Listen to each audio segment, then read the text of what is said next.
Chapter 1, Invincible, starting from a scratch-off ticket. Boss, give me a whole book of scratch-off tickets. Another book. Bring me every single scratch-off ticket in your store. On a scorching summer day at the Tanny Square Welfare Lottery Shop in Ning'an City, Zhejiang Province, I ignored the sweat pouring down my face and threw myself at the table like a man possessed, frantically scratching one lottery ticket after another worth 20, 30, and 50 yuan each. The pile of scratch tickets grew like textbooks stacked on the desk of a high school senior facing the gauntlet of college entrance exams. Bystanders gawking at the scene pointed fingers and whispered about me. This guy's insane, buying so many lottery tickets as if they're your daily meal? In this day and age, do people actually still believe in getting rich overnight through lotteries? I've been watching this guy since he started scratching his first book. He's gone through dozens of them, and the biggest prize he's gotten so far is just $200. Where's the overnight fortune? Young and able-bodied, wouldn't it be better to earn money through hard, honest work? Always looking for shortcuts, absolutely brainless. If my son spent so much money on this stuff, I'd break his hands for sure. The chatter of bystanders couldn't distract me. My hands moved faster and faster, scraping away more and more coating. After nearly an hour of scraping,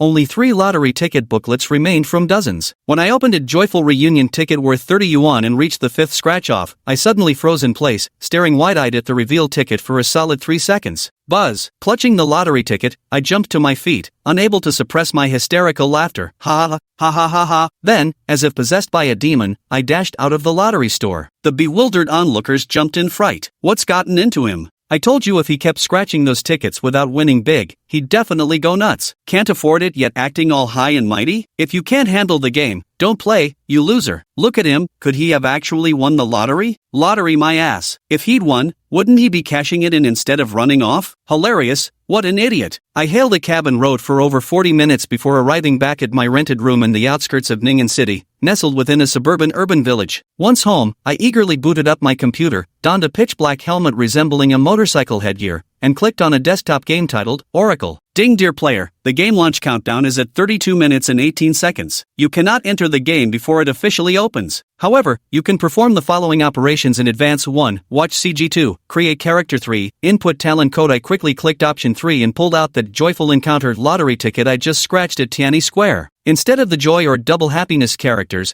the lottery ticket's winning area simply showed the words, "Thank you for your patronage." I entered this code along with the verification captcha. Ding, congratulations! You've obtained the unique SSS rank talent, Soul Flame. Please log into the game after its launch to claim your innate talent via mail. At this moment, a wave of relief washed over me. The tension completely dissipated as I removed the helmet and collapsed onto the bed, utterly drained. Finally got it! Hell yeah! Simultaneously, a flood of memories surged into my mind. On July 1, 2028, Oracle, a groundbreaking cross-century MMORPG jointly developed by hundreds of countries worldwide, tens of thousands of top game designers over 3 years with a $3 trillion investment, made its grand debut. With features like players being able to mentally enter the game world through exclusive devices and a permanent in-game currency exchange with real-world RMB, it instantly eclipsed over 99% of existing games upon release, sweeping the globe in popularity. Scalpers drove the original 3,000 yuan gaming equipment price up to 30,000 yuan, yet demand still outstripped supply. After graduating from university, unwilling to slave away for a mere 3,000 yuan monthly salary, I resolutely quit my job and spent a month's wages to buy this set of equipment. In my previous life, I had intended to become a professional gold farmer. But who could have predicted that just 3 months after its launch, Oracle would malfunction inexplicably and devour the real world, trapping all 7 billion humans inside? In Oracle, death meant permanent demise, no respawns, no second chances. That past life, I started with the absolute worst rank talent, defense, plus 1% defense. In the real world, I was just a broke nobody with no connections, so my performance in Oracle remained mediocre at best. Even before Oracle consumed reality,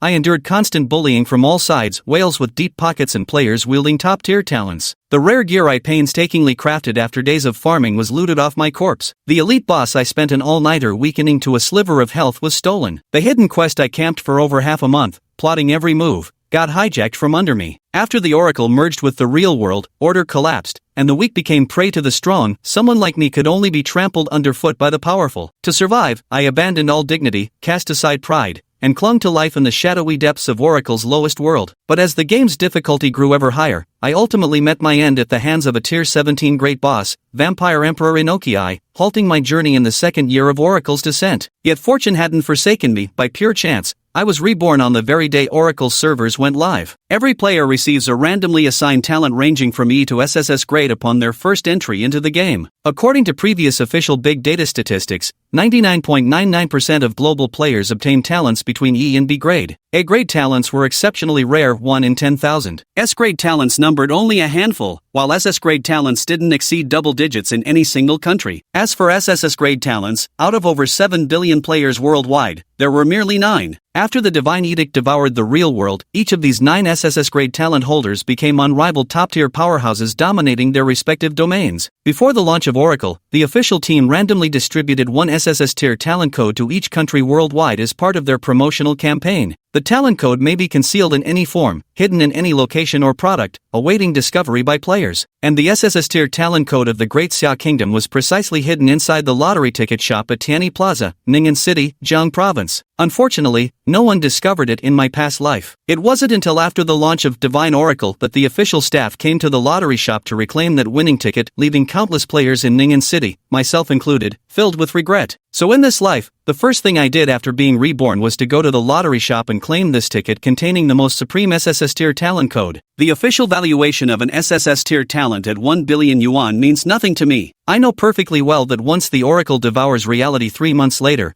any amount of money will become worthless, only strength matters. In this life, I refuse to remain an ant beneath others' feet. I will become a peerless powerhouse. I will make all those who ever bullied and humiliated me repay me 100-fold. Power, money, status, authority. I want them all. Meanwhile, at the lottery shop in Tianyi Plaza, the same onlookers who had mocked me earlier were eagerly dividing the winning lottery ticket I hadn't claimed. Suddenly, a news bulletin flashed across the wall-mounted TV. The following announcement is issued officially by Oracle Games Great Xia Division. Just moments ago, the only SSS grade talent code in Great Xia has been activated. The code's activation location was traced to Jiang Province's Ning'an City, specifically the Tianyi Plaza Welfare Lottery Shop. Everyone in the lottery shop widened their eyes in shock, their jaws dropping. Jiang Province, Ning'an, Tianyi Plaza, Welfare Lottery. Isn't this the exact place? That Oracle SSS tier talent code worth $1 billion. Holy shit. The jackpot was right beside me. It slipped through my fingers. That kid, he just scratched off $1 billion yuan prize. Chapter 2, the server's only SSS tier talent, Soulfire. The first day of launch was the golden period for growth. I prepared for an all-nighter, ordered a burger and Coke through a food delivery app, and after eating and drinking my fill, I waited for 8 o'clock in the evening when Oracle would launch. The moment the time arrived, I put on my VR headset and logged into the game. Whoosh! A beam of white light poured down, and I found myself in a serene, ancient town. Ding, welcome, player, to the world of Oracle. As the 11,631,258th player to enter the game on the Great Xia server, you have been assigned to the number 116 starter village, Cloudside Town. Even logging in right when the server opened, I still ended up ranked over 10 million? I couldn't help but exclaim. I had no idea this game was so popular in my past life. At this moment, the system prompt appeared. Ding, the system detects that you haven't created a character in advance. Please confirm your game nickname and choose your race. The Oracle world has 3 basic races, each with distinct characteristics. Humans gain plus 10% attack power and speed. Beastkin receive plus 10% HP and defense, while elves obtain plus 10% skill potency and mana. Beyond these, powerful hidden races like Dragonkin and Undead await player discovery. I quickly made my choice, Masho Chengui, stick to convention. Human race. Because I'd chosen this in my previous life, familiar with all human opportunities, it would allow me to progress faster this time around. Ding, the system has randomly selected E-rank talent defense for you. Ding, the beginner's gift package has been distributed. Regional chat function activated. Cloud Edge Town level rush ranking event has begun. Wishing you pleasant gaming. Exactly the same as my previous life. But it doesn't matter, this time I have a contingency plan. I can't wait to open the blinking mail and extract the attachment. Ding, congratulations on obtaining the server's only SSS tier talent, Soulflame. Originally tier talent defense has been overwritten. Here it comes. Despite having mentally prepared myself, I was still overwhelmed with joy at this moment. This is the thing that can change my fate and propel me to the pinnacle of divinity. I eagerly opened the talent interface, Soulflame. Unique SSS rank talent phase 1. Description: burn the soul, unleash the soulfire, which can incinerate all things in the world and transform them into evolutionary power for the host's use. Effect 1, equipment incineration. By releasing soulfire to incinerate equipment, acquire corresponding evolution points based on the equipment's level and grade, which can be used to evolve equipment quality/equipment evolved through evolution points enters a bound state, becoming undroppable and untradeable. Effect 2, unlocked. Soulfire reaches the second stage to unlock, advancement requirement. 100 reputation points. Evolving equipment? Sounds interesting. Let's see how it works. As I spoke, I opened my inventory, took out the beginner's gift pack, and unlocked it to obtain the beginner's 3-piece set. Novice Sword, Tier 1 White plus 1 attack power. Novice Robe, Tier 1 White plus 10 health points. Novice Pants, Tier 1 White plus 1 defense. Though these 3 pieces of equipment are trash, they're still better than nothing for a beginner. Instead of equipping them immediately, I picked up the Novice Robe and activated my talent. Soul Flame. Boom! Golden flames erupted from my hand, instantly reducing the Novice Robe to ashes. Ding, you've incinerated a level 0, Tier 1 White quality beginner's shirt, gaining +1 equipment evolution point. At this moment, I noticed the evolvable prompt appearing on both the beginner's sword and beginner's pants attribute pages, so I clicked to evolve the beginner's sword. Ding, consumed 1 equipment evolution point. Congratulations! Your beginner's sword has evolved from Tier 1 White to Tier 1 Green quality. Looking at the beginner's sword whose attack bonus had increased from 1 to 3 points, I couldn't contain my excitement. Evolution knows no limits. This means I can upgrade plain white trash tier gear into legendary golden godlike equipment,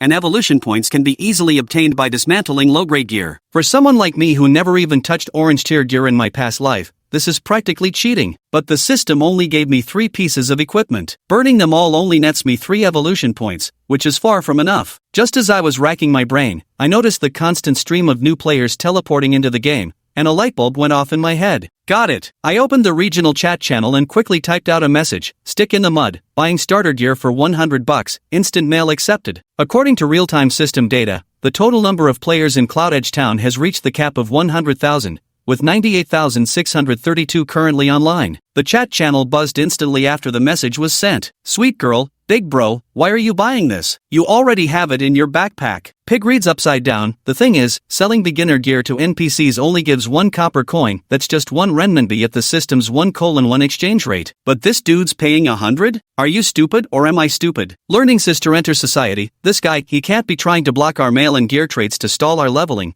Then rush ahead with the level up event rewards himself, right? I see the top spot on the rankings has a 100,000 cash prize. Though controversies kept brewing, my inbox started blinking nonstop right after I sent the message. Among 100,000 newbie village players, many loved cutting corners. Besides, the starter gear's attribute bonuses were low, making it hardly impactful for them. After filtering out over half the scam offers and outrageously priced emails, I extracted some equipment listed at 100 yuan each and completed transactions via the Oracle-linked bank account. Within moments, I'd acquired 82 pieces of starter gear, entirely clearing out the remaining 8,000 plus yuan in my account. Though it pained me, I knew you had to spend money to make money. With enough power, wealth would come easily. I found a secluded spot and activated my SSS tier talent Soul Flame to incinerate the equipment I'd just collected. Ding, you incinerated a level 0 tier 1 white grade novice tunic, gaining +1 equipment evolution point. Ding, you incinerated a level 0 tier 1 white grade novice pants, gaining +1 equipment evolution point. It seems the incineration value of tier 1 white equipment is fixed at 1 evolution point. I used the 82 evolution points obtained from incinerating 82 pieces of starter equipment to upgrade the beginner's sword. Ding, consumed 2 equipment evolution points. Congratulations! Your beginner's sword has evolved from tier 1 green to tier 1 blue. Ding, consumed 4 equipment evolution points. Congratulations! Your beginner's sword has evolved from tier 1 blue to tier 1 purple. As the equipment quality improved,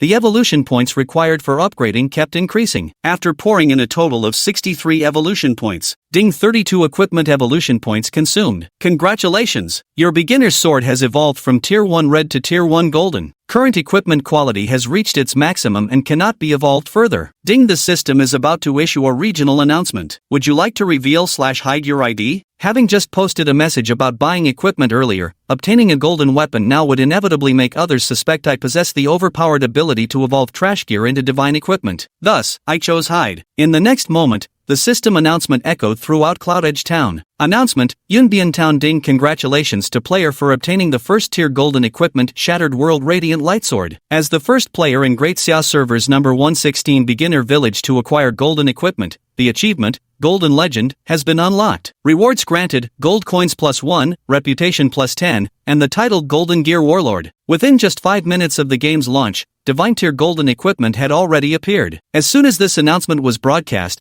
the nearly 100,000 online players in Yungbyan Town collectively descended into frenzied madness. Chapter 3, Golden Equipment, Shattered World Radiant Lightsword. The chat channels of Yungbyan Town exploded with activity. Wow! Golden Legend! Shouted, holy crap, it's only been a few minutes since launch. You got a golden equipment already? Brother, tell me how you got it. Don't make me beg you. No pay no gain also questioned. Didn't the official announcement say that the payment feature won't be available until 3 months later for game balance? If you can't pay, where did this golden gear come from? No cilantro cood, brother who got the golden equipment. Can we be friends so I can check it out? As exchange, I'll show you my legs. AAA Construction Lauwine joined in the fun. Girl upstairs, add uncle as a friend. Uncle won't look for free, uncle has money, uncle will buy you gear. I was also incredibly excited and couldn't help muttering, I never imagined there'd be achievement rewards, and such generous rewards at that? In the divine decree, 1 gold coin equals 100 silver coins equals 10,000 copper coins. The official initial exchange rate between game currency and RMB was set at 1:1. Overjoyed, I thought, an achievement reward worth 10,000 yuan? That means the money spent on equipment gets fully reimbursed. Awesome! In my delight, I turned my gaze to the golden-hued longsword glowing brilliantly in my hand. Shattered World Gleamblade, LV0. Quality, Tier 1 Gold Attack Power, plus 55 additional attribute, Agility plus 20. Effect, Shatter, equipped character deals an additional 50 damage with each attack. Description, the fortunes of life ebb and flow, never mock the novice who now stands poor. Note, account bound. I exclaimed in amazement, from white rarity to gold rarity, the base attack power jumped directly from 1 point to 55 points, and the additional attributes and special effects are just as ridiculously overpowered. Witnessing firsthand what it means to turn a slingshot into a cannon, I couldn't help but gasp in shock. Gold tier equipment, it's insanely strong. To avoid becoming a target for envy,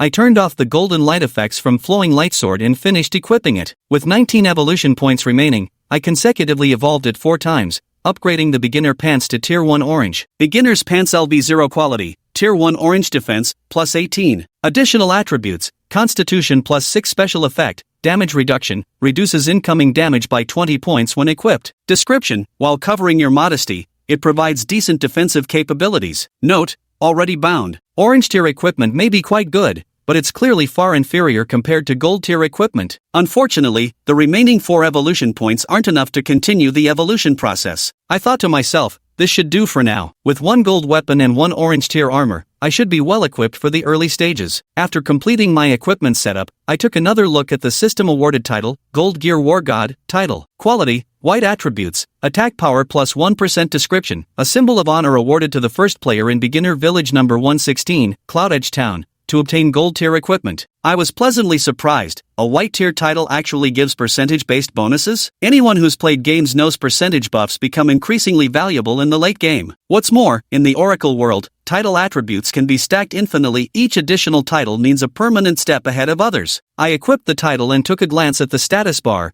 Golden Armor War God Stick in the Mud, LV0. Talent, Soul Flame, SSS tier unique. Class, none. Race, human reputation, 10 strength, 3, 1 strength equals 1 attack power. Agility, 23, affects speed, critical hit rate, evasion, stamina, 3, 1 stamina equals 1 defense. Constitution, 9, 1 constitution equals 10 HP. Spirit, 3, 1 spirit equals 5 MP. Attack power, 64, includes 11% attack bonus from human race and title. Defense, 21 HP, 90 MP, 15. Skill, Scouting, Grade E, consumes 1 MP, allows viewing attributes of monsters no more than 3 levels above self. EXP, 0 out of 100 gold, 1 G0S0C. Description, Rookie, no further explanation needed. While most novice players typically have only 4 to 5 points of attack power and 30 to 40 HP, my current attributes absolutely tower above the rest. I recalled the official level rush event announcement. According to the official leveling event notice, the first 10 players in each starter village to reach level 10 will receive rewards, with the top prize including a 100,000 cash reward. To say I wasn't tempted would be a lie. Although after Oracle's assimilation of the real-world currency became worthless, at least until that happens, money remains a damn good thing. I recalled again, the official release will enable the recharge function 3 months after the launch of Divine Oracle. If I remember correctly, the official will simultaneously launch a recharge promotion at that time. Individual cumulative recharge of 5 million rewards a Forbidden Spell Skill Book. Cumulative recharge of 10 million rewards a Supreme Artifact. Cumulative recharge of 20 million rewards a Guild Creation Token. Cumulative recharge of 30 million rewards a Vial of Ultra Rare Racial Essence. Cumulative recharge of 50 million rewards a Hidden Profession Change Scroll. The more you spend, the more you get back. Unfortunately, the crisis of the Oracle devouring the real world erupted precisely 10 minutes after the recharge function was activated. After the crisis erupted, the recharge portal closed simultaneously. With only a mere 10-minute window to recharge, many whales didn't even have time to react, they never got the chance to top up. I licked my lips, my eyes filled with greed. If I could claim all the cumulative recharge rewards, the Oracle's devouring of the real world would no longer be a disaster for me, it would be the starting point of my rise to the pinnacle of the Oracle. Just one SSS grade talent alone is far from enough. After all, in the world of the Oracle, there are 9 others like me who also possess SSS grade talents. My goal is to conquer all and become the strongest in Oracle. So, within 3 months, making at least 50 million, that's my top priority in this life. In my past life, this would have been nothing but a pipe dream. But now, not only do I retain memories of that life, I also possess the entire server's sole SSS tier talent at my fingertips. I confidently declared, making 50 million in 3 months shouldn't be a problem. Let's start by aiming for the 100,000 prize as the top player in this leveling event. As I spoke, I looked around and saw that the town was already packed with people. I have to say, the officials were quite clever choosing 8 p.m. on a Friday as the launch time. They catered to both students and working professionals perfectly. At this moment, nearly every NPC offering quests was surrounded by a sea of players, with a cacophony of voices rising and falling. Hey, buddy in the back, move your beginner sword. It's poking my ass. Stop pushing. My D cups are getting squished into A cups. Damn it. I was just passing through. Who the hell shoved me in here? Let me out. Given the situation, accepting a quest seemed as difficult as ascending to heaven. But this was hardly a challenge for me. I looked left and right, then used a wooden stick to scoop up a pile of dog dung. Holding the dung-covered stick high, I marched straight toward Auntie Lee while shouting, "Anyone who doesn't want to get dirty, step aside." The players gathered around Auntie Lee turned to look and immediately scattered to avoid me. Thus, I successfully received a quest from Auntie Lee, then swaggered away under the disdainful gazes of the other players. Retrieve the eggs. Common quest difficulty rating, 10. Quest description: the eggs at Aunt Lee's house are always being stolen by weasels sneaking in from outside the town. Players are requested to head to the level 1 shrubbery north of Cloudedge Town, eliminate the weasels, and retrieve the lost eggs for Aunt Lee. Quest progress, 0/10, quest rewards, EXP plus 50, copper coins plus 8, reputation plus 1, Aunt Lee's favorability plus 1. This might seem like just an ordinary quest, but only I know the truth. If I remember correctly, completing this quest 10 times in a row, that is, collecting 100 eggs for Aunt Lee, will trigger Cloudedge Town's only hidden quest. Chapter 4, Eliminate the Weasels, trigger the one and only hidden quest. The developers have placed an extremely rare hidden quest in every beginner's village. I clearly remember, in my past life, the hidden quest of Cloud Border Town was completed by a college student from Ning'an University. With the rewards from this quest, he went straight from being a nobody to becoming the #1 player on Cloud Border Town's heavenly rankings. Not only did his power skyrocket, but he also received the cash prize of 100,000 for topping Cloud Border Town's level rankings, soaring to new heights both in reality and in the game. I murmured to myself, sorry, but in this life, I can't leave this quest for you anymore. As I spoke, I walked out of the town. Outside Cloud Border Town, all the level 1 to 2 hunting grounds were packed with players. Countless novice players formed small groups, some hunting level 1 wild chickens while others tackled level 2 boars. Yet even in teams, they struggled immensely. White beams symbolizing player deaths frequently flashed through the crowd, interspersed with streams of profanity. Damn it! How is this chicken bastard so vicious? A few pecks took most of my HP. Why's this game so brutally hard? Developer, come out here, I've got some choice words for you. Damn! 3 of you can't even take down a single pig? Might as well quit gaming and go farm instead. Following the map's guidance, I reached my destination 10 minutes later, LV1 Shrub Forest. Plenty of players were teaming up to hunt weasels here. Looks like they'd all accepted the recover the eggs quest. Spotting a lone weasel ahead, I casually tossed a scout skill its way. Weasel common monster, level, 1 attack power, 15, defense, 1 HP, 60 description. Little ol' me just loves eating eggs. No wonder newbie players can't defeat a single level 1 monster even in groups. This weasel's stats are ridiculously overpowered. 15 attack power can kill a new player in just 2 to 3 hits. Absolutely brutal. The developers are treating players like Japanese testers. I muttered while lifting the shattered epic flowing light sword and approaching the solitary weasel. Swish! With a swift sword stroke, I struck the weasel, 113 damage. This triple-digit damage output starkly contrasted with the measly 3 to 4 points most surrounding players could muster, instantly emptying the weasel's full health bar. Squeak! With a dull thud, the weasel collapsed. Ding killed level 1 weasel, EXP plus 5. Holy shit! The surrounding players were all dumbfounded at the sight. What kind of damage was that? Did he just one-shot my rat bro with a single sword strike? Bro, did you enchant your starter sword or something? Why is yours different from mine? Big boss, please team up with me. With that single sword strike, I instantly became the center of attention, with numerous female players coming over to strike up conversations. At this moment, I fully comprehended how power brings status and authority. No wonder in my past life, even the ugliest players never lacked beauties around them as long as they had strength. It's just a game now, and many people don't mind being a bit unskilled after all. They don't rely on gaming for survival. But in 3 months when the Oracle devours reality,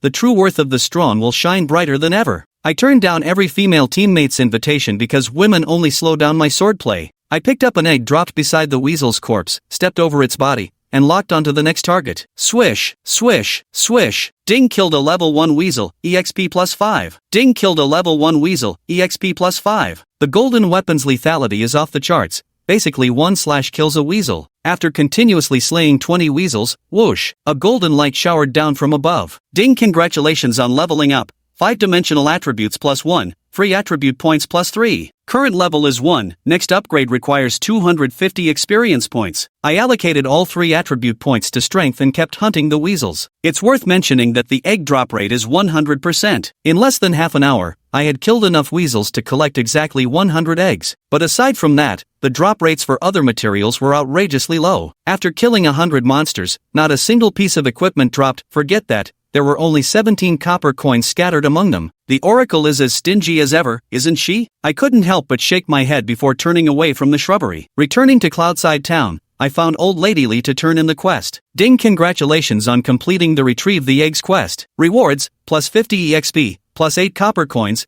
plus 1 reputation, plus 1 favor with Old Lady Lee. At the official 1:1 exchange rate, 8 copper coins equal 8 yuan. $8 for a single quest? For a student like me, this is beyond amazing. After turning in the quest, I took out another 10 eggs from my inventory and submitted the quest again. The same task could be completed repeatedly while receiving rewards each time. Thus, by submitting 100 eggs in 10 separate batches, I finished the mission 10 times. I gained 500 EXP, 80 copper coins, 10 reputation points, and 10 favorability points. Whoosh! A shower of golden light fell upon me. Having already reached level 2 at 30% progress from hunting weasels earlier, my level smoothly rose to level 3. At the same moment, a system notification, one I had been eagerly awaiting, rang in my ears. Ding, since your favorability with Auntie Lee has reached 10 points, her favorability level with you has increased to level 1. The next upgrade requires 100 favorability points. That's it. Exactly this outcome. I cheered inwardly. Actually, I'd intentionally completed Auntie Lee's quest 10 times precisely for those 10 favorability points to raise her affection level to 1. Because the sole hidden quest in Cloudcrest Town tied to her requires players with at least level 1 favorability to unlock. So I initiated another conversation with Auntie Lee. Auntie, is there anything else I can help you with? Auntie Lee looked at me with relief and said, young man, you seem like a decent fellow. As it happens,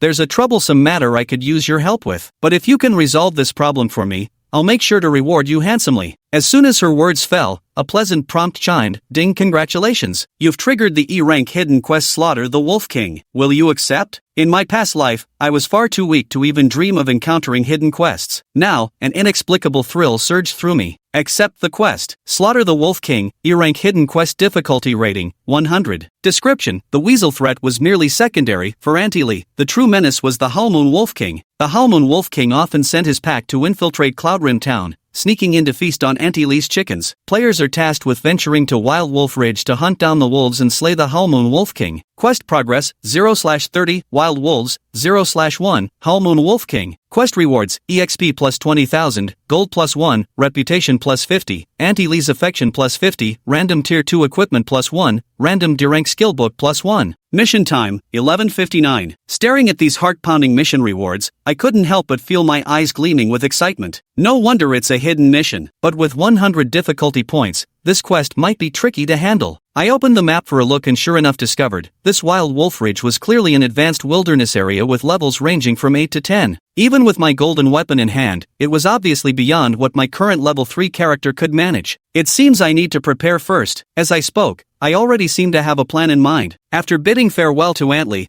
I headed straight for the northern part of town. No sooner had I left than 3 young players, around 18 or 19 years old, looking like college students, came running over with eggs in hand. At that moment, one of them, a skinny boy with the ID, Skinny Monkey, stared at my retreating figure suspiciously and said, "Bro Shao, that guy just submitted this quest multiple times. You don't think he managed to take the hidden quest from Antley, do you? Impossible, replied the boy named Wind Howls, who stood a tall and lean 1.85 meters with strikingly handsome features. I borrowed 20 grand just to buy this tip from a friend who worked on the Oracle game design. He said raising Antley's favorability to level 1 would trigger her unique hidden quest. Apart from the three of us, absolutely no fourth person knows this secret. Another chubby, seemingly honest-faced youth, Fat C, scratched his head and mumbled, but what if he really snatches the quest? What do we do then? Staring at me, Feng Xiaoxiao's deep eyes concealed a murderous intent unbefitting his age. If he dares to swallow my quest, I'll make sure he vomits it back, every last bit. What I lack most right now? Equipment. And I don't even care about quality, quantity is all I need. I possess the SSS tier talent Soul Flame. As long as I incinerate low-tier equipment, I can amass a large number of evolution points to evolve the perfect golden top-tier gear I desire. Even if I only upgrade all 3 pieces of my starter gear to golden quality, I'm absolutely confident I can complete that hidden quest. However, the old method of buying starter gear from other players to burn for upgrades no longer works. My bank account is running dangerously low, and unless something changes, I won't even be able to afford steamed buns for breakfast tomorrow. Damn it! I should have cashed in all those winning lottery tickets earlier instead of wasting them. I can't help but regret my oversight. The temptation of that billion-dollar SSS tier talent code had clouded my judgment,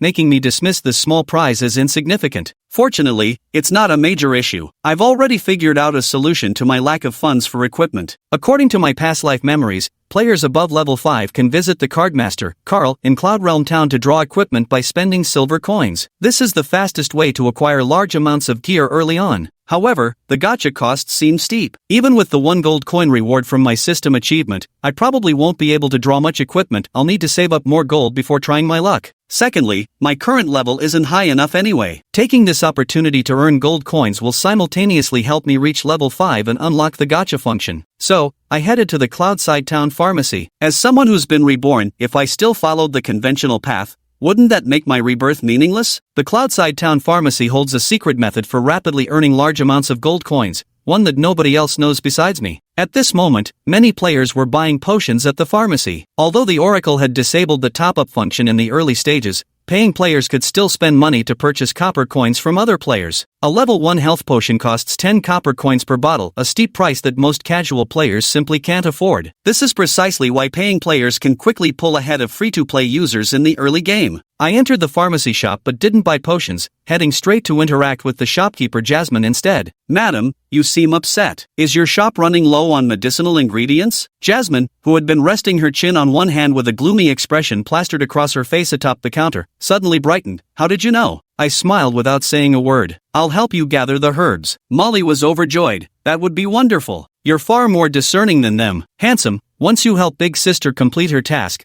I'll make sure to reward you properly. Molly, with her pretty face and alluring figure, gazed at me with eyes as soft as silk. No sooner had she finished speaking than I received a quest, Herb Gathering, Common Quest Difficulty Rating, 30. Description: the herbal medicine at the pharmacy in Cloud Edge Town is running critically low. Players are requested to head to the Herb Valley map to gather flower cores by defeating man-eating plants. Mission progress, 0 out of 10. Quest rewards, EXP plus 200, Copper Coins plus 12, Reputation plus 1, Jasmine Favorability plus 1, Random Tier 1 Equipment plus 1, guaranteed on first completion, subsequent acquisition rate halved each time. I opened the map and searched for the Medicine Valley, realizing it was a level 5 high-tier hunting zone. An orange-tier novice pants can perfectly withstand attacks from level 3 or 4 monsters, but against a level 5 monster, it might struggle a bit. So, I spent 1 silver coin to buy a set, which consisted of 10 health potions. Level 1 health potion restores 50 HP upon use, followed by 5 HP per second for 10 seconds. Cooldown, 60 seconds. Nothing ventured, nothing gained. To earn a large sum of gold coins after completing the quest, the mere 1 silver coin was nothing to fuss over. Once prepared, I followed the map's directions and headed to the LV5 Herb Valley. An hour has passed since the launch of Oracle Online. Checking the level rankings in Cloud Edge Town, I topped the charts at level 3, 15%, while the second-ranked, Hero of Chaos, has just reached level 2, 1%. This SSS tier talent is truly insane. I couldn't help but exclaim in amazement. Most other players in Cloud Edge Town are still at level 1, so nobody dares to enter the level 5 Herb Valley yet. The area lies completely deserted, filled only with enormous purple man-eating flowers, like something straight out of Plants vs. Zombies, gaping with bloodthirsty maws, waiting for prey. Without hesitation, I gripped my Shattered World, Radiant Sword and stepped into Herb Valley. If I wanted to earn gold from the potion shop owner, I wouldn't wouldn't settle for just 10 flower cores, I'd gather 100. As I approached a man-eating flower, I cast an identification spell on it. Possessed man-eater, common monster. Level, 5 attack power, 55 defense, 25 health points, 244 description, devours in one bite, munch munch, crispy and crunchy. This attribute,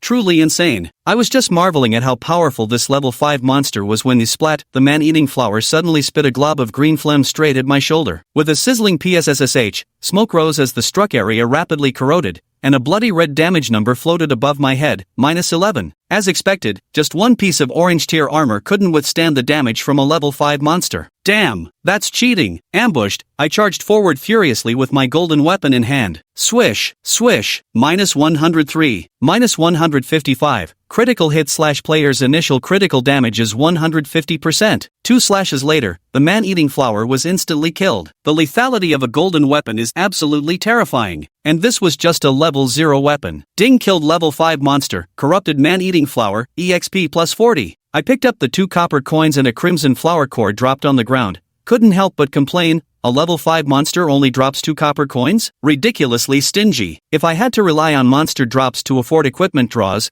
I'd be waiting till the year of the monkey. I circled around the corpse of the man-eating flower and moved on to the next target. The experience from level 5 monsters was surprisingly generous. Each man-eating flower gave me a solid 4 percentage points of experience. After slaying over 20 man-eating flowers in a row, a golden light showered down upon me. At an astonishing speed, I leveled up to 4 and gained 3 free attribute points. The system gives 1 free stat reset when you reach level 10 and choose your class. Before that, there's no strict strategy for assigning points, just allocate them wherever you're lacking. My current damage output is already sufficient, so I don't need to add more strength. This time, I allocated all the upgrade points to endurance, raising my defense to 28 points. Now, each attack from the man-eating flower only deals a negligible 7 points of damage to me. At this rate of taking damage averaging once per man-eating flower killed, I only need 1 health potion for every 14 to 15 flowers slain. With 10 health potions in my bag, that's more than enough. Slash, slash, slash. Ding 5th level monster corrupted man-eating flower slain, +40 EXP. Ding slayed level 5 monster corrupted man-eating flower, EXP +40. Ding. In the dead of night, the silent herb valley echoed only with the clashing of my sword swings and the roars of man-eating flowers. In less than an hour, I had slaughtered all 100 man-eating flowers. By then,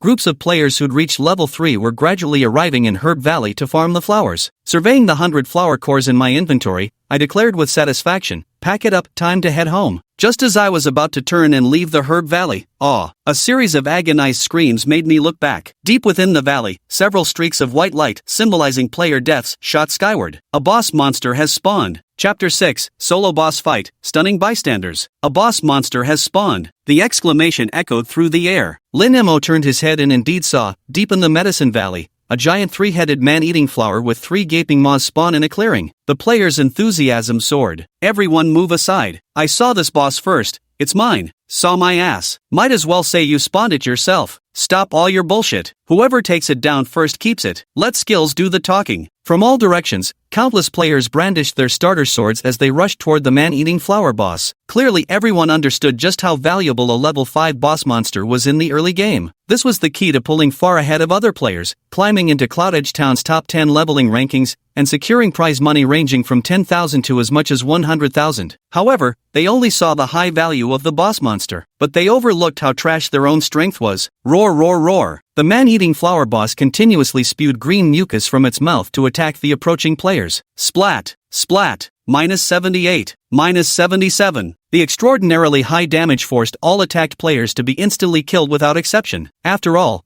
players initially have only 3 points of constitution. In the early stages, no player would waste their level up attribute points on constitution. Even with a guaranteed +1 to all 5 core attributes upon each level up, a level 3 player would only have 6 points in constitution, which translates to just 60 hit points, clearly insufficient to withstand the damage from the man-eating flower king. Swoosh, swoosh, swoosh. Streaks of white light flickered one after another across the battlefield. This finally halted the players' charging momentum. Holy crap, that damage is insane. Damn it, can't even take a single hit? Instant death just from peeking? Brothers, you go ahead. I'm out, this boss monster is all yours. Thank you so much. There are still good people in this world. The players gaped in stunned silence, no longer daring to recklessly approach. After all, even with the Oracle's settings, where players are under beginner protection until level 10, each death still deducts 10% of that level's experience. Making another round trip to the beginner's village like this would waste at least half an hour for nothing. Just as players stood helpless before this level 5 boss monster with devastating damage, daring only to watch from afar but not approach to engage. From the crowd, a figure stepped forward, walking straight toward the man-eating flower boss. Instantly, all eyes focused on this foolish front-runner. With its special effects and glow concealed, the legendary golden quality, World-Breaker Gleam Sword, and the orange quality novice pants looked identical to common white quality beginner swords and trousers. When the onlookers saw that this so-called trailblazer was just another newbie clad in the same basic starter gear as themselves,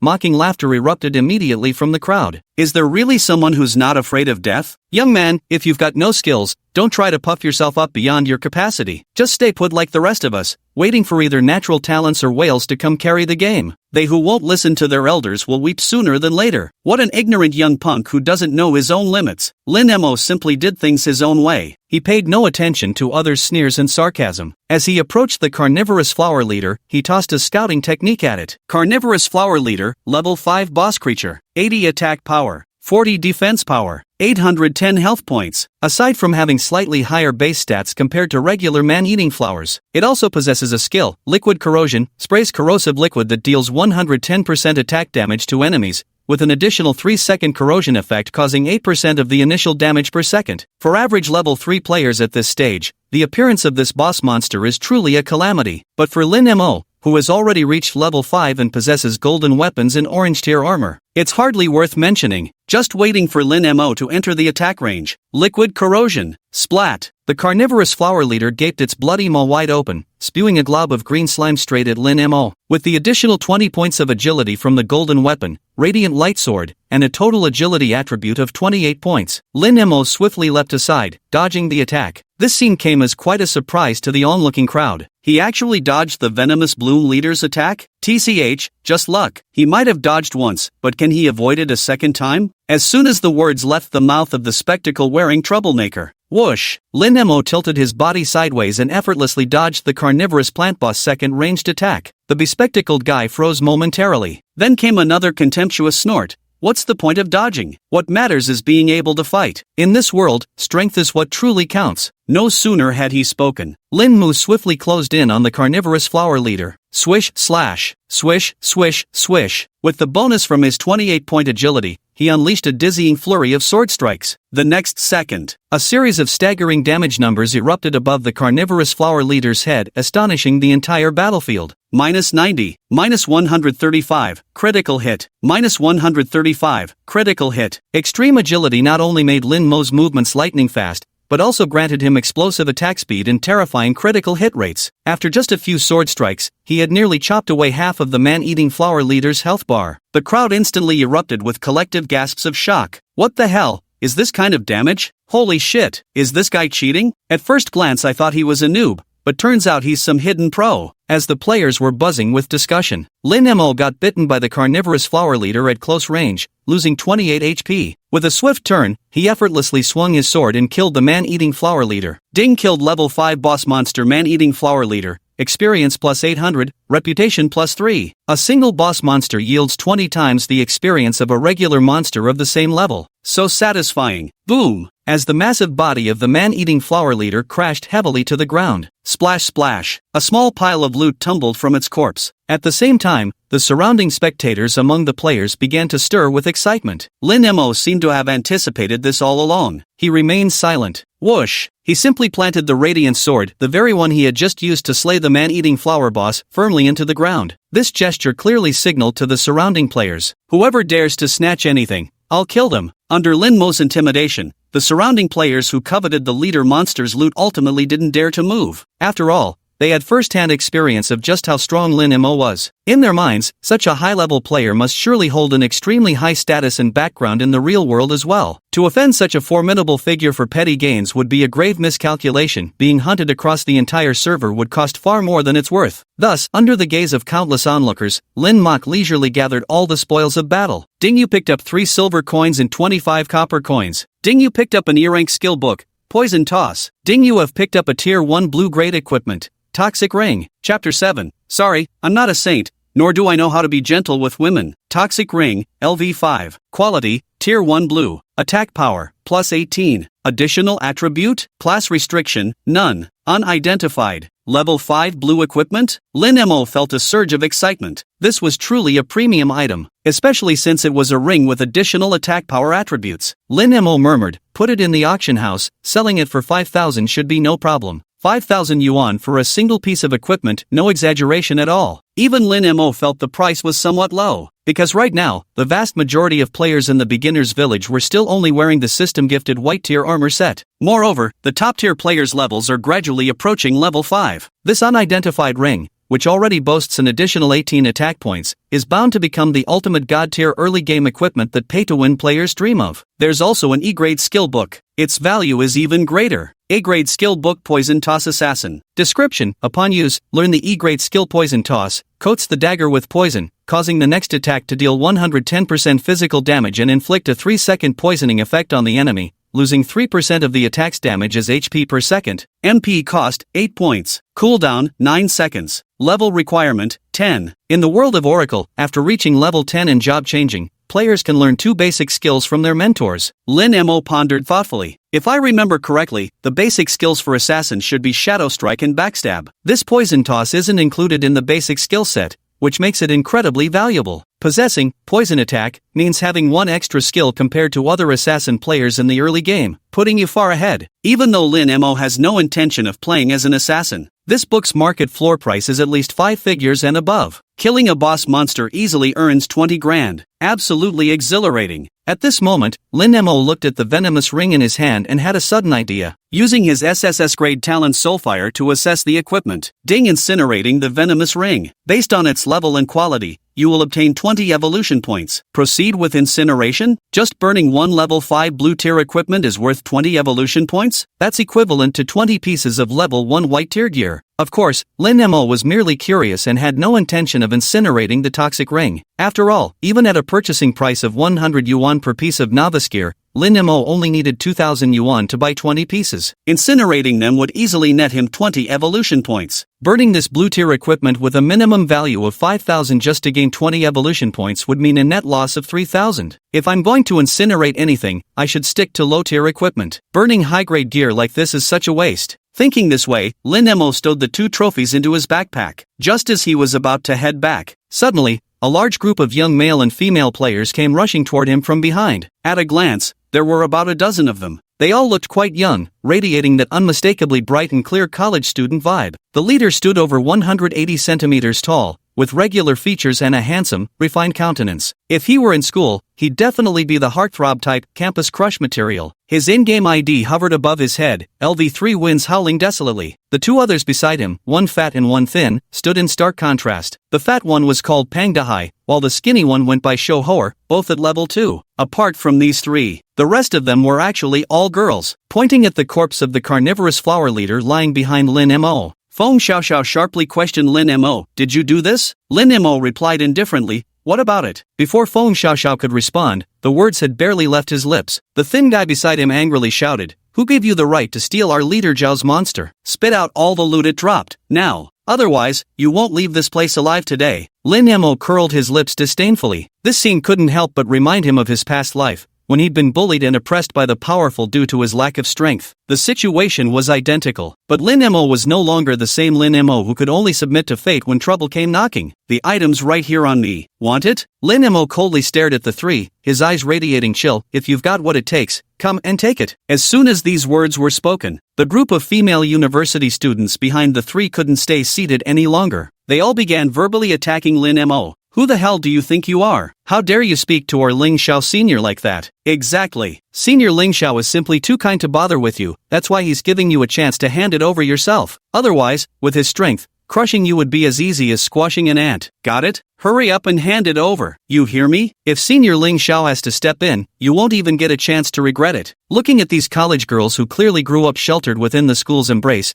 their eyes brimming with that unmistakable naive foolishness of those yet to endure life's harsh lessons. Lin Mo wasn't angry. Instead, he flashed a faint smile and said, "Interesting. Go on." Clearly angered by Lin Mo's dismissive attitude, those female university students were seething. A petite yet pretty girl, Sui Tianmei, eyed Lin Mo disdainfully and mocked, "Humph, looking at your loser vibe, I bet you're a total loser in real life too?" Another bespectacled girl, and Jiruo Su, also sneered sarcastically, "Not a shred of masculinity. Talking like such a sissy, bet he's just a crossdresser." The rest of the girls present burst into mocking laughter. Only the crowd on the outskirts, who had just witnessed Lin Mo single-handedly take down a level 5 man-eating flower boss, couldn't help but admire these college students. Courage, tisk. Newborns really aren't afraid of tigers. These brats dare to mouth off at anyone without even understanding the situation. Let's not remind them. Let's wait and see the show. Quite interesting. He. Lin Mo completely ignored these college girls. His gaze was fixed directly on Feng Xiaoxiao at the center of their circle, who was being treated like a national treasure. Just casually, he replied, "And you? What's the meaning of this? Only good at hiding behind a woman, is that it? Got the guts to stand up like a real man?" This statement only fueled the collective fury of the female college students. "You rascal! Who do you think you are? How dare you speak about Senior Ling Xiao like that? Girls, get him. Let's teach this loser a lesson. Kill him. For Senior Ling Xiao. Let's loot all his gear." With those words, the group of female students brandished their beginner swords and charged toward Lin Mo without hesitation. Lin Mo stood calmly in place. Soon, they drew near. The bespectacled girl took the lead with composure, swinging her sword down onto Lin Mo's shoulder. At the same time, the attacks from the other female students arrived in quick succession. Swish, swish, swish, swish. At once, over a dozen crimson damage numbers popped up above Lin Mo's head. -1, forced. -1, forced. -1, forced. What?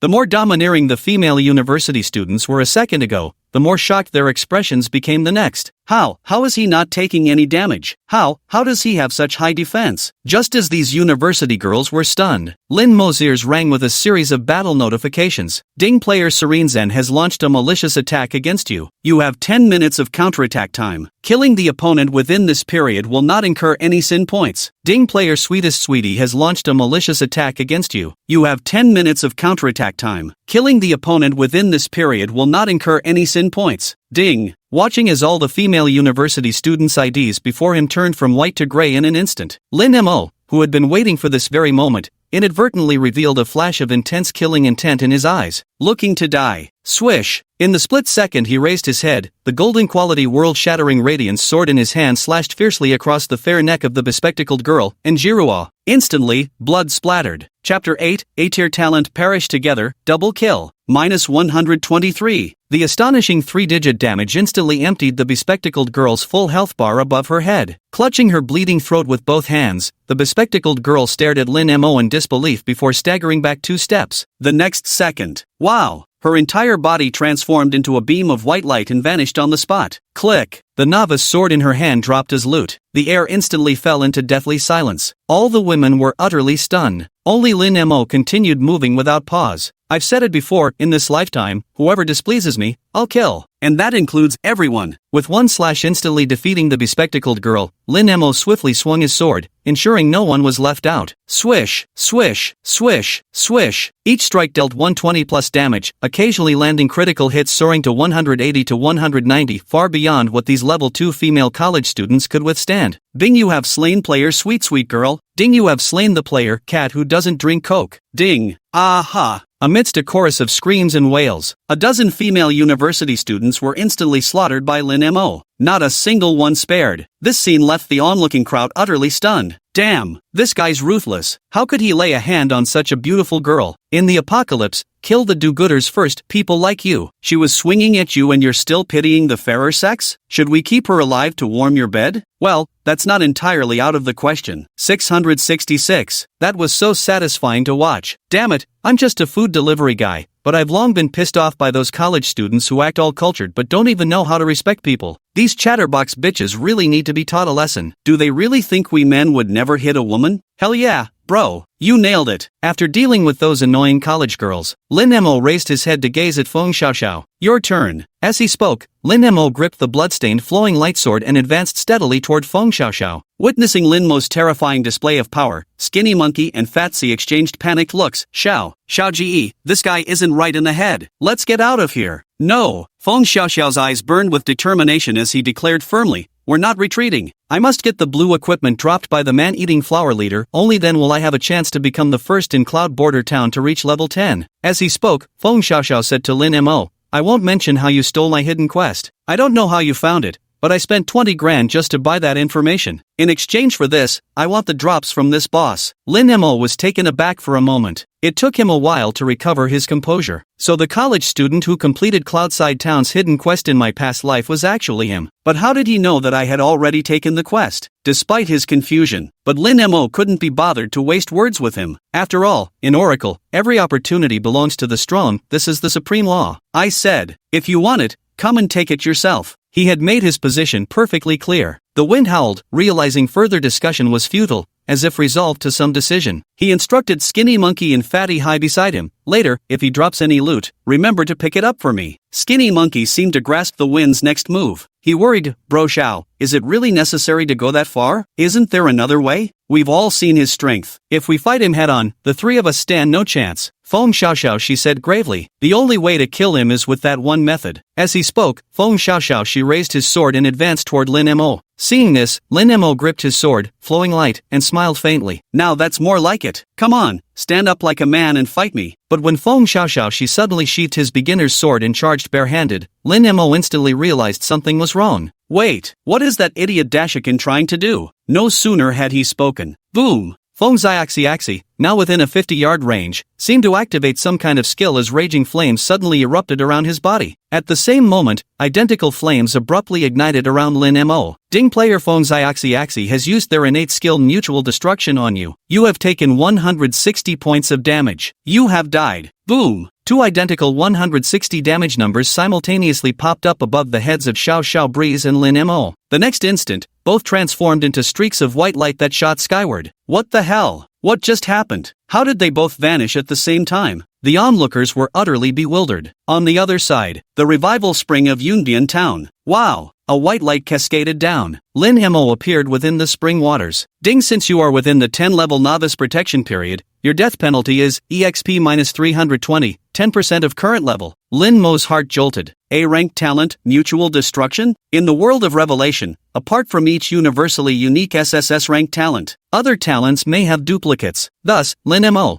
with memories of his past life, knew well, the talent Jade Burns with Stone that Feng Xiaoxiao had just used was an A-grade talent. Its effect is, by sacrificing oneself, deal true damage equal to one's maximum HP to a designated enemy. This damage ignores all damage reduction effects. Who would have thought this guy was actually an A-grade talent holder? And you're willing to sacrifice yourself just to take me down? What the actual fuck? It's clear, to synergize with this talent, Feng Xiaoxiao had allocated all his attribute points into Constitution. If he had even a few dozen fewer HP points, he wouldn't have been able to burst down Lin Mo, who had 140 HP. At the same time, splash! Another beam of white light showered down. Feng Xiaoxiao had also resurrected in the spring water. The two of them were now face to face, as if soaking in a hot spring together, an awkward and bizarre scene. Are you out of your damn mind? Lin Mo couldn't help but snap. What the hell is wrong with you? The wind howled, yet he remained utterly serious, without a trace of remorse. You stole the hidden quest that rightfully belonged to me. I just need the loot from that boss monster as a little compensation. Is this too much? As he spoke, Feng Xiaoxiao opened his friends list and sent a message to Skinny Monkey. Did he drop any loot? Before long, he noticed a faint smile playing on Feng Xiaoxiao's face. Lin Mo seemed to have noticed something. He immediately opened his backpack to check, and his heart skipped a beat. This is bad. The venom ring got dropped. Good. Very good. Lin Mo laughed instead of getting angry. I'll remember you. You'd better pray we don't meet again in the wilderness. As soon as these words were spoken, nearby, the group of college girls Lin Mo had killed earlier instantly swarmed around him again. Pointing at Lin Mo, they unleashed a torrent of insults. Don't you dare bully Senior Ling Xiao. So what if you're good at games? That still doesn't change the fact you're a loser in real life. Besides, didn't Senior Ling Xiao just defeat you? Exactly. If you dare cause trouble for Senior Ling Xiao, we'll definitely make you pay. There are hundreds of students from Ning University playing this game. Looking at these female college students whose eyes brimmed with pure idiocy, Lin Mo almost felt like laughing. I wonder how your parents would feel if they knew they're working so hard to pay for your college education, yet here you were simping for someone else. Brainless bimbo with big boobs. Having said that, Lin Mo, who had more pressing matters at hand and no time to waste on these people, hurriedly left the revival spring, leaving the group of women fuming and stomping their feet in anger. Meanwhile, Feng Xiaoxiao sighed with relief and said, "Great, with this blue quality ring, I'll definitely have a shot at claiming the top spot on Cloudview Town's level rankings." Yet before the words could fully leave his lips, wow, wow, 2 consecutive flashes of white light scattered around Feng Xiaoxiao. Skinny Monkey and Fat Ocean resurrected simultaneously. Feng Xiaoxiao was stunned. How? Did you two die? Where's the ring? Is the ring still there? Pang Dahai looked aggrieved. Sorry brother Xiao, I couldn't hold on to it. Xiao Xiao's anger and anxiety surged. Who did this? Skinny Monkey replied,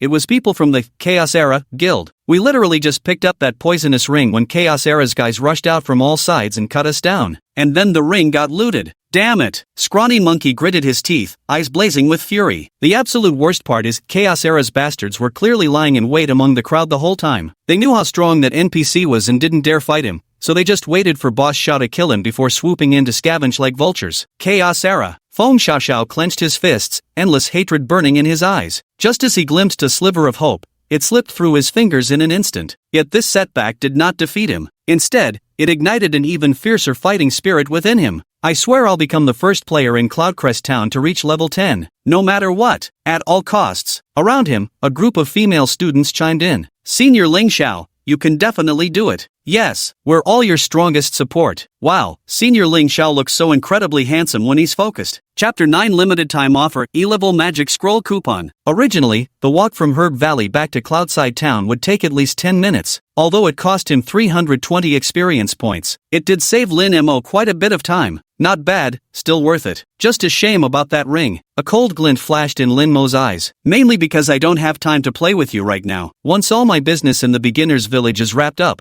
I'll properly give you all the attention you deserve. Fortunately, the evolved golden flowing light sword and orange leg guards were bound to him. If these 2 pieces of equipment get dropped, it'd be a total disaster. As he spoke, Lin Mo arrived at the pharmacy. Find the proprietress Molly and submit the task. Ding, congratulations on completing the quest collecting medicinal herbs. Rewards acquired, EXP plus 200, copper coins plus 12, reputation plus 1, Molly's favor plus 1, equipment hero's cape obtained. Lin Mo's bag contained a full 100 portions of floral herb cores, yet each task only required submitting 10 portions. So, Lin Mo repeatedly claimed and submitted the mission 10 times, obtained 10-fold rewards. In addition to the 10-fold base mission earnings, each time the mission was submitted, the probability of receiving equipment rewards was halved compared to the previous attempt. That is to say, the first attempt guarantees equipment acquisition, the second attempt has a 50% chance, the third 25%, the fourth 12.5%, and so on. After completing 10 mission submissions, Lin Mo stared at the solitary, brave windbreaker in his inventory, his face darkening as he fell into complete silence for a solid 3 seconds. Just now, he couldn't help but speak up. The password triggered a guaranteed first-time win? Unbelievable. However, for Lin Mo, these rewards were actually just secondary. What Lin Mo was most looking forward to was undoubtedly this system notification ringing in his ears. Ding, because your favorability with Jasmine has reached 10 points. Jasmine's favorability level toward you has reached level 1. Closing the notification panel for the favorability level increase in front of him, Lin Mo said to Jasmine, Boss lady, I've gathered so many medicinal herbs for you. Surely there should be some extra reward, right? Of course there is, handsome, of course. Jasmine replied with an appreciative smile, then pulled out a faintly fragrant scroll from within the snowy expanse of her bosom and handed it to Lin Mo. With eyes as captivating as silk threads, she said to Lin Mo, here, this is your reward, one of a kind, utterly unique. Lin Mo excitedly accepted the scroll. Thank you, madam. Exactly. It was quite similar to how he had triggered the only hidden quest in Cloud Rim Village with Auntie Lee earlier. In the Divine Oath world, most opportunities were inextricably linked to the affinity between players and NPCs. The opportunity hidden with Jasmine that allows for quickly earning large amounts of gold coins can only be triggered once the player raises their affection level with her to level 1. And this very opportunity is none other than the magic scroll currently in Lin Mo's hand. Limited time discount coupon, E-grade magic scroll. Description: upon use, within a limited half-hour window, the player can purchase potions from the Cloud Border Town Pharmacy at a 90% discount. Note, this magic scroll is limited to use at the Cloudfront Town Pharmacy in Novice Village number 116. Only the first player whose favorability level with Jasmine reaches rank 1 in Cloudfront Town can obtain this magic scroll. In my past life, this opportunity was discovered by a fool who boasted on the forums, he bought a backpack full of cheap potions, used them for several days, and saved a lot of money. But, if you take advantage of the 90% discount to buy potions in bulk and resell them at a higher price, you can earn a large amount of copper coins in a short time by profiting from the price difference. As he spoke, Lin Mo immediately crushed the magic scroll on the spot. Ding! The limited time discount coupon for A-Rank magic scrolls has taken effect. For the next half hour, you'll receive a 90% discount on potion purchases at the pharmacy. Time was tight. Without another word, Lin Mo rushed to the pharmacy counter and began selecting potions. At that moment, all he saw was this: the level 1 health potions and mana potions, which normally cost 10 copper coins per bottle, now required just 1 copper coin in Lin Mo's eyes. Lin Mo spent 3.8 silver coins in one go, purchasing 38 sets of health potions. Each set contained 10 bottles, totaling 380 potions. It wasn't that Lin Mo didn't want to buy more, it was simply because his inventory space was limited. The player starts with only 40 inventory slots. Apart from the E-grade Poison Toss magic scroll and the newly rewarded Champion's Cloak from the quest, Lin Mo only had 38 backpack slots left, and every single one was filled with potions. With his inventory fully loaded with potions, Lin Mo immediately left the pharmacy and headed straight for the auction house,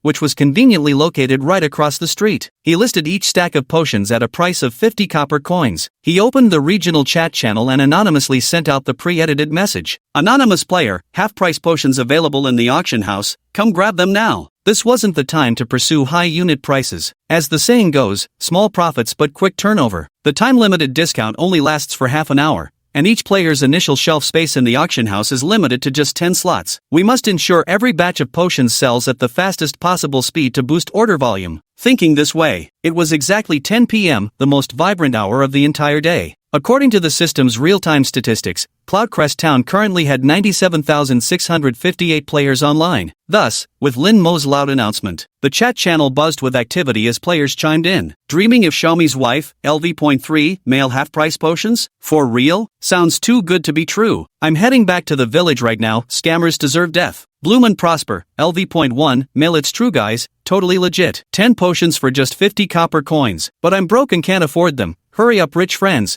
There's only 10 batches total. Zihan's mom, LV.2, female fake news everyone, don't believe it. I'm at the auction house right now, no discounted potions here. Save yourselves the trip. Zihan's mom, level 2, female also, I'm buying some copper coins at a rate 1 point higher than the system's withdrawal rate, 1.1:1. If anyone has extra copper coins, could you sell me some? Just send me a mail. Meanwhile, Lin Mo had just listed his potions when he immediately received a consignment notification. Ding, your consigned item health potion at the auction house has been purchased by player Zihan's mom. After deducting a 3% service fee, you've received 48.5 copper coins. Ding, your consigned item health potion at the auction house has been purchased by player Zihan's mom. After deducting a 3% service fee, you've received 48.5 copper coins. Ding! Lin Mo had severely underestimated the purchasing power of these players in the beginner's village. The 10 sets of potions he had just put on the shelves were sold out in less than half a minute. After the shelves were cleared, Lin Mo immediately restocked another 10 sets, still priced at 50 copper coins per set, as more and more players actually managed to buy the half-price potions. This news has also been verified. Zihan's mother was bombarded with private messages from countless players, crying as she logged off. Meanwhile, more and more players came to the auction house to purchase potions. As a result, the second batch of potions sold out within just 10 seconds of being listed. After all, a bottle of medicine costs 10 copper coins at the pharmacy. At the system's 1:1 exchange rate,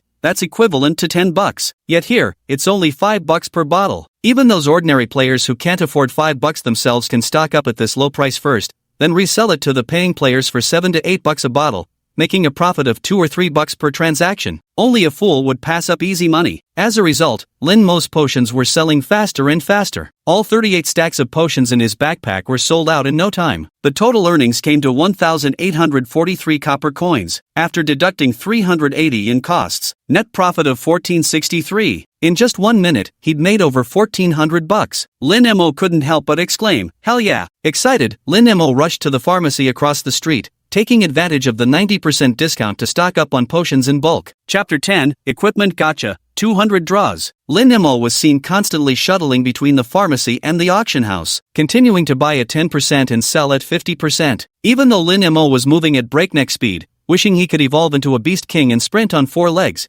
demand still far outstripped supply. The main issue was the limited capacity 40 backpack slots and only 10 auction house listings. This meant Lin Mo could only process 38 batches of goods per trip, and he could only list 10 batches at a time. Lin Mo couldn't help but say, "I remember there's a hidden opportunity in the third-tier main city that can expand both backpacks and cargo racks. When we reach the third-tier main city, we must seize it no matter what." Thankfully, the pharmacy and the auction house were close to each other, just facing one another. Otherwise, Lin Mo would have wasted a lot of time just running back and forth on the road. And so, he ran back and forth like this for a full half hour, making at least several dozen trips. The sound of the system finally rang in his ears again. Ding, please note, the limited time discount effect of the Magic Scroll coupon has expired. You will no longer enjoy a 90% discount when purchasing potions at the pharmacy. The moment the system's voice sounded, ignoring the strange looks from others, Lin Mo suddenly collapsed onto the street, completely exhausted. But the moment he saw the balance on his dashboard, all his exhaustion vanished in an instant. Money, 13 gold, 12 silver, and 25 copper. Yes,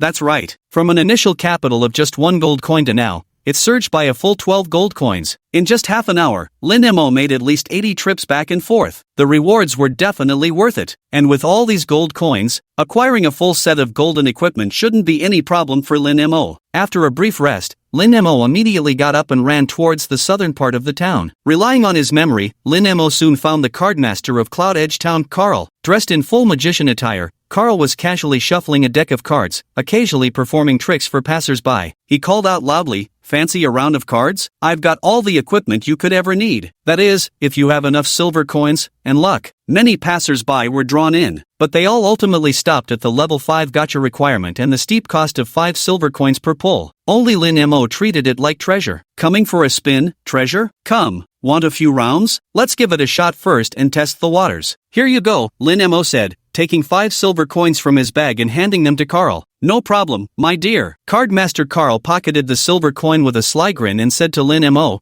"Guaranteed to satisfy." With that, Carl performed a magical shuffle. With a wave of his hands, dozens of cards suddenly hovered midair before Lin Mo. Lin Mo casually drew one of them. "Ding, congratulations, you've drawn a level 5 tier 1 white equipment, magic boots." Seeing this, some bystanders who were watching the commotion burst into laughter. Spending 5 silver coins to draw a piece of white tier equipment? What a sucker! The game dev's scheme to recycle players' silver coins with trash equipment couldn't be more obvious. Only a fool would fall for it. Lin Mo paid no attention to their mocking remarks. Because for other players, if they gamble on loot boxes, they can only pray to draw high-quality equipment to be useful. Once they get low-quality trash gear, it's worthless. But for Lin Mo, who possesses the server's only SSS tier talent Soulfire, even if he draws nothing but the trashiest white tier gear, it holds immense incineration value. Moreover, Lin Mo has already verified this with his SSS tier talent, Soulfire. The incineration value of one level 5 white tier gear is 5 evolution points. And if I spend 500 bucks to buy 5 sets of starter gear, burning them would only give me 5 evolution points. So if I draw a white tier item, I break even at worst. But if I pull a green or blue tier piece of equipment, it's pure profit. So, what others saw as foolish behavior, Lin Mo thoroughly enjoyed. He boldly threw down 5 gold coins, 100 consecutive draws. Instantly, everyone around was dumbfounded. At this moment, they no longer mocked Lin Mo for wasting so much effort drawing worthless equipment from the gacha. Instead, they were shocked that someone could actually produce 5 gold coins so early in the game. Divine Oracle just launched 2 hours ago. How did he get so much gold already? Holy shit, 5 gold coins. At the official 1:1 exchange rate, that's 50 grand. I thought he was just some clueless noob, but turns out he's a top-tier whale. Okay, my bad for underestimating him. The onlookers' expressions shifted from mockery to admiration. Lin Mo, under the watchful eyes of the crowd, drew cards 100 times in a row. Ding, congratulations on drawing a tier 1 level 5 white equipment, magic bow. Ding, congratulations on drawing a tier 1 level 5 white equipment, magic cloth armor. Ding, congratulations on drawing a tier 1 level 5 green equipment, magic ring. Ding. All equipment that players can draw from Cardmaster Carl is from the tier 1 level 5 magic series, with random quality ranging from white to purple. Lin Mo drew 100 pieces of equipment and found that 87 of them were common, white, gear, with only 9 uncommon, green, pieces and 3 rare, blue, ones. There was also 1 epic, purple, item. To save space, Lin Mo used Soulfire to incinerate all 87 common pieces, gaining 435 equipment evolution points. Lin Mo had already figured out the patterns of equipment evolution. He discovered the evolution points required for each quality upgrade of equipment were double the previous amount. If upgrading a tier 1 level 5 white equipment to green requires 5 evolution points,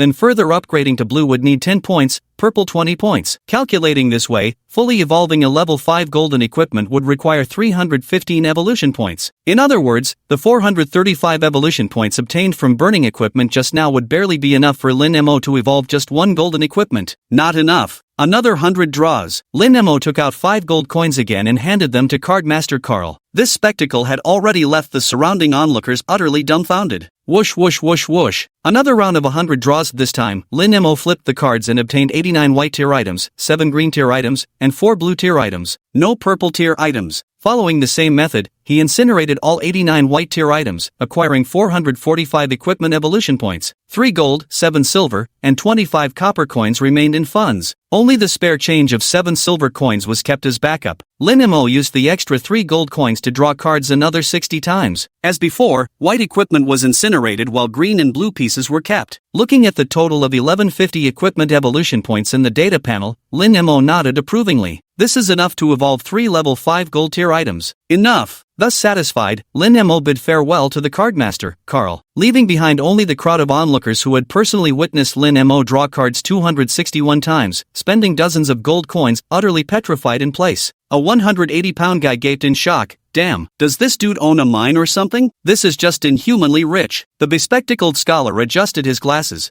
Looks like he drew quite a few green and blue equipments. Seems the pilot's ready for takeoff. A twin-tailed Lolita covered her mouth with both hands. MMMPH. I forgot to add that handsome dude just now. Does anyone know him? Can you share his contact? Chapter 11, Golden Quality Level 5 Demonic Set Series. Considering the current evolution points available, they're insufficient to evolve all 8 pieces including the weapon, rings, armor, belt, leggings, helmet, necklace, and shoes into legendary golden tier equipment. Thus, Lin Mo decided to keep only 3 white tier base items, the arcane cloth armor, arcane boots, and arcane ring. All other white tier equipment was incinerated. For weapons, he planned to continue using World Sunderer Radiant Edge. Since there aren't enough gold equipment slots to begin with, replacing this level 1 gold weapon with a level 5 gold weapon just isn't worth it. Moreover, evolved equipment automatically becomes bound and can't be sold, and even incinerating it again would only yield half the original evolution points. Now that equipment prices are high, I should first sell off all these extra green and blue gears. With that, Lin Mo carried 18 green items, 8 blue items, and 1 purple item as he turned to enter the auction house. Prioritize listing the relatively inexpensive green tier equipment. Choose cash transaction. List 10 pieces of green tier equipment at a unit price of 2,000 yuan. Lin Mo proceeded to post anonymous messages in the regional chat channel. Anonymous player, the auction house has tons of high-level cheap green gear. Everyone come quick. Less than 3 hours have passed since server launch. Players have already deeply experienced how abysmal the drop rates of Oracle monsters truly are. As a result, over 90% of players across the server are still stuck wearing their starter white quality level 1 gear. A level 5 green gear is undoubtedly a scorching hot top tier item in the current market. Soon, numerous players flocked to the scene upon hearing the news. Holy crap, a level 5 green equipment sold for 2,000? I want to know which genius listed this. Are they that desperate for money? It's a bit pricey. Could you adjust the price? I'll buy it for 200 bucks. There were plenty of people complaining, cursing, and grumbling about the high prices, but big spenders were everywhere. Soon, Lin Mo's inbox began blinking. He started receiving notifications of successfully sold equipment. And so, while selling gear, Lin Mo was busy evolving his equipment. Starting from white quality, step by step, he consecutively evolved it 6 times, investing a total of 315 equipment evolution points. Ding, congratulations! You've evolved the level 5 tier 1 white grade magic cloth armor into the gold grade corrupted radiant robe. Lin Mo excitedly looked at this level 5 gold grade equipment in his hands. Demonized Holy Light Robe LV5. Quality, tier 1 gold. HP, plus 420. Additional attributes. Constitution plus 25. Effect, Restoration, restores 20 HP per second. Description, a robe imbued with immense magical power. Wearing it will make you as excellent as me, Cardmaster Carl. Note, bound. 25 points in Constitution converts to 250 health points. A piece of clothing that adds 670 HP? Level 5 gold equipment. This is ridiculously strong. Lin Mo couldn't help but exclaim in amazement. If only he had gotten this armor earlier. Even facing Feng Xiaoxia with her S-ranked mutual destruction talent, Lin Mo could have survived 5 explosions without dying. Next, Lin Mo eagerly began upgrading the second and third pieces of equipment. Each piece of equipment consumed 315 evolution points just like before. Ding, congratulations! You've evolved the level 5 tier 1 white grade magic ring into a gold grade corrupted holy light ring. Ding, congratulations! You've evolved the level 5 tier 1 white grade magic boots into a gold grade corrupted holy light boots. The facts prove that at the same first tier golden quality level, level 5 equipment is significantly stronger than level 1 equipment. Corrupted sacred light ring, LV5, quality, 1 estate tier golden, attack power, plus 70, additional attribute, strength plus 25, special effect, armor penetration, attacks ignore 55 points of enemy defense. Description, a magic ring imbued with immense magical power. Wearing it will make you as exceptional as I am. Card Master Carl. Note, bound, demonic holy light boots, LV5, quality, tier 1 gold, agility, plus 42, additional attribute, agility plus 25, special effect, acceleration, active ability grants plus 40 agility for 10 seconds upon activation, 60-second cooldown. Description, these magic boots brim with immense arcane power. Wearing them will make you as exceptional as me. Cardmaster Carl. Note, bound to owner. It's outrageously powerful. Lin Mo felt that after equipping these 3 level 5 golden items, he could now solo hidden quests. Hell, he might even be able to single-handedly take down the level 17 boss, Vampire Emperor Enoch, that had killed him in his previous life. At this moment, he still had 209 evolution points remaining. Lin Mo spent 48 evolution points to upgrade his orange quality, Novice Pants, into the gold quality, Worldbreaker Dominator. Defense increased from 18 points to 45 points. Additional Constitution attribute rose from 6 points to 20 points. The damage reduction effect of special effects dramatically increased from 20 points to 50 points. Wow! As Lin Mo equipped all 5 golden pieces of gear, his entire body instantly radiated a divine golden light resembling the glow of creation. In his past life, Lin Mo had always been trapped in the darkest depths of the divine oracle world, like a filthy rat in the sewers,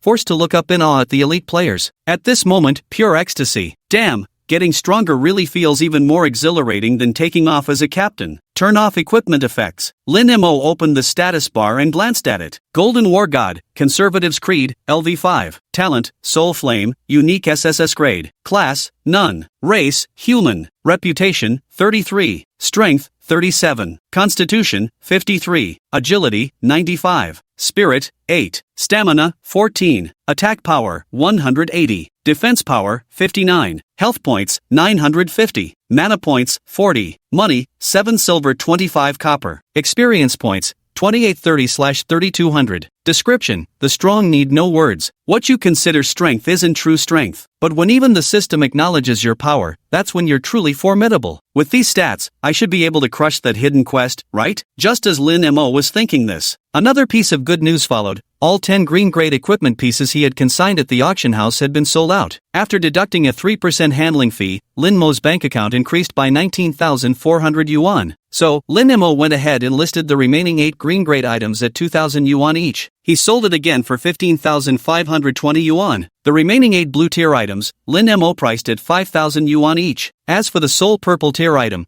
he directly set the price at 20,000 renminbi. Once equipment reaches blue tier quality, additional attributes are unlocked. Once upgraded to purple quality, it can even unlock powerful exclusive special effects. Thus, blue and purple equipment are absolute necessities for paying players. Lin Mo wasn't worried at all, this price would definitely sell. Additionally, there was one last display shelf remaining. Just as well, Lin Mo listed the E-grade skill book Poisoning dropped by the man-eating flower boss for sale. Without a moment's hesitation, he priced it directly at 30,000. Cloudside Town has so many people. There must be a few big spenders among them, right? And those were exactly the people Lin Mo was fleecing. Who could blame him? Lin Mo urgently needed a massive sum to complete his in-game top-up before the Oracle consumed reality 3 months later, securing those cumulative recharge rewards. Lin Mo did the math. The gacha pulls cost 13 gold coins in total, which translates to 130,000 yuan. And if I sell all this leftover gear, I can make over 90,000, which means this full set of gold tier equipment only cost me 40,000 in the end. If only upgraded gear wasn't soulbound. Right now, a single gold tier piece could easily sell for 7 figures. No exaggeration at all. Because in his past life, Lin Mo had personally witnessed someone spending over $1 million to purchase a level 10 golden tier equipment. This meant Lin Mo exchanged 40k for several million. They struck gold. After completing the hidden quest in Cloudcrest Town,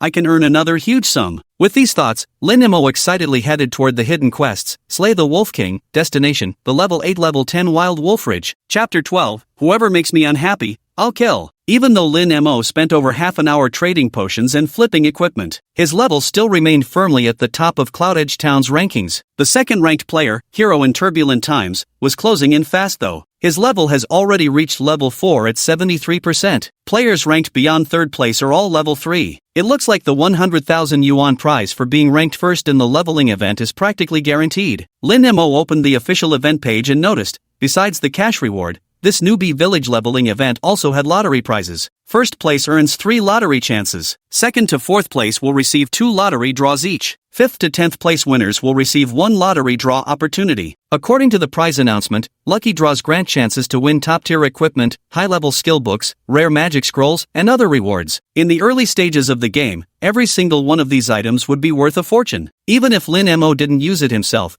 converting it into cash would yield enormous profits. Once I collect the rewards from this hidden quest, I should be able to jump straight to level 7 or 8. Then after casually grinding a few more missions, hitting level 10 will be a breeze. Thinking this way, just as Lin Mo was about to leave the town, a voice suddenly called out from behind, "Mo Shou Changue, stick to convention." Lin Mo's heart jolted violently, because ever since entering the game, he had deliberately hidden his ID and never exposed it. How could someone know his in-game name? Turning around, Lin Mo discovered the person who had called out his ID was actually a familiar face. Perish together like jade and stone? Lin Mo didn't recall his ID, but distinctly remembered his talent. The howling wind seemed to have been staring at Lin Mo for a long time. He walked over together with Skinny Monkey and Fatty High. Good news, this time, there were finally none of those stupid, annoying female college students in sight. To draw cards from the card master, you must reach level 5, and there's only one person in all of Cloudrim Town who's achieved that. You really are sticking inflexibly to conventions. After confirming Lin Moyan's status as the top-ranked player on Cloudrim Town's heavenly leaderboard,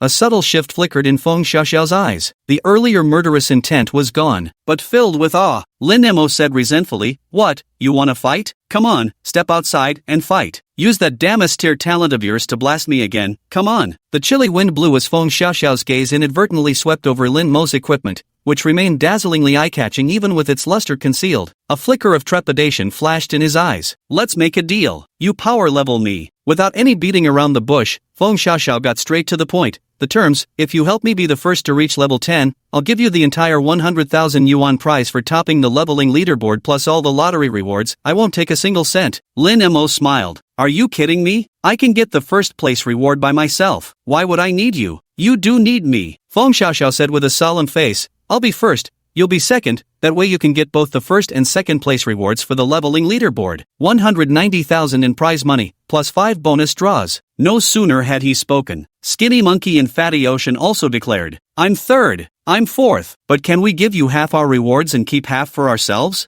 30% is fine too." What a cunning scheme this is. Before Lin Mo could speak, Feng Xiaoxiao continued, "Disadvantage: if you refuse, I'll tell the Chaos Guild about your hidden quest. You must have heard of the Chaos Guild, right? Their guild leader, Chaos Hero, is a rich second-generation heir with a vast fortune. Just in the beginner's village of Cloudside Town alone, their guild has over 500 members. Even if you're ranked number 1 on the heavenly leaderboard, provoking them will definitely lead to a bad outcome." The Howling Wind's thoughts were quite clear. He'd analyzed both the pros and cons thoroughly. Clearly, he'd come prepared. If it were in his previous life, Lin Mo might have hesitated or even been afraid. But in this life, Lin Mo, wielding his SSS level talent and clad head to toe in divine golden gear, wasn't having any of it. Lin Mo had just stepped beyond the boundary of the beginner village, standing outside the safe zone, when he turned to Feng Xiaoxiao and said, "What did you just say? I didn't catch that. Come on, come out here and say that to my face again." The wind howls as I plant my feet firmly. "If I go out, you'll definitely kill me." "I won't go out." Lin Mo shrugged. Without even a shred of sincerity, how can we discuss cooperation? I was reckless before, and I apologize. But this time, I'm serious about working with you. Lin Mo knew their apology was insincere. They only wanted to cozy up to him now that they recognized his strength. Casually, he replied, "I'm serious too." He hesitated for a moment. The wind howled as Xiao Xiao asked, "If I come out, will you really talk things over with me properly?" Lin Mo, guaranteed. "All right." No sooner had the words been spoken than Xiao Xiao stepped beyond the safe zone boundary without hesitation. The next second, thunk! Lin Mo raised his sword and struck,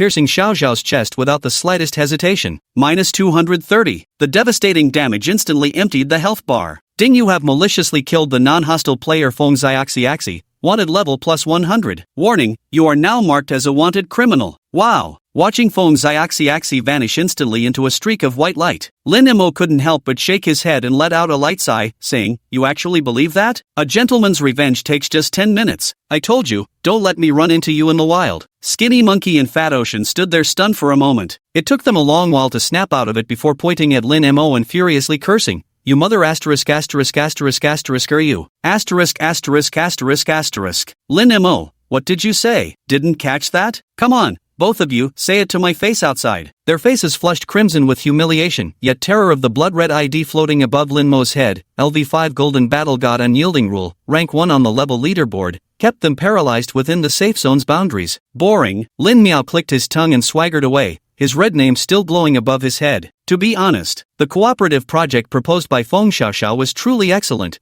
promising to significantly boost Lin Miao's profits. But, if anyone displeases me, I'll kill them. This principle took absolute precedence over everything else. As for the chaotic times, let them come. Lin Mok wasn't worried in the slightest. On the contrary, he was hoping Feng Xiaoxiao would actually summon the Chaos faction members for him, because in his previous life, the very first group to bully and oppress Lin Mok in the Revelation world was none other than the Chaos Faction Guild. From the beginner villages all the way to Tier 3 cities, for several agonizing months, Lin Mok had been forced to survive under the oppressive shadow of the Chaos Elite. Though mediocre in talent, he flaunted his rich second-generation status, acting all high and mighty with his wealth and influence, deriving pleasure from picking on vulnerable people like Lin Mo. He even knew the real name of the game's elite player, Chaos Hero, Wang Junjie. "I swear, in this lifetime, I'll fucking kill you every time I see you. I'll knock your damn dick sideways." On the way, the red ID above Lin Mo's head was particularly eye-catching, because the drop rate upon death is drastically increased for red-named players. But when passerby players saw Lin Mo's ID name, they instantly lost all desire to kill him for loot. The golden-clad god of war, ranked first on the heavenly leaderboard. Who the hell would dare mess with him now? Instead, numerous players came flocking to curry favor with Lin Mo, even offering to become his protectors. Following the map's guidance, after more than 20 long minutes, Lin Mo finally reached his destination, Wolfridge. As a wild zone with levels ranging from 8 to 10, it was naturally deserted. Only the spine-chilling howls of wolves pierced the darkness of the night. The mission objective was to slay 30 wild wolves and 1 Moonhowl Wolf King. Without a doubt, the Moonhowl Wolf King must be a boss-level monster. Damn it! In the darkness, Lin Mo drew his sword and rose. Let's get to work. Chapter 13, Slaying the Leader, Howling Moon Wolf King. Frenzied Wild Wolf, Common Monster. Level, 8. Attack Power, 98. Defense, 44. Health, 490. Skill, Frenzy. Description: don't judge me as just a wolf, my cunning will surpass your wildest imagination. 98 attack power? That high? Upon seeing the wild wolf's stats, Lin Mo felt a faint shock. No sooner had he spoken. From the darkness on his right, a wild wolf suddenly lunged out, opening its maw wide to sink its teeth viciously into Lin Mo's arm. Instantly, a bright red damage number popped up above Lin Mo's head. -1, forced. Lin Mo was shocked and horrified. Damn, that almost broke through my defense. With a backhanded slash, his sword sent the wild wolf howling in pain. -345, critical hit. Before the wolf could recover, Lin Mo swiftly thrust his sword into its gaping maw, piercing deep down its throat. -345, critical hit. Aru! A howl sounded as the wild wolf instantly perished. Ding killed a level 8 frenzied wild wolf, experience plus 100. Sin points -1, 2 strikes to annihilate a level 8 monster. Even Lin Mo himself was astonished by his own power. This guy is ridiculously overpowered. Shouldn't the devs nerf this already? This damn crime point system is such a pain to clear. Killing an innocent player nets you 100 points of infamy, while killing a mere minor monster only reduces it by 1 point. It means Lin Mo would have to kill 100 wild wolves to clear the 100 points in value from killing Feng Xiaoxiao. Damn it, what rotten luck. If you ask whether Lin Mo regrets it, he doesn't regret it at all. Next time he sees the wind howling, he'll kill again. You finish me once,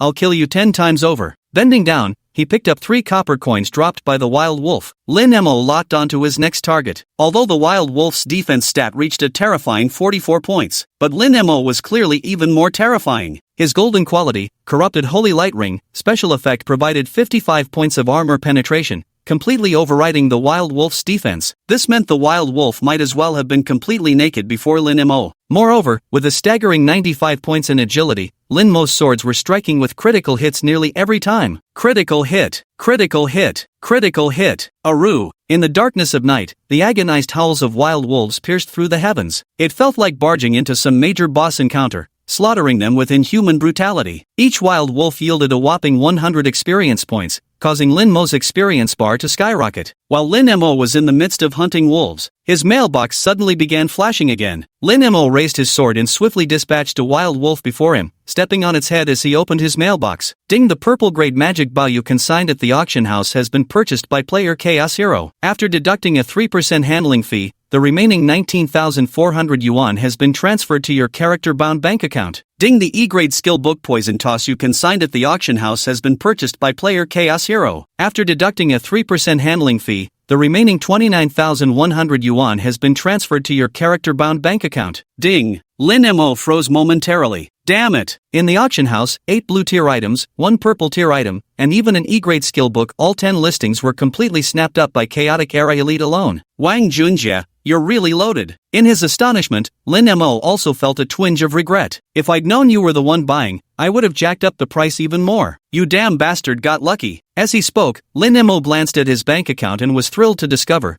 there were already over 120,000 yuan in his card at this very moment. Since the launch of Revelation Online, in just 3 short hours, he had earned over 100,000. In his previous life, scraping by at God's decree just to earn 2 or 3,000 a month, barely enough to keep himself fed, Lin Mo felt for the first time that making money was as effortless as breathing. Of course, Lin Mo knew all too well, this amount of money was still far from enough. Compared to the minimum 50 million needed before God's decree devoured reality, these 100,000 or so were merely a drop in the bucket. But judging by this pace, earning 50 million within 3 months shouldn't be a problem. After all, during the early stages, the benefits one could gain in the beginner's village were still just small profits. Greater opportunities were hidden in the third-tier main cities that lay ahead. With the server's only SSS grade talent at his disposal and memories from his past life, Lin Mo held all the cards. The further he progressed, the easier it became for him to earn money in the Oracle world. After slaying 4 wild wolves in succession, wow! A beam of golden light showered down from above. Lin Mo leveled up to 6. At the same time, click! A pair of pitch-black leg guards dropped from the wild wolf's corpse. Lin Mo picked them up and discovered they were white-quality, wild wolf leg guards, at level 8 tier 1, instantly thrilling him. Password my ass. Took killing hundreds of monsters to finally drop my first piece of equipment. Lin Mo was truly moved. Although this white tier equipment wasn't particularly valuable and probably wouldn't fetch more than 200 or 300 bucks at auction, still, every little bit counts. Treating it like a treasure, Lin Mo carefully stored it in his backpack. Keep killing the wild wolves. One after another, 30 wild wolves were slain. At this point, the first half of the mission, killing 30 wild wolves, was complete,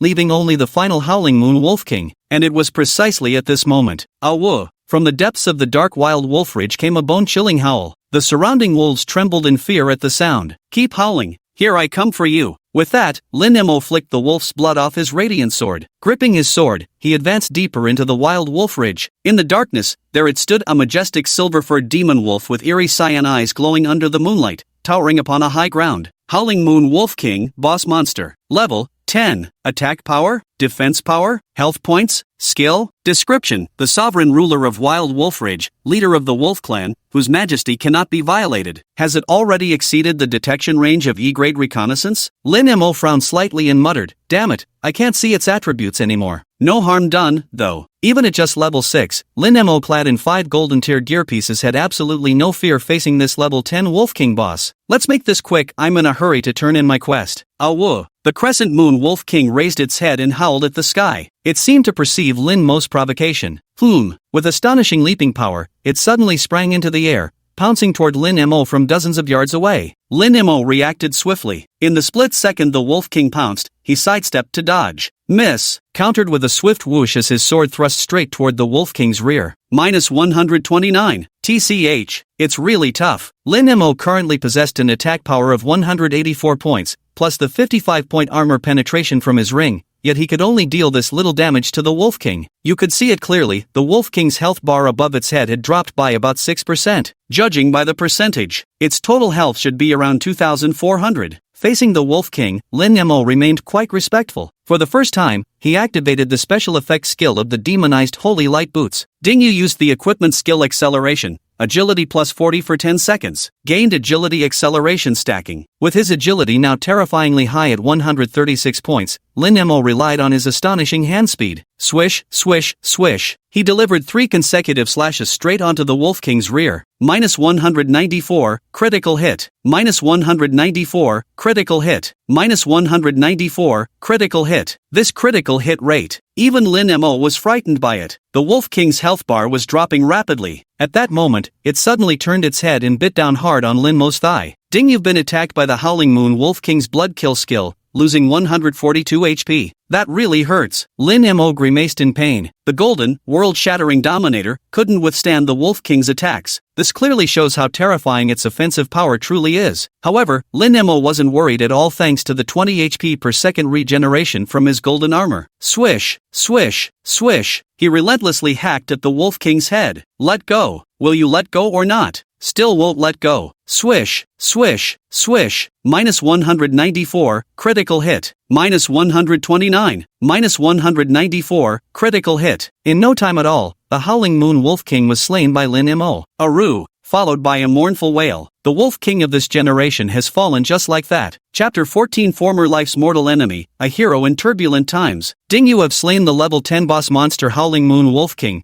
Experience points plus 5,000, reputation plus 4, guild value -100. Wow! Golden light scattered down. Ding, congratulations on leveling up. 5-dimensional attributes plus 1, free attribute points plus 3. Current level, 7, next level requires 12,000 EXP. Nothing beats boss monsters for gaining rewards. Lin Mo couldn't help but exclaim. A single Wolf King instantly cleared the remaining 70 points of Lin Mo's sin value. Watching his ID turn from red back to normal white, Lin Mo felt refreshed. Otherwise, he would have had to kill 70 more mobs to clear his sin points before returning to the beginner village. Because the system mandated, gray-named and red-named players were forbidden from entering safe zones. And now, the most thrilling moment was about to begin. That level 5 boss monster Man-Eater Flower just dropped a blue tier equipment and an E-grade skill book earlier. If it hadn't dropped the blue item, the total value would have reached 35,000. I bet this level 10 boss monster must be worth even more, right? With this thought in mind, Lin Mo rubbed his hands together and approached the corpse of the Howling Moon Wolf King with eager anticipation. He began rummaging through the fallen Howling Moon Wolf King's remains. Ding, you picked up 15 silver coins and 38 copper coins. Ding, you picked up an E-rank skill book Blood Slaughter. Ding, you picked up a tier 1 purple grade Wolf King leg guards. Ding, you picked up a tier 1 blue grade Wolf King belt. Another book came out, and there's even a purple tier gear? Lin Mo was instantly overjoyed. This is definitely a jackpot. These items are worth at least 50,000 altogether. Good. Good. The mission rewards later will be even better. Making money here is as easy as picking it up. So easy. Recalling his past life. Unable to pay the 600 yuan rent, he was thrown out by the landlord and slept in an internet cafe for several days. To fight over a worthless common tier item dropped by a monster, he fell out with his teammates, quarreling and making a scene. To complete quests, he had to grovel and suck up to top players everywhere. Those days, Lin Mo never wanted to experience them again. In this life, I will surely stand at the pinnacle of the Oracle world, looking down upon all contenders. He stored the loot from the Howling Moon Wolf King into his backpack. Lin Majin got up, preparing to leave the Wild Wolf Ridge and return to the beginner village to turn in his quest. The night was deep and quiet. The desolate ridge was eerily quiet. Just as Lin Mo was about to step out of Wild Wolf Ridge, suddenly, a chilling gust of wind rushed toward him. Whoosh, whoosh. In the darkness, 2 cold glints flashed abruptly. With extraordinary awareness and reflexes, Lin Mo swiftly leaped to the right. The next instant, 2 sharp arrows thudded precisely where his feet had just been. Lin Mo's gaze turned icy. He turned to face forward. Under the moon's pale glow, a dense crowd of shadowy figures had completely blocked the exit of Wild Wolf Ridge. The ambush arrows had been fired by 2 among their ranks. At this stage, the vast majority of players were still wielding the beginner swords gifted by the system. Anyone equipped with new ranged weapons like bows had to be extraordinary individuals. Sure enough, Lin Mo scrutinized them carefully. Those players not only boasted levels as high as 4 to 5, but their displayed IDs uniformly shared the same 2-character prefix, Chaos Guild. The very same top-tier bullying faction that had relentlessly exploited, oppressed, and squeezed him layer by layer in his past life. But why would players from the Chaos Guild venture to such a remote place, so far from the beginner's village? In astonishment, Lin Mo suddenly seemed to recall something. That guy actually leaked my hidden quest information to Chaos Faction? Just as Lin Mo thought of, Feng Xiaoxiaoxi. At the forefront of the opposing crowd stood a man barely over 1.7 meters tall, with ordinary looks and a sleazy demeanor, staring intently at Lin Mo. He asked casually, "The hidden quest from Cloud Border Town, does it belong to you?" The speaker was none other than the leader of the Chaos Guild, Chaos Hero. His real name was Wang Junjie. He is the only son of Wang Yunyun, the wealthiest person in Ning'an City, Jiang Province. Coming from a family in the jewelry business, he has carried his mother's surname since childhood, a textbook mama's boy. Rumor has it their family assets exceed 50 billion, enough to last 800 generations of descendants. Lin Mo's most vivid impression of Wang Junjie was simply this: the guy's farts were downright lethal. In their previous life, Wang Junjie had forced Lin Mo to endure his noxious emissions, leaving him clutching the toilet bowl in retching agony for days, his appetite utterly destroyed as if suffering from morning sickness. Don't let this bastard's unremarkable appearance fool you. His inner nature was exponentially more vile and petty. Calling Wang Junjie despicable would be too generous a compliment for him. Even now, simply seeing Wang Junjie again casts a shadow over Lin Mo's heart. But that fear lasted only a moment before being overtaken by excitement. Yes, excitement. Because Wang Junjie came to me on his own. Faced with Wang Junjie's questioning, Lin Mo answered bluntly, "Yes, it's on me." Good. Wang Junjie cracked his neck and said to Lin Mo with an arrogant and contemptuous expression,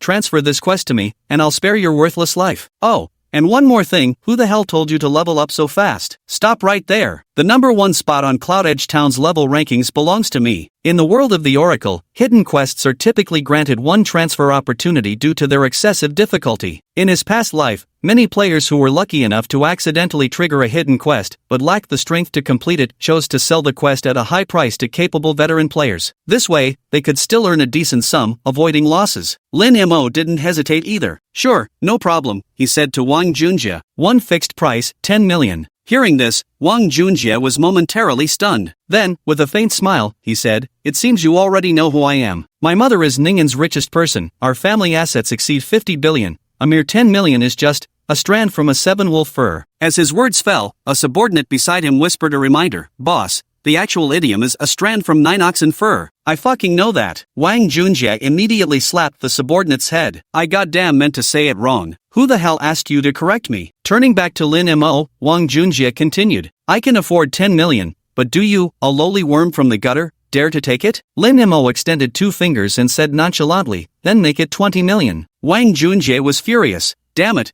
You don't understand what I'm saying, right? Don't know your damn place, can't even fucking raise your head when you're told." At that moment, one of the underlings whispered another reminder, "Boss, you got it wrong again, the idiom is not knowing what's good for you." "I know, I fucking know. Shut the hell up, I'll teach you to talk back." Wang Junjie grabbed the purple tier magic bow he'd spent 20 grand on at the auction house. With 2 sharp whooshes, his arrows turned the talkative underling into streaks of white light. The next moment, Wang Junjie pointed at Lin Mo with a vicious expression and snarled, "One word, hand over the quest, or I'll make sure you can't last in Divine Oracle. I'll slaughter you until your account gets banned." Lin Mo remained unfazed. Whoosh! The Shardstorm Radiant Sword embedded in the ground erupted with a dazzling golden brilliance. "The mission is on me. If you've got what it takes, come and take it." Chapter 15, See you once, beat you once. Wow! In the darkness, the golden radiance emanating from the sword blade was dazzlingly bright. Seeing the golden glowing longsword before Lin Mo, all the players from the Warlord Guild present were struck with shock and awe. GG golden tier weapon. Holy shit! Even Wang Junjie couldn't help but drool with envy. At that moment, the freshly purchased purple tier weapon, magic bow, in his hand, bought for 20,000, instantly lost its allure. His eyes gleamed with avarice, reflecting nothing but the golden sword wielded by Lin Mo before him. Even the hidden quest was cast aside by Wang Junjie. Kill him now. Let's make him drop that golden weapon. I swear I gotta get that sword in his hands. Whoever gets that sword to drop for me, I'll buy them a car. Any model under $1 million, take your pick. As soon as these words were spoken, the entire crowd erupted in frenzy. Holy shit! Charge, brothers, charge. Don't anyone dare fight me for it. The Xiaomi Soggy Wife Ultra is mine. I want the Audi A8. Charge! Amidst the overwhelming roars, dozens of players from Chaos Era behind couldn't break in time, knocking Wang Junjie to the ground in an instant, trampling over his body as they surged forward. Facing the imposing formation of Chaos Era Guild players ahead, Lin Mo stood calmly in place. Even as they charged toward him, he remained unmoved, because he truly didn't want to waste time grinding sin points again. To the players in this chaotic world, Lin Mo was nothing less than a walking $1 million bounty. Their eyes were filled with the desire for bloodshed and plunder. Swish, swish, swish, swish. The first dozen or so reckless players rushed forward, their weapons already swinging toward Lin Mo. Under the siege, a flurry of crimson damage numbers erupted above Lin Mo's head. -1, forced. -1, forced. -1, forced. Instantly, the excitement in everyone's eyes was replaced by shock.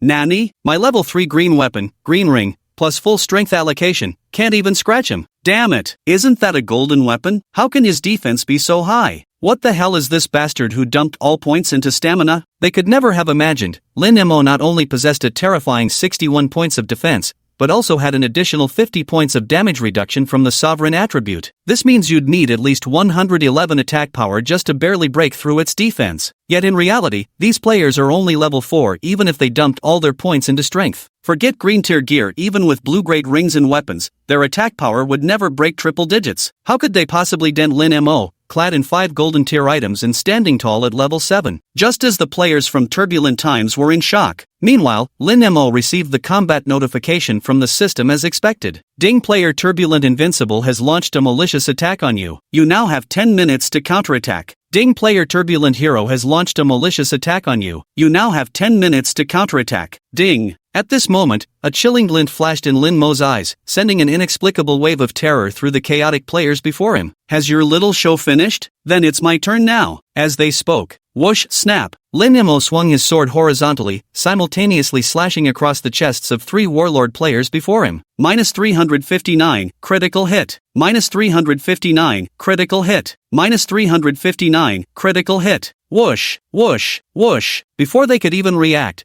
the 3 burst into white light and shot skyward, illuminating the night. The sheer lethality of the attack left the surrounding players pale with terror. Only Wang Junjie, who had just staggered up from the ground dust-covered and disheveled, remained at the rear. Witnessing Lin Mo's god-defying damage, far from being frightened, he was instead even more fired up. Damn, that golden weapon is insane. Charge at him, brothers. Even if it's just chip damage, pile it on until he drops. We must get that sword for me. The dream was plump, yet reality was bony, because Lin Mo has a healing effect of 20 HP per second. Even though the Chaos faction players outnumber him, the combined damage they deal, just 1 point each, can't even keep up with Lin Mo's regeneration. Meanwhile, Lin Mo, with his full set of top-tier golden gear, carves through the crowd effortlessly. Swish, swish, swish, swish. With just a casual swing of his sword, he landed a critical strike dealing 359 points of true damage. The chaotic crowd before him was like helpless chicks, utterly powerless to resist. In the darkness, Lin Mo stepped over the flickering beams of white light, advancing straight towards Wang Junjie. Yet Wang Junjie seemed like a madman. The fiercer Lin Mo's attacks became, the more ecstatic he grew, laughing wildly. Ah, this is exhilarating. Truly worthy of a golden weapon. This feels amazing. Ha ha, I must get this golden weapon no matter what. With unwavering confidence, Wang Junjie drew his bow and fired an arrow. Whoosh! The sharp arrow sliced through the darkness, striking Lin Mo with pinpoint accuracy. -8. Wang Junjie's exaggerated smile instantly froze on his face. He never expected. My purple weapon. Blue ring. Full strength build. Ranked second on Cloudedge Town's heavenly leaderboard. Can't even damage him? Holy shit, fucking hell. By now, the Chaos Warriors had been slaughtered by Lin Mo, their corpses littering the ground. Yet Lin Mo still hadn't lost a single drop of blood. This utterly crushed the remaining fighters' morale. None dared step forward to throw their lives away. Watching Lin Mo stride relentlessly towards him, unstoppable. After just a moment of shock, Wang Junjie quickly regained his confidence. If brute force didn't work, he'd simply switch to a softer approach. I'll give you 5 million, sell me that weapon. The onlooking minions were itching with envy. Meanwhile, Wang Junjie was swelling with pride, utterly convinced that no one could possibly refuse the terms he'd laid out. That included Lin Mo, who at first glance appeared to be some penniless nobody in the real world. Never expected. Lin Mo stepped forward and whoosh, swung his sword, sending Wang Junjie sprawling to the ground. -359, critical hit. Lin Mo's damage was enough to one-shot Wang Junjie, but because he had activated the Death Ward mode in advance, Wang Junjie was left with 1 HP and managed to survive. Before Wang Junjie could react, Lin Mo planted his foot squarely on the man's broad face. Feeling his pride utterly insulted, Wang Junjie finally exploded in fury. Damn it, you looking to die? Do you have any fucking idea who I am? My mother is the wealthiest person in Ning'an City. My family holds immense power throughout Ning'an. This game is the only way someone like you could ever interact with someone of my class. You fucking dare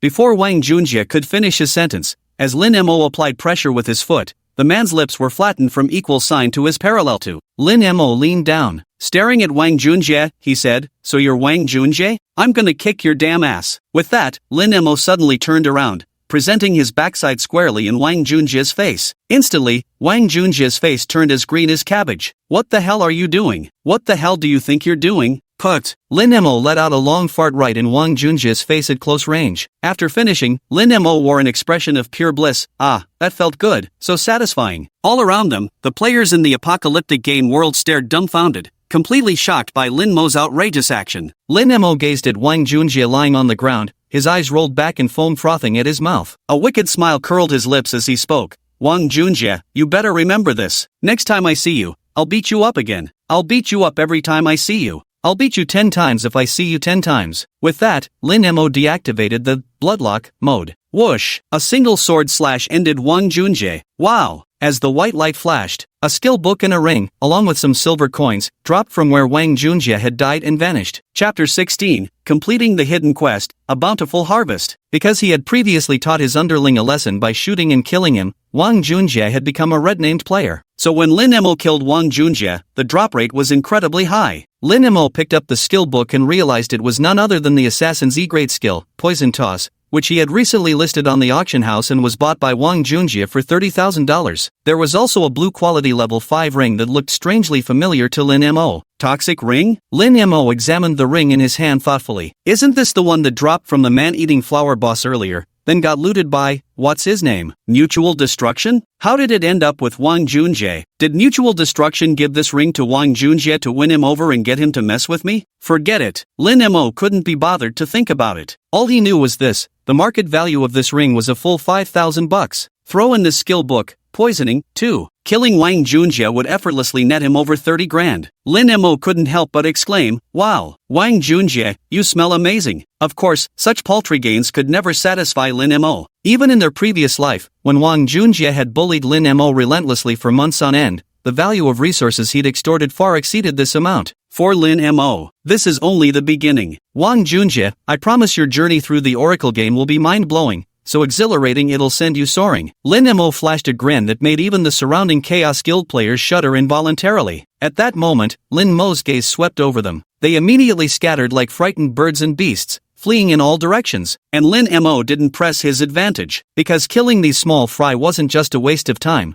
but also offered little nutritional value. Thus, Lin Mo set off back towards Cloudside Town. At the same time, at Cloudside Town's revival spring. Wow! A blinding light washed over. The moment Wang Junjie was resurrected and teleported back, he felt so dizzy he nearly fell headfirst into the spring. Players from the surrounding Chaos Guild who had been killed and respawned nearby were all covering their noses with deeply furrowed brows. What is that smell? It seems to be on the boss. Ugh, so stinky. Just as Wang Junjie was regaining his senses, when he saw the skill book in his bag, along with the ring equipment that had been dropped, he was so furious he nearly ground his molars to dust. Fuck your mother. Wang Junjie kept cursing as he quickly typed into the regional chat channel. Before long, Cloudside Town's regional chat channel was flooded with several pinned messages. Hero in troubled times, male, level 5, ranked number 2 on leaderboard following old rules, fuck your mother. You worthless scum dare to PK me. I'll remember you, you son of a bitch. I, Wang Junjie, swear this: if I don't force you to delete your account within a day, I'll livestream chopping my own D*CK off. It was past 11 at night, and players were quietly grinding monsters and completing quests. The moment the message appeared, the previously silent chat channel exploded with activity. 9-5 single uncle, level 3, male. Holy shit. What the hell happened? This is insane. Jiang Province's Pine Yuyen, level 4, male. What kind of flex is this? Pinning 3 separate messages at 1 gold coin each. Holy fuck, that's 30 grand right there. Sip of milk tea, level 3, female. Old school rules is ranked number 1 on the divine leaderboard. That rebel hero guy is number 2. Wow, 2 top tier legends going at it. Looks like Cloudside Town's about to witness some fireworks. AAA driving lessons, level 2, male. I know this Wang Junjie guy, he took driving lessons with me. His mom's the richest person in Ning'an City with billions in assets. Listen, old school rules bro, I'm advising you to just apologize. You might have gaming skills,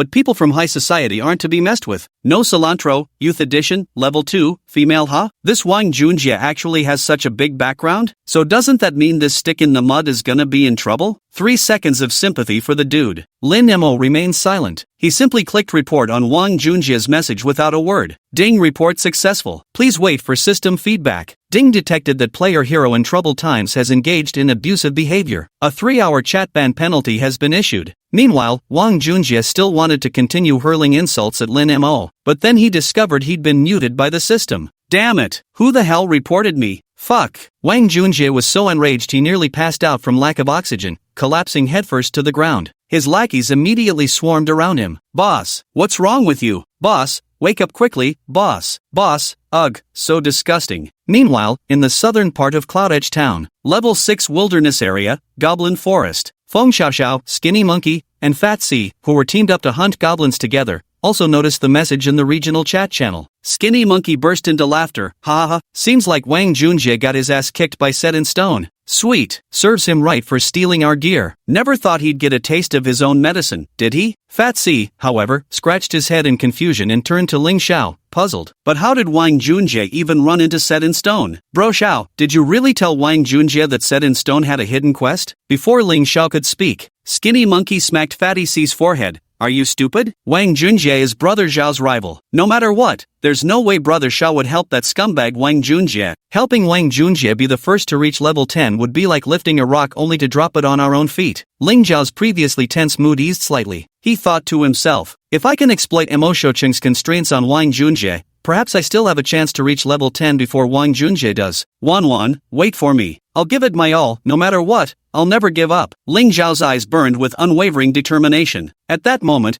Pang Dehai yawned, so sleepy. I really want to sleep. There's still class tomorrow. %%. Skinny Monkey slapped Fatty High awake. What, you dumb? Tomorrow's the weekend. Oh yeah, all-nighter tonight then? Damn right we're pulling an all-nighter. Gotta help Brother Xiao hit level 10. Lin Mo returned to Cloudside Town, eagerly seeking out Auntie Li. I submitted the hidden quest. Did you really kill all those wild wolves, including the Wolf King? Overjoyed at the news, Auntie Li exclaimed, wonderful, now those wild wolves will never come stealing my chickens again. Young man, I can't thank you enough. Lin Mo waved his hand casually. It was nothing, just a small favor. Just give me more rewards. The moment the words fell, the system's pleasant notification rang out. Ding, congratulations on completing the hidden E-rank quest, Slaughter the Wolf King. Reward obtained, plus 20,000 EXP, plus 1 gold coin, plus 50 reputation, plus 50 favorability with Auntie Li. Obtained Tier 2 orange equipment, Hero's Golden Bow. Obtained D-rank skill book, Double Shot. Wow. Golden light showered down upon Lin Mo's head. Ding, congratulations on leveling up. 5-dimensional attributes plus 1, free attribute points plus 3. Current level, 8, next level requires 20,000 experience points. At the same time, a loud system announcement echoed throughout Cloud Edge Town. Announcement, Cloud Edge Town. Ding, congratulations to players stick to convention for completing Cloud Edge Town's unique E-rank hidden quest, Slay the Wolf King, and achieving the title Hidden Player. Rewards obtained, gold plus 1, reputation plus 10, title, Hidden Player. Chapter 17 Peerless Tier 2, Orange Weapon. The system announcement reverberating through the night sky sent the entire Cloud Edge Town into a frenzy. Holy shit, a hidden quest? Must be worth a fucking fortune, right? Just the achievement reward is 1 gold coin, that's equivalent to 10 grand. The quest rewards gotta be insane. Probably worth tens of thousands at least. Ah, so jealous. Why wasn't I the one to discover this hidden quest? But even though the officials said they placed 1 hidden quest in every beginner village,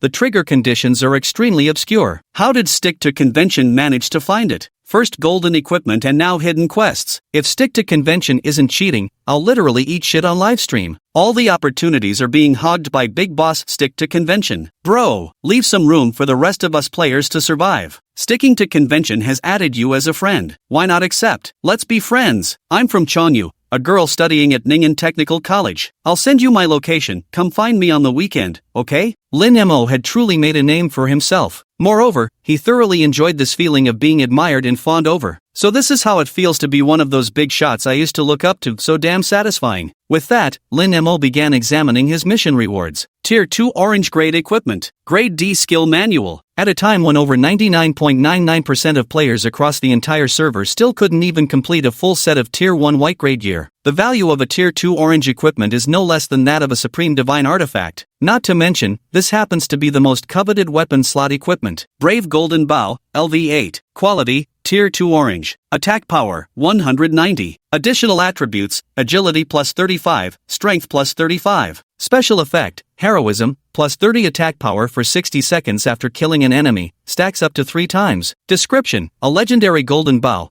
Only those worthy of being called heroes may wield it.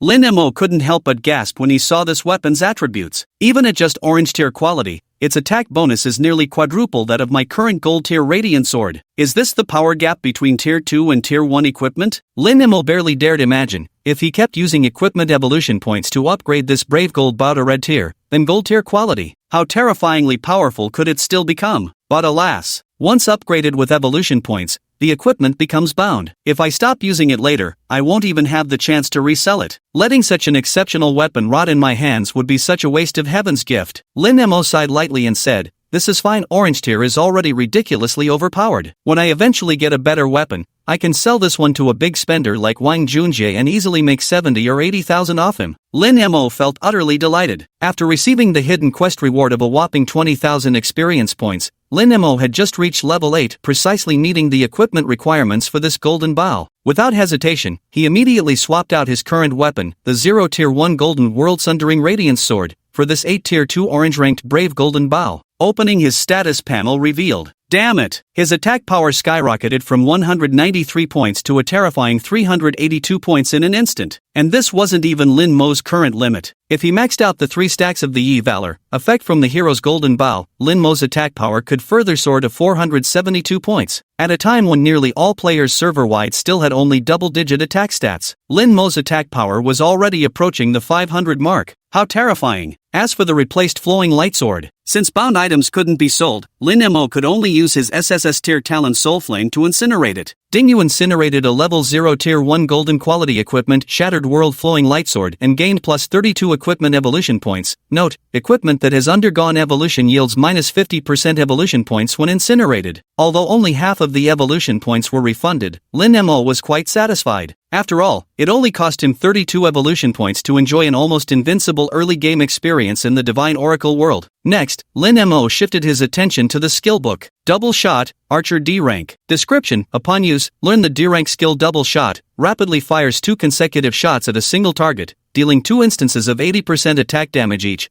with each shot applying a slight knockback effect. Skill cost, 12 MP. Cooldown, 13 seconds. Level requirement, 10. Lin Mo remembered it very clearly. In his previous life, he barely managed to acquire a D-grade skill only 3 months after Oracle launched, just as the real world was being consumed. Yet in this life, nearly 3 hours after Oracle went live, he had already obtained a D-grade skill book. No one who hadn't experienced this firsthand could possibly understand the overwhelming sense of accomplishment Lin Mo felt right now. The Golden Bow and Double Shot were both perfectly suited to Lin Mo's style, because Lin Mo planned to switch to the Archer class after reaching level 10. Explosive damage output, devastating attack power. Just hide behind warriors and knights during team battles and go pew pew pew. Safe and comfy. Most importantly, it's the only ranged class in the Divine Oracle world. At this moment, looking at the skill book in his hands, Lin Mo suddenly had a wild idea. Can Soulfire acquire equipment evolution points by incinerating equipment? By the same logic, could it also gain skill evolution points by burning skills? Lin Mo carefully reread the talent description. He truly found the golden nugget this time. Equipment incineration is just the first stage effect of this talent. Once the Soulfire advances to its second stage,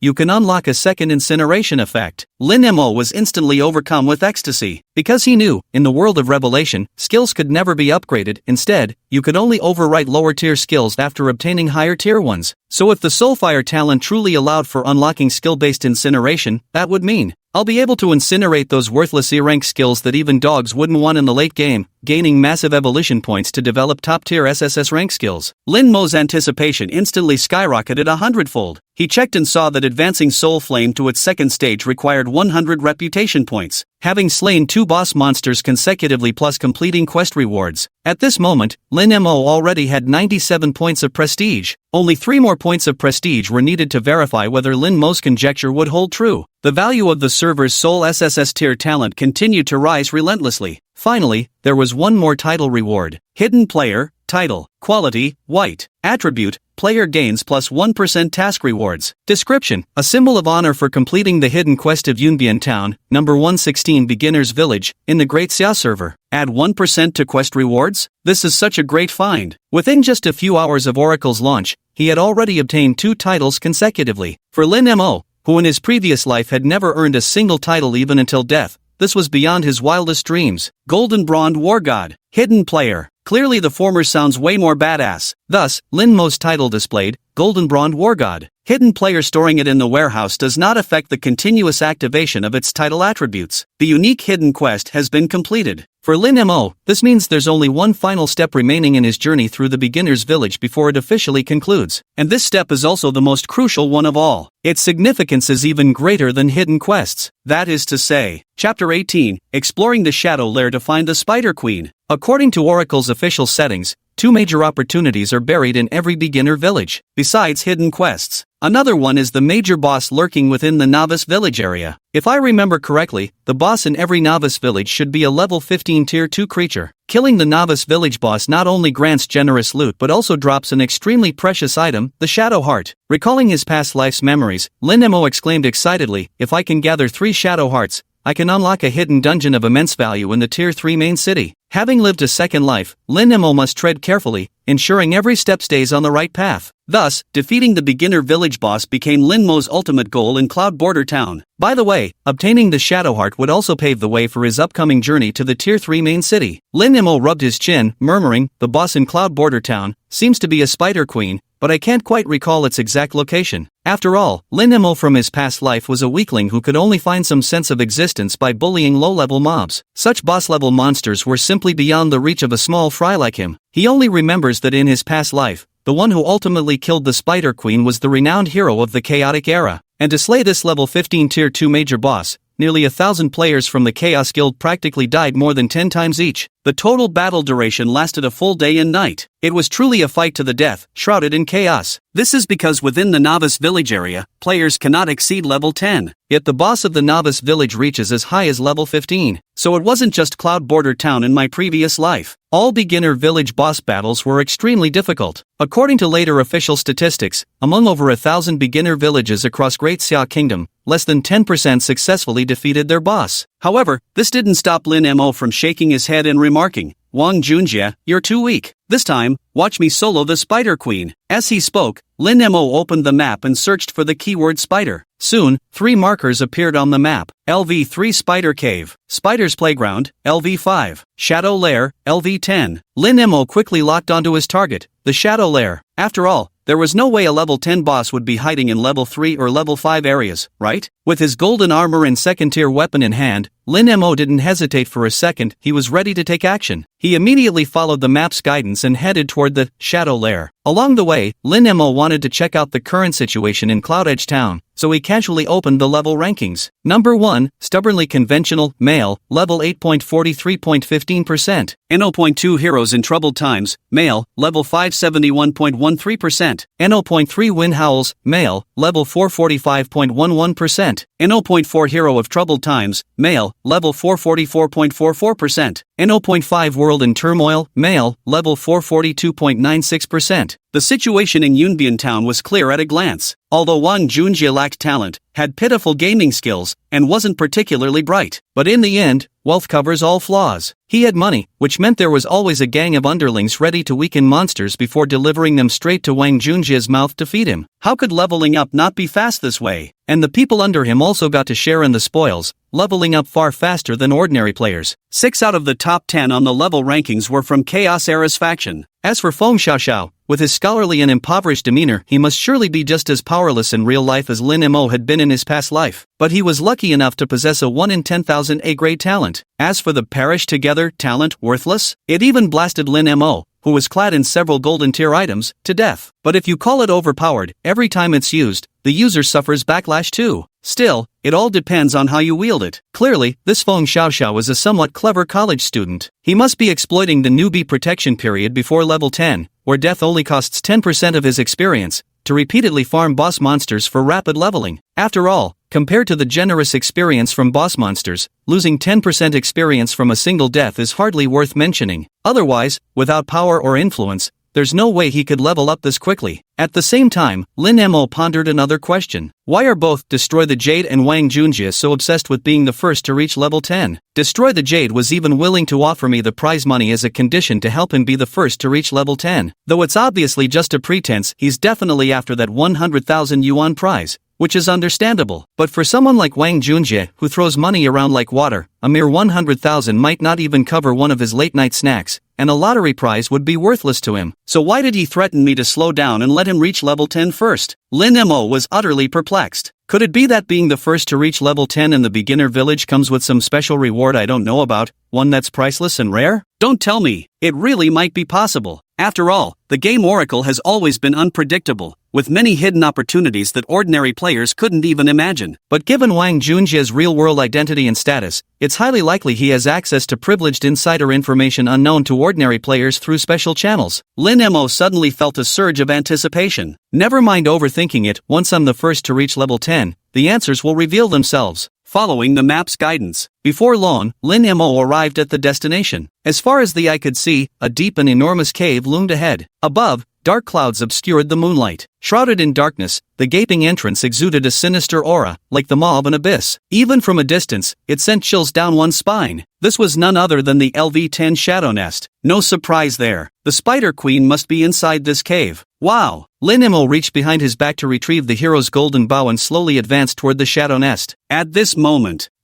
pairs of green lights suddenly flickered to life in the darkness ahead. At first glance, they looked like fireflies, but upon closer inspection, it's a swarm of spiders. Swish, swish, swish, swish. In an instant, a large swarm of spiders came crawling toward Lin Mo. To his surprise, their size resembled that of drones, vastly different from what he had imagined. Tiny little things. It seems harmless at first glance. Lin Mo casually cast an identification skill toward it, before he could even read the spider's stats. Suddenly, splat! One spider lunged at him like a facehugger, clinging tightly to Lin Mo's face. Beep beep beep. With a sudden, sharp sound. Boom! The spider suddenly exploded. Lin Mo's entire head was instantly blown apart. Ding, you have been attacked by the explosive spider's self-destruct skill, losing 9,800 health points. You have died. Wow! Lin Mo didn't even have time to react before transforming into a beam of white light. Only his startled "holy shit" echoed through the night air. Chapter 19, Gathering Materials to Craft the Flame Ring. Ding, you have been revived. As you're still in the newbie protection period, death penalty, minus 2,000 EXP. White light showered down as Lin Mo was teleported to the revival spring of Cloud Edge Town. Dazed and confused, Lin Mo stared blankly into space. What the hell? How did I die? The password. That damn spider was this strong? Lin Mo checked the battle log but still found nothing unusual. He simply couldn't fathom how a mere level 10 mob like the explosive spider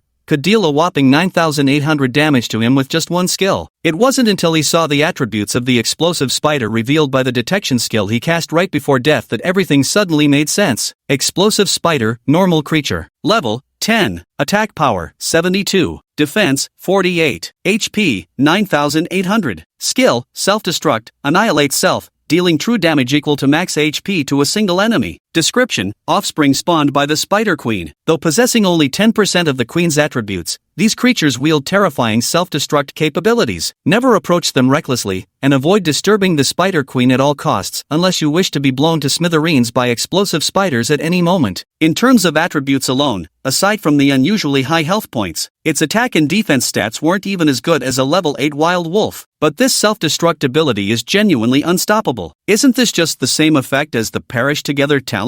Damn, it's the enhanced version. A single blast deals 9,800 damage even at level 20. I wouldn't survive that. Didn't even get to see the Spider Queen's face before getting one-shot by a damn hatchling. How embarrassing. In the midst of his frustration, Lin Mo suddenly had a eureka moment, his eyes lighting up like he'd struck gold. Wait, this explosive spider has 10% of the Spider Queen's attributes? So doesn't that mean we can calculate the Spider Queen's exact stats based on the explosive spider's attributes? Just multiply the explosive spider's attributes by 10. 720 attack, 480 defense, 98,000 HP. When he calculated this result, Lin Mo suddenly felt his worldview collapsing. A level 15 tier 2 boss is this insane? 480 points of defense made Lin Mo's scalp tingle. Even with a tier 2 orange quality weapon and max stacks of heroism, my attack power still can't scratch this boss. No wonder the Chaos Guild sacrificed so much in the past timeline just to kill the Spider Queen, while only 10% of the beginner villages across the entire server managed to defeat her. It seems I severely underestimated this rookie boss. However, Lin Mo didn't feel discouraged, on the contrary.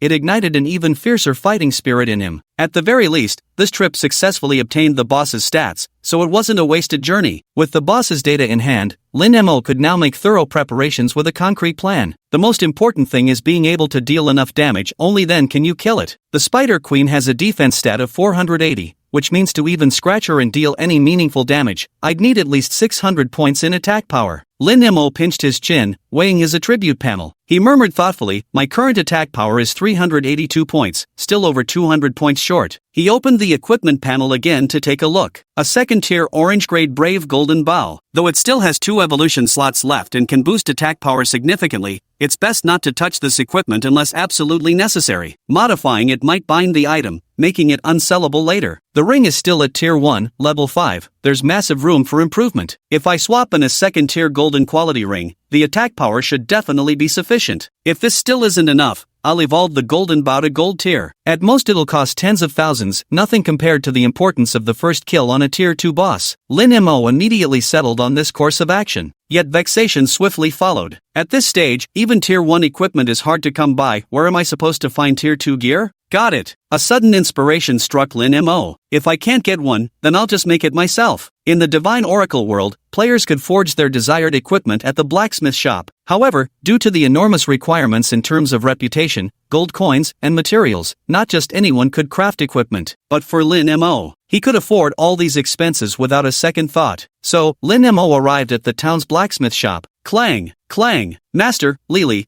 could be seen busily forging weapons even late into the night. Lin Mo approached and triggered the conversation. Master Li, could you craft a piece of equipment for me? Lily paused his work, wiped the sweat from his face, and said cheerfully to Lin Mo, no problem. What kind of equipment do you want? Take your pick, just gather the required materials according to the specifications listed above. As soon as the words fell, Lily casually waved his hand. A selection panel appeared before Lin Mo. Displayed on it were equipment forging blueprints of various styles, ranging from levels 1 to 10. Considering Lin Mo's current level, strength, and Lily's favorability level toward him, he can currently enable Lily to forge level 10, tier 2 quality equipment, and this is precisely Lin Mo's urgent need. Thus, Lin Mo selected Flame Ring, level 10 tier 2, and noted down the forging material requirements recorded on the blueprint. 30 reputation points, 1 gold coin, 30 flame gems, 30 flame souls, 30 silver iron pieces. Any single one of these conditions would be enough to make over 99% of players who want to craft equipment give up immediately. Even a big spender would have to think twice and weigh the options carefully, because the quality of equipment forged by player blacksmiths is randomized. If you invest all that just to craft a purple or orange tier item, that's still acceptable, but accidentally producing a white tier piece? That's enough to drive anyone insane.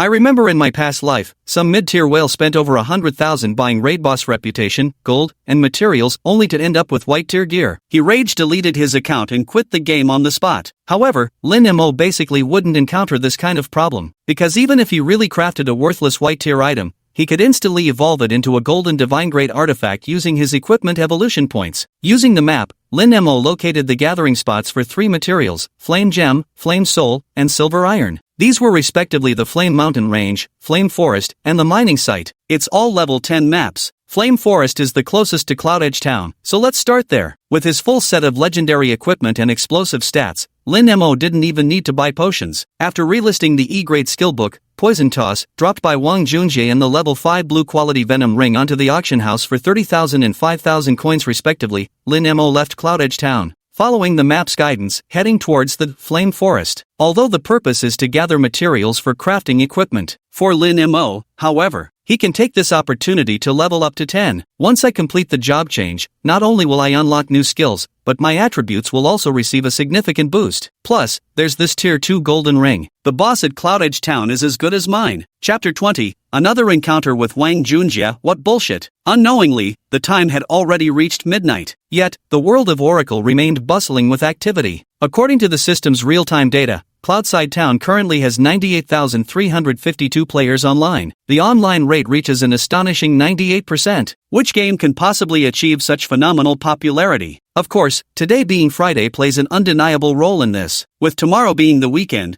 students don't have classes and office workers don't have work. Naturally, there's no shortage of people pulling all-nighters tonight. Lin Mo was always at the forefront of the crowd, while other players were still teaming up to grind in the level 5 to 6 wilderness areas, when even the level 7 to 8 zones had only a handful of players. Lin Mo had already ventured alone into the level 10 flame forest. Amid the vast mountain forest, blazing flames raged intensely. Humanoid monsters wreathed in fire, called flame demons, moved through the inferno. Slaying these flame demons gave a chance to drop the crafting material, Soul of Flame. Without another word, Lin Mo drew his golden hero's bow and stepped decisively into the burning woods. Roar! In the line of sight ahead, a flame demon spotted the intruder and roared, charging swiftly towards Lin Mo, just waiting for it to enter the 50-yard effective range. Whoosh! Whoosh! Lin Mo raised his bow and swiftly shot 2 arrows, both striking the flame demon with pinpoint accuracy. Minus 558, critical hit. Minus 558, critical hit. The poor fire demon barely had time to see its attacker before its 640 HP was instantly drained. It collapsed to its knees and perished instantly. Ding, level 10 fire demon defeated, EXP plus 200. Looking at the tier 2 orange tier Brave's golden bow in his hand, Lin Mo couldn't help but marvel. Tier 2 equipment is truly overpowered. At the same moment, another combat notification chimed in Lin Mo's ears. Dingbrave's Golden Bow Special Effect Valor activated, ATK plus 30, 1/3, lasting 60 seconds. Lin Mo walked over to the fire demon's corpse and only picked up 4 copper coins. No flame soul was obtained. Clearly, the drop rate for flame souls wasn't 100%. Stepping over the fire demon's corpse, Lin Mo locked onto another nearby target. Whoosh! Whoosh! 2 more arrows flew out. Minus 603, critical hit. Minus 402.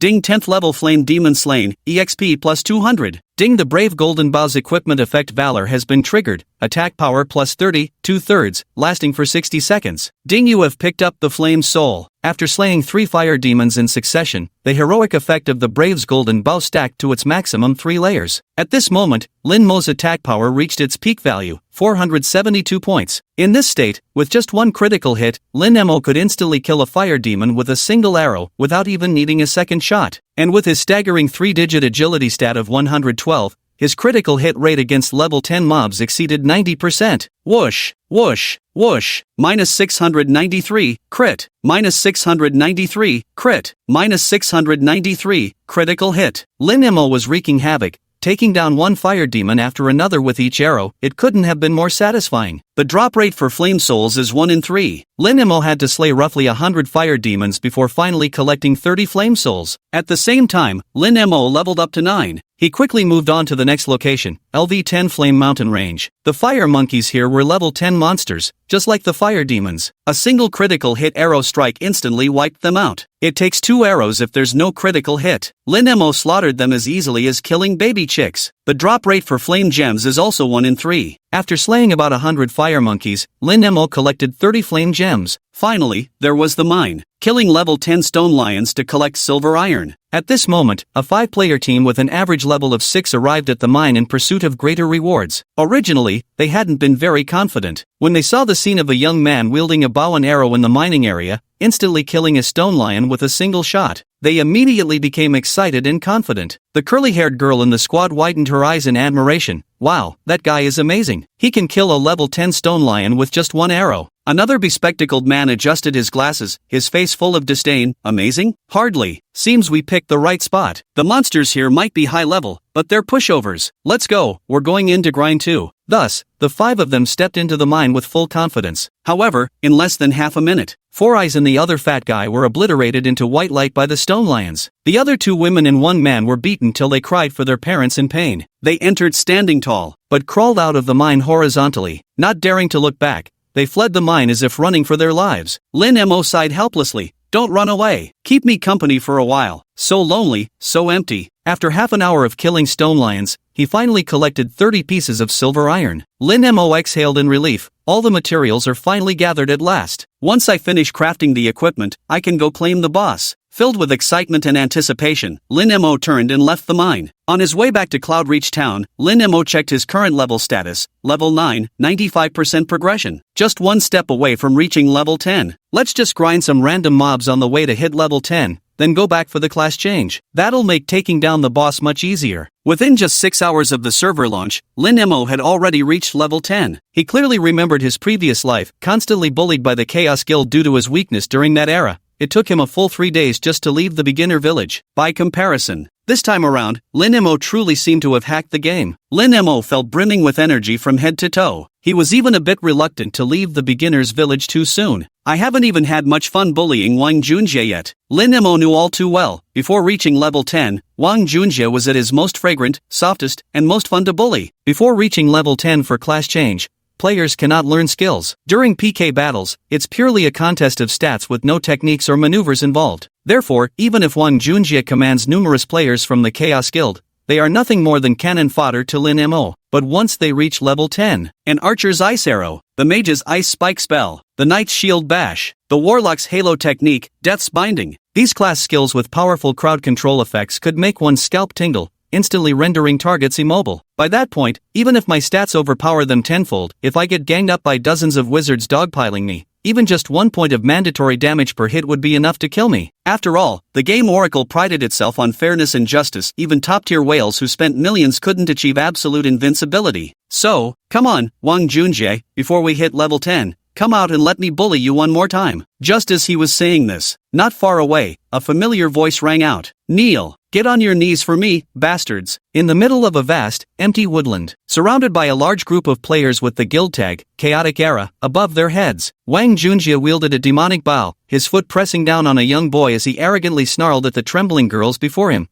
Asterisk, you refuse to kneel, asterisk. Alright. As he spoke, Wang Junjie swiftly drew his bow and released several arrows in succession, instantly killing the emaciated skinny monkey and the portly fat seat, 2 players who had been pinned to the ground amidst the chaos. When he turned his bow toward the helpless Xiao Xiao below him, the girls panicked. No, don't kill Ling Xiao senpai. We'll kneel then. With those words, and Jiruo, sweet girl, and the group of female university students who had followed Xiao Xiao all knelt down before Wang Junjie in tears. Because they were ordinary people who understood all too well that provoking someone like Wang Junjie wouldn't just bring trouble this once, it would mean never having peace in the world of revelation hereafter. Watching these girls who were full of unwillingness yet had no choice but to submit to him, Wang Junjie's twisted heart was immensely satisfied. He stomped viciously on Feng Xiaoxiao's face, leaning down with a savage grin as he sneered, "You think a piece of trash like you can steal my woman? Know your place. Even if you graduate college and land a job someday, slaving away for 4 or 5 grand a month, you'd never make in a lifetime what I spend on a single night with a woman. What makes you think you can play in my league?" Around them, the players of the Chaos Guild burst into roaring laughter. Meanwhile, the onlooking bystanders couldn't help but shake their heads and sigh. This isn't even a showdown between the 2nd and 3rd ranked players on the heavenly leaderboard, it's essentially a clash between 2 social classes. Exactly. I know both of them. They're both students at Ning University, but one's a rich 2nd-generation heir, while the other's just a poor scholar from humble beginnings. They're from completely different worlds. Then why on earth did they end up fighting each other? It seems it was for a girl, right? To be honest, I'm not entirely sure myself. Ling Xiao, completely humiliated, felt no shame for his own pathetic state. Instead, he swallowed his pride and begged Wang Junjie with utmost deference. "If you don't like Wan, just let her go. Wang Junjie, I'm begging you." TCH. Wang Junjie spat a spray of saliva at Ling Xiao and sneered. "Who the hell cares if I like her or not? Damn right I wanna sleep with her. What you gonna do about it? Thought you were hot shit? Ning University's heartthrob, top student. If you're so damn talented, then show me what you've got and take me on. Otherwise, why don't you go convince Xiao Wanwan to spend the night with me? Do that, and I'll let you two be together. How's that sound?" Hearing this, Ling Xiao instantly clenched his fists, his eyes bloodshot. "Wang Junjie,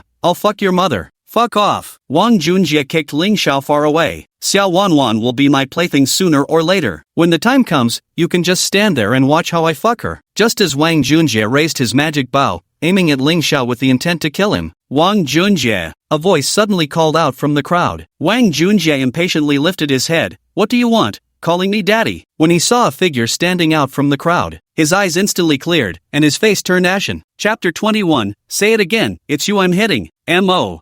Show Changue. Seeing Lin Mo appear so suddenly, Wang Junjia's first reaction was having his sphincter clench and his delicate frame tremble. One can imagine how much psychological trauma that face fart from Lin Mo caused Wang Junjia, so much so that he still hasn't recovered from it to this day. That horrifying stench seemed to surge straight into his nostrils and rush up to the crown of his head, leaving Wang Junjia with eternal nightmares. Meanwhile, many bystander players around them were staring at Lin Mo with utterly shocked expressions. Stick to conventions? Holy shit, it's Stick to Conventions, the number 1 ranked player on the Celestial leaderboard who got golden equipment, completed hidden quests, and earned 2 titles? The top Celestial leaderboard god is right in front of me. Holy shit, I'm so excited. Looking at his ID Stick to Conventions, I always imagined he'd be a middle-aged uncle, never expected him to be this young. And quite handsome too. Girls, I'm in love. I checked the official site, there's an S-grade gifted player in the starter village who's barely reached level 8. While Stick to Conventions is almost level 10. What's his background? Could he be an SS grade gifted player? Wasn't there news before Revelations launch saying the only SSS grade talent code in Great Xia appeared in Ning'an City, Zheng Province? Our starter village corresponds to Ning'an. Could the one who got that code be Stickler? Instantly, the crowd's speculation and whispers mystically elevated Lin Mo's status to legendary heights. Meanwhile, Wang Junjia, who utterly despised others praising rivals in his presence, twisted his face in fury. He jabbed a finger at Lin Mo and roared, "Fuck you, Stickler. How dare you show your fucking face before me?" Feng Xiaoxiao,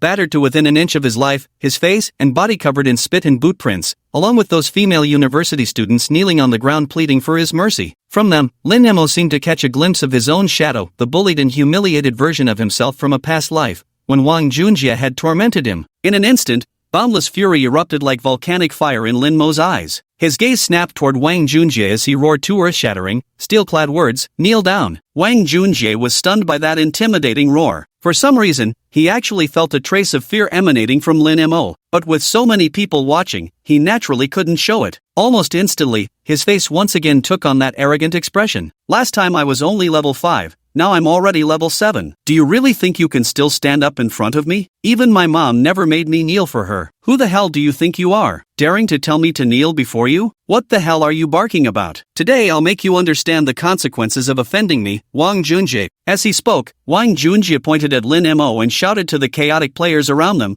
"Blast him for me. Remember to leave the final blow for me, I want to personally finish him off." At this moment, a little brother dreaming of marrying a sweet wife asked, "Boss, any rewards this time?" "Wait till I kill him, 10,000 bucks bonus for everyone." As soon as these words were spoken, from all directions, hundreds of Chaos Guild players brandished their weapons, charging toward Lin Mo like a tidal wave. Not just Chaos Guild. Even the bystander players who had gathered for the spectacle were itching to join in, barely able to restrain themselves. Player A, holy crap. 100,000 per person. That's insane generosity. No wonder he's Ning'an City's richest man. Player B, if only I joined the Chaos Guild earlier. 100,000 yuan. I couldn't earn that much in 2 years of work. Player C, the smart ones are already changing their names to Chaos and rushing in. Passerby D, looks like the number 1 on the heavily ranking is about to get crushed. Passerby E, wasn't this bound to happen? When Chaos Heroes made that announcement in the regional channel last time, everyone saw it coming. The guy has so many people under his command, just their collective spit could drown Mosho Chengue. This guy, clinging to his top spot on the heavenly ranking, had to go and provoke a real-life billionaire. How can the game's number 1 even compare to the real world's top dog? Not a single person had faith in Lin Mo, because from an outsider's perspective, this wasn't just an in-game PK duel, but a real class struggle. How could an ordinary commoner possibly contend with a top-tier rich heir with vast family wealth? The spectators' reactions filled Wang Junjie with smug satisfaction,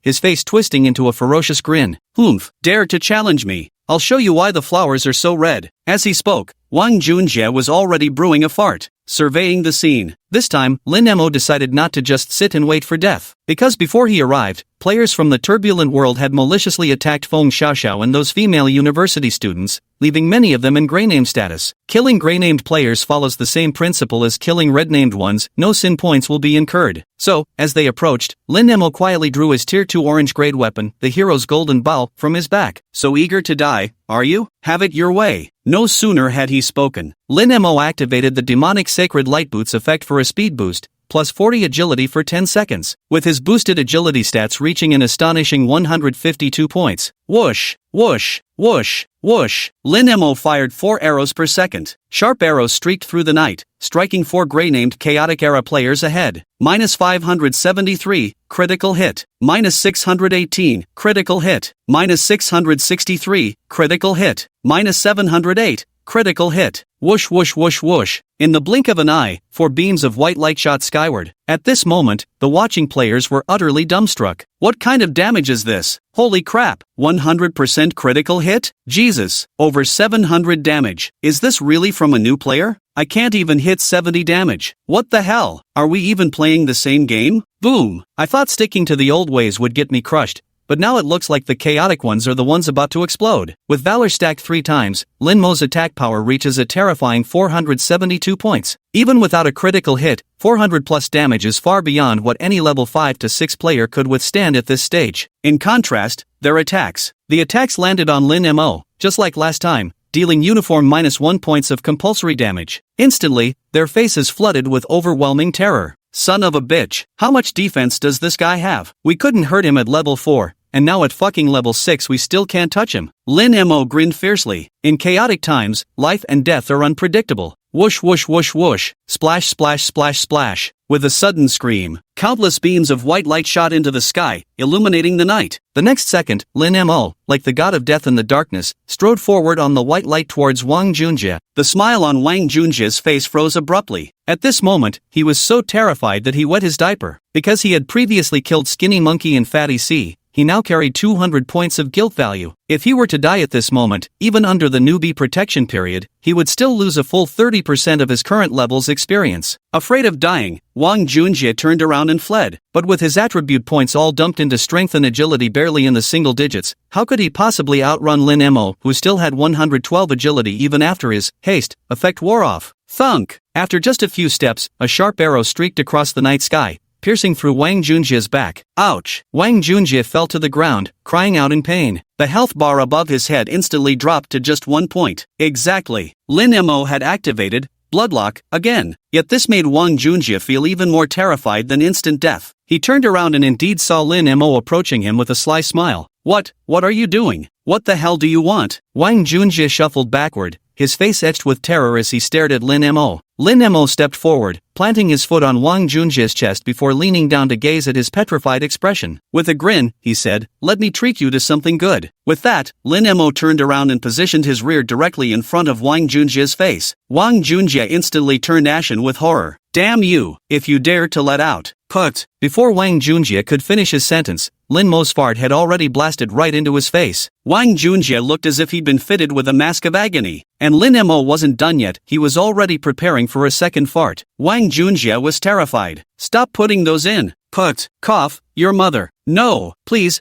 big bro, please stop releasing." Put. Wang Junjie, having endured 3 consecutive emissions, collapsed onto the ground with his eyes rolled back and foam frothing at his mouth. Lin Mo, on the other hand, wore an expression of profound satisfaction. Smooth. Turning to face Wang Junjie directly, Lin Mo declared, "Listen carefully, I'll say it again. It's you I'm hitting, Wang Junjie. Next time I see you, I'll beat you up again. Every time I see you, I'll hit you once. See you 10 times, hit you 10 times. With that, Lin Mo finished off Wang Junjie with a close-range arrow shot. The surrounding onlookers were completely dumbstruck. At the same time, plop, where Wang Junjie had died and disappeared, a bow glowing with purple radiance dropped to the ground. Chapter 22, Stubbornly Sticking to Old Rules. What kind of monster is this? Lin Mo picked up the bow dropped by Wang Junjie and immediately recognized it. This was none other than the level 5 tier 1 purple quality, magic bow, he had previously obtained from drawing cards on the Cardmaster Carl, then sold at the auction house for 20,000 yuan to none other than Wang Junjie himself. Very well. This makes up for last time when only skill books dropped and no equipment. Carrying 200 points of sin value had drastically increased his death drop rate. So it wasn't just this magic bow. Wang Junjie had also dropped 2 additional blue tier pieces of equipment,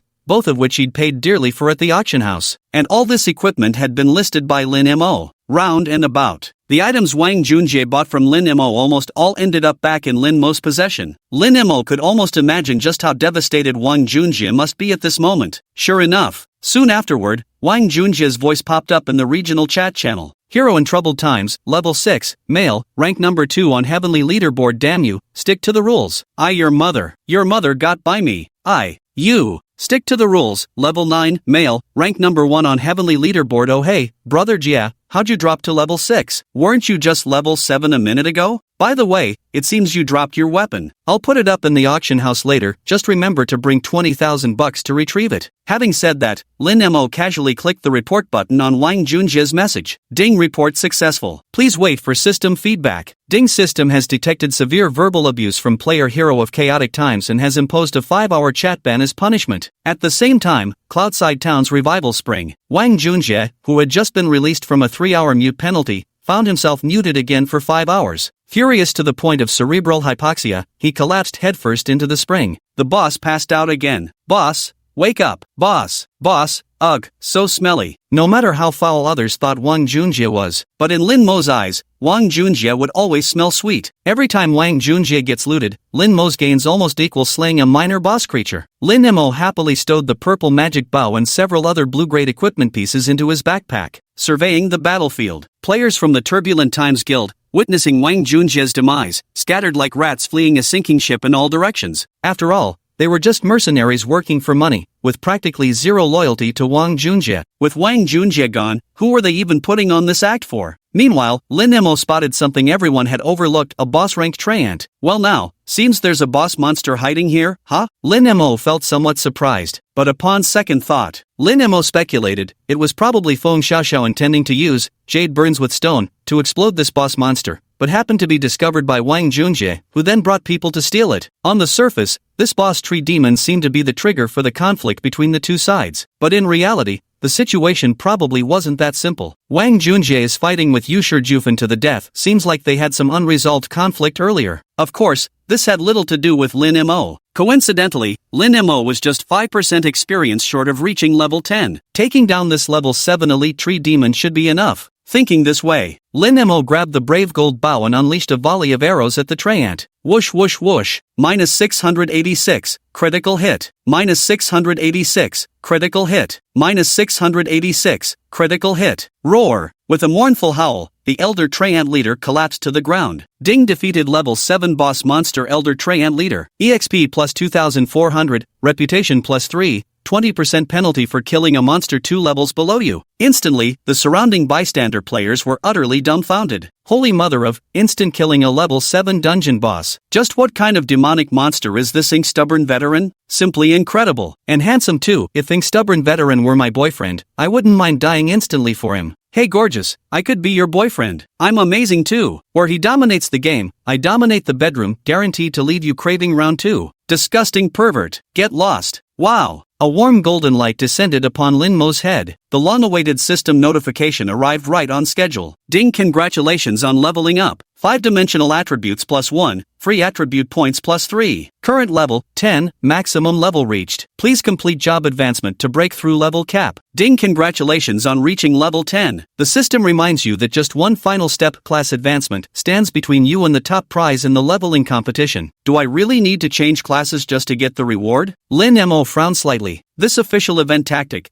did they copy it from Pinduoduo or something? For Lin Mo, however, the first place reward was already a sure thing, so there was no need to rush. After all, as of now, Wang Junjie in second place was only level 6, posing absolutely no threat to Lin Mo whatsoever. Lin Mo bent down to collect the boss tree demon's loot. Since the tree demon's level was lower than Lin Mo's, the drop rate had been significantly reduced. From beneath the Transcorpse, Lin Mo only managed to dig out 5 silver coins and 2 tier 1, level 7 green grade pieces of equipment, altogether worth maybe 4 or 5,000. Not bad at all. After all, it was free loot. The battle ended, and Lin Mo turned his gaze towards Ling Xiao. He started walking towards him. At that moment, the group of female students even used their own bodies to shield Ling Xiao, protecting him. What do you think you're doing? Don't you dare bully senior Ling Xiao. Although his attitude remained the same as last time. This time, however, there was noticeably less naive foolishness in the girl's eyes, replaced instead by a deep sense of awe toward Lin Mo. After all, Lin Mo wasn't someone even their entire Ning'an University dared to offend. He'd even dared to kill Wang Junjie, Ning'an City's wealthiest man. His strength was truly overwhelming. Lin Mo's gaze swept briefly over them. Stupid. With that, Lin Mo simply walked past them without taking action. As it turned out, Lin Mo had never intended to kill Ling Xiao from the very beginning. Although in Lin Mo's eyes, Ling Xiao was no different from Wang Junjie, both were equally annoying nuisances. But the main difference was that Ling Xiao currently had a white name.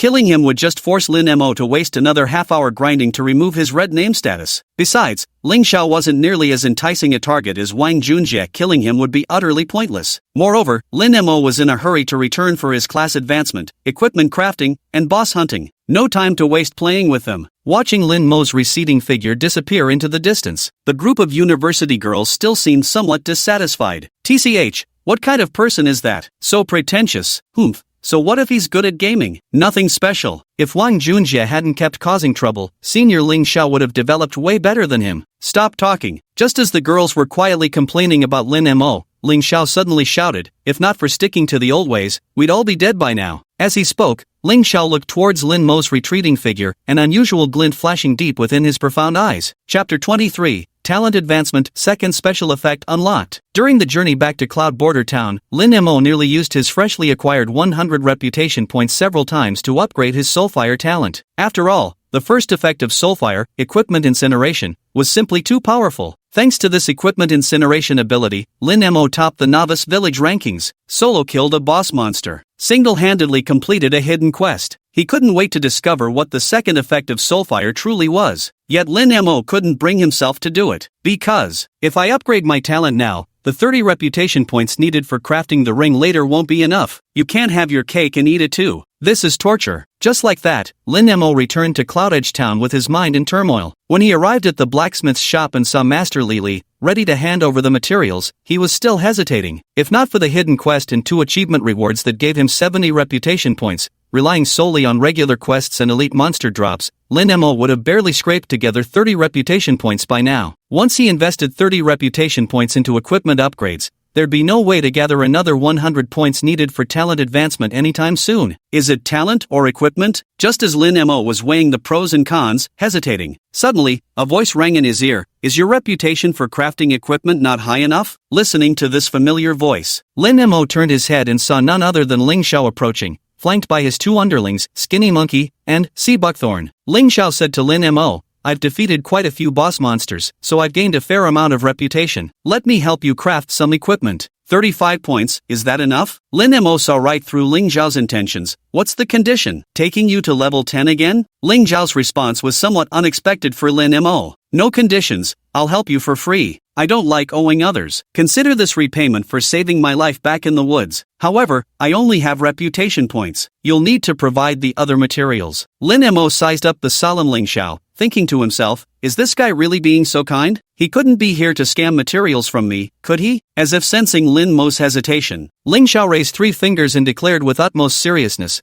I swear on my character, first, I won't scam materials, and second, I won't scam equipment. My name is Ling Xiao, a sophomore at Ning'an University in Jiang Province. I live in room 2303, building 4, Longting Huayuan, Tianqing District, Ning'an City. My ID number is 330,203. Lin Mo took out 1 gold coin from his bag and handed Ling Xiao materials including the flame gem, flame soul, silver iron, along with the blueprint for the flame ring, equipment. I'll trust you this once. Add me as a friend. Let me know when the equipment is ready. With that, Lin Mo turned and walked away. After Lin Mo had gone some distance, Fat Hai scratched his head, his eyes revealing a naive foolishness. Brother Xiao, that guy's so arrogant, why are you still helping him with his gear? He didn't even say thank you like it's your duty to help him. What do you know? Before Ling Xiao could respond, Skinny Monkey cut in. The enemy of my enemy is my friend. Wang Junjie might be awesome in real life, but isn't he just getting owned by Unshaken Rules in Revelation? If Brother Xiao wants to beat Wang Junjie, the only way is to get on Unshaken Rules' good side. Even if Unshaken Rules refuses to help us, at the very least,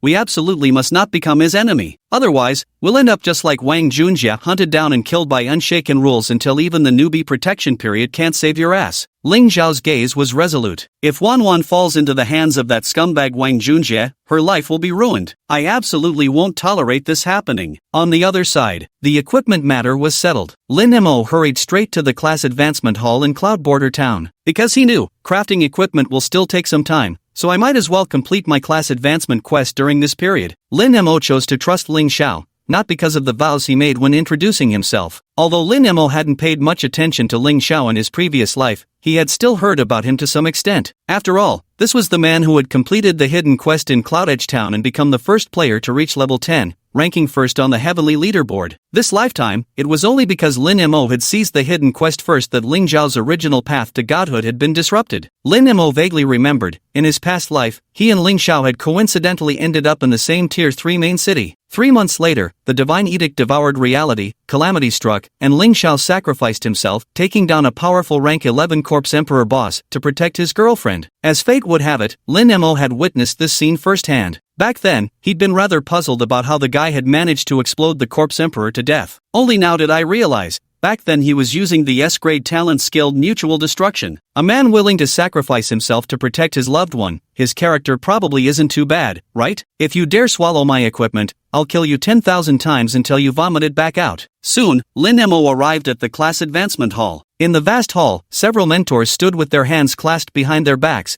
as if specifically waiting for the arrival of adventurers. In the world of Oracle, basic classes are divided into 7 major categories: warrior, knight, archer, assassin, mage, priest, and warlock. Of course, just like races, beyond these basic classes, the world of Oracle also contains numerous powerful hidden professions, which players must explore and uncover on their own. Following the pre-planned route, Lin Mo received his class change quest from the voluptuous, snow-skinned, breathtakingly beautiful archer instructor, Selena. Of course, Lin Mo swore he hadn't chosen the archer class because of Selena's looks. Archery Trial, Archer Exclusive Class Change Quest. Difficulty Level, 100. Mission Description: player is required to venture into the wilderness and eliminate 30 monsters above level 10, proving their capability to mentor Selena. Mission Progress, 0 of 30. Mission Time, 6 hours. Mission Rewards: Archer Class Qualification, Basic Archer Skill Book +1, Skill Slot +1, Selena Affection +1. Once I complete this quest, I'll get the job change and claim that 100,000 prize. There are still 3 lottery draws left. Wonder what amazing items I'll get? Lin Mo couldn't help feeling thrilled with anticipation. Leaving the class change hall, on his way to the wilderness, Lin Mo opened his talent panel. For Lin Mo, who was about to complete his class change and soon gain access to skills,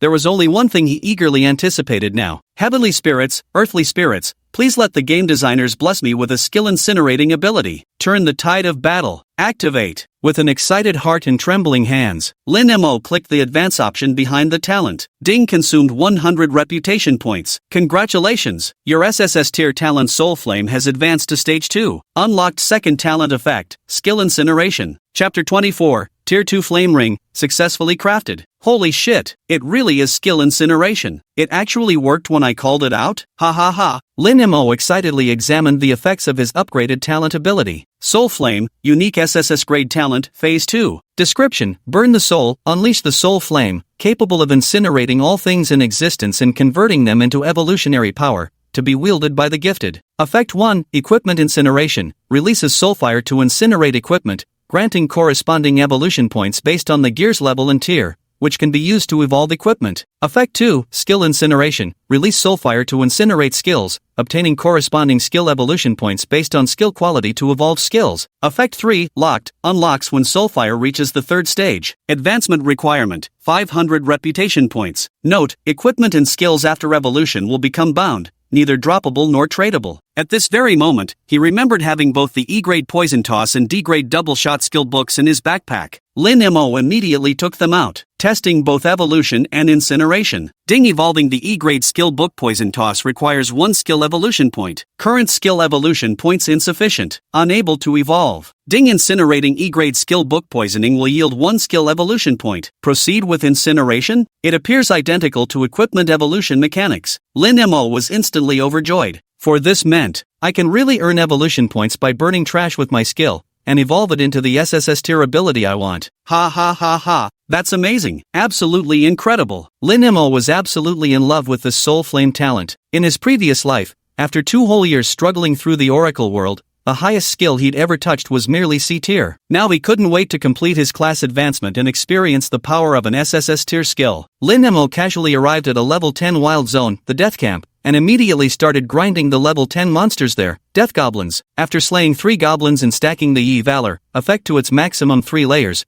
Lin Mo's attack power peaked at 476. Next, whoosh, whoosh, whoosh, whoosh. Each arrow struck with a critical hit of over 700 damage, effortlessly one-shotting goblin after goblin. Before completing the class change, although players couldn't surpass level 10, the experience points they gained could still accumulate. Each goblin's 200 experience points made Lin Mo's experience bar soar rapidly. In no time at all, he slaughtered the 30 goblins required by the quest. However, Lin Mo didn't stop there, he kept hunting more goblins. Because based on his past life's memories, he recalled, the novice village's job instructor also hid a hidden opportunity. Lin Mo murmured, if I remember correctly, the top 3 players whose favorability level with their mentor reaches level 1 can receive an additional skill slot reward. The first place winner gets 3 permanent skill slots, second place gets 2, and third place gets 1. In the Oracle world, players need to consume skill slots to learn new skills. An E rank skill requires 1 skill slot, D rank requires 2, C rank requires 3, and so on. For every 3 levels a player gains, they only unlock a single skill slot. Normally, a player who has just reached level 10 and completed their class change would only have 4 skill slots, though that's usually enough for them. But Lin Mo was different. He could evolve an SSS tier skill through the Flame of Souls, and the number of skill slots required for a single SSS tier skill was as many as 8. Moreover, Lin Mo's ambition wasn't limited to just one SSS tier skill. His goal was to have an entire skill list filled with SSS tier abilities. Therefore, Lin Mo absolutely had to seize this extra skill slot reward from the mentor. At the very least, he needed to ensure he had room to learn one SSS grade skill in the early stages. Otherwise, it would be downright awkward if he evolved an SSS grade skill later but couldn't use it. And so, in the dead of night, Lin Mo's solitary figure wandered through the dark campsite. On the other side, after submitting all the materials provided by Lin Mo and spending 30 of his own prestige points to have Master Blacksmith Lily forge the V-Flame Ring, Ling Xiao continued posting messages in the chat channel offering free help defeating boss monsters, no payment required. With his S-ranked talent Mutual Destruction, each boss monster he destroyed would grant him massive experience gains. This was precisely the secret behind Ling Xiao maintaining his position in the top 3 of the heavenly rankings without relying on underlings to grind monsters for levels or needing to complete quests. By the time Ling Xiao returned after successively defeating 3 more boss monsters, he discovered the equipment was already crafted. Cloudcrest Town's blacksmith shop. Ling Xiao took the forged level 10 tier 2 blue quality flame ring from Li Li's hands. The skinny monkey and fatty high beside them immediately had their eyes shining with excitement. Holy shit, this is actually a tier 2 equip, and blue quality too. A ring slot. This is ultra god tier. Skinny monkey suddenly had a brainwave. Bro Xiao, I've got an idea. You swallow this ring with it,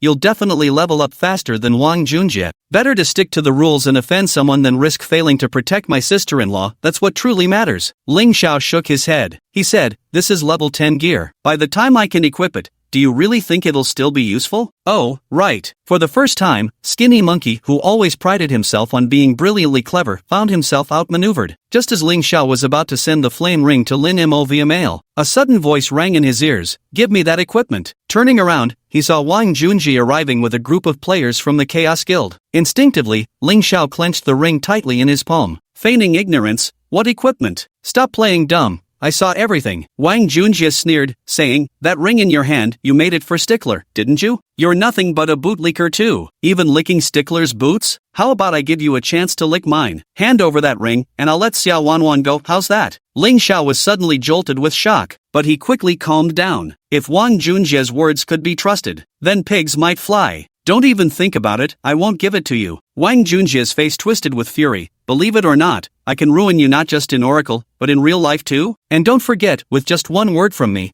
I can destroy Xiao Wanwan anytime. Ling Xiao remained unfazed by Wang Junjie's threats and calmly replied, even if I gave you the ring, you'd still do exactly what you planned to do anyway. Wang Junjie laughed heartily, you know me so well. Are you fucking in love with me or what? Ling Xiao wasted no words and immediately mailed the flame ring to Lin Mo through the system. Meanwhile, Wang Junjie was absolutely seething with rage. Damn it, Ling Xiao, you fucking asking for death. Alright, so that's how you want to play, huh? Wang Junjie nodded, then stepped closer to Ling Xiao with a sinister grin. Just wait until I level up to 10 before you do. Then you'll see how I'll make Xiao Wanwan suffer. Move. Watching as Wang Junjie arrogantly strutted away with his lackeys in tow, Ling Xiao clenched his fists, his eyes burning with fury. At the same time, not far away, in the secluded darkness, Lin Mo was silently observing everything. Chapter 25. Blazing Skyflame Saint Ring. Lin Mo had just slaughtered 300 goblins and returned to Cloud Edge Town. He was just about to head to the Hall of Class Change to submit his quest and change class. As he passed by the blacksmith's shop,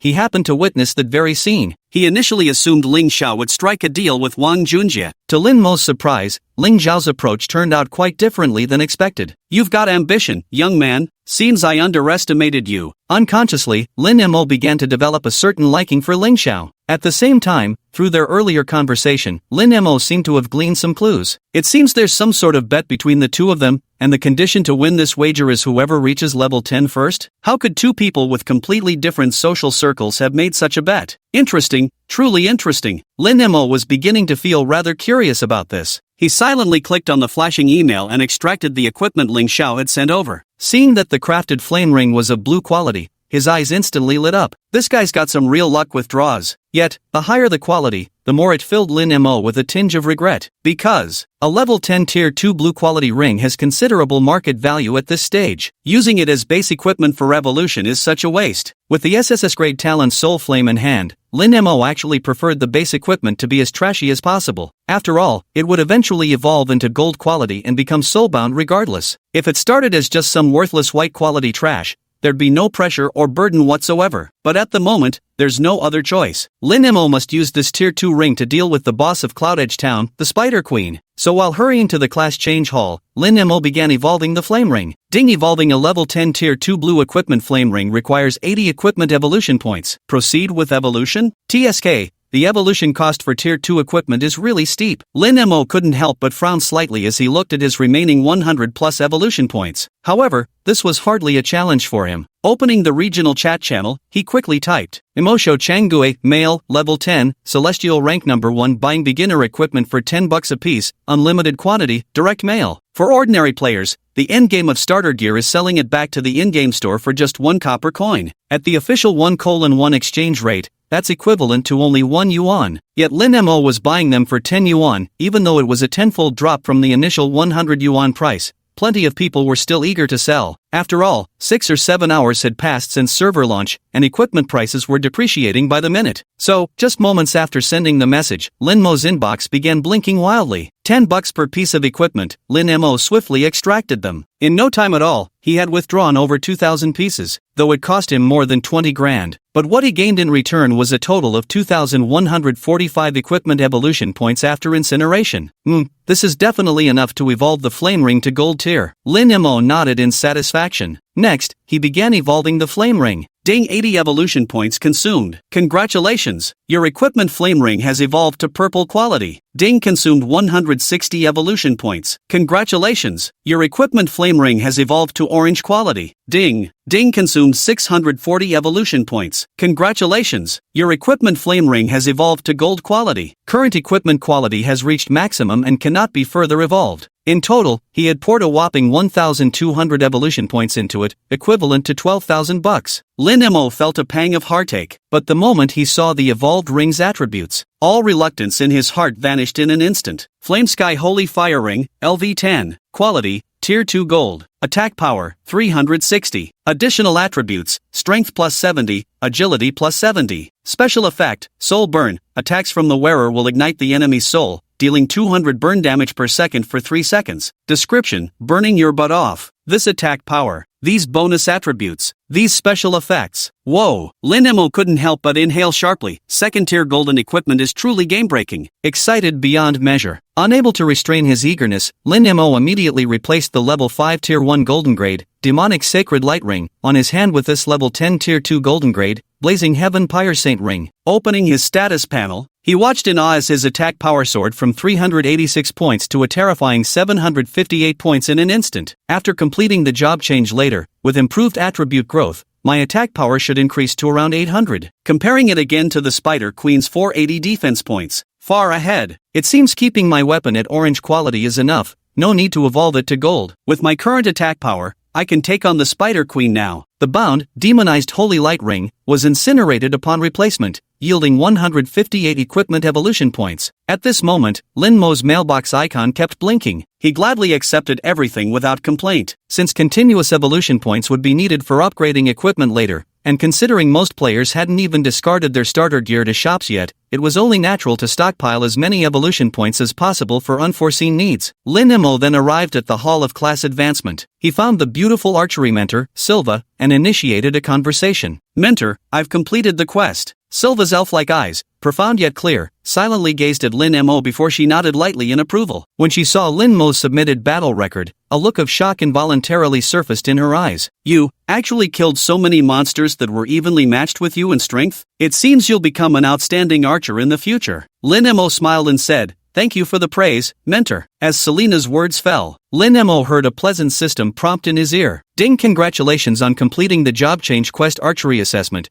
You have officially changed jobs to Novice Archer. Reward obtained, skill slot +1, Selena's favorability +1. As you exceeded the job change quest requirements, Selena greatly acknowledges your strength, granting you an additional favorability +9. Ding, congratulations on raising your favorability level with archery instructor Selena to level 1, as the first player on the entire server to achieve level 1 favorability with an archery instructor. You receive a special reward, skill slots +3. Ding, level cap increased to 30, attribute growth enhanced, 1 strength equals 1.3 attack, 1 endurance equals 1.1 physical defense plus 1 magic defense, 1 constitution equals 15 HP, 1 spirit equals 7 MP. The next second, a resounding system announcement descended from the heavens, echoing throughout Cloud Edge Town. System announcement, Cloud Edge Town. Ding, congratulations to player set in his ways for completing class advancement. As the first player in Cloud Edge Town, server 116 of Great Xiao's Novice Villages, to reach level 10 and complete class advancement, you have been awarded the top spot on the level rush rankings with prizes, 100,000 yen in cash reward, plus 3 lottery draws, plus 100 reputation points. Title obtained, Level Rush Maniac. No surprise there, as this announcement reverberated. Cloudside Town is going nuts again. Chapter 26, The White Moonlight, Suingsha, Battle Emperor Expert, Male, LV.5 Bro.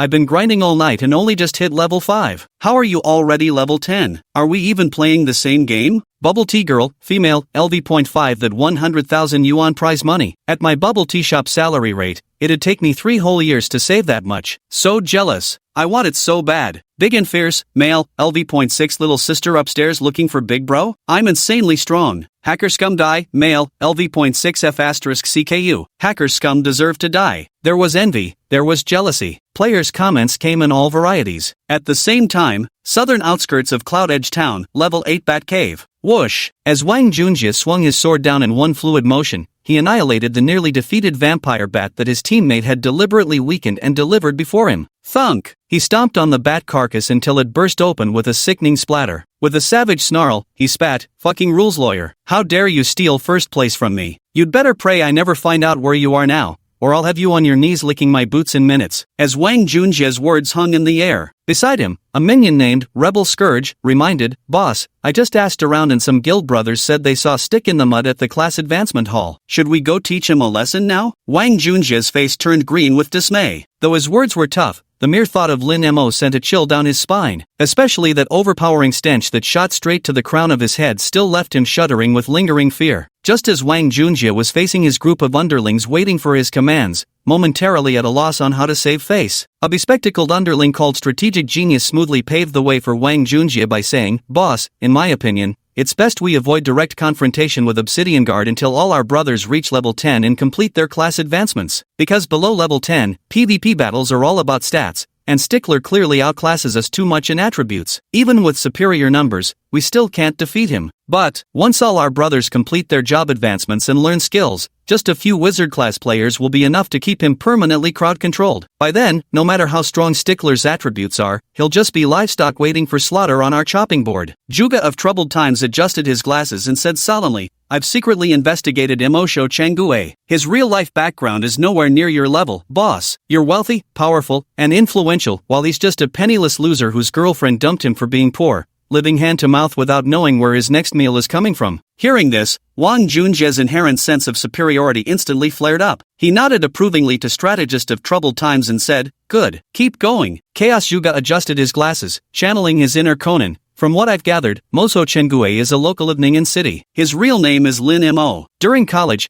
he dated a girl named Suingsha for 4 years. Later, Suingsha dumped him after graduation because she thought he was too poor to provide the material life she desired. Leader, I wonder if you have noticed how formidable stick to the rules really is. It seems like he knows every hidden opportunity in Cloud Edge Town. He leverages these undiscovered chances to grow rapidly, far beyond what ordinary players can achieve. If we could make use of this Suingsha to pry some opportunities out of that stick in the mud. Wang Junjie immediately agreed. Brilliant idea. I love materialistic women the most. Since this Suingsha dumped him for being stuck in his ways and poor, then it's easy to handle. Ha ha ha, let's start with her. As he spoke, Wang Junjie patted Chaos Strategist's shoulder approvingly and said, starting now, I'm promoting you to Vice President of the Chaos Guild. Also, send me your bank account number, I'm transferring you a 100,000 yuan bonus. Once the job's done, I'll get you a car too. Pick any model under $1 million. Upon hearing this, Chaos Strategist trembled with excitement. Thank you, boss. Meanwhile, all the underlings around them cast envious glances. Wang Junjie then addressed them as well. Brothers who work with me, as long as you bring me profits, I, Wang Junjie, will never treat you unfairly. Everyone shouted in unison, we pledge our unwavering loyalty to our boss. Cloud Edge Town, Class Advancement Hall. Lin Mo checked the title, Leveling Maniac, rewarded by the system. Just as I thought, another white tier title. Plus 1% EXP? That's pretty good. Lin Mo was extremely satisfied with the attributes of his new title. After all, this meant that even under equal conditions, he had a 1% faster leveling speed than any other player. Moreover, given Lin Mo's upgrading speed, this 1% can virtually be treated as 100%. After completing his class advancement, Lin Mo continued his conversation with mentor Silena, entering the skill learning phase. In the Divine Oracle world, every player can purchase 2 basic E-rank class skill books from their mentor by spending silver coins upon completing their first class advancement. The basic skills for the Archer class are Fire Arrow. E-rank fires a flaming arrow that deals 110% physical damage to a single enemy and causes burn damage for 3 seconds,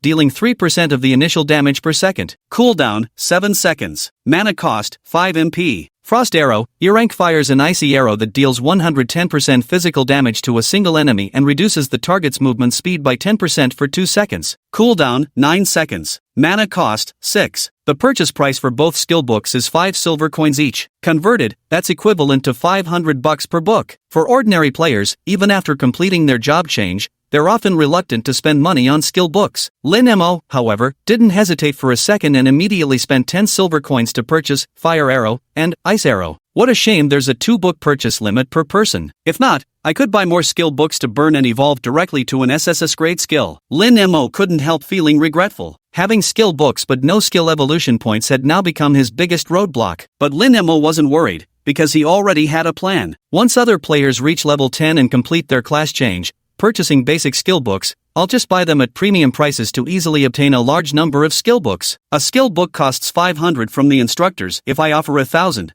surely someone will be willing to sell, right? Only fools would pass up easy money. Lin Mo wasn't in a hurry to learn skills just yet. Due to level up and class advancement rewards, Lin Mo currently had a total of 7 skill slots. To equip an SSS grade skill, he was still short by 1 slot. He needed to reach level 12 to earn another slot reward first. Thus, he had to reserve space for that SSS grade skill. Lin Mo shifted his focus back to the boss, the Spider Queen. With my current strength, I can already take on the boss. But there's one major issue, the exploding spiders. Recalling the scene of heading to the Spider Queen's lair, the Shadow Nest, Lin Mo couldn't help but frown. To reach the Shadow Lair and take on the boss, we'll have to deal with the swarm of explosive spiders outside first. But each explosive spider's blast deals 9,800 damage. Even with my current stats, there's no way I could tank that. The only way is to trade 1 life per spider. Looking at that density of them though, there must be at least 800 if not 1,000 spiders. I'd have to die 800 fucking times to wipe them all out. At this thought, Lin Mo felt his scalp prickle with dread. Damn it! How on earth do we deal with those disgusting explosive spiders? Gurgle. Just as Lin Mo was racking his brains, his stomach growled. Food is the paramount necessity of the people. Forget it, I'll log off first and grab some midnight snacks, then figure out a solution. With that, Lin Mobin logged off on the spot. He had just exited the game and removed his helmet. Knock, knock. Lin Mo received a WeChat message. Picking up his phone, his eyes fell upon the avatar of someone both familiar and unfamiliar, a person he had once loved and hated. Suingxia, Lin Mo. Suingxia, have you been alright lately? Chapter 27, Lie Down Yourself. In the WeChat dialogue box, the long unseen profile picture made Lin Mo's heart suddenly tremble, as if struck by an electric shock. Because the other party was Lin Mo's first love, the girlfriend he had deeply loved for 4 years. Scenes from the past flashed through Lin Mo's mind. Lin Mo, how dare you sneak a peek at another girl? Punishment, buy me a lipstick, humph. Otherwise, I'll ignore you. Lin Mo, that new iPhone is amazing. All my roommates have one, you should buy me one too. If you do, I'll even let you kiss me, hee hee. Senior Han Feng's birthday is tomorrow. Lin Mo, transfer me 500 yuan. I want to buy him a gift. After all, everyone else has given one except me. Wouldn't it look bad? You understand, right? I just don't want to lose face. Suing Xia. At the thought of this first love from his past, Lin Mo's eyes involuntarily turned bloodshot. Was it reluctance to let go? No, it was hatred. He first met Suing Xia during the freshman orientation party, and they both practically fell in love at first sight. In less than half a month, they became boyfriend and girlfriend. They stayed together for a full 4 years. But on the very day of their college graduation, Suing Xia suddenly broke up with Lin Mo, citing the reason that you can't give me the life I want. No matter how Lin Mo pleaded and begged, Suing Xia remained resolute and unyielding. Heartbroken, Lin Mo drowned himself in memories and pain, losing 10 pounds in just 1 week. It took him a full year to finally move on from this relationship. In stark contrast, Suing Xia, less than 3 days after their breakup,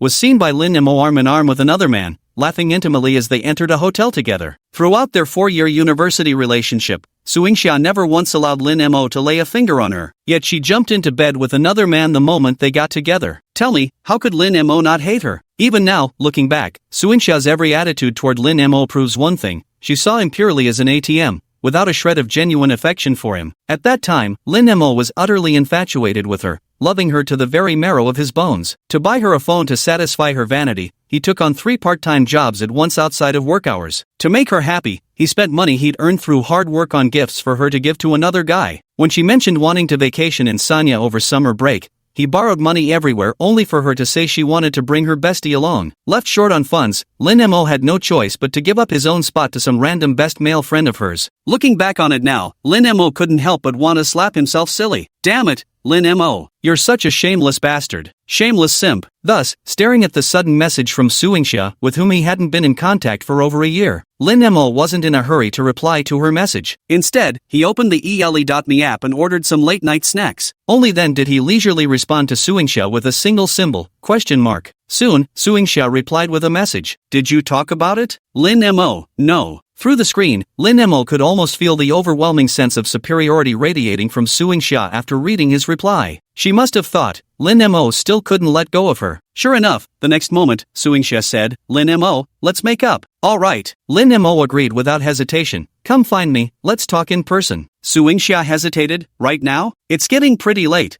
How about I come find you tomorrow instead? Forget it then, said Lin Mo. With so little sincerity, how can you even talk about making up with me? Suing Xia grew frantic. Are you still in the same place as before? Fine, then wait for me a moment, I'll come find you right now. Putting down his phone, the image of Suing Xia's stunning face and alluring figure surfaced in his mind. The anticipation of what was about to happen later made Lin Mo feel restless with excitement. He got up and took a shower in the bathroom. Just as he came out, the food delivery arrived. Lin Mo ate his late-night snack while browsing the official forum of Ning'an University. In fact, Lin Mo was also a graduate of Ning'an University himself. His purpose for visiting was to uncover what kind of secret connected Ling Xiao and Wang Junjie. Originally, it was just curiosity. But who would have thought he'd stumble upon such shocking gossip? On the confessional wall of Ning'an University, Campus Belle Xiao Wanwan posted a message yesterday. Any Ning'an University student who can be the first to reach level 10 in the game Oracle gets to be my boyfriend. What the hell? Lin Mo gasped in astonishment. Since when did college kids start playing such wild games? So Wang Junjie and Ling Xiao were competing to reach level 10 first, all to become this Campus Belle Xiao Wanwan's boyfriend? Scandalous. This is absolutely scandalous. Lin Mo exclaimed between slurps of his spicy sour noodle soup. What's even more outrageous, over 1,000 Ning University students actually participated in this event. Seems like this Campus Belle's charm isn't something to scoff at. In his past life, Lin Mo would have definitely used his senior status to join the fun and pursue the Campus Belle. But having lived a second life, Lin Mo knew all too well that women were the least trustworthy creatures in this world. I'm too old for this, can't keep up anymore. You youngsters go ahead and have fun. Your uncle here just wants to make money and get stronger. Lin Mo finished his spicy and sour noodles. Right at that moment, knock, knock. The sound of knocking rang out. Lin Mo approached the door and peered through the peephole to confirm the visitor's identity. Creak. He opened the door. Standing quietly at the doorway was a girl with a serene and beautiful appearance, wearing a yellow camisole top and a white skirt. Beneath her glossy raven-black hair, the girl's delicate oval face was strikingly fair. A pair of starry eyes exuded both cool detachment and confidence. Suingxia instinctively tucked a strand of hair behind her ear. Lin Mo, long time no see. Seeing Suingxia again, Lin Mo couldn't help feeling a faint flutter in his heart. After all, back then, even at Ning University, Suingxia was a department bell-level goddess. She still maintained herself exceptionally well. Her every movement exudes an elegant, transcendent grace. In fact, her presence in Lin Mo's rented shabby little apartment seems almost jarringly out of place with the surroundings. Lin Mo took a step back. Come in. As Suingxia had just stepped into the room, Lin Mo suddenly locked the door from the inside. Turning around, he pointed at the bed and, in a tone that brooked no argument, expressionlessly commanded Suingxia, "Take off your clothes and lie down on the bed by yourself." Suingxia's eyes widened in disbelief as she stared at Lin Mo. "What did you say?" she asked. "Aren't you trying to make up with me?" Lin Mo remained expressionless. "Then do as I say. Of course, if you regret it, you can still leave now. I won't stop you." Lin Mo. Suingxia's face turned red with anger. "What do you take me for? Some cheap woman who sleeps around?" Lin Mo sneered. "Aren't you? You're still that disgusting loser who makes me sick. Breaking up with you was obviously the right choice." Suingxia's face was openly filled with revulsion as she stormed out without hesitation. Lin Mo, however, remained completely unperturbed and calmly closed the door with a thud. Yet less than a minute later, after just stepping out to take a call, Suingxia came back. "What's wrong? Changed your mind?" Lin Mo seemed to have anticipated Suingxia's return, speaking with a faint smirk. Suingxia stared at Lin Mo with undisguised disgust. "If I sleep with you, will you agree to get back together?" "Yes." Lin Mo's answer came without the slightest hesitation. "All right." Before Lin Mo's eyes, Suingxia took off her coat. 1,928 words omitted here. Don't ask about this specific number. Yes, the author genuinely wrote that much,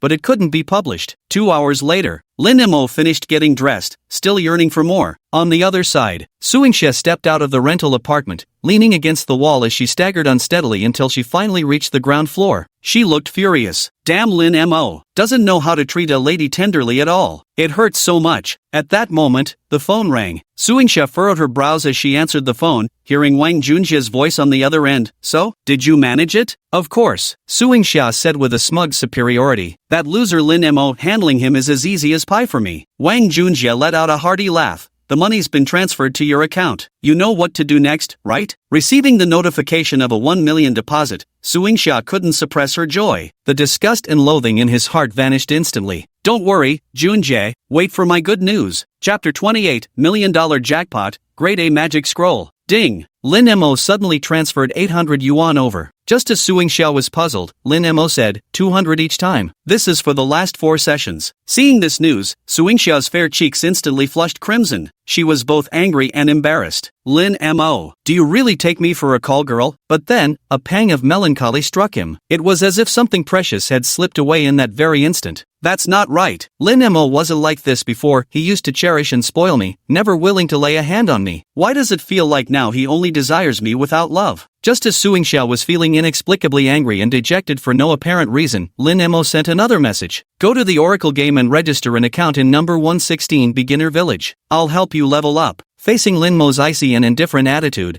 Suingxia stomped her foot in frustration. "You used to call me baby. Lin Mo, don't you love me anymore?" Looking at Suingxia's furious message, Lin Mo smiled faintly. Actually, it was Suingxia who taught him this principle. To deal with a toxic woman, you have to be a toxic man. "When I loved you, you were indeed a treasure. But when I don't love you anymore, you're just a weed in my eyes." The memories of their passionate 2-hour encounter flashed through his mind as Lin Mo smirked mischievously. "How deep is my love for you? Didn't you feel it just now?" Suingxia was both furious and bashful, but considering he still needed Lin Mo to make more money off Wang Junjie, so Suingxia didn't dare to offend Lin Mo either. "I'll meet you in the game." Got it. 4 a.m. Oracle World. Though many players unable to stay up late had logged off one after another, but the online activity remains considerable. Cloudside Town bustled with people coming and going, full of lively excitement. Lin Mo logged in and headed straight for the blacksmith's shop, because he suddenly remembered a crucial detail he'd overlooked. To take down the Spider Queen, attack power alone won't cut it, you'll need defense too. Based on the explosive spider's attributes, the Spider Queen's attack power reaches a staggering 720 points. With my current defense of only 64 points,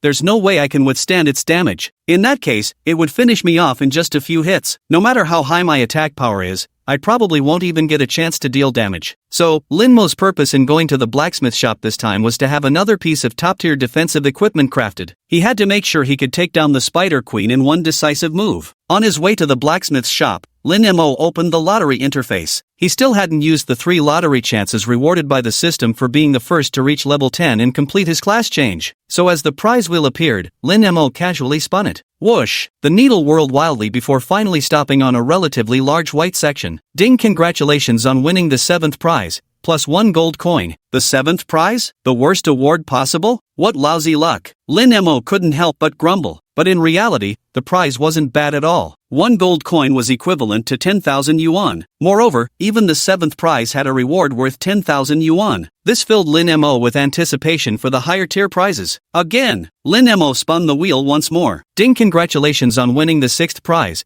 Class D Mage Skill Book Fireball plus 1. Hey, 6th prize? Not bad this time, a D-grade skill book that's worth tens of thousands. Overjoyed, Lin Mo rubbed his hands together and spun the wheel for the 3rd time. Whoosh! The needle spun rapidly. This time, it stopped on a relatively small, orange zone. Ding! Congratulations on winning the 3rd prize, A-grade Magic Scroll Skill Expansion plus 1. Holy shit! An A-grade Magic Scroll? Lin Mo's heart immediately began racing. What exactly is the worth of a grade A Magic Scroll? The most obvious example, Lin Mo had netted over 100,000 just by reselling potions using the E-grade Magic Scroll, limited time discount, he obtained from Jasmine, the pharmacy proprietress. And this is an A-rank piece that surpasses even E-rank by 4 whole tiers. Lin Mock opened the email and retrieved the 3 prizes he had won. His gaze immediately fell upon that A-grade Magic Scroll. Skill Expansion, A-grade Magic Scroll. Effect, permanently increases skill slots by plus 5 when used. Note, for this type of magic scroll, each player can only use 1 per tier throughout their lifetime. Adding 5 skill slots, this is an incredibly rare and valuable item. After all, according to the World of Oracle standard where players unlock just 1 skill slot every 3 levels,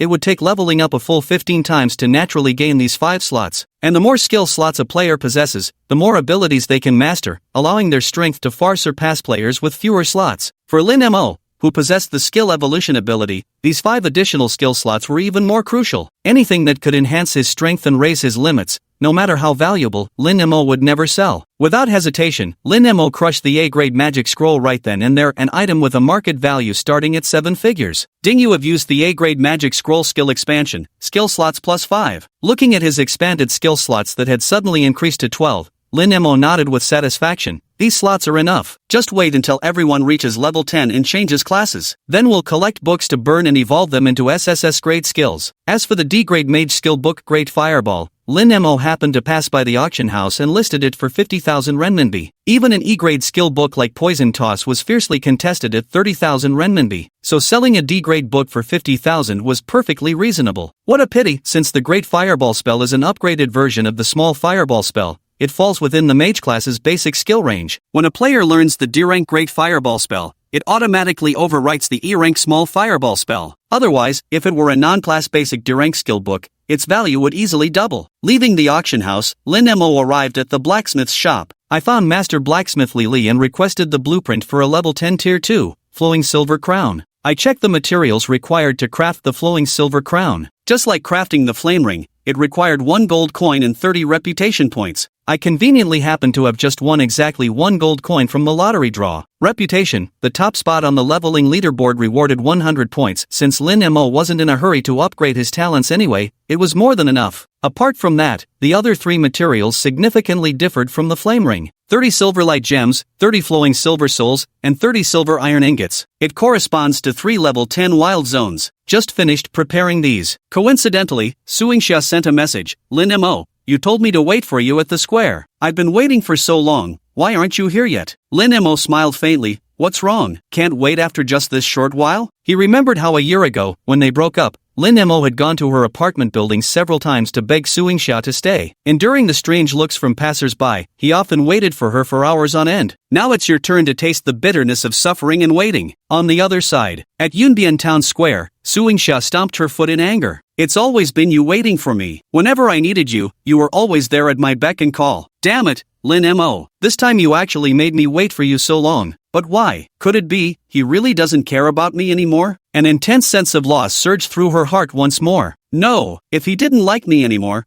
Why would he immediately agree to reconcile whenever I reached out? He must still care about me, he's just afraid to show it too openly, scared I might leave him again. With this thought, Suinxia's mood brightened considerably. TCH, Lin Mo, I can see right through your little schemes. What Suinxia wanted wasn't merely money. She also wanted Lin Mo to genuinely love her like he did a year ago, to cherish her as his one and only. Just as Suinxia was feeling particularly self-satisfied, a soft voice suddenly sounded in her ear. Suinxia? Chapter 29, Suingxia's suitor, Qin Feng. Suingxia turned around and saw a face that felt somewhat familiar, yet she couldn't quite place it at the moment. The newcomer was a tall, athletic boy standing at 6 feet, with slightly tan skin. Above his head floated the ID, Shadow of the Windseeker. Not only was his level impressively high at 8, but the unmistakable top 10 heavenly rankings label behind his ID shone particularly bright. Behind Shadow Chaser trailed a group of level 6 to 7 players all bearing the unified ID prefix, Chasing Wind, clearly his underlings. Don't you remember me? Shadow Chaser asked, noticing Suingxia's baffled expression. Back in our junior year, I pursued you, but you rejected me saying you already had a boyfriend. At Shadow Chaser's prompting, Suingxia seemed to recall fragments of memory. You're Qin Feng? You remember me? Shadow of the Wind was instantly uplifted and excited upon hearing Suingxia call out his name. His eyes brimming with admiration, he gazed at Suingxia and said, Ingxia, do you know? Ever since you rejected me, I've been waiting for you. I've waited a full 2 years for you. A year ago, when you graduated from university, I heard you broke up with your boyfriend. Ingxia,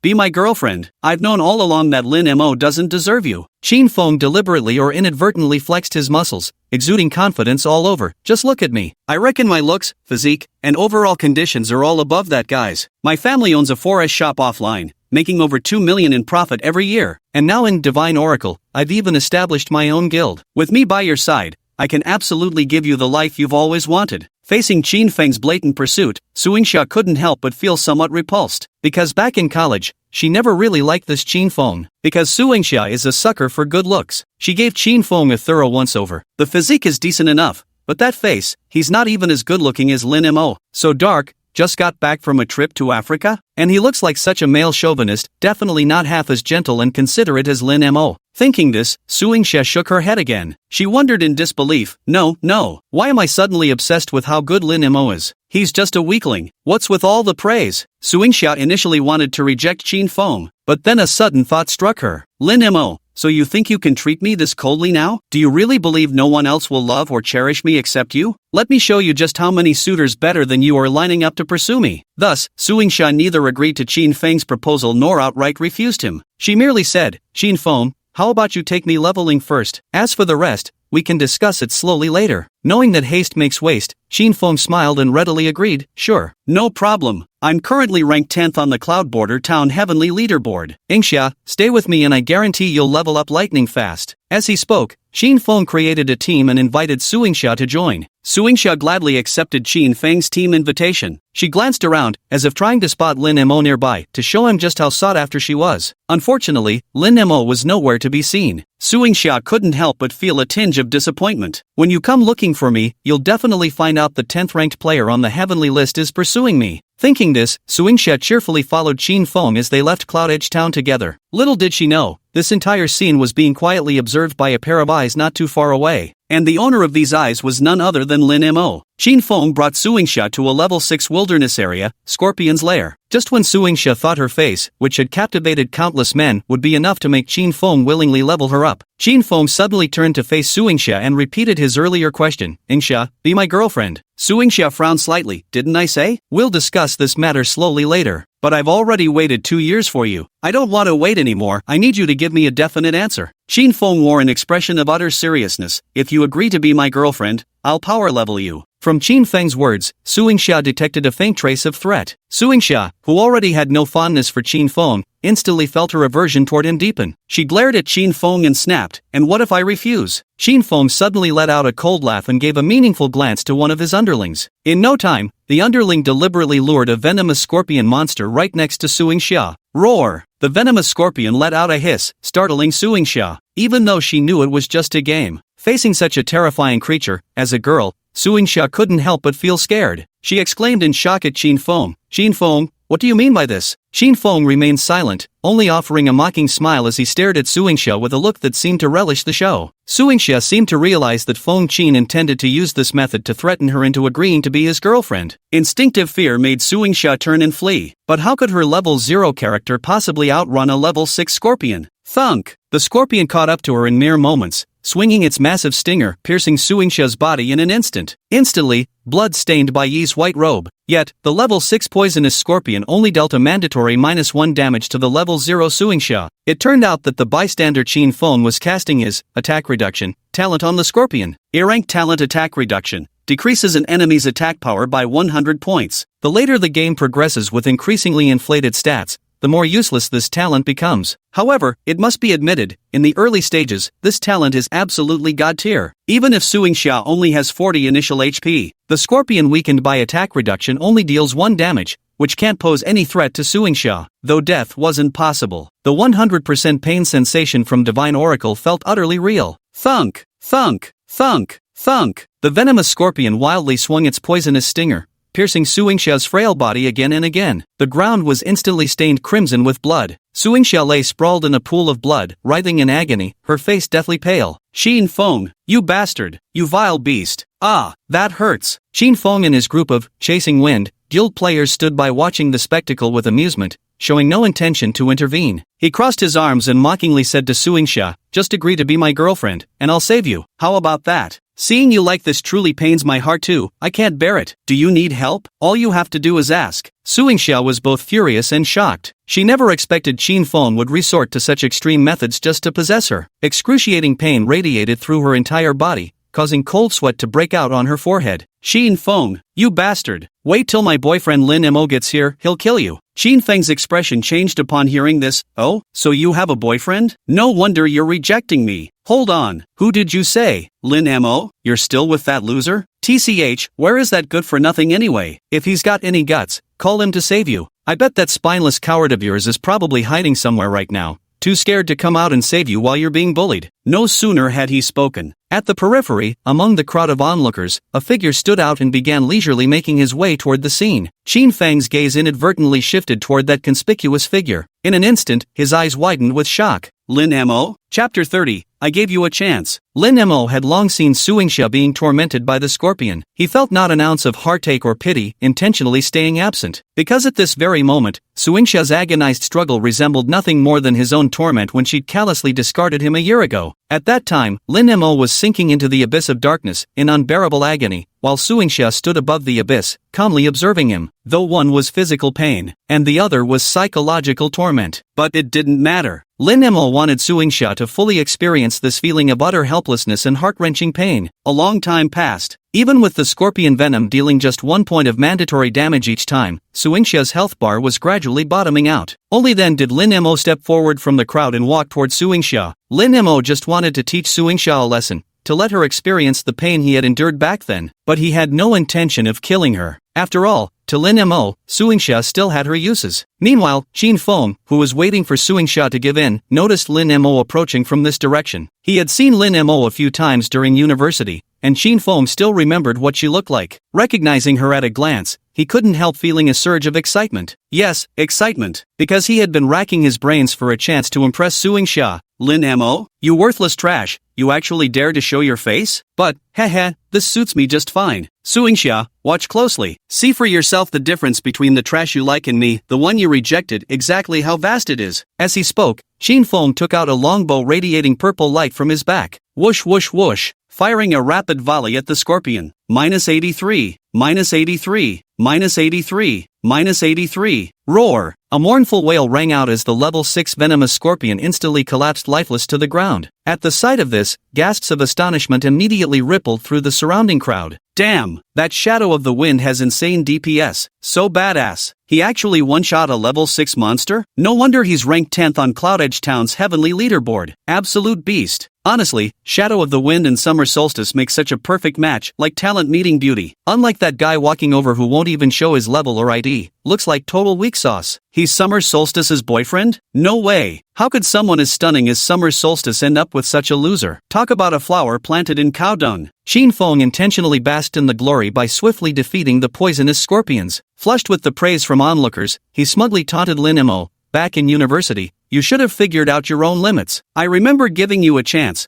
but you didn't know what was good for you. How about today? I give you another chance. Just crawl between my legs like a good dog and call me daddy twice, and I'll let you off the hook. Otherwise, don't even think about making a name for yourself in Oracle. I won't allow it. Qin Feng's idea was simple. In his view, killing Lin Mo would be as easy as turning over his hand. But he wasn't in a hurry to act, because simply killing Lin Mo wouldn't be satisfying enough. He just wanted to humiliate Lin Mo in front of Suingxia. He wanted Suingxia to witness firsthand how powerful and influential he truly was. Yet, Lin Mo completely ignored Qin Feng and walked straight over to Suingxia's side. His first reaction wasn't to help Suingxia, who lay gasping in a pool of blood. Instead, he bent down to pick up the 2 copper coins that had dropped beside the corpse of the venomous scorpion slain by Qin Feng's arrow. This scene provoked uproarious laughter from the surrounding Stormchaser Guild players and onlookers alike. His girlfriend's in that state, and he couldn't care less, actually ran off to pick up coins? Man, this dude must be dirt poor. Holy shit, that's freaking awesome, bro. Even if an old lady falls, I wouldn't help her up, I'd just bow down to you. The players from the Zephyr Guild couldn't help but shake their heads in disbelief. What a useless loser. I can hardly stand watching this. How can any man be this utterly pathetic? Is he even a man? Not a single person on the field wasn't looking at Lin Mo with undisguised contempt on their faces, including Suingxia. Suingxia's face turned deathly pale as she inwardly cursed, I'm bleeding out here, practically drained dry. And you're still picking up cash? Lin Mo, you absolute blockhead. Though resentment bubbled within her, Suingxia didn't dare let it show on her face. Putting on a worried expression, she said to Lin Mo, just leave me here, don't worry about me. Qin Feng and his gang outnumber you, you're no match for them. Concern is fake. But obviously, Suingxia genuinely looked down on Lin Mo. Lin Mo looked at Suingxia's eyes and gave a cold smile. The way she looked at him was indeed exactly the same as it had been a year ago. A year ago, when they broke up, the disappointment and contempt in Suingxia's eyes, Lin Mo still remembered it vividly. And now, once again, he saw that very same look in Suingxia's eyes. But this was exactly what Lin Mo wanted to see. Otherwise, how could he create a striking contrast later? Lin Mo stood up. He positioned himself in front of Suingxia, slowly drawing the LV.8 Tier 2 orange quality, Brave's golden bow, from his back. Qin Feng gazed icily ahead, flanked by players from the Gale Chaser Guild. How about I give you a chance? Before I take action, kneel before me, crawl to my feet, and kowtow 3 times each. Then I'll forget I ever saw you today. At these words, several dozen Gale Chaser Guild players froze momentarily in disbelief. The next second, an uproarious burst of laughter erupted. Ha ha ha ha, I'm dying. This dumbass actually putting on airs like that? Bow to him? LMAO. Who the hell do you think you are? The top-ranked player on the heavenly leaderboard? Haha, oh fuck, I can't, my dick hurts from laughing so hard. Quick, someone piss on him to wake him up. Another minute of this and I'll fucking die laughing. Qin Feng couldn't help but burst into laughter. Shaking his head, he sighed lightly and said, what a complete idiot. I really can't understand, Suingxia, how could you fall for such a useless, pretentious loser? That good for nothing. He's not even worth one of my fingers. I wouldn't even dirty my hands by killing him myself. Qin Feng looked at Lin Mo with utter disgust in his eyes. He commanded with a single order, chop that trash into pieces for me. At Qin Feng's command, the players from the Gale Chaser Guild couldn't even be bothered to mobilize their full force. From the crowd, only one short, level 7 youngster called Gale's Wing stepped forward. Big bros, I've never killed anyone before, let me take care of this trash. With that, Gale's Wing brandished his sword and eagerly charged straight at Lin Mo. At the same time, an invisible glint of killing intent flickered in Lin Mo's eyes. I gave you all a chance. Having said that, Lin Mo raised the hero's golden bow, aiming it at Swiftwind Wings, who was swiftly closing in from the front. In the past, Lin Mo would wait for the enemy to strike first and turn gray-named before retaliating,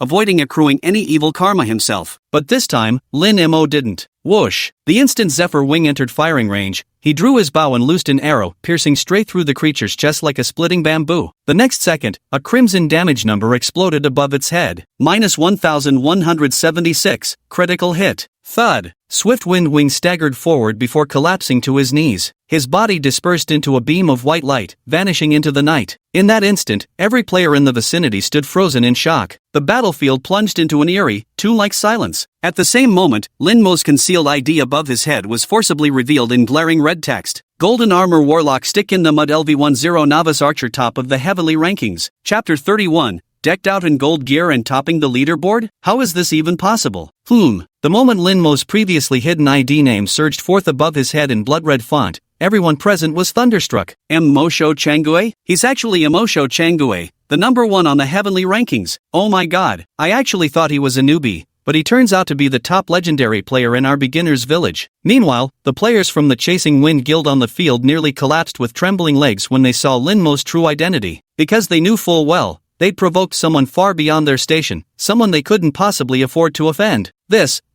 How the hell did nobody recognize Stick to the Rules? Damn right I wanna know. Not a single person spotted he's the top-ranked player on the heavenly leaderboard? Shit, I just mocked him as trash. If he heard me, I'm fucking done for. Holy fuck. Word is even Wang Junjie, Ningan's richest man, is scared of this Stick to the Rules guy. If even Wang can't mess with him, then we're screwed. The underlings all turned pale with fright. Only Qin Feng remained unshaken amid the chaos. Was it because he wasn't afraid? No, of course he was afraid. After all, his family's 4S store couldn't even compare to a single toe hair of Wang Junjie, whose wealth was beyond measure. If even Wang Junjie feared this person, how could he not be afraid? But, in the current situation, he was caught between a rock and a hard place. Even if he was afraid, he had to tough it out. Otherwise, he would utterly lose face in front of his beloved Suingxia. Qin Feng gritted his teeth and pointed at Lin Mo with a furious shout. Get him! Bombard him! His underlings were baffled. Boss, are you serious? That's the number 1 on the heavenly ranking. How are we supposed to bombard that? So what if he's ranked first? Qin Feng snorted. He's just one man. With so many of us,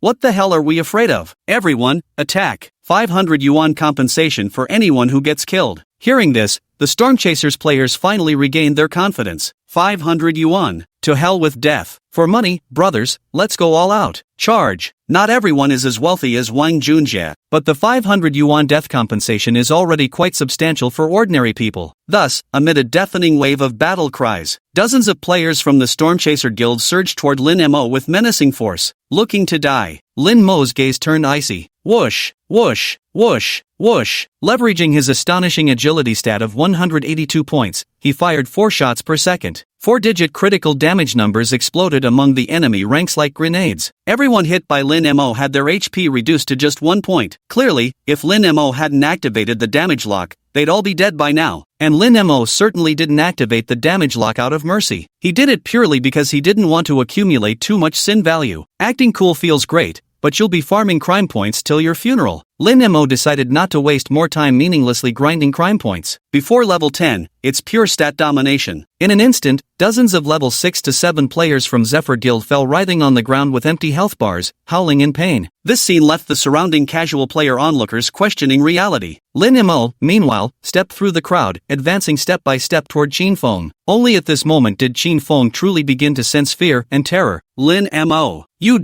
wait. I'll settle this score with you next time. After delivering his tough words, Qin Feng turned tail and ran for his life. But for prey that Lin Mo had set his sights on, escaping was as difficult as scaling the heavens. Whoosh! From an extreme distance, Lin Mo loosed an arrow that pierced clean through Qin Feng's torso with pinpoint accuracy. A critical hit of 1,132 points instantly reduced Qin Feng's full health bar to just 1 point. Before Qin Feng could even get up from the ground, a foot suddenly stomped onto his face. Who's the weakling now? Qin Feng clearly wasn't convinced. Lin Mo, you damned.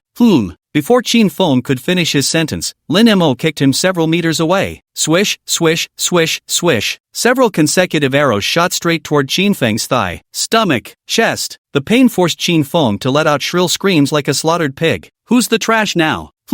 Under Lin Mo's manual operation, all his equipment suddenly erupted with dazzling golden light. Gasps of astonishment immediately came from the surroundings. Holy shit! Full legendary gear. Oh my goodness. I'm trash. Qin Feng, his left eye shot out and blood streaming down his face, had completely lost his earlier bravado. Sobbing, he begged Lin Mo, Brother Mo, spare me, Brother Mo. I'm trash. I'm a worthless worm. Lin Mo pressed his foot down on Qin Feng's face again. How dare you lay a finger on my woman? I was wrong, Brother Mo. Please spare me. Brother Mo, I'll never dare again. Kneel down and kowtow, Lin Mo commanded. Surrounded by players from the Stormchasers Guild, none dared to disobey the top-ranked powerhouse clad head-to-toe in divine golden equipment. Regardless of gender, dozens knelt and kowtowed before Lin Mo simultaneously, including Qin Feng himself. This time, I'll let it go since your attitude isn't bad. Lin Mo's icy gaze swept over the Dream Chaser players. Get lost. With Lin Mo's cold command, Qin Feng hastily led his lackeys away in a humiliating retreat. At this moment, the surrounding crowd erupted in excitement. Is this the strength of the top-ranked player? So overpowered. He took down dozens alone. Damn. No wonder even Wang Junjie, the richest man in Ning'an City, can't touch him. Holy shit. When that golden light burst from him just now, I got full-body goosebumps, you know what I mean? That was literally the scene of my dreams. So hype. Wow. That conventional but skilled guy is amazing. So tall and handsome, he totally fits my ideal type. I wish I had a boyfriend like him. Meanwhile, Su Yingxia, who had witnessed everything, had eyes as deep as stars that instantly filled with astonishment. Her heart was brimming with disbelief. Is he really Lin Mo? Wasn't he always so weak and incompetent before? How did he suddenly become so formidable? Clearly, in Su Yingxia's mind, her impression of Lin Mo still lingered from their university days. Those weekends when they'd go out together, he'd always meekly yield his seat when others snatched it, even resorting to profusely apologizing to bullies who harassed them. Little did she realize that Lin Mo wasn't being weak back then, he was protecting Su Yingxia,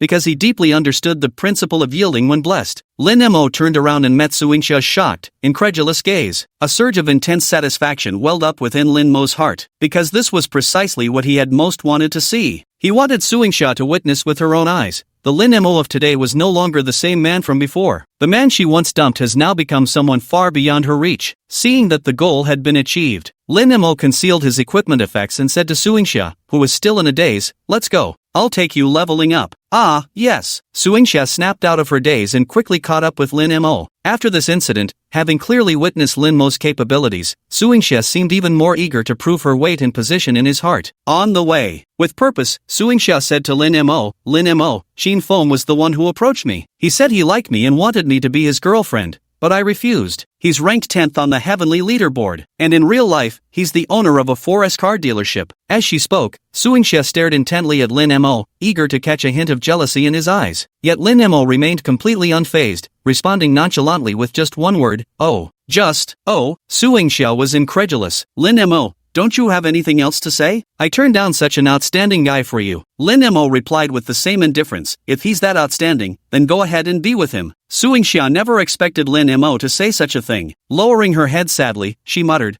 I just wanted you to care about me. Lin Mo turned his head with a wicked smirk, sure, come to my place tonight and I'll show you exactly how much I care. Blushing furiously, Su Yingxia sputtered, Lin Mo, you. After some thought, Su Yingxia realized again, they say the body never lies. Since Lin Mo was so fond of my body, it must mean he truly loves me. Yes, that's right, he's just pretending not to care about me. Having comforted herself this way, Su Yingxia's mood improved considerably. After that, the two remained silent throughout their journey. Straight to LV-10 Shadow Outpost. This is exactly where one of the crafting materials for the Quicksilver Crown can be gathered, the Silver Glow Gemstone. Across the vast outpost area, Wolfman warriors clad in silver armor and wielding hacking blades roamed everywhere. They were level 10 monsters, steel-clad werewolves. By killing them, one can obtain silver-like gems. Without hesitation, Lin Mo lifted the hero's golden bow. Let's get to work. Chapter 32 Boss Information Leaked. Level 10 Steel Claw Wolf. With an attack power of 140, 70 defense, 700 HP.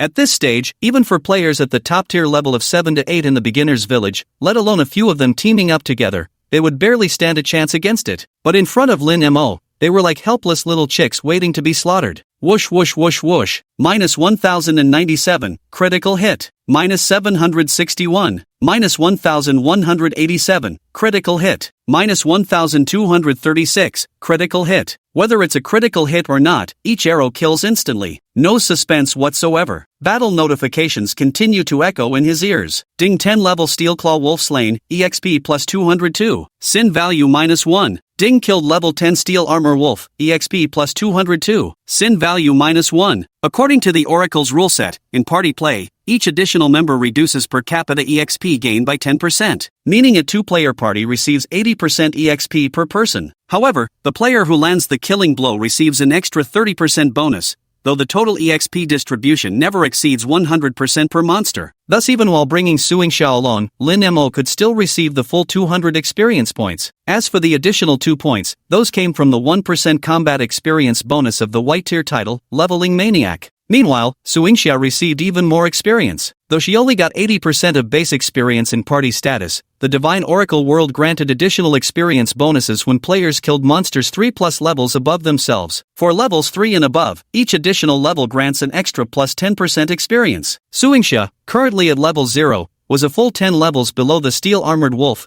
earning her a whopping 70% additional experience bonus. When combined with the base experience, this meant that for every Steel Armored Wolf Lin Mo killed, Suingxia would receive up to 150% experience, a total of 300 points. The experience points from just a single steel-clad wolf were enough to fill the entire 100-point requirement needed to level up from 0 to 1. Lin Mo effortlessly killed 4 steel-clad wolves with a wave of his hand. 2 streaks of golden light showered down upon Suingxia's head. In the blink of an eye, she had already leveled up to 2. Although Suingxia was a gaming novice, she was no fool. Since the official launch of Divine Revelation at 8 p.m. last night, 8 hours have already passed. Even the most elite frontline players in Cloud Rim Town have only reached levels 7 to 8, while the majority of other players are still stuck at levels 5 to 6 on average. She had just created her character and entered the game for less than half an hour when she already leveled up to 2. What did this imply? It spoke for itself. Lin Mo has actually gotten this strong now? No wonder Wang Junjie was willing to pay such a high price to deal with him. Just as Suingxia was lost in thought, Lin Mo pointed at the corpses of several steel claw wolves slain ahead and said to her, "Don't just be a pretty vase. Go loot the drops." "A vase? How dare you call me a vase?" Suingxia placed her hands on her hips, pouting angrily. "You used to call me baby before." Humph. Despite her words, to prove herself in front of Lin Mo and make him feel needed, Suingxia obediently rushed to the corpse of the steel-armored wolf,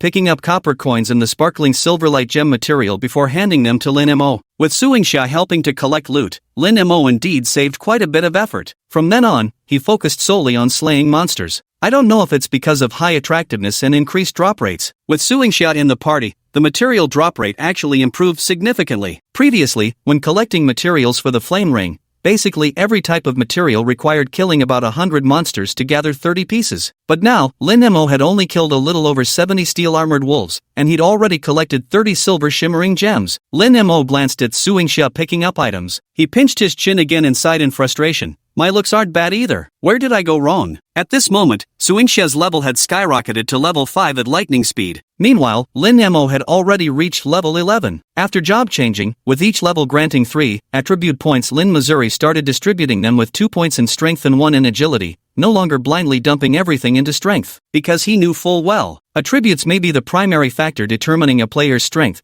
but post-level 10 PvP battles become much more skill-dependent. Only with sufficiently high agility can one achieve truly smooth maneuvers in outnumbered battles. Lin Mo had already anticipated that Wang Junjie would inevitably fight him to the bitter end. Therefore, what Lin Mo needed to contend with wasn't just Wang Junjie alone. Instead, it was his entire chaotic faction under his command. The first material has been gathered. Next, Lin Mo took Suingxia and left Shadow Outpost, heading to their second destination, LV-10 Argent Sanctuary. Midway, Suingxia could no longer maintain her disguise and finally revealed her true colors. She instinctively asked Lin Mo, "Are we just killing monsters to level up right now? Are there any other special activities we can do?" "Yes," Lin Mo replied, "I'm gathering materials to craft equipment. Once the equipment is ready, we'll go kill a boss." Suingxia nodded in agreement. Then he asked again, "Where is this boss?" "Shadow Lair." Suingxia nodded once more. "Can you take me with you?" "Of course." With a radiant smile, Suingxia said, "Lin Mo, you're amazing." Lin Mo grinned mischievously and asked,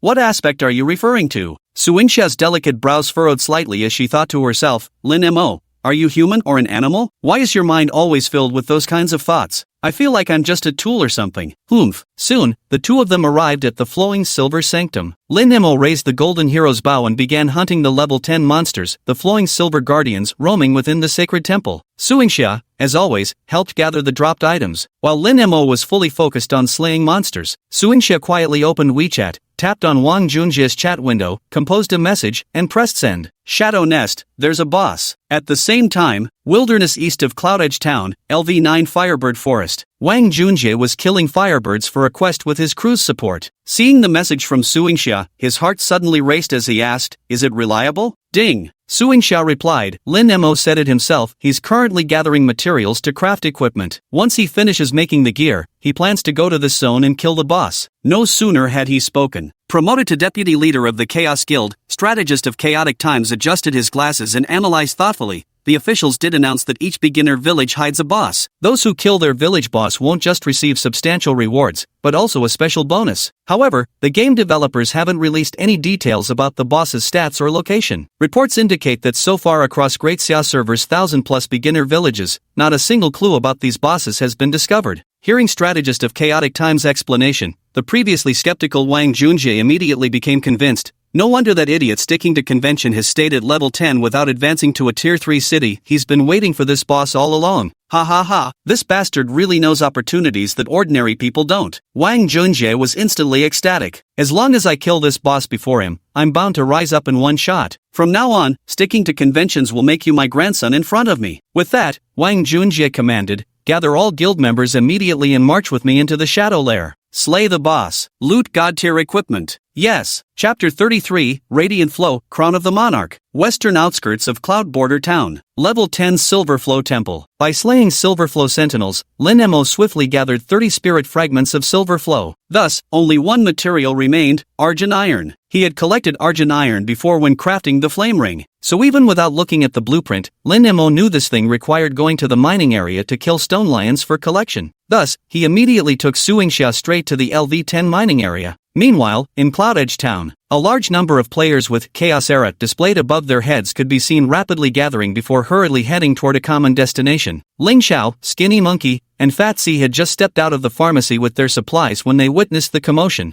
People, these chaotic times, what are they up to, making such a big fuss? Fat C scratched his head, looking utterly bewildered. Skinny Monkey scoffed, nothing good, that's for sure. Just then, Ling Xiao spoke up, let's go check it out. Fat C asked in confusion, why should we follow them? Told you to eat less normally, all meat, no brains. Skinny Monkey smacked Fat C's head and said, with such a grand formation, they're either tackling an extremely difficult hidden quest or hunting a major boss. If we tag along, we might get lucky and hit the jackpot in one go. Ling Xiao said gravely, even if we can't get anything, we must prevent Wang Junjie from succeeding, we have to ruin his plans. Otherwise, I'll lose completely. Makes perfect sense. Pang Dahai had a sudden realization. Let's go, follow him. Lin Mo gathered all 3 materials, Silverlight Gems, Flowing Silver Souls, and Silver Iron, 30 portions of each. Returning to Cloud Border Town, he immediately went to the blacksmith's shop. There, he sought out Master Blacksmith Lily and handed over 1 gold coin, 30 reputation points, along with all these materials. Lily began crafting the Silverflow Crown, according to Lin Mo's request. Lin Mo took this opportunity to check his own status. His level had already reached level 11, 33%. Within the beginner village territory, the highest level monsters only reached level 10. At Lin Mo's current level, killing level 10 monsters reduces combat rewards by 10%. Moreover, it's clear that level 10 monsters no longer meet Lin Mo's needs. After finishing this boss, I'm heading straight for the tier 3 main city. The starter village is ultimately just a small place apart from hidden quests and bosses.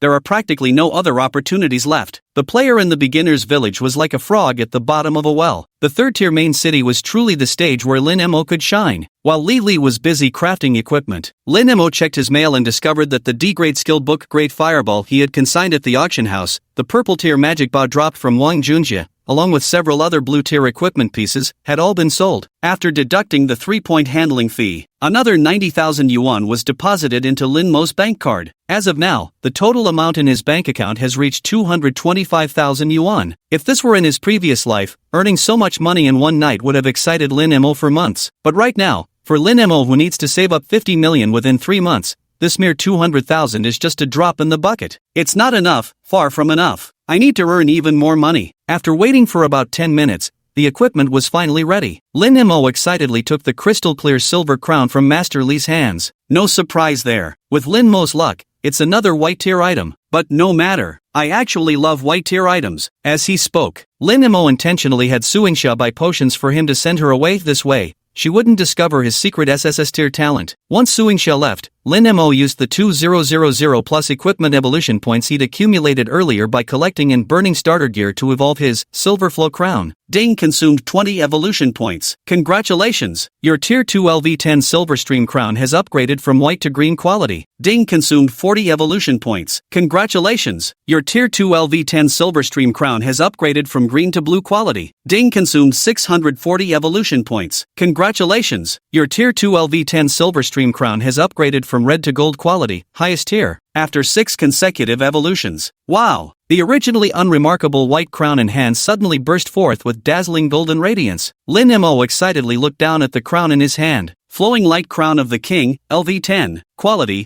Tier 2 gold, defense, plus 255. Additional attributes, stamina plus 70, stamina plus 70. Special effect, flowing light protection. Every 10 seconds, the wearer automatically generates a flowing light shield that can block any single skill. Flowing light shields cannot stack. Description: when you don this item, it is destined that you shall become the undisputed sovereign of the Oracle world. It's actually a dual endurance enhancement. This is truly extraordinary defensive gear. And this radiant shield, theoretically it could even block SSS level skills? Even that A-rank suicidal explosion talent perish together used by Feng Xiaoxiao could be blocked. Absolutely god tier. Lin Mo was instantly ecstatic with joy. Without another word, he immediately put on the crown. To his amazement, his physical defense stats skyrocketed from 65 points to a staggering 474 points in an instant. His magic defense also surged from 63 points to 458. At this stage, over 90% of players in the entire server hadn't even reached triple-digit attack power yet. Lin Mo's defensive power was absolutely heaven-defying. This defensive capability should be enough to withstand the Spider Queen, right? Weighing his attributes, Lin Mo nodded in satisfaction. It's time to take down the boss. Meanwhile, elsewhere, north of Cloud Edge Town, in the wilderness, dark clouds obscured the moonlight. In the darkness lay a cave, constantly exuding a chilling aura, deep and shadowy like the gaping maw of an abyss. At this moment, a large group of players arrived with great momentum, hurriedly gathering outside the cave entrance. They stood at a distance observing the cave ahead, not yet daring to approach,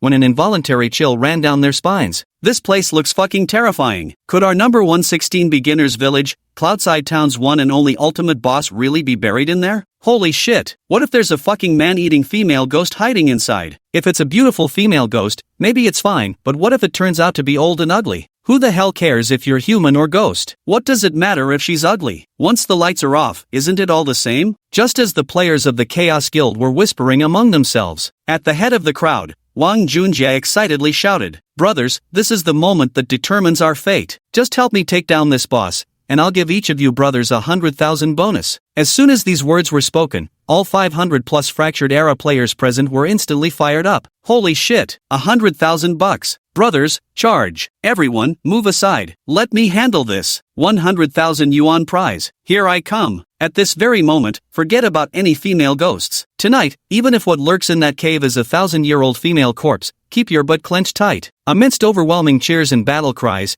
the Chaos Guild's army of players swarmed toward the shadow lair. Meanwhile, deep within the darkness ahead, buzz buzz buzz, countless pairs of eyes suddenly snapped open, glowing with eerie green light. Chapter 34, The Chaos Guild's Battle Against Explosive Spiders. Wang Junjie is truly generous with his money. Even before the boss battle began, he had already distributed a 100,000 yuan bonus to each of his 500 plus guild members. Over 50 million yuan in total, without even blinking an eye. The players in the Chaos Guild were ordinary people in real life too. Normally, it would take them years of regular work just to save up 100,000 yuan. A prize as high as 100,000 in just one night made them fearless and fired up with excitement. At this moment, it felt like their lives no longer belonged to them, they belonged to Wang Junjie. Charge! Amidst the overwhelming roar of shouts, the players of Chaos Era charged forward against the countless glowing green dots in the darkness ahead. At the same time, swish, swish, swish, the green pea-like lights ahead gradually morphed into countless palm-sized spiders, surging toward the players of the Chaos Guild. Is that all? Just a bunch of tiny spiders. Watch me squash them flat. There were many of them, but seeing that the opponents were just a bunch of small spiders that didn't seem threatening at all, the players of Age of Chaos didn't take them seriously in the slightest. They fearlessly charged forward without hesitation. But the next second, at the very moment the Chaos Era players collided with the swarm of spiders. Boom, boom, boom, boom. All spiders that came into contact with Chaos Era players instantly exploded. Along with any players they touched, they were blasted into white light. Splash, splash, splash, splash. Watching countless beams of white light shooting up into the sky from the darkness ahead, Wang Junjie paled with shock behind them. What the hell? What is that? It's the explosive spiders. Beside him, the vice guild leader of Chaos Dynasty, Chaos Yuga, gently pushed up his glasses with his index finger while observing the dense swarm of spiders charging at the guild players. He calmly analyzed. According to the data, these explosive spiders only possess 10% of the Spider Queen's attributes. Normally, they wouldn't pose much threat. However, they have a self-destruct ability that deals damage equal to their maximum HP. With 9,800 HP each, their explosions would obliterate anyone. So, the only way to deal with them is to trade one for one. Wang Junjie's attention wasn't focused on the exploding spiders at all. Instead, his heart suddenly pounded as he realized, Spider Queen? So there really is a boss hidden in this cave. It had only been speculation before. But now, Wang Junjie could say with absolute certainty, there was a boss named Spider Queen lurking in the shadow lair. Instantly, he was overjoyed. Ha ha ha ha, stick in the mud, oh stick in the mud. I never thought you'd be so fond of going back to your ex. To trip over the same woman not once, but twice. What a fucking idiot. A complete and utter fool. Still, I really should thank you. Thanks to you, I found this boss. Damn, I'd love to see the look on your face when you finally gear up and arrive, only to find out I've already killed the boss. Priceless. Ha ha ha. Thinking of the humiliation he suffered under Lin Mo's feet, including having several farts blasted right in his face,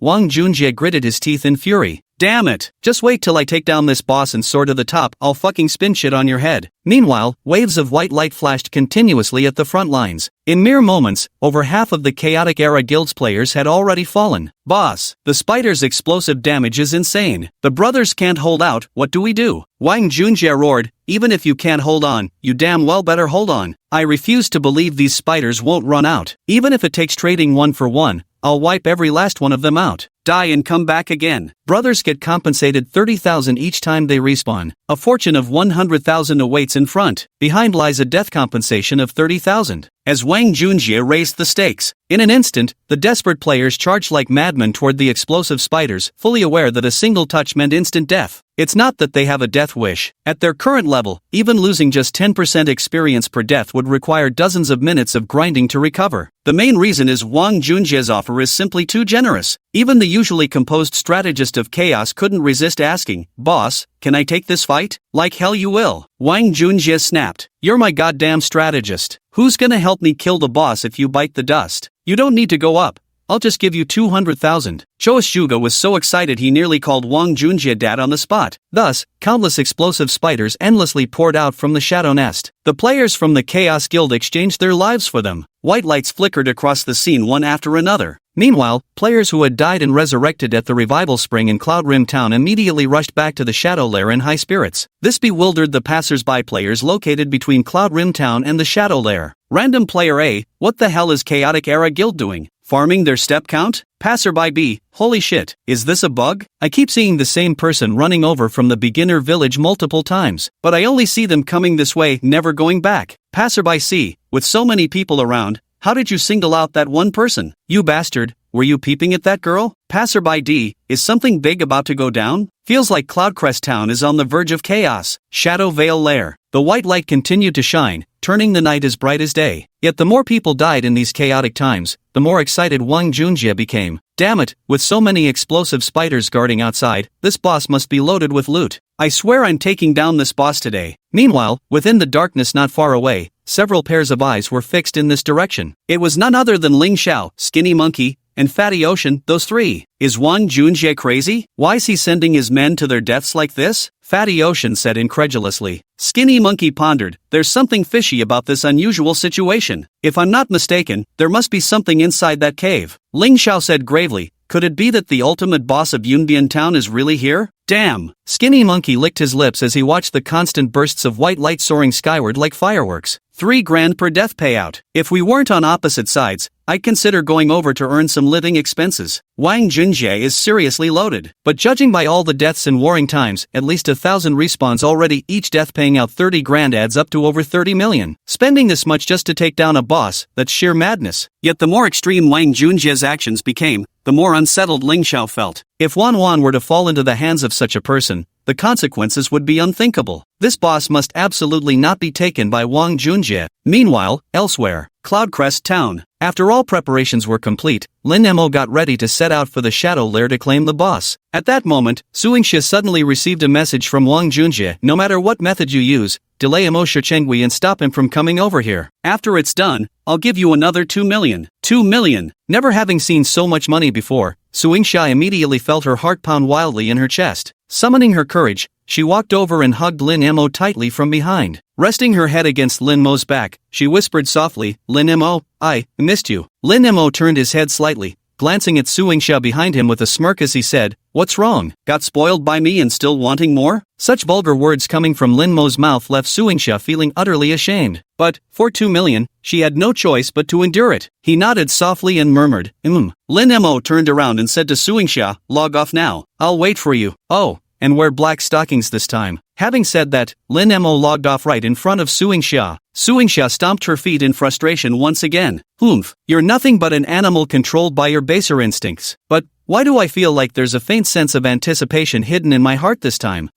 Suingxia, what's wrong with you? How could you think something like that? Blushing with shame, Suingxia logged off, and just moments after Suingxia had gone offline, wow, a blinding light washed over. Lin Mo logged back in. Chapter 35, Ning University's Campus Bell, Xiaowanwan, LV-15 Shadow Nest. Boom boom boom boom. Under the human wave tactics of the Chaos Guild players, where they traded one life for each enemy, the number of explosive spiders lurking outside the shadow nest visibly dwindled. Eventually, the field was completely cleared of explosive spiders. As for the Chaos Guild, their numbers had been whittled down to less than 100. The others had either just died or were on their way from Cloudside Town to this location. Seeing that all the explosive spiders had been cleared by his subordinates, Wang Junjie rubbed his hands together, his face brimming with excitement. "My queen, my darling, here I come." Just as Wang Junjie was about to venture deeper into the Shadow Lair to explore the boss spider queen, Wang Junjie. In the darkness, a sudden shout outside the cave gave Wang Junjie a real fright. Wang Junjie turned his head in alarm, but when he saw Ling Xiao, Skinny Monkey, and Fatty Pomelo charging toward him, he couldn't help but sigh in relief. "Damn, you scared the hell out of me. I thought it was that stick in the mud coming after me. You worthless trash, what are you doing here? Following me to steal my boss?" Wang Junjie didn't take Ling Xiao seriously at all. However, the strategist of chaotic times beside them thought more carefully. Wind Howls, the third strongest on the heavenly ranking. From what I know, his innate ability is similar to that of the explosive spiders, also involving exchanging health. He can even detonate elite monsters of the same level. "Boss, be careful not to let him explode you." Wang Junjie scoffed. "Health exchange? How many exchanges can he even make?" As he spoke, Wang Junjie waved his hand, summoning over a dozen warriors of chaos players who rushed to surround him. Ling Zhao's intention was indeed to use the A-grade talent Mutual Destruction to perish together with Wang Junjie,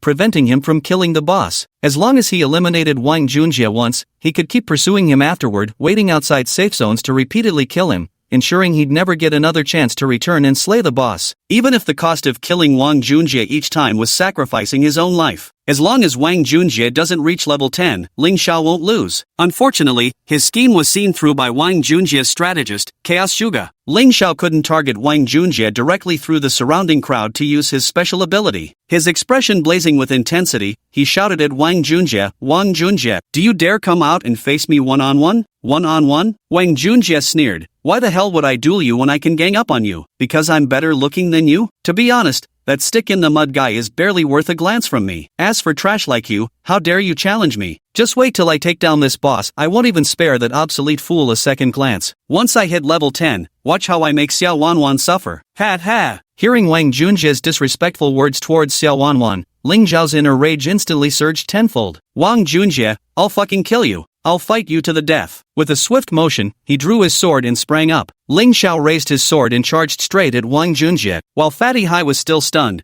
Skinny Monkey reacted quickly. "Cover Zhao's attack. Make sure he lands his ultimate on Wang Junjie. Don't let him miss." Yeah, got it." With that, both sworn brothers drew their swords without hesitation and followed Ling Xiao in charging forward defiantly. Unfortunately, in a direct confrontation, how could they possibly match Wang Junjie? With a wave of Wang Junjie's hand, a dozen everlasting Winter Archer players opened fire from both sides, instantly turning Skinny Monkey and Fat Ocean into beams of white light. At that moment, Everlasting Zhuge leaned close to Wang Junjie's ear and whispered something unknown. Wang Junjie was seen curling his lips into a smirk, then waving his hand to signal the archers to cease their ranged attacks. He ordered another group of warrior underlings to charge at Ling Xiao with swords drawn for close combat. Trash! If you don't want Xiao Wanwan to get fucked by me, come and kill me then. Under Wang Junjie's utterly arrogant and provocative taunting, Ling Xiao's fury burned through his heart. Swish, swish, swish, swish. Swinging his longsword, he cut down the reckless players charging toward him one by one. Whoosh, whoosh, whoosh. Bathed in the blinding white light erupting around him, Ling Xiao, his eyes bloodshot, seemed to transform into a god of slaughter at that moment. Sadly, blinded by fury, he failed to notice why these reckless players had fallen so effortlessly before his blade. It wasn't until he saw Wang Junjie staring at the crimson ID above his head and laughing wildly, "What a fool," that he understood. Only then did Ling Xiao realize, Wang Junjie had deliberately sent his underlings to die, just to stack villainy points against him. Now if he died, he would lose even more experience points. But at this moment, Ling Xiao could no longer afford to hesitate. With his red name blazing defiantly, he charged straight toward Wang Junjie. "Wang Junjie, I'll fight you to the death." Whoosh whoosh whoosh whoosh. Before he could even get close, Ling Xiao was riddled with arrows and severely wounded. Having no money, power, or influence is one thing, but the real problem is you've got no brains either. Wang Junjie sneered with utmost arrogance. "A worthless trash like you, how dare you challenge me? Ha! You're blocking my damn view." Just as Wang Junjie was about to order the execution of Ling Xiao. Wow! From the darkness, a graceful silhouette suddenly rushed out and shielded the life-threatened Ling Xiao. When that peerlessly beautiful visage emerged from the shadows, every Chaos-era player present was utterly captivated, unable to tear their gaze away after just one glance. Her tall silhouette was adorned with an elegant cyan mage robe that exuded grace and refinement. Her bun hairstyle radiated boundless confidence and charm. Framed by two delicate strands of hair, her snow-white, stunningly beautiful oval face was nearly flawless. Her gaze was clear and penetrating, with bright eyes and gleaming white teeth. Graceful and beautiful, her exceptional temperament stood out from the crowd. Under the backdrop of moonlight, the girl was breathtakingly beautiful. Even strategist Juga, the master of chaos in troubled times, was stunned. His throat dry with desire, he couldn't help but swallow hard. So beautiful. The surrounding underlings were practically drooling. Wow, is that an NPC or a real player? How come we've never seen someone this gorgeous in real life? Brothers, I seriously have a thing for this girl. Damn it, if it weren't for you falling for every pretty face you see, I might have actually believed your bullshit. Just as the underlings were yearning for the girl with eager anticipation, Wang Junjie suddenly flew into a rage. Damn it, that's my woman. Whoever dares to stare at Xiao Wanwan again, I'll gouge their fucking eyes out. Only then did everyone snap back to reality. She is Ning University's campus belle, Xiao Wanwan? Damn, so it's the boss's girl. No wonder she's so beautiful. She's truly the woman our boss has his eye on. At this moment, the girl with the ID Evening Breeze gently, a level 6 character, spread her slender arms determinedly and stood firmly in front of Ling Xiao. A pair of clear, beautiful eyes gazed at Wang Junjie as the voice said, "Wang Junjie, please spare Ling Xiao." Wang Junjie's lecherous gaze roamed over Xiao Wanwan's body. He said with a smile, "Sure, as long as you agree to spend the night with me." Chapter 36, The Boss Appears, the Spider Queen Descends. Why is Xiao Wanwan, Ning University's campus belle, so protective of that Feng Xiaoxiaxi dude? Yeah,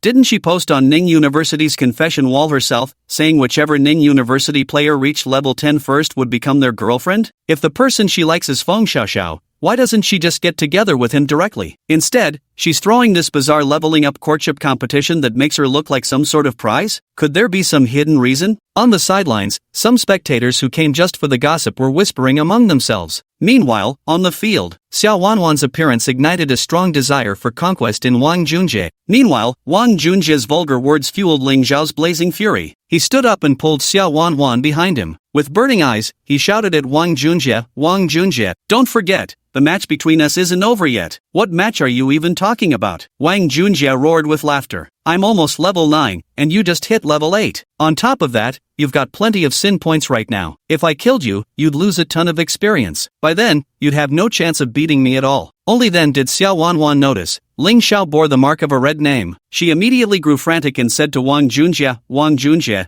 "Could you let Ling Xiao off this time, for my sake?" I said, "Sure." Wang Junjie spread his hands with a casual smile. "But it depends on how you behave." "Alright then, I won't make you sleep with me, that might be asking too much. How about you come over and give me a kiss instead? Just one kiss, and I'll spare his worthless life today. Deal?" Ling Xiao pointed his sword at Wang Junjie and roared furiously, "Wang Junjie, don't you dare!" Yet, Xiao Wanwan hesitated slightly. She looked at Ling Xiao, thinking to herself, Only if you reach level 10 before Wang Junjie do we stand a chance. But if you die this time, we'll completely lose any hope of defeating him. Alright, I agree. Xiao Wanwan looked at Wang Junjie and made the painful decision for Ling Xiao's sake. No! Ling Xiao grabbed Xiao Wanwan's wrist, his eyes filled with pleading. Wanwan, don't! Xiao Wanwan shook her head, forcing a resolute smile onto her stunning face. Ling Xiao, I believe in you. You can definitely defeat Wang Junjie. With that, Xiao Wanwan freed herself from Ling Xiao's grasp and turned to walk toward Wang Junjie. Although Wang Junjie had slept with at least 800 women if not 1,000, but a rare beauty like Xiao Wanwan? He'd never tasted such a delicacy. Were it not for Xiao Wanwan's iron will untemptable by wealth, Wang Junjie wouldn't have bothered joining this tedious leveling competition just to bet her. And so, gazing at Xiao Wanwan as she approached him slowly, the mere thought that Ning, the campus belle admired by tens of thousands, was about to offer her first kiss to him in public made Wang Junjie's heart race, his mouth go dry, and his blood boil with excitement. Just as he licked his lips in eager anticipation, boom, boom, a sudden earthquake-like tremor shook the ground. From the depths of the shadow lair behind them came a long, piercing howl. Roar! Boss! The boss is out! Damn it! Wang Junjie fumed angrily. Couldn't it have come out later? Had to ruin everything. Just as Wang Junjie turned around, from the cave opening resembling an abyssal maw sprang forth a colossal red-furred spider, its body as large as a single-story house. Above its head, a line of blood-red ID text instantly ignited their excitement. Spider Queen, LV-15 Magic Type Tier 2 Boss. From behind, Ling Xiao, Xiao Wanwan, and the others stared in shock upon seeing the boss. It's actually a real boss. The ultimate boss of Cloud Edge Town was actually hiding here. Seeing a boss-level monster for the first time, Wang Junjie was also thrilled. Holy shit, a boss. Meanwhile, the tactician Chaotic Era's Zhuge Liang cautioned from the side, Boss, I suggest we take down this boss first. Otherwise, if stick to the rules shows up later, things could get messy. Then let's cut down the boss first, there'll be plenty of time for kisses after we finish it off. With that, Wang Junjie waved his hand toward the Spider Queen and commanded the surrounding players of the Chaos Guild, Brothers, kill that boss for me. Charge! Amidst the deafening battle cries, dozens of Chaos Guild players from all directions brandished their weapons and swarmed toward the Spider Queen in a furious rush. But they only thought of the boss's value, without considering this boss's strength at all. Roar! With a furious roar, the Spider Queen suddenly opened her gaping maw, spewing forth a crimson magical aurora that swept across the surrounding amateur players. Minus 915, minus 899, minus 935, minus 911. The devastating damage instantly obliterates the Chaos player's health bar. Whoosh whoosh whoosh whoosh. In an instant, dozens of white beams shot into the sky. Wang Junjie exclaimed in shock, holy crap, how did this boss get so damn strong? But instead of panicking, Wang Junjie grew even more excited. Good, the stronger it is, the more valuable it proves to be.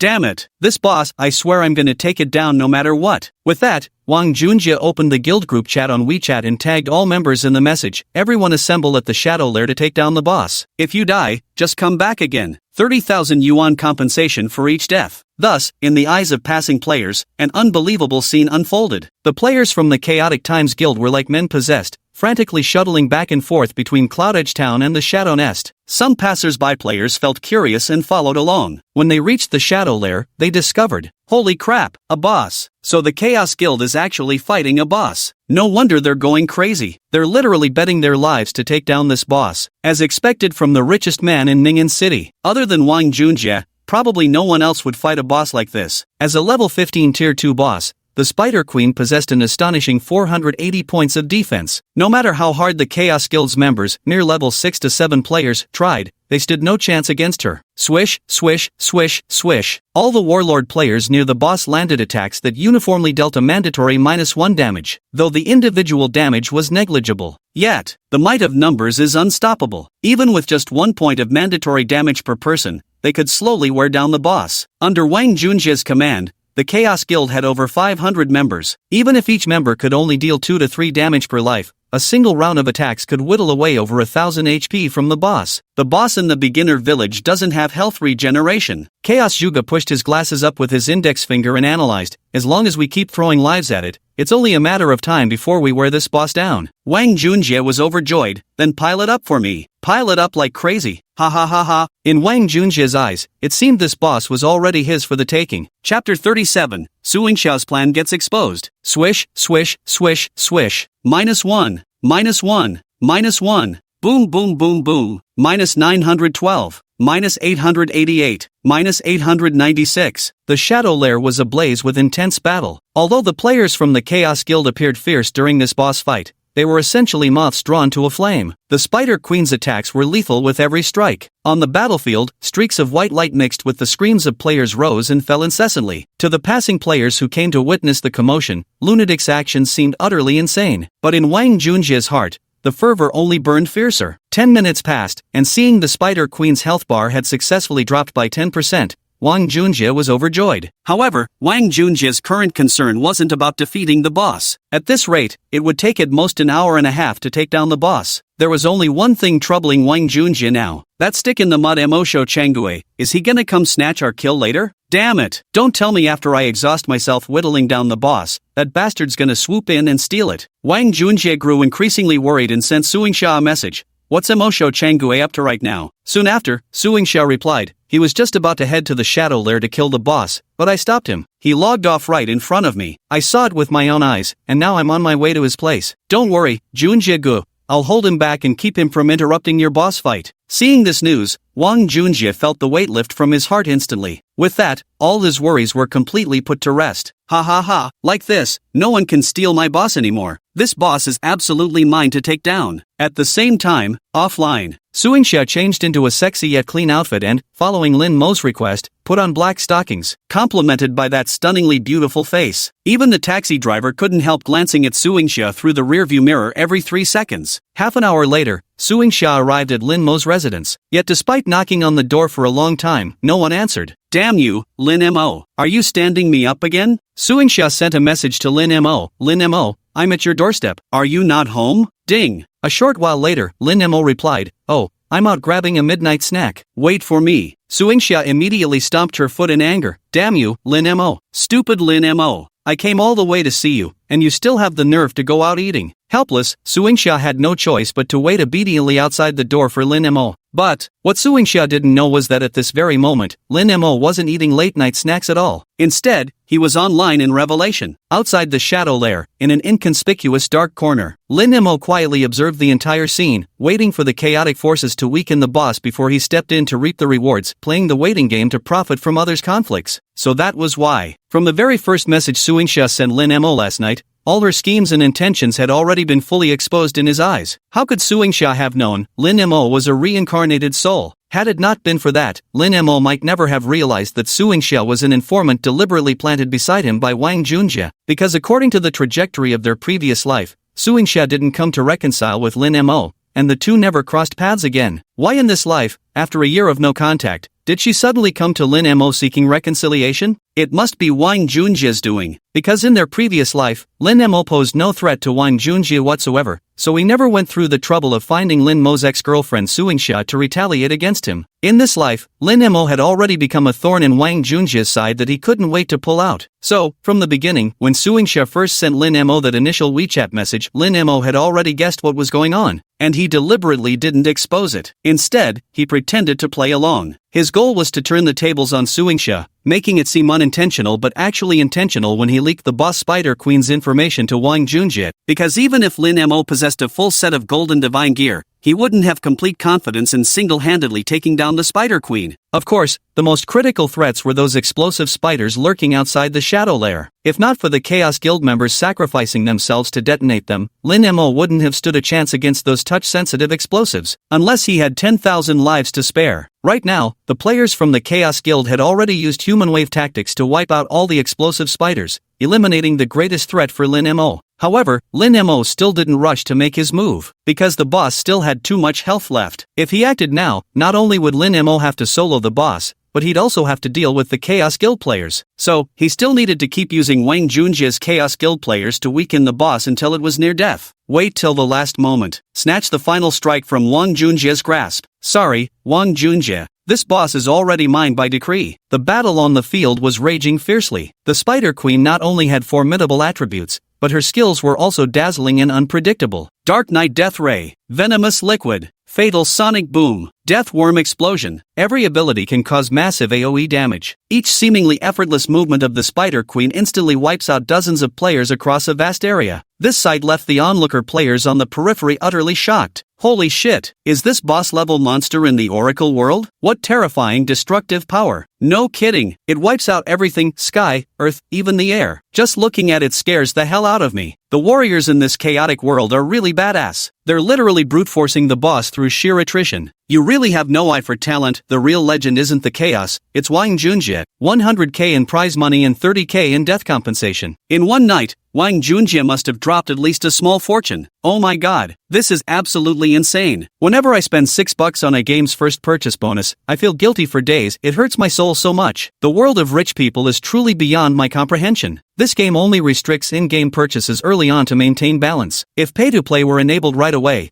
someone like Wang Junjie would instantly whale their way to the top of the server. The current number 1 on the rankings, Stubborn Rules, probably wouldn't stand a chance then. At the same time, even Lin Mo, who lurked in the shadows waiting to reap the boss, couldn't help but let out a sigh of admiration. Tisk, if only this money were mine, just in time for when the Oracle opens its top-up system in 3 months, it'd be enough to max out all the cumulative recharge rewards. What a waste! After an agonizing wait of over an hour, finally, they saw the Spider Queen's health bar slowly drop to single digits. At this moment, Lin Mo also began to stir with anticipation. It seems the perfect moment is almost here. Chapter 38. The boss is dying, and the stickler arrives. The Spider Queen's health has dropped to 8%, but at what cost? The entire 500-strong Chaos Guild, which started with an average level of around 7, has now been farmed all the way down to level 6. That's right, everyone drops 1 level. What does losing 1 level mean during the newbie protection period below level 10? It means every member of the Chaos Guild died on average more than 10 times. The staggering cost made all the onlookers gasp in shock. Wang Junjie is really going all out this time. Yeah, spending such a huge cost just to kill one boss. It's almost unimaginable. What can you do? When you're worth tens of billions, you can afford to be capricious. That's how the ultra-rich roll. Wang Junjie is their family's only child. His mother never restricts his spending because their wealth is literally inexhaustible. If I had as much money as Wang Junjie, I think I'd go even crazier than him. Wang Junjie felt not the slightest reluctance. Looking at the boss with only a few percentage points of health left,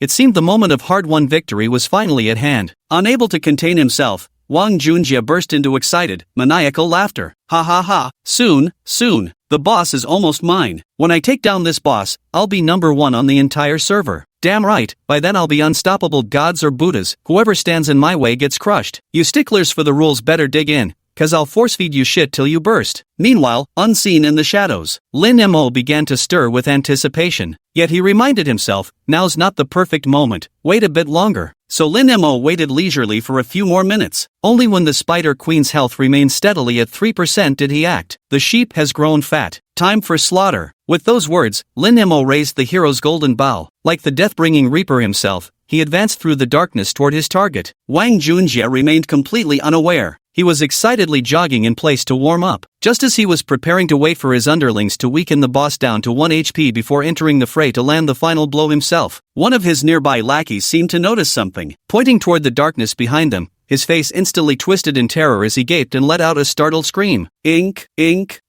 Where the hell is damn Mo? What damn Mo are you talking about? Wang Junjie smacked his underling to the ground with one slap. You're making it sound like he's some damn unbreakable rule coming at us. Stick to the old rules. Even as he was slapped to the ground, the younger brother stubbornly pointed backwards and hysterically screamed out these 4 complete words. Swish! Wang Junjie's face instantly darkened, and when he turned his head in disbelief, he truly saw Lin Mo approaching leisurely from the darkness behind him. Instantly, his face turned pale with shock. Damn it! Why on earth is Mo Shou Chang Gue here? He's supposed to be offline? Damn it, Suing Xia! How dare you mess with me? At that moment, Wang Junjie felt as though the sky was falling. When he looked back, he saw the Spider Queen had only 3% health remaining. At this moment, how Lin Mo appeared here was no longer important. What mattered was, Wang Junjie had already understood Lin Mo's intention. Damn it! Stop him! Stop him now! Don't let Mo Shou Chang Gue get near the boss! Wang Junjie pointed at Lin Mo and shouted. Swoosh! Swoosh! Swoosh! Dozens of players from the Chaos Guild on both sides brandished their swords and charged towards Lin Mo. But, a group of mere level 6, unarmed solo players, did they really think they could stop a dedicated archer at level 11, clad head to toe in legendary golden gear? Simply unbelievable. Swish, swish, swish, swish. The Chaos Faction players charged forward and immediately attacked Lin Mo. Dozens of sharp blades simultaneously slashed down upon him. The next instant, a cluster of mandatory -1 damage numbers floated above Lin Mo's head. The Chaos Faction players stared in stunned disbelief. Lin Mo remained perfectly calm, as this outcome had been fully anticipated. Over 400 points of defense. They'd have to be ghosts to even scratch him. All that remained was for the Chaos Faction players to turn gray named after their malicious attacks. Whoosh whoosh whoosh whoosh. Lin Mo swiftly unleashed a barrage of arrows with his bow. -1139, critical hit. -1176, critical hit. -1211, critical hit. No one could withstand the overwhelming damage he dealt. The Golden Hero's bow, whoever it strikes shall perish. Swoosh, swoosh, swoosh. Dozens of white beams shot skyward. In an instant, all the Chaotic Era players attempting to block Lin Mo were slain. Wang Junjie was utterly terrified. God damn it. Stop him. Stop that bastard. In troubled times, there are never enough people to go around. Wang Junjie immediately fixed his gaze on the surrounding spectator players, yelling at them, "Who's gonna help me stop Guardian of Tradition?" The moment these words were spoken, no one in the vicinity dared make a reckless move. After all, he ranked first on the heavenly leaderboard. Who the hell would dare stop him? But Wang Junjie's next sentence exploded like a heavyweight bomb,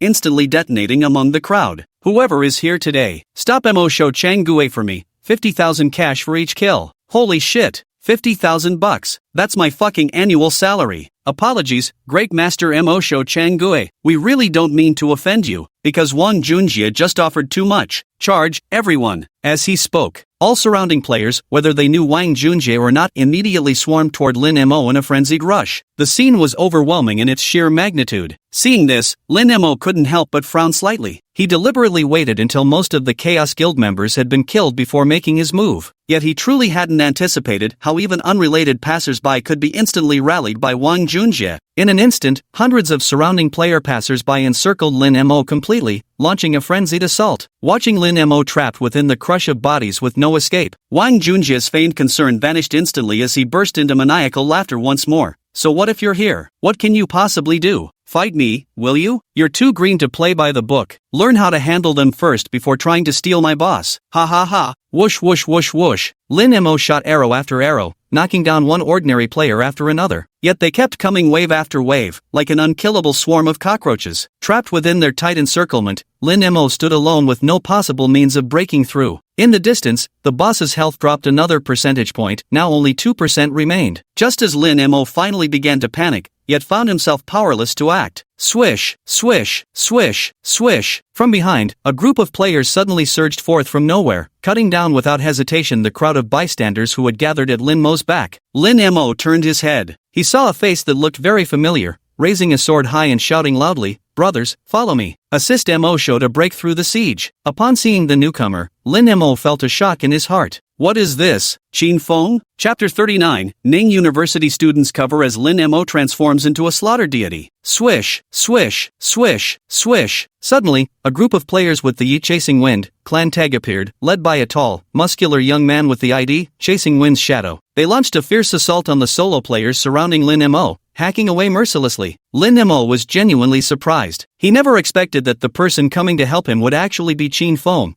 who he had publicly humiliated and crushed beneath his feet just moments ago. Under Qin Feng's leadership, the Zephyr Guild had about 70 or 80 members. Following Qin Feng's lead, they quickly carved out a breakthrough for Lin Mo. At this moment, Qin Feng shouted to Lin Mo, "Go for the boss now. We'll hold them off here. Brothers, covering, defenders breakout. Kill." Amid the overwhelming shouts, players from the Zephyr Guild clashed head-on with the unaffiliated players on the scene, instantly erupting into fierce combat. Lin Mo's heart shook violently. Without further ado, taking advantage of the breach created by the players of the Gale Chaser Guild, he broke free from the encirclement. But those lone players were just too many. In the blink of an eye, Lin Mo found himself surrounded by even more casual players. Just as Lin Mo found himself in trouble once again. Charge! In the darkness, a loud shout suddenly pierced the air. Following the sound, he saw another large group of players charging forward with overwhelming momentum. They all looked quite young, around 18 or 19 years old, their youthful, energetic faces quivering in the darkness. At first, Lin Mo didn't know where this new group of people had come from, until he spotted several familiar faces among the players. And Ji Rua Su, sweet girl.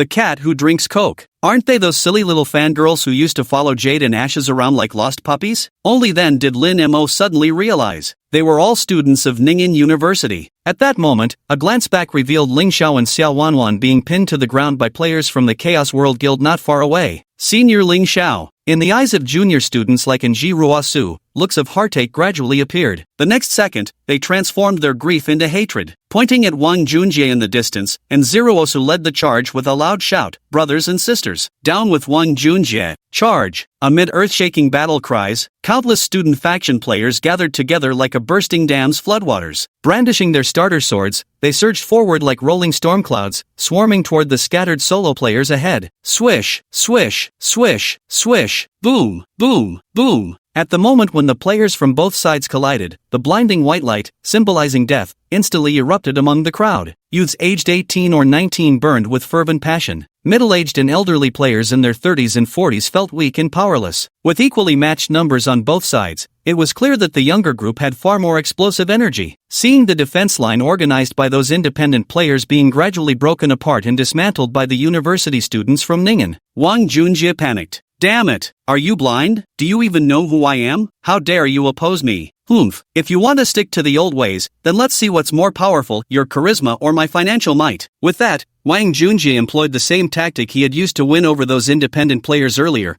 addressing the student players from Ning University. "Any Ning University student who helps me fight against stubborn convention will get an apple 16 from me tomorrow." Just as Wang Junjie was brimming with smugness, utterly convinced that these students, whose average monthly allowance barely reached 2 or 3,000, couldn't possibly refuse his offer. Voices of defiance suddenly erupted from the crowd. "Wang Junjie, you think money makes you special? That wealth gives you the right to do whatever you want? Go to hell. Wang Junjie, keep your filthy money to buy yourself some more brain-dead pills. Who the hell wants your mother's disgusting money anyway? Damn you, Wang Junjie, sleeping with my girlfriend? I'm gonna fuck your asshole up tonight." Wang Junjie instantly felt a chill run down his spine. Damn it, this isn't right. These people don't play by the rules at all? They don't even fancy iPhones worth over 10,000? Lin Mo finally saw the truth of the matter. This likely stemmed from Wang Junjie's extravagant lifestyle habits. Any girl who caught his eye, whether she was already taken or not, he'd throw money at her to win her over. If someone rubbed him the wrong way, he'd publicly humiliate and bully them, even force them to drink piss. Even a dog passing by Wang Junjie wouldn't escape without getting slapped twice. With behavior like this, he must have already earned himself a notorious reputation at Ning'an University. Because Wang Junjie was wealthy and powerful in real life, these students dared not resist even when bullied. So they redirected their hatred and fury into the world of Oracle. In this game, they could seek revenge on Wang Junjie without hesitation. Wang Junjie panicked. He never expected there would be someone even money couldn't sway. At this moment, the Spider Queen was left with just 1% of her health. Victory was within reach. Wang Junjie urgently shouted at the scattered players, "Stop them, at all costs. Stop them for me, damn it." But these college students were burning with enthusiasm. In the blink of an eye, they shattered the defenses of the solo players, tearing open a massive breach for Lin Mo that could never be sealed again. In an instant, all eyes were fixed on Lin Mo. "Senior Lin Mo, now it's up to you." Meeting those pairs of fiery gazes, Lin Mo felt his heart grow warm. Who would have thought that people actually recognized him, a former wallflower, knowing he too had once been a student at Ning University? At this moment, it seemed as though all of Ning University's students were united as one, sharing the same hatred for their foe. Except for Wang Junjie.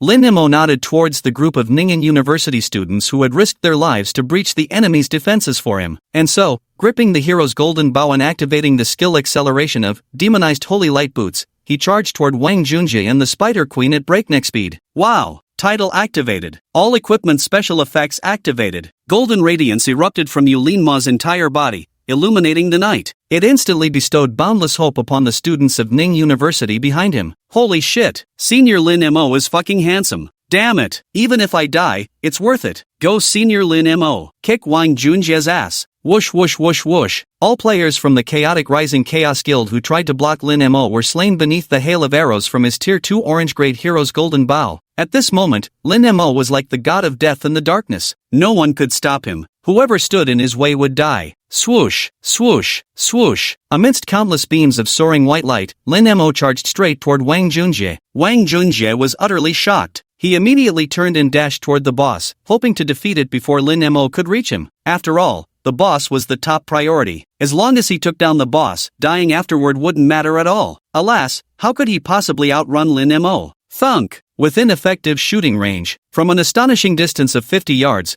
Lin Mo's arrow pierced straight through Wang Junjia's chest. Minus 1238, critical hit. Thud! Wang Junjia ultimately collapsed onto his knees just a dozen steps away from the Spider Queen. His eyes bulged wide as they fixated on the Spider Queen with less than 1% health remaining, as if his eyeballs were about to burst from their sockets. His trembling hand reached out, seemingly grasping at the boss. Even with overwhelming reluctance in his heart, the moment he sprawled face-first onto the ground, his body turned into a burst of white light and vanished into the night. Chapter 40, First Server Kill, King of the Hunt. After dealing with Wang Junjia, Lin Mo gripped his Brave's golden bow and advanced toward the boss. At that moment, dozens of players from the Chaos Guild still surrounded the boss. They were desperately attacking the Spider Queen, whose health was nearly depleted, attempting to finish her off before Lin Mo could get close. Unfortunately, even with only 0.5% health remaining, it was far from easy for these troubled times guild players who could only deal 1 point of unavoidable damage to the Spider Queen to actually finish her off. Soon, Lin Mo closed in. Whoosh, whoosh, whoosh, whoosh. Locked in his invincible state, he took them down one arrow at a time, rendering them incapable of continuing their assault. Then, using the Spider Queen as his weapon, he effortlessly wiped them all out. Here, Lin Mo used a clever stratagem of killing with a borrowed knife to avoid accumulating several thousand points of sin value. After clearing away all the obstacles, only Lin Mo remained standing on the battlefield, and the level 15 Tier 2 boss, the Spider Queen, with merely 0.4% of her health left. Under the watchful eyes of hundreds of Ningde University student players behind him, Lin Mo raised his bow, aiming at the Spider Queen, who was already at her last gasp. Whoosh! A sharp arrow cut through the night sky and struck the Spider Queen's body. Minus 608,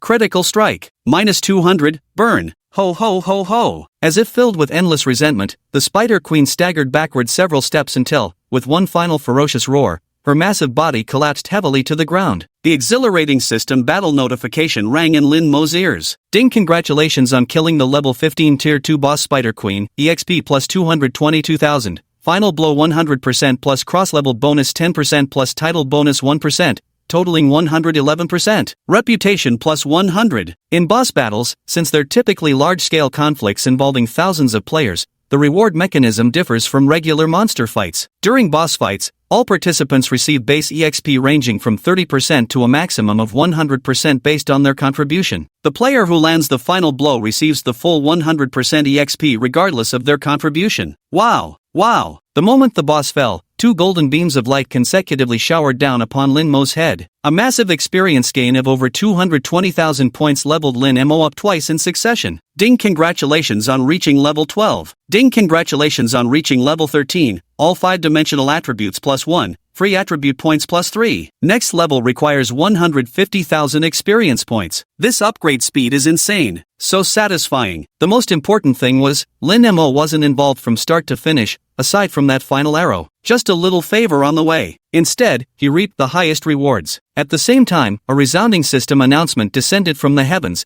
echoing across the entire Great Xia server of the Oracle world, above more than 1,000 beginner villages. Server-wide announcement, Great Xia server Ding! Congratulations to Xian Fangzhen, player Unshakable Tradition from beginner village number 116, for successfully defeating the ultimate beginner village boss Spider Empress. As the first player on the entire server to defeat a beginner boss, the achievement King of the Hunt has been completed. Rewards obtained, gold plus 10, reputation plus 100. Title acquired, King of the Hunt. All players belonging to beginner village number 116 will receive a 12-hour blessing aura. Monster hunting rewards plus 10%. Server-wide announcement, Great Xia server Ding. Server announcement, Great Xia server Ding. As the system announcement echoed across the lands 3 times consecutively, instantly, all several thousand beginner villages across the Great Xia server, housing hundreds of millions of online players, erupted in excitement. Since global chat hadn't been enabled in the game yet, the official Oracle forum exploded with activity. Playing Luban Sima, server 293, level 7, male holy shit WTF? Oracle's only been live for 1 night, and someone already took down the starter village boss? Dream Tear Dry, server 888 sky ranking number 1, level 9, male question mark. 30 minutes endurance, server 519, level 6, male no way. My server hasn't even seen a single boss hair yet. This is fucking unreal. Don't wear a small umbrella, it's uncomfortable. Zone 672, level 6, female wow. Everyone in the entire zone gets a blessing aura? People in the same starter zone as this stick to the rules guy are so lucky. Dream Yao, rank 2 in zone 1 heavenly leaderboard, level 9. Female where stick to the rules from? Nice to meet you. Please God give me a sugar mommy. Zone 998, level 4, male holy crap.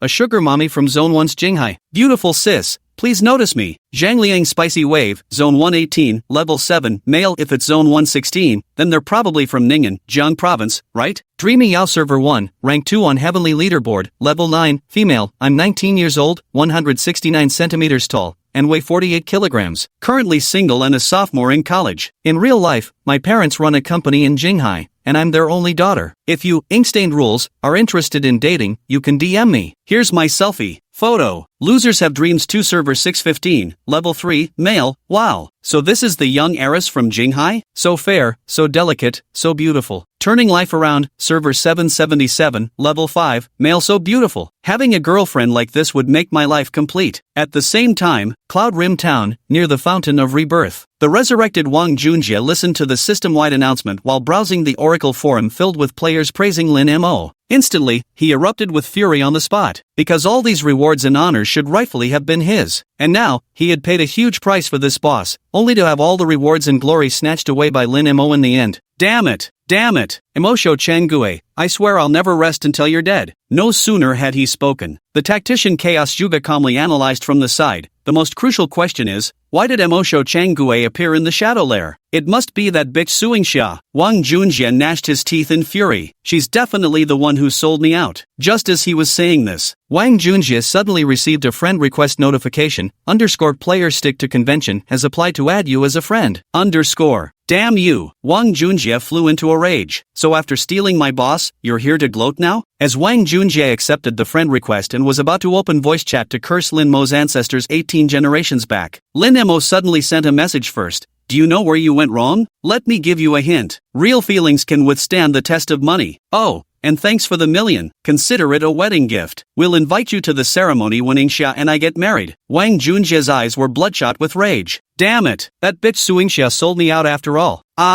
Overwhelmed by fury, Wang Junjie's brain went oxygen deprived. His body stiffened like stagnant water before he suddenly collapsed straight backward with a loud thud. His underlings rushed toward him in panic. The boss passed out again. Boss! Wake up! Boss! Hey! Boss doesn't seem smelly this time. For Lin Mo, a materialistic woman like Suingxia is like a ticking time bomb to keep around. This time, with prior knowledge, the bomb was defused. Who knows when she might suddenly strike again and blow Lin Mo to smithereens. So Lin Mo deliberately played along with the scheme, tricking Wang Junjie into believing he had colluded with Suingxia. Now that he'd finished using her, it was the perfect opportunity to let Wang Junjie eliminate Suingxia. Shadow Lair Map. After Lin Mo defeated the boss, a chorus of cheers from Ning University students erupted from behind. What brought them such joy wasn't the death of the boss, but Wang Junjie's death, because this marked the first time in history they had rebelled and successfully defeated Wang Junjie. Lin Mo made sure they got plenty of revenge. Meanwhile, Lin Mo focused his attention on the pile of dazzling, undoubtedly valuable loot dropped beside the boss's corpse, no matter how much this boss was worth. At the very least, Wang Junjie had spent tens of millions, if not hundreds of millions, just to kill it. Of course, the drops from a tier 2 boss definitely aren't worth this much money. But the most important thing is, at this current stage of the game, the items dropped by this boss are absolutely priceless, no amount of money could buy them. So Lin Mo rubbed his hands together. With great anticipation, he began collecting the spoils of battle. Chapter 41 Boss Explosion. Dingyu picked up 11 gold, 55 silver, and 79 copper coins. Dingyu picked up a grade D magic scroll Warm Burst of Death. Dingyu picked up a grade C skill book Art of Deadly Poison. Dingyu picked up a level 15 tier 2 orange equipment Poison Burst Belt. Dingyu picked up a level 15 tier 2 orange equipment Poison Burst Necklace. Dingyu picked up a Shadow Heart. Damn! A D rank magic scroll. Class C skill book. Lin Mo was instantly thrilled. He knew the beginner village boss was valuable, but he never expected it to be this lucrative. Lin Mo's first glance fell upon that magical scroll. Death Worm Explosion, Degrade Spell Scroll. Effect: each use summons an explosive spider that inherits 20% of the summoner's total attributes. Upon contact with an enemy, it detonates, dealing true damage equal to its maximum HP to a single target. Remaining uses, 50-50, this scroll will permanently disappear after all uses are exhausted. This is a real treasure. Against those tanky opponents you can't beat normally, just summon explosive spiders and blast them to death with true damage that ignores defense. You can imagine, if only Wang Junjie possessed such a magical scroll, he wouldn't have gotten utterly demolished every single time he encountered Lin Mo. As for that C-rank skill book, Art of Venom, it happened to be a Warlock class exclusive skill. Inflict a poison debuff on a single enemy, dealing minor continuous damage while significantly lowering their hit rate. The damage isn't high after all. The wizard class specializes in control-based tactics. For wizards, this skill's true value lies in its hit rate reduction. This skill could easily sell for hundreds of thousands in the early game, right? Magic scrolls, though quite decent. Never mind, I don't deserve them. Might as well sell them too. These should fetch me 100 or 200 grand. 3 months before the Oracle devours the real world. Lin Mo's core philosophy is simple: earn money, save up for in-game purchases, and claim that 50 million cumulative top-up reward. So this kind of valuable item that could fetch a hefty sum, Lin Mo simply had no resistance against it. He gleefully stashed the magic scroll and skill book into his backpack. Next, Lin Mo turned his attention to the 2 pieces of equipment. While players could commission blacksmiths in the starter village to craft tier 2 equipment at most, the highest level tier 2 equipment they could forge was only up to level 10. With quality mostly being white or green, only with exceptionally good luck might one obtain a blue tier item. The mere cost for just one piece of such equipment comes to 1 gold coin, 30 reputation points, and 3 types of rare materials that require considerable time and effort to gather, far beyond what an average player could afford. Not to mention, what the Spider Queen drops is 15th level tier 2 orange grade gear. Lin Mo was already level 13, steadily advancing toward level 15. According to his plan, upon reaching the 3rd tier main city, he had more pressing missions to attend to and no time to slowly gather materials for crafting equipment. These 2 pieces of archer class equipment would save Lin Mo considerable time. It's just like the Brave's golden bow, I can use it temporarily when I reach level 15 first, and once I don't need it anymore after replacing it, I can still sell it off. With that, Lin Mo happily stored these 2 pieces of equipment into his backpack. As Lin Mo had anticipated, the total value of these items combined still fell far short of the amount Wang Junjie had invested to kill the boss. But the key point was, every single one of these items was something Wang Junjie could never obtain at this stage, even if he were to spend 100 million. The thought of Wang Junjie spending his money only to end up working for him for free made Lin Mo chuckle. Wang Junjie must be absolutely furious, right? What a shame we were in such a hurry this time. I forgot to offer you a taste of my fart. Next time I'll treat you properly. But come to think of it, this time we really owe it to Wang Junjie. Otherwise, with Lin Mo's strength alone, he probably wouldn't have stood a chance against the Spider Queen. Finally, Lin Mo's gaze settled on the object that emitted an obsidian-like luster, resembling a pebble. Shadow Heart, special item. Description, unknown. Upon seeing this stone, joy surged in Lin Mo's heart, because apart from him, no one else knew yet, this Shadow Heart was actually the only access pass to the hidden dungeon, Shadow Sanctuary, located in the Tier 3 main city. However, 1 Shadow Heart isn't enough. To enter the dungeon, you need 3. But with this one in hand now, Lin Mo was confident he could obtain the remaining 2 from other players who defeated the beginner village boss and received Shadow Hearts after reaching the Tier 3 main city. I must conquer this hidden dungeon. Finally, there was the title reward from the system.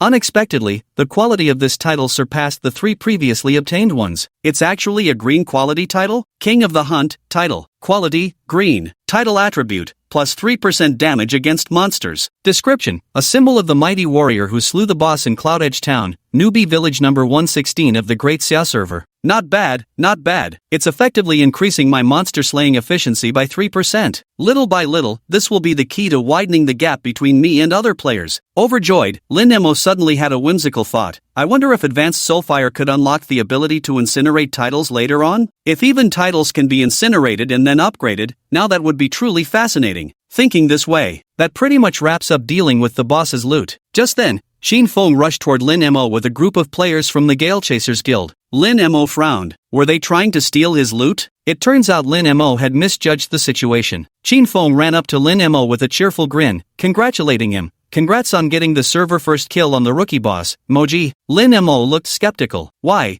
Are you helping me? The full-grown man awkwardly rubbed the back of his head, his face turning red as he admitted with an embarrassed laugh. Well, it was my fault earlier, I shouldn't have coveted your girlfriend. Brother Mo, don't hold a grudge against someone as insignificant as me, just let this matter slide.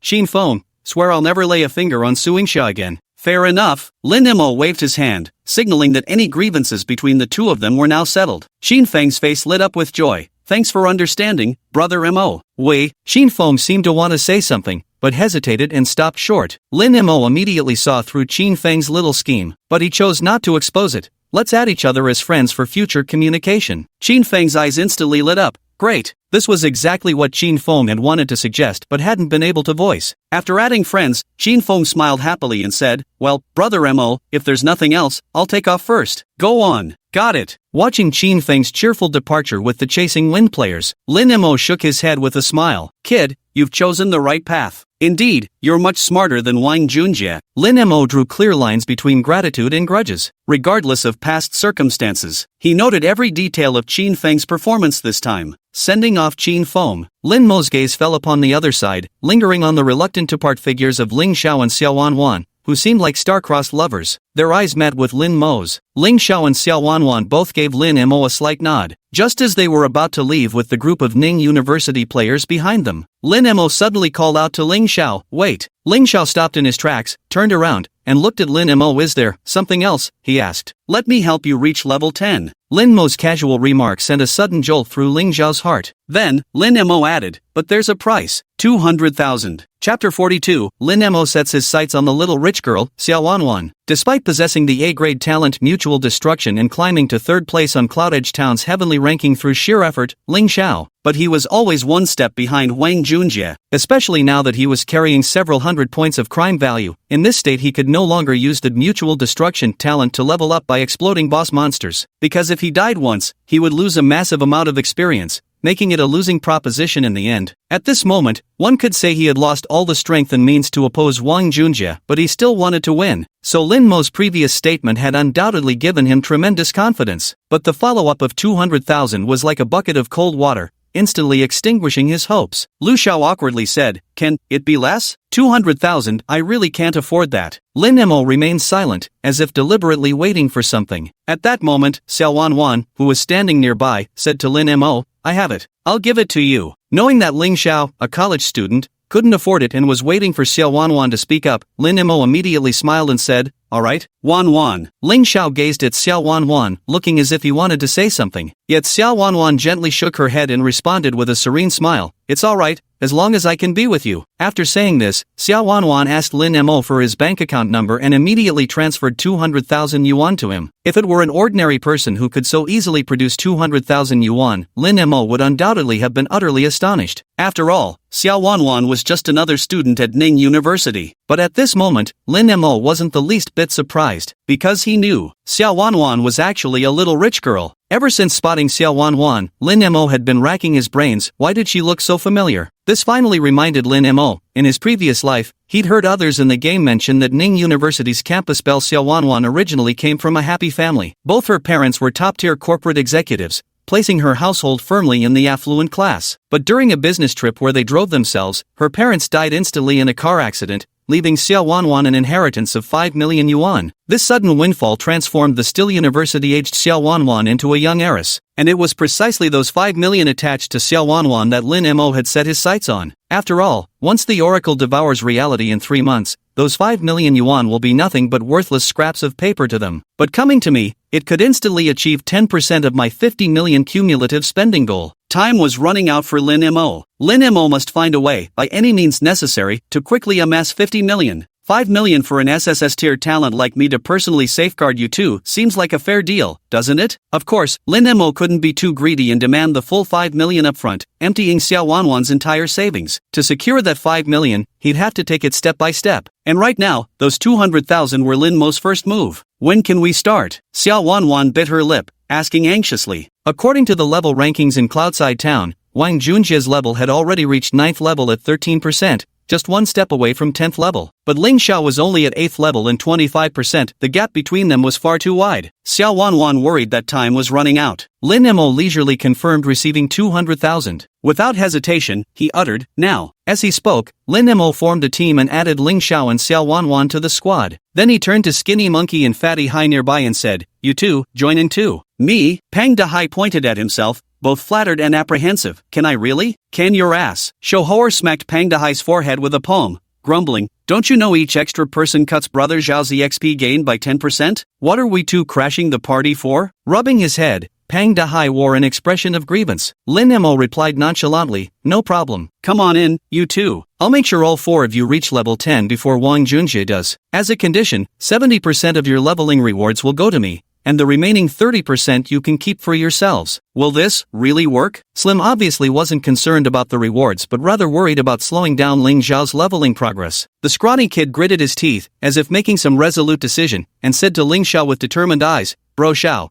back then it was you who yanked me out from under that freight truck on the highway. I owe you my life. If this doesn't work out, I'll go offline and kill Wang Junjie with my own hands. Damn it, even if it costs me my life, I won't let sister fall into Wang Junjie's clutches. There's no need to be so pessimistic, Lin Mo sighed helplessly. I mean, could you guys show a little trust in me, the number 1 on the heavenly ranking? Ling Xiao said to Skinny Monkey and Fatty Hai, you two should come in as well. Just follow Mo show Chang Gui's lead. As they spoke, Lin Mo led the team away from the Shadow Lair and arrived at another level 10 wilderness area nearby, the Ant Nest. According to the Oracle's settings, with a 5-person team, each member can only gain 50% of the combat experience. Entering the Ant Nest map. Before the battle, Skinny Monkey was still nervously checking the Oracle's official guide and the Cloudside Town level rankings, muttering, Wang Junjie has so many people helping him grind monsters. Our speed, it's really hard to catch up to him. Just as Skinny Monkey and Big C were consumed with worry. Whoosh whoosh whoosh whoosh. Lin Mo raised the hero's golden bow, targeting the level 10, cannibal ants, monsters that were everywhere around him. With his staggering 188 agility points, he unleashed 4 arrows per second. Minus 1119, critical hit. Minus 1164, critical hit. Minus 1209, critical hit. Minus 1254, critical hit. Ding, your teammate has killed a level 10 monster cannibal ant. You gain 120 EXP. Base 50% plus server-wide blessing aura 10%. Ding, your teammate has killed a level 10 monster cannibal ant. You gained 120 EXP. Ding. Skinny Monkey and Ocean Fatty's gang immediately widened their eyes, utterly stunned. 1,000 words gathered into their mouths, condensed into just 2 earth-shattering syllables. Holy shit! Lin Mo's heart skipped a beat. I forgot to activate invincibility mode. As he spoke, Lin Mo activated the invincibility mode. He continued targeting the nearby man-eating ants. Whoosh whoosh whoosh whoosh. Each arrow delivered a critical strike of 1200 plus damage, reducing every assaulted ant's health to exactly 1 point. At the same time, Lin Mo said to Ling Xiao, go for the final strike. Ling Xiao reacted swiftly. Gripping his sword, he charged toward the crippled man-eating ants that Lin Mo had weakened. Swish, swish, swish. Minus 97, minus 97, minus 97. As the third-ranked powerhouse on the heavenly leaderboard, Ling Zhao's strength was actually quite decent. It was only negligible in comparison to Lin Mo. Thus, Ling Xiao harvested the man-eating ants one by one with a single sword strike, easily finishing off those Lin Mo had reduced to 1 HP. The final blow granted an additional 30% XP bonus, while the first boss kill bestowed upon all players in Cloudside Town a blessing aura that increased kill rewards by 10%. Each man-eating ant provided Ling Xiao with a full 180 XP points. The speed at which he dispatched these monsters left Skinny Monkey, Fat Hai, and even Xiao Wanwan staring in utter disbelief. At this moment, Lin Mo asked the dumbfounded monkey and the others, want to go even faster? Yes, the group nodded repeatedly. Then go pull some monsters, Lin Mo instructed. So Monkey and Fatty immediately ran to the outskirts to lure the man-eating ants over. Whoosh whoosh whoosh whoosh. Lin Mo's killing became even more brutal, bloodthirsty. Countless flesh-devouring ants charging from all directions couldn't even get close to Lin Mo before being shot dead dozens of yards away. Meanwhile, on the other side, Wang Junjie remained completely oblivious to the rapid level surge of the Howling Wind, ranked 3rd on the heavenly leaderboard. All he knew was, if it weren't for those damn Ningda bastards causing trouble earlier, stubbornly conventional would never have stolen my boss. Damn it,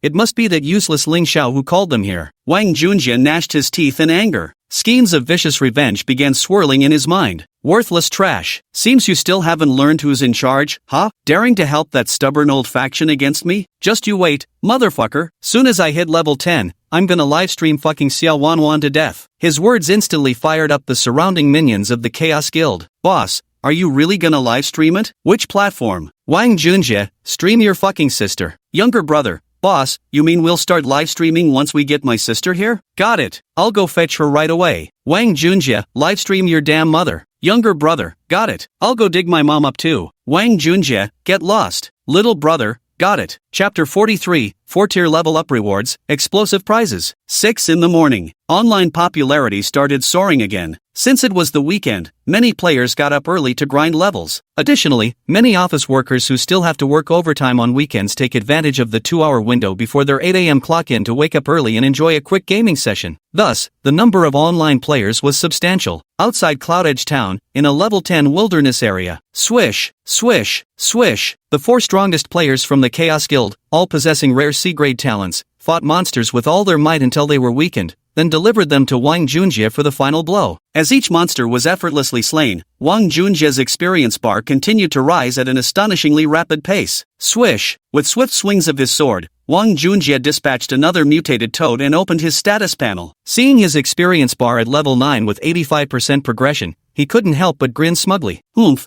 Ling Xiao, even if I gave you another chance, you'd still be useless. Let's see what you've got to overtake me and reach level 10 first, you worthless trash. As Wang Junjie's words hung in the air, high above, a resounding system announcement suddenly echoed through the air. System announcement, Yinbian Town Ding, congratulations to player Feng Xiaoxiaoxi for completing the class change. As the second player in Yinbian Town, number 116 beginner village of the Great Xiao server, to reach level 10 and complete the class change, you have received the second place reward on the level rushing leaderboard, 90,000 in cash rewards. Lottery draws +2. Reputation +90 points. Title acquired, level rush maniac. What? Wang Junjie's triumphant grin froze instantly upon hearing the announcement. Impossible. That's impossible. He was literally 1 level below me just now. How could he reach level 10 and complete his job change before me in the blink of an eye? Just as Wang Junjie was utterly baffled by this impossibility, several more system announcements cascaded down from the heavens. System announcement, Cloudbound Township Ding, congratulations to player Skinny Monkey for being the third to reach level 10 and complete job change, receiving rewards. System announcement,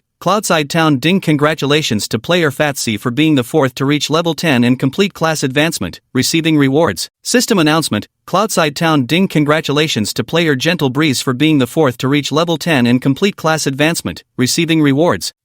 Wang Junjie felt as if struck by lightning. He stumbled backwards several steps, nearly collapsing onto the ground. Your mom, are they cheating? I've got 4 C-tier powerhouse talents helping me level up. How the hell are they faster than me? Ha, they must be fucking cheating. Beside him, strategist Chaos Yuga lightly pushed up his glasses with a forefinger while analyzing the level rankings. The ID stick in the mud is still on the leaderboard, which means he hasn't left the beginner village for the tier 3 main city yet. And his level has been constantly rising, which means one thing, it was sticking to the routine that got them to level 10. Sticking to the routine. Fuck you. First stealing my boss, now ruining my plans. Wang Junjie's face flushed crimson with rage, his entire body trembling. You're really asking to die, motherfucker? I'm gonna fucking end you. As he spoke, Wang Junjie opened WeChat and furiously sent a message to Suingxia in a fit of rage. At the same time, offline, Suingxia remained oblivious as she squatted outside Lin Mo's door. She had already waited for Lin Mo for several hours. During this time, she had sent him hundreds of messages, but each one vanished without a trace, leaving no response. Damned Lin Mo, must be grabbing late-night snacks abroad. How dare you take so long, it's already dawn and you're still not back. Not even replying to my messages, keeping me waiting this long.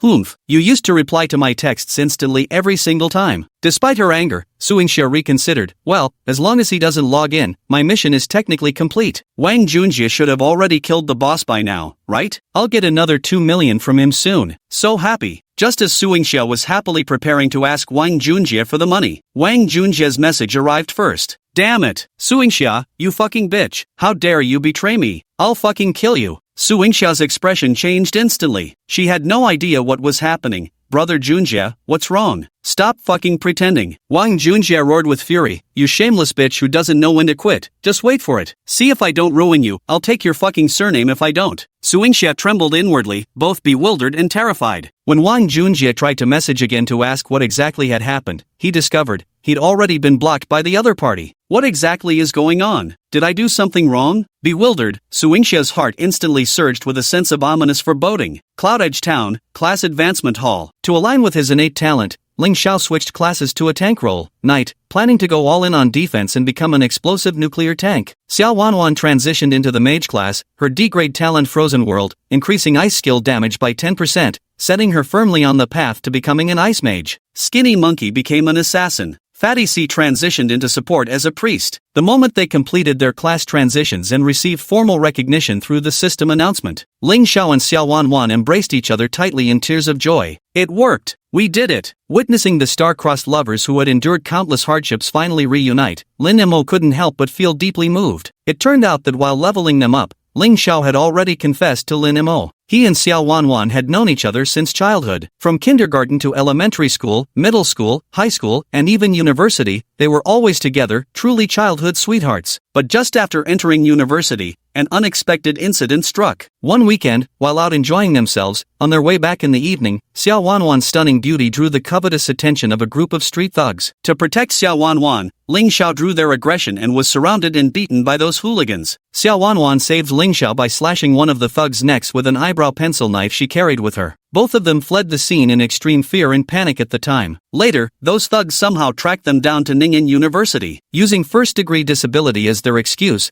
they threatened to report Xiao Wanwan to the police and have her imprisoned. As ill luck would have it, there were no surveillance cameras in that area on the night of the incident. The gang members insisted that Xiao Wanwan was the one who threw the first punch and intentionally caused harm. Just when Ling Xiao and Xiao Wanwan were at their wits' end, Wang Junjie stepped in and resolved the matter with just a few words. The gangsters even addressed him respectfully as Brother Jie, treating him with utmost deference. Later, Wang Junjie used this incident as leverage, demanding Xiao Wanwan become his girlfriend. He threatened that if she refused, he would have the gangsters report her to the police. Xiao Wanwan would rather die than comply. Wang Junjie didn't actually want to put Xiao Wanwan in jail, he just wanted to sleep with her. Thus, the gambling challenge appeared on the confession wall. Any Ning University student player who reaches level 10 first will become Xiao Wanwan's boyfriend. According to Ling Xiao, gaming is my forte. This is my only chance to defeat Wang Junjie. And Wang Junjie agreed if he lost, the thug incident would be settled, and he would stop pestering Xiao Wanwan. As for why Lin Mo felt so strongly about this matter, because he had once gone through the same experience. A year ago, during a weekend before their university graduation, Lin Mo and Suing Xia had arranged to see the ocean together. But on their way back to the hotel that night, they encountered a group of thugs. To protect Suing Xia, Lin Mo picked up a rock and severely injured one of the thugs. That was the bravest moment of Lin Mo's life. At that time, Lin Mo was timid and afraid of trouble. But if anyone dared to bully Suing Xia, he would risk his life for her. Yet ironically, just 1 week after this incident, Suing Xia broke up with Lin Mo.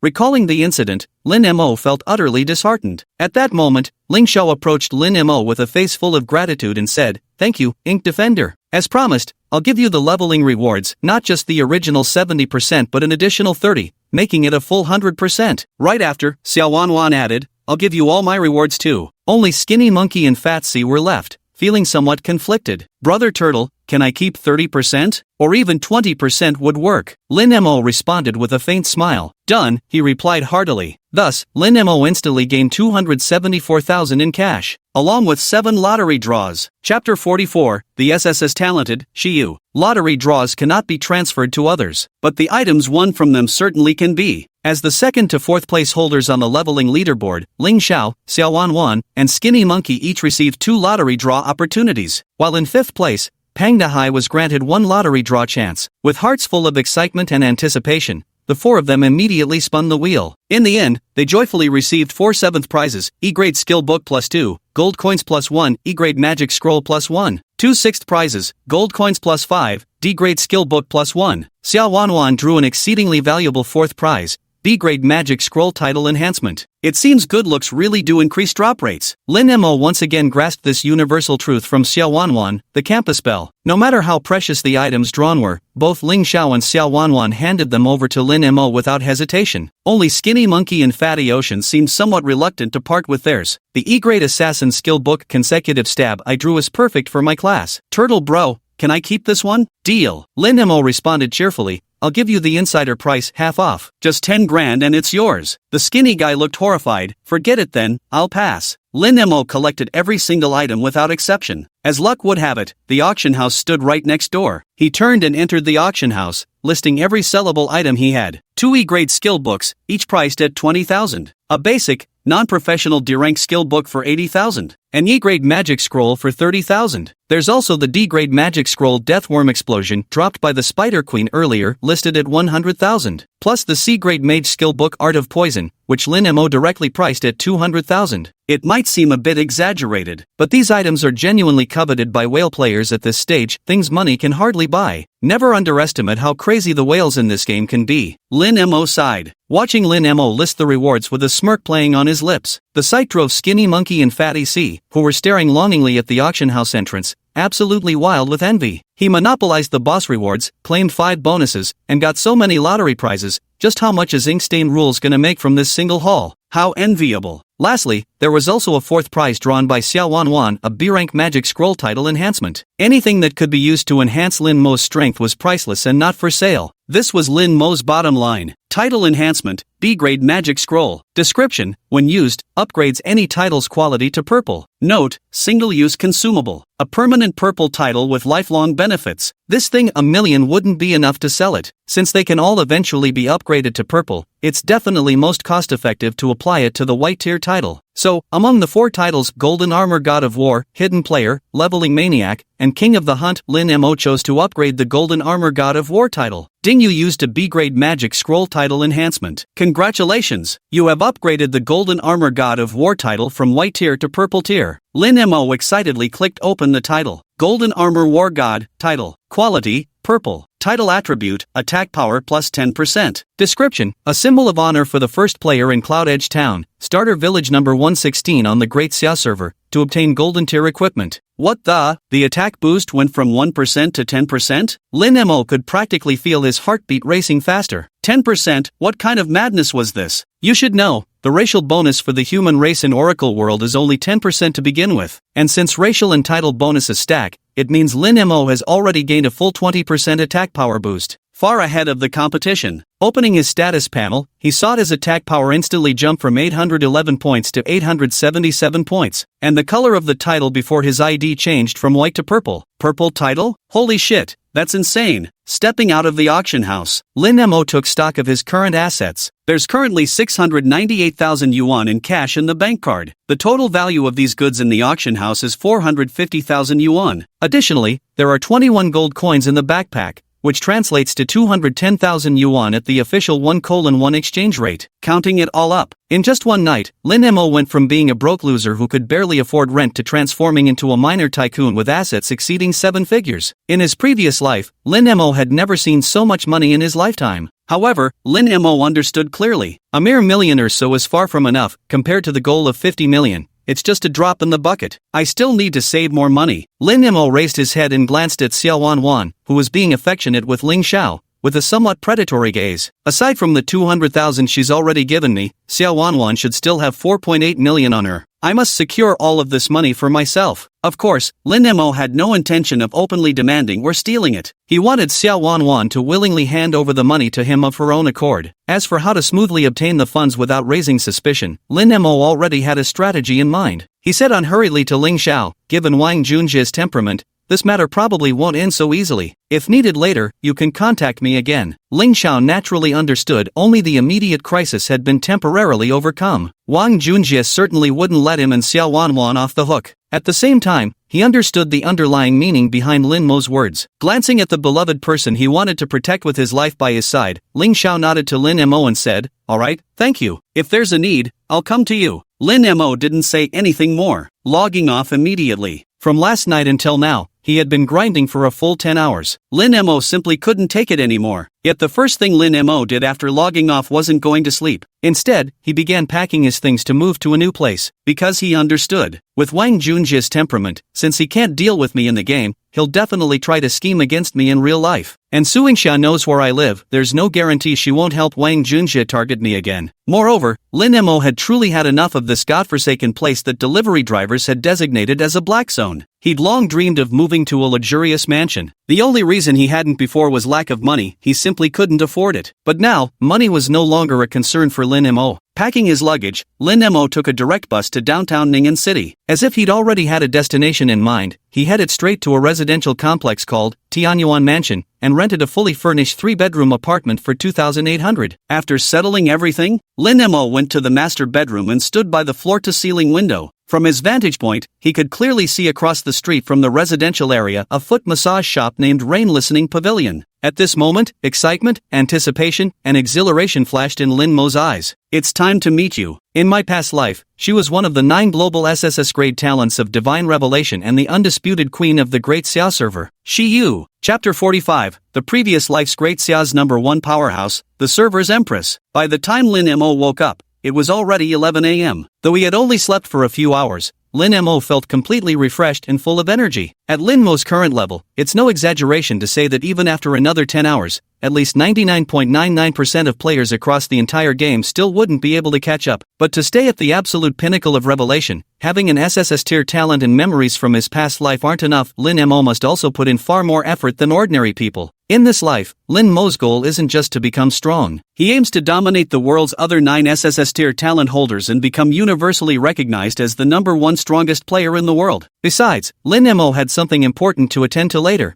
and he still needed to spend some time on it. So, after getting dressed, Lin Mo went downstairs. At the fast food restaurant downstairs, he spent 22 yuan on a bowl of braised pork knuckle rice. Then, Lin Mo arrived opposite the residential area at Tingyu Xian, a well-known chain foot spa in Jiang province. This kind of high-end establishment was something Lin Mo never dared to enter in his past life. But the mere thought of soon meeting one of the world's 9 legendary SSS tier talents from his past life, the revered empress of Dacia's servers, worshipped by millions, sent a surge of excitement through Lin Mo's heart. Welcome, distinguished guest. Do you have a reservation, sir? Facing the beautiful hostess's inquiry, Lin Mo seemed fully prepared as he confidently replied, "Get me your best VIP room and I'd like technician number 27. Money is no problem." As he spoke, Lin Mo pulled out 200 in tips for each of the reception girls. Receiving tips equivalent to a day and a half's wages, the 2 girls instantly beamed with delight. "Certainly, handsome. Please wait a moment, we'll arrange everything for you right away. We guarantee your satisfaction." Lin Mo followed the hostess's lead and arrived at a luxurious private room on the 2nd floor. He had barely taken his seat when a girl in a white blouse and black miniskirt tiptoed in quietly. "Honored guest, hello. I'm Ningxi, technician number 27 from Tingyu Pavilion, at your service." The girl wasn't particularly beautiful. She didn't possess Xiao Wanwan's breathtaking allure nor Su Yingxia's refined elegance. There were even faint freckles scattered across her face. Yet at first glance, she carried an air of pristine neatness and effortless pleasantness. She gives off an air of delicate charm that makes one want to cherish and protect her. At this moment, her face is flushed red, and she looks extremely nervous. "First time?" Lin Mo asked knowingly. The girl nodded, her voice barely above a whisper. I'm new here." "It's okay, this is my first time too. Let's begin then." With that, Lin Mo lay face down on the bed. This girl named Ning, she was desperately trying to recall the techniques the senior masseuses had taught her during training just 2 days earlier. Moving cautiously to Lin Mo's side, she began working on him. The moment a pair of soft and delicate hands touched Lin Mo's back,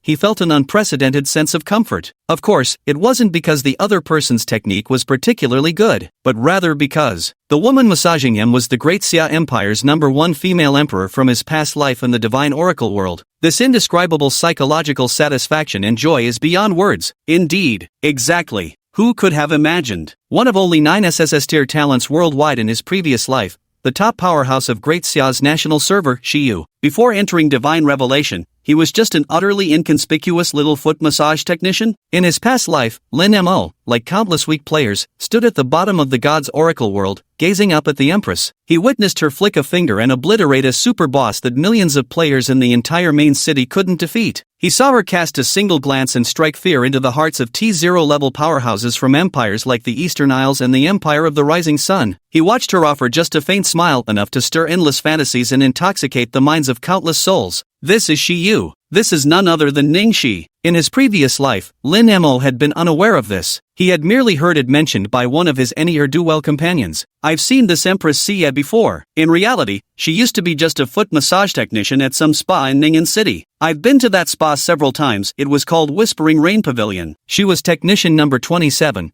not very popular because of the freckles on her face. Who'd have thought she'd turn from a sparrow into a phoenix in Divinity Online? Damn it, I should have given her more attention back then. What a regret. So in this lifetime, take advantage of the Empress's naivety and conquer her now. Then, you'll have an SSS-ranked Empress by your side, utterly loyal, someone both capable in battle and, in other ways, pure bliss. Lin Mo couldn't help but chuckle. Ningxi, born into a scholarly family, was doing this kind of work for the first time. If not for saving up her younger brother's tuition and supporting the family. Half an hour passed. Lin Mo was so comfortable he nearly fell asleep. Glancing at the time, it was already past 1 in the afternoon. Lin Mo finally got up with satisfaction. He took out his phone and sent Ningxi a red packet through scanning. "This is your tip. I'll come find you again next time." With that, Lin Mo got up and left. Ningxi, whose body was utterly exhausted to the point where she could barely lift a hand, tapped open the red envelope Lin Mo had sent. When she saw he'd actually transferred her 1,000 yuan, her heartbeat raced uncontrollably, and her eyes widened instantly. All the exhaustion on his body vanished in an instant. At the same time, Lin Mo approached the front desk, paid the bill and instantly signed up for the Supreme VIP card, splashed out 50 grand. Even the front desk girl, who hadn't seen a single sale this big in half a year, was stunned speechless. Lin Mo instructed, "Keep number 27 reserved for me, no matter who asks for her, it's not allowed." The receptionist clearly recognized him as a high potential VIP client and nodded eagerly in agreement. "Absolutely, Mr. Lin. Rest assured, I'll keep your instructions firmly in mind." They simply waited for Lin Mo to leave. Several other pretty technician girls began whispering amongst themselves. "Number 27, isn't that the new girl, Ningxi? Why is he so particularly fond of her? Yeah,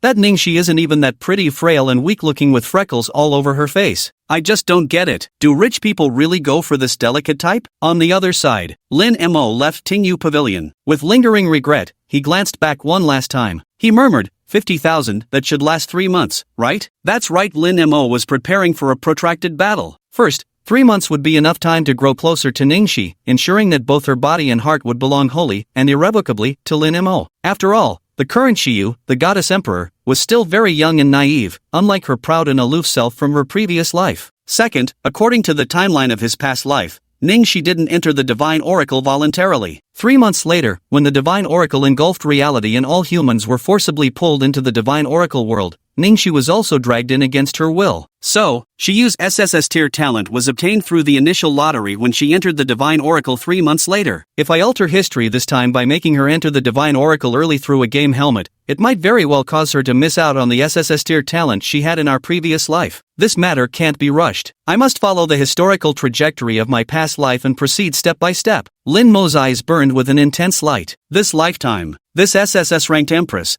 I'm definitely claiming her. Chapter 46 Evolution, SSS rank skill. Lin Mo had just returned home. Ding! Suingxia sent several more WeChat messages. Lin Mo, what exactly do you mean by this? Not replying to my messages is one thing, but why didn't you even tell me you suddenly moved? You'd better give me an explanation, or I'll break up with you. From morning till now, Suingxia had already sent hundreds of messages. Lin Mo simply couldn't take it anymore, so he casually replied, "Then let's break up." On the other side, little did Suingxia know that Lin Mo had already seen through all her tricks. She still thought Lin Mo had truly rekindled his old feelings for her, but he still liked her and would cling to her persistently just like during their university days. Seeing the 4 words Lin Mo sent back, her heart suddenly trembled. She still had no idea how she had offended Wang Junjie in the first place. At present, Lin Mo had become her only support. So Suingxia quickly lowered her stance and apologized to Lin Mo. "Lin Mo, I was just speaking in anger. Don't take it seriously." Lin Mo, however, responded with a cold smirk. "Let's end it here. Don't come looking for me again, and don't let me see you anymore. Suingxia, you're not worthy." The old, dilapidated apartment where Lin Mo used to live in the suburbs of Ning'an City. Suingxia stood frozen at the doorway. It was as if she had lost everything in an instant. Overwhelmed by that paralyzing sense of helplessness and fear,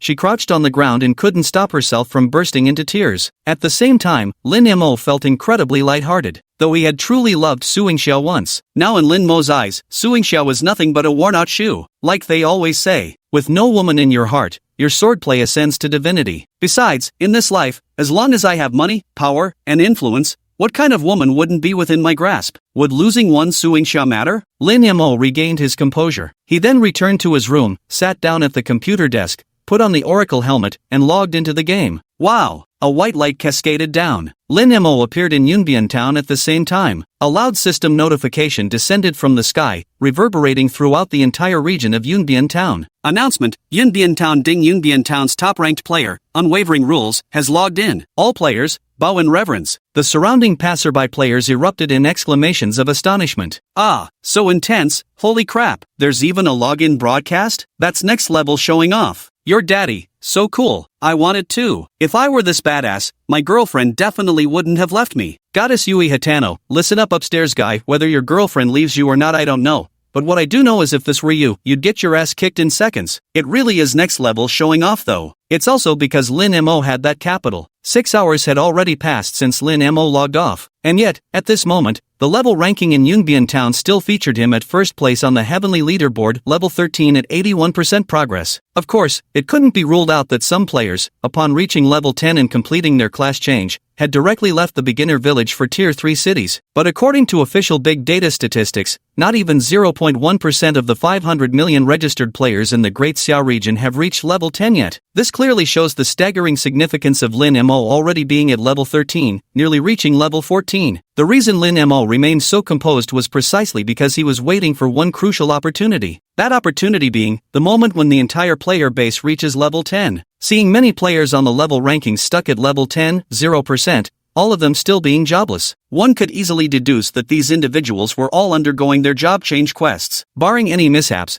they would soon complete their class transitions and be able to purchase 2 E-rank basic skill books from their respective mentors. With this in mind, Lin Mo opened the Cloud Border Town regional chat. He drafted a message and sent it. Stick in the mud, LV13 Novice Archer, Heaven ranking number 1, 2000 coins per book. Buying all classes basic skill manuals. Instant payment upon delivery. The message from Heaven Ranking's top player didn't need pinning, it shone with inherent prestige. These words immediately drew responses from numerous players in Cloud Edge Town. Wow, 2,000 per book? This big shot's loaded as hell. I heard basic profession skill books cost 5 silver coins each, and Inkblade is buying them for 2,000. Doesn't that mean selling one book nets a clean profit of 1,500? Hey boss, can you wait a bit? I'm about to hit level 10. Once I complete my class change quest and buy the book, I'll sell it to you. It was clear to see, the crowd's eyes held no confusion, only burning desire for money. Originally, Lin Mo had planned to offer double the price, 1,000 coins per skill book, but seeing that even now, less than 0.1% of the entire server's players have reached level 10 was utterly disappointing for Lin Mo. This meant acquiring books would be quite challenging for him. Yet to incinerate and evolve through his soul flame talent, quickly forge an SSS grade skill, and advance to tier 3 cities, Lin Mo couldn't be bothered to fuss over such minor gains and losses anymore. Sure enough, as Lin Mo made his high-priced offer, even though there weren't many players in Cloudside Town who had reached level 10 yet,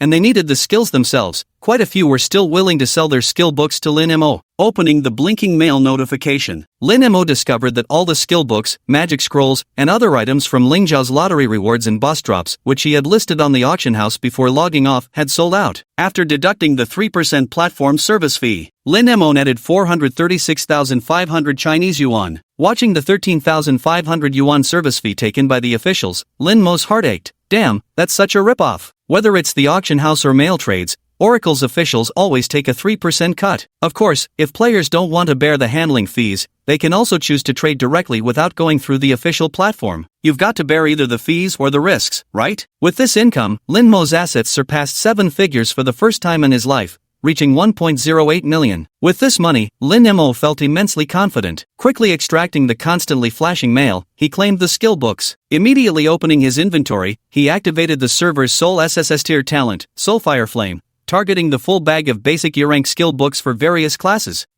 As golden flames burned in his palm, book after book was consecutively incinerated. Dingyu incinerated the Wizard E-rank skill book Halo Technique, skill evolution point +1. Dingyu incinerated the Warrior E-rank skill book Charging Slash, skill evolution point +1. Dingyu incinerated the Assassin E-rank skill book Shadow Strike, skill evolution point +1. After burning through all the skill books in his backpack, Lin Mo proceeded to extract more mail. At the same time, the balance in the bank card plummeted. In its place, the skill evolution points soared dramatically. In no time at all, Lin Mo managed to collect a whopping 148 E-grade skill books for various professions. After burning them all, he obtained a total of 148 skill evolution points. Finally, I can evolve my SSS tier skill. In Lin Mo's bag were 2 E-rank basic skill books, Flame Arrow and Ice Arrow, purchased during his class change, along with a D-rank double shot skill book, a reward from the hidden quest of slaying the Wolf King. Among these 3 skills, Lin Mo prioritized selecting double shot. In his past life, he had personally witnessed a top-tier archer ranked among the top 100 national players using this rapid-fire skill to unleash 4 consecutive arrows in an instant, obliterating a powerful boss monster. No matter the damage or special effects, everything was maxed out at first glance, making Lin Mo utterly mesmerized. In fact,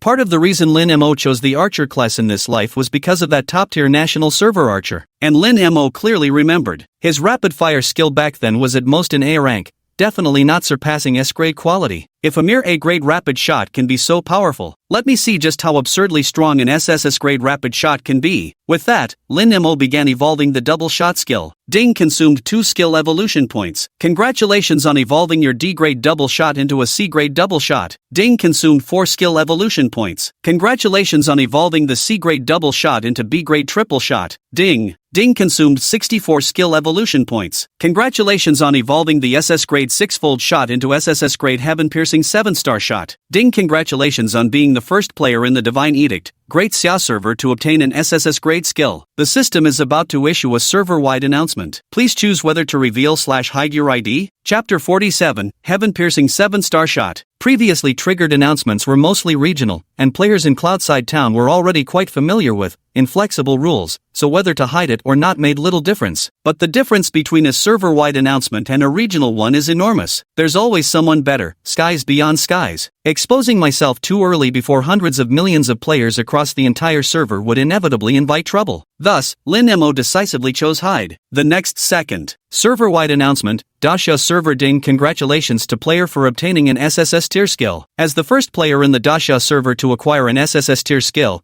they have completed the achievement Tactical Master and received the following rewards: Gold plus 10, Reputation plus 100, Permanent Skill Slot plus 3. Title awarded, Tactical Master. Server announcement, Great Xia server ding. Server announcement, Great Xia server ding. The system announcement echoed 3 consecutive times across every corner of the Divinity's Oracle online world, undoubtedly plunging the hundreds of millions of players across the Dasha server into frenzy once again. Divinity's Oracle official forum. It exploded again for the nth time. Holy shit, an SSS tier skill? The officials keep preaching about absolute fairness, justice, and balance in the game. Hey developers, get out here and explain this. How the hell does someone get an SSS tier skill on just the second day after launch? Answer me. Exactly. If you said it was a top-up bonus, that'd be one thing. But this game hasn't even launched its recharge feature yet. How the hell did you get an SSS tier skill? Damn it, I can't even afford a crappy E-rank skill book priced at 5 silver coins from the trainer. Fucking cheaters. Not necessarily hacking. Doesn't the leveling leaderboard reward include a lottery draw? Maybe they drew the grand prize. Which lucky brother got the SSS level skill? Thinking of selling? I'll pay 5 million RMB for it. Holy shit, why did I only get some crappy E-rank skill book from the scratch off? If I'd won that SSS rank skill, I could have coasted through life. 5 million bucks, damn it. Number 116 Novice Village, Cloud Edge Town. Lin Mo couldn't wait to look at the skill in his hand that had evolved from D grade to SSS grade. Heaven Slaying 7-star Barrage, Archer SSS grade skill. Skill effect, instantly fires 7-starry arrows at a single locked enemy, each arrow dealing 100% physical damage. If the enemy is killed mid-attack, remaining arrows will automatically target another nearby enemy. Special Effect 1, each arrow stuns the enemy for 0.5 seconds. Effect 2, each subsequent hit on the same enemy increases stellar arrow damage by 3%. Effect 3, converts 50% of total skill damage into a starlight barrier,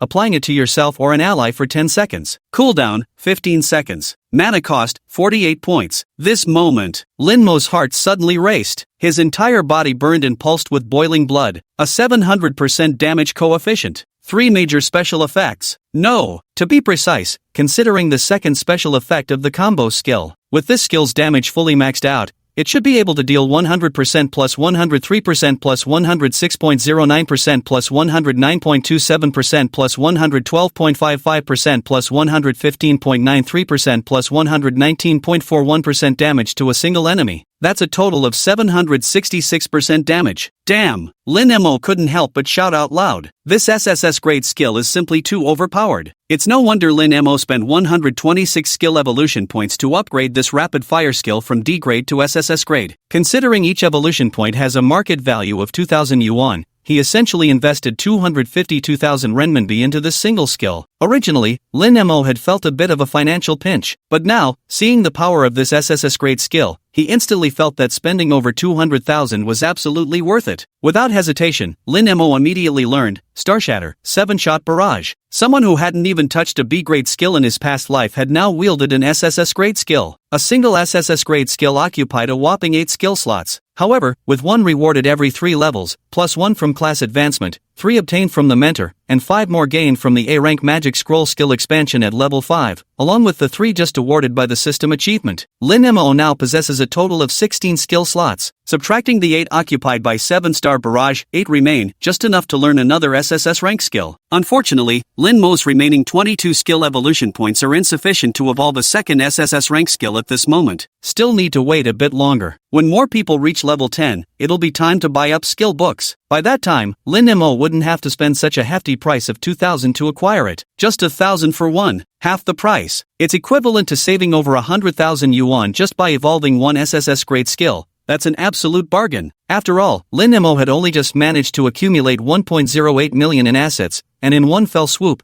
this single skill reduced it to 780,000. It felt like a huge chunk of flesh had been carved from his body. No matter how much he claimed it didn't hurt, the pain was undeniably real. Fortunately, the 10 gold coins just rewarded by the system, converted into cash, equal 100,000 yuan, giving Lin Mo a bit of breathing room. Lin Mo took another look at the title rewarded by the system. To his pleasant surprise, unlike the usual white-tier items, this time he actually got a purple quality top-tier title. Master Tactician, title, quality, purple, title attribute, player skill potency plus 10%. Description: the badge of honor for the first SSS grade skill wielder in the Oracle Tower server region. Increase skill potency by 10%? Lin Mo instinctively opened the 7-star barrage skill to take another look. To his astonishment, he discovered that under the bonus from the tactical mastered title, the damage coefficient of 7-star barrage had increased to 110% per hit. It wasn't just the damage that improved, even the special effects intensity received an enhancement. Each starbolt now stunned enemies for 0.55 seconds. Damage increases by 3.3% when hitting the same enemy successively. Starlight Shield conversion rate, 55%. Damn, this purple title is insanely overpowered. Lin Mo once again felt his blood boiling with excitement. Alright, time to advance to the Tier 3 main city. Lin Mo nodded in satisfaction. Then, he exited the town through Cloud Edge Town's eastern gate. The only teleportation array leading to the Tier 3 main city was located in the eastern outskirts of Cloud Edge Town. My formidable skills are utterly wasted in this beginner's village. Only when reaching the tertiary main city can I truly shine. Just left the small town. Ding! Suddenly, Sheen Foam sent a private message. Good, your girlfriend Suingxia is being bullied. There are too many of them. I'm afraid I can't hold out. Come quick and save her. Chapter 48, Turbulent Era completely dominates Windchaser, the top-ranked player arrives. East of Cloud Edge Town, Wilderness Area, LV8 Savage Woodlands. A large crowd of passerby players had gathered here, seemingly focused on something. Meanwhile, within the crowd, they saw a large group of players with IDs marked Chaos, bullying a defenseless girl. The girl lay in a pool of blood, her body already covered in wounds and barely clinging to life. Meanwhile, the female players from the Turbulent Times Guild were still half-heartedly stabbing Suingxia with their swords. The rest of the crowd watched while roaring with laughter. Priest,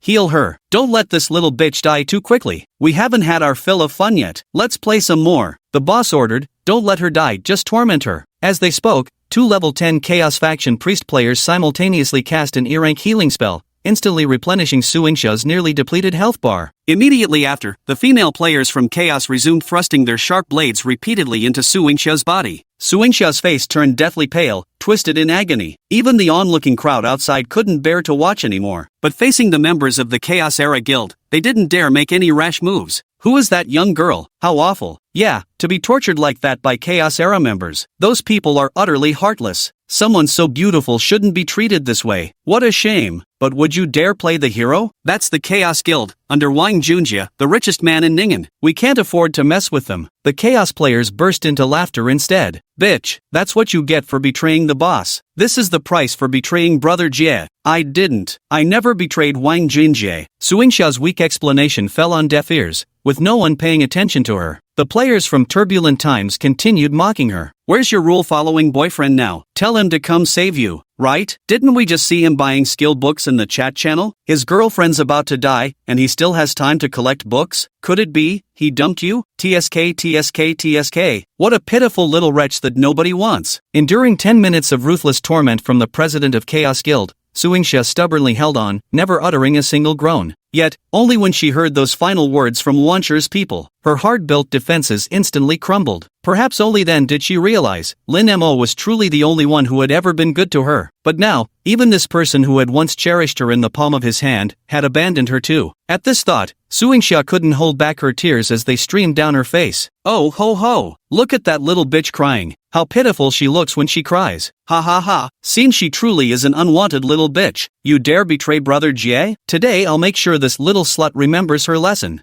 Just as the players from Chaos World continued torturing Suingsha, whoosh whoosh whoosh whoosh, suddenly, a dense rain of arrows descended from the sky, showering the area around Suingsha. With a sudden scream, several female Chaos World players who had been bullying her were instantly pierced by arrows, transforming into beams of white light that shot skyward. The next moment, dozens of players with the Chasing Wind guild tag surged from the crowd, surrounding Suingsha and forming a defensive line. At the forefront stood the level 11 warrior Shadow of the Chasing Wind sword in hand, guarding Suingsha as he roared at the rogue players outside. You dare lay a hand on the girlfriend of the top-ranked player on the heavenly leaderboard, Unshaken Rules? Have you forgotten the pain already? Have you forgotten the terror of being dominated by Unshaken Rules? Fear? The players from the Chaotic World Guild burst into laughter around them. The only one living in fear here is you pathetic simp. Don't think we don't know you tried to steal Emosho Changue's girlfriend before. What? Got beaten up and learned your lesson. Now you're so scared of him? Helping Emosho Changue steal our boss's loot before was bad enough,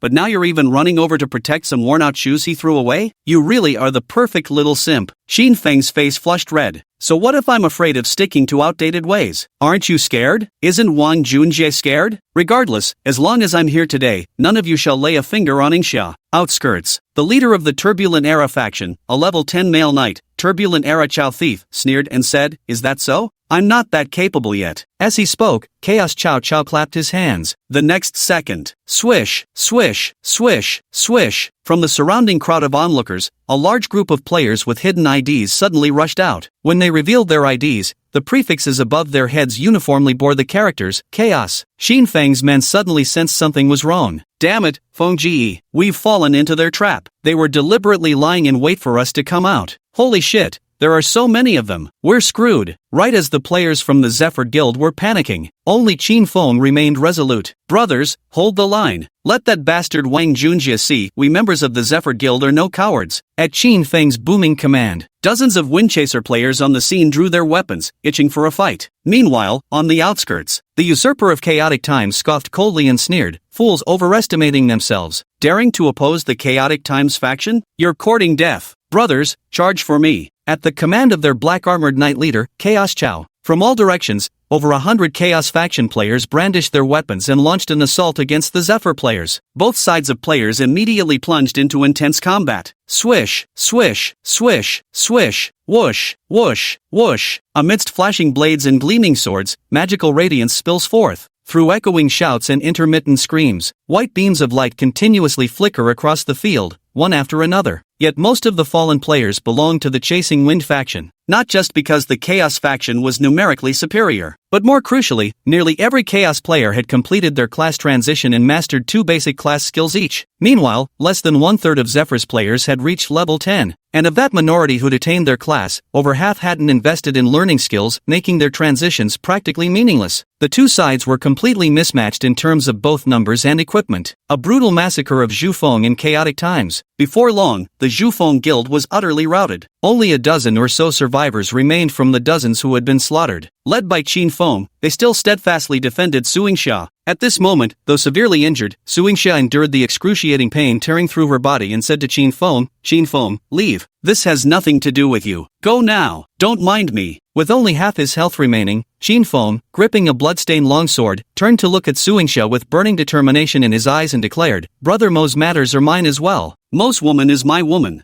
I won't leave. Even if the rebels beat me to death, I won't leave. From the sidelines, the warlord Chao's traitor laughed out loud, pathetic simp. When it comes to being spineless, you and Emosho Changue, Mr. Stick in the Mud, are practically sworn brothers. Do you know why stubborn conformist doesn't dare come out? Because our Chaos Guild now has a 95% class change rate, his pure stat advantage is useless against us. As soon as he dares to show. Thunk! Before the words could even be finished, a sharp arrow came flying, striking with perfect accuracy, piercing straight through fallen hero's throat. Minus 1253, critical hit. As the full health bar above his head was instantly drained by an astonishing 4-digit critical hit from an arrow. The chaotic era traitor clutched his blood-gushing neck with both hands, eyes wide open, retreating several steps in sheer terror. With a thud, he collapsed to his knees. Following the traitor's horrified gaze, a lone figure emerged from the crowd ahead. Instantly, every gaze in the venue was riveted on that solitary silhouette. Holy shit, the number 1 ranked player, Emosho Changue has arrived. Chapter 49 The first appearance of an SSS skill, 7 kills with 1 arrow. Wow! As the character Chaotic Era Tyrant dissolved into a streak of white light and vanished from the battlefield. Instantly, everyone was struck dumb with shock. Holy shit! That Chaotic Era Tyrant was a level 10 knight who'd completed his class advancement, touted as the tankiest profession in the entire Divine Oracle world. Moreover, he seems to be an elite member of a major faction, but I saw all his gear was green to blue quality. In such a peak condition, he actually got one-shot by an arrow. As expected of the top-ranked player on the heavenly leaderboard, Ink Guardian is ridiculously overpowered. Seeing Lin Mo arrive, Qin Feng couldn't help but let out a sigh of relief. Big bro, you finally came. Suingxia looked at Lin Mo with a gentle shimmer in her eyes. Lin Mo's appearance brought a trace of warmth to her originally icy heart. Thinking to himself, Lin Mo, you truly still care about me deep down. Yet the most panicked among the entire crowd was none other than the Turbulent Era Guild. Witnessing their strongest team leader being instantly obliterated by Lin Mo's single strike without any resistance. On the battlefield, players from the Turbulent Era Guild collectively turned pale with shock. Fear was evident in Lin Mo's gaze. At this moment, a message from the slain player, Chaotic Era's Chow Thief, appeared in the team channel. Chaotic Era's Chow Thief, don't chicken out. Charge at him. Wizards, control him. Mages and archers, focus fire, and we'll wipe him out in one volley. Chaotic Era's Chow Thief, Brother Jia's orders. Kill, Masho Chengui, and cowards will be kicked from the guild. As soon as these words were spoken, players unwilling to give up the lucrative jobs offered by the Turbulent Times Guild grabbed their weapons and charged toward Lin Mo without hesitation. Meanwhile, facing these Turbulent Times Guild members, most of whom were either red or gray named after their fierce battle with the Gale Chasers Guild, Lin Mo's eyes burned with intense killing intent. Looking to die. Perfect timing. I'll use you all to test the power of an SSS rank skill. As he spoke, Lin Mo drew the Golden Hero's bow from his back, locking onto the group of Luanshire Guild players charging toward me, just waiting for them to enter firing range. SSS rank skill. Annihilation 7 stars barrage. Whoosh! A silver arrow shot straight into the heavens, splitting the sky open to form a dazzling golden pentagram barrier. The next instant, swish, swish, swish, swish, arrows of starlight, wreathed in golden radiance, descended like rain from the barrier. Each celestial arrow, swift as lightning, pierced through the bodies of the Chaos Guild players. Minus 1,355, critical hit. Minus 1,324, critical hit. Minus 1,339, critical. 7 radiant arrows of starlight descended upon 7 different Troubled Times players. Moments later, swoosh, swoosh, swoosh, 7 blinding white pillars of light erupted across the battlefield. At the same time,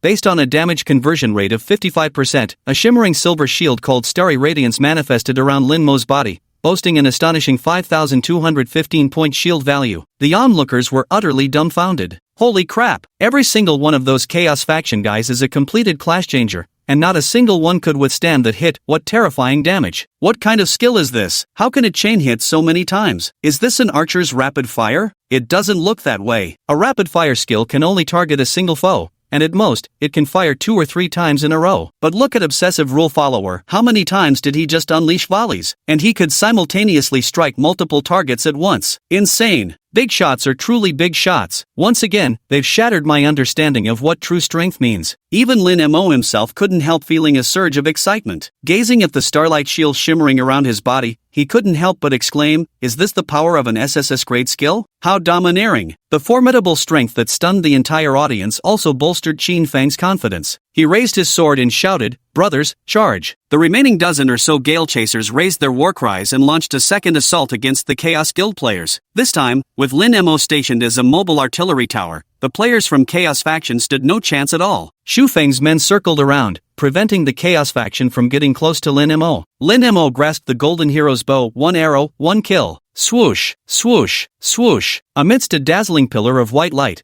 the Chaos Faction players were instantly crushed. Out of over 100 people, only dozens remained, fleeing in utter defeat. Amidst the gasps of awe and admiration from the surrounding onlookers, Suingxia saw Lin Mo's excellence more clearly than ever, and completely transformed her inner views and attitude toward him. She gazed at Lin Mo, her eyes shimmering slightly. Lin Mo, thank you for coming to save me. Thinking that Lin Mo was just harsh in speech but soft at heart, and still cared for her, Suingxia maintained a cold exterior, but warmth blossomed inside. Yet the very next moment, Lin Mo's words drenched Suingxia like a bucket of icy water. Don't misunderstand, I wasn't saving you. As he spoke, Lin Mo turned to look at Qin Feng, who was busy instructing his team to collect the spoils of battle, next time I'm not around, don't go provoking Chaos Faction recklessly. You're no match for them, though they had initially been rivals in love. But during the last boss battle, when Qin Feng led his Gale Guild members to risk their lives creating an opening for Lin Mo to break through, that alone had completely changed Lin Mo's opinion of him. Someone willing to stake their life for you might not be a friend, but it definitely won't be the enemy. Qin Feng glanced at Su Yingxia, who was being ignored, then looked at Lin Mo.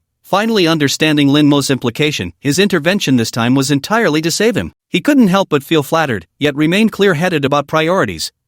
MOG, actually, I just saw your girlfriend being bullied, so, she's no longer my girlfriend, Lin Mo said expressionlessly, his words like a cold blade piercing straight into Su Yingxia's heart. She didn't want to lose Lin Mo. Tearfully, she said to Lin Mo, do you know how much I've suffered because of you? Wang Junjie took revenge on me by using his connections, and now my company has fired me. And in divine revelation, he didn't spare me either. Now even you are treating me like this. Lin Mo's gaze was icy. You brought this upon yourself. What does it have to do with me? Sensing that Lin Mo no longer cared about her, Su Yingxia was completely panicked. Lin Mo, please don't treat me like this. You're all I have left. I know I was wrong before, but I truly love you. Lin Mo, please don't leave me, okay? I'll listen to you from now on. I'll do anything you say. I'll make delicious food for you. Whatever you want to eat, I'll cook it for you. When you're tired from gaming, you can lie in my arms, and I'll give you a back rub, okay? Let's just be like we were before. Lin Mo let out a cold laugh. Had Su Yingxia truly realized her mistake? Had she genuinely repented? No, she was merely afraid, that was all. Because Wang Junjie had already begun to retaliate against her by any means necessary. And now, Lin Mo possessed such supreme power and status in Divine Oracle that he could rival Wang Junjie. Even Qin Feng was willing to become Lin Mo's subordinate. She didn't want to lose Lin Mo,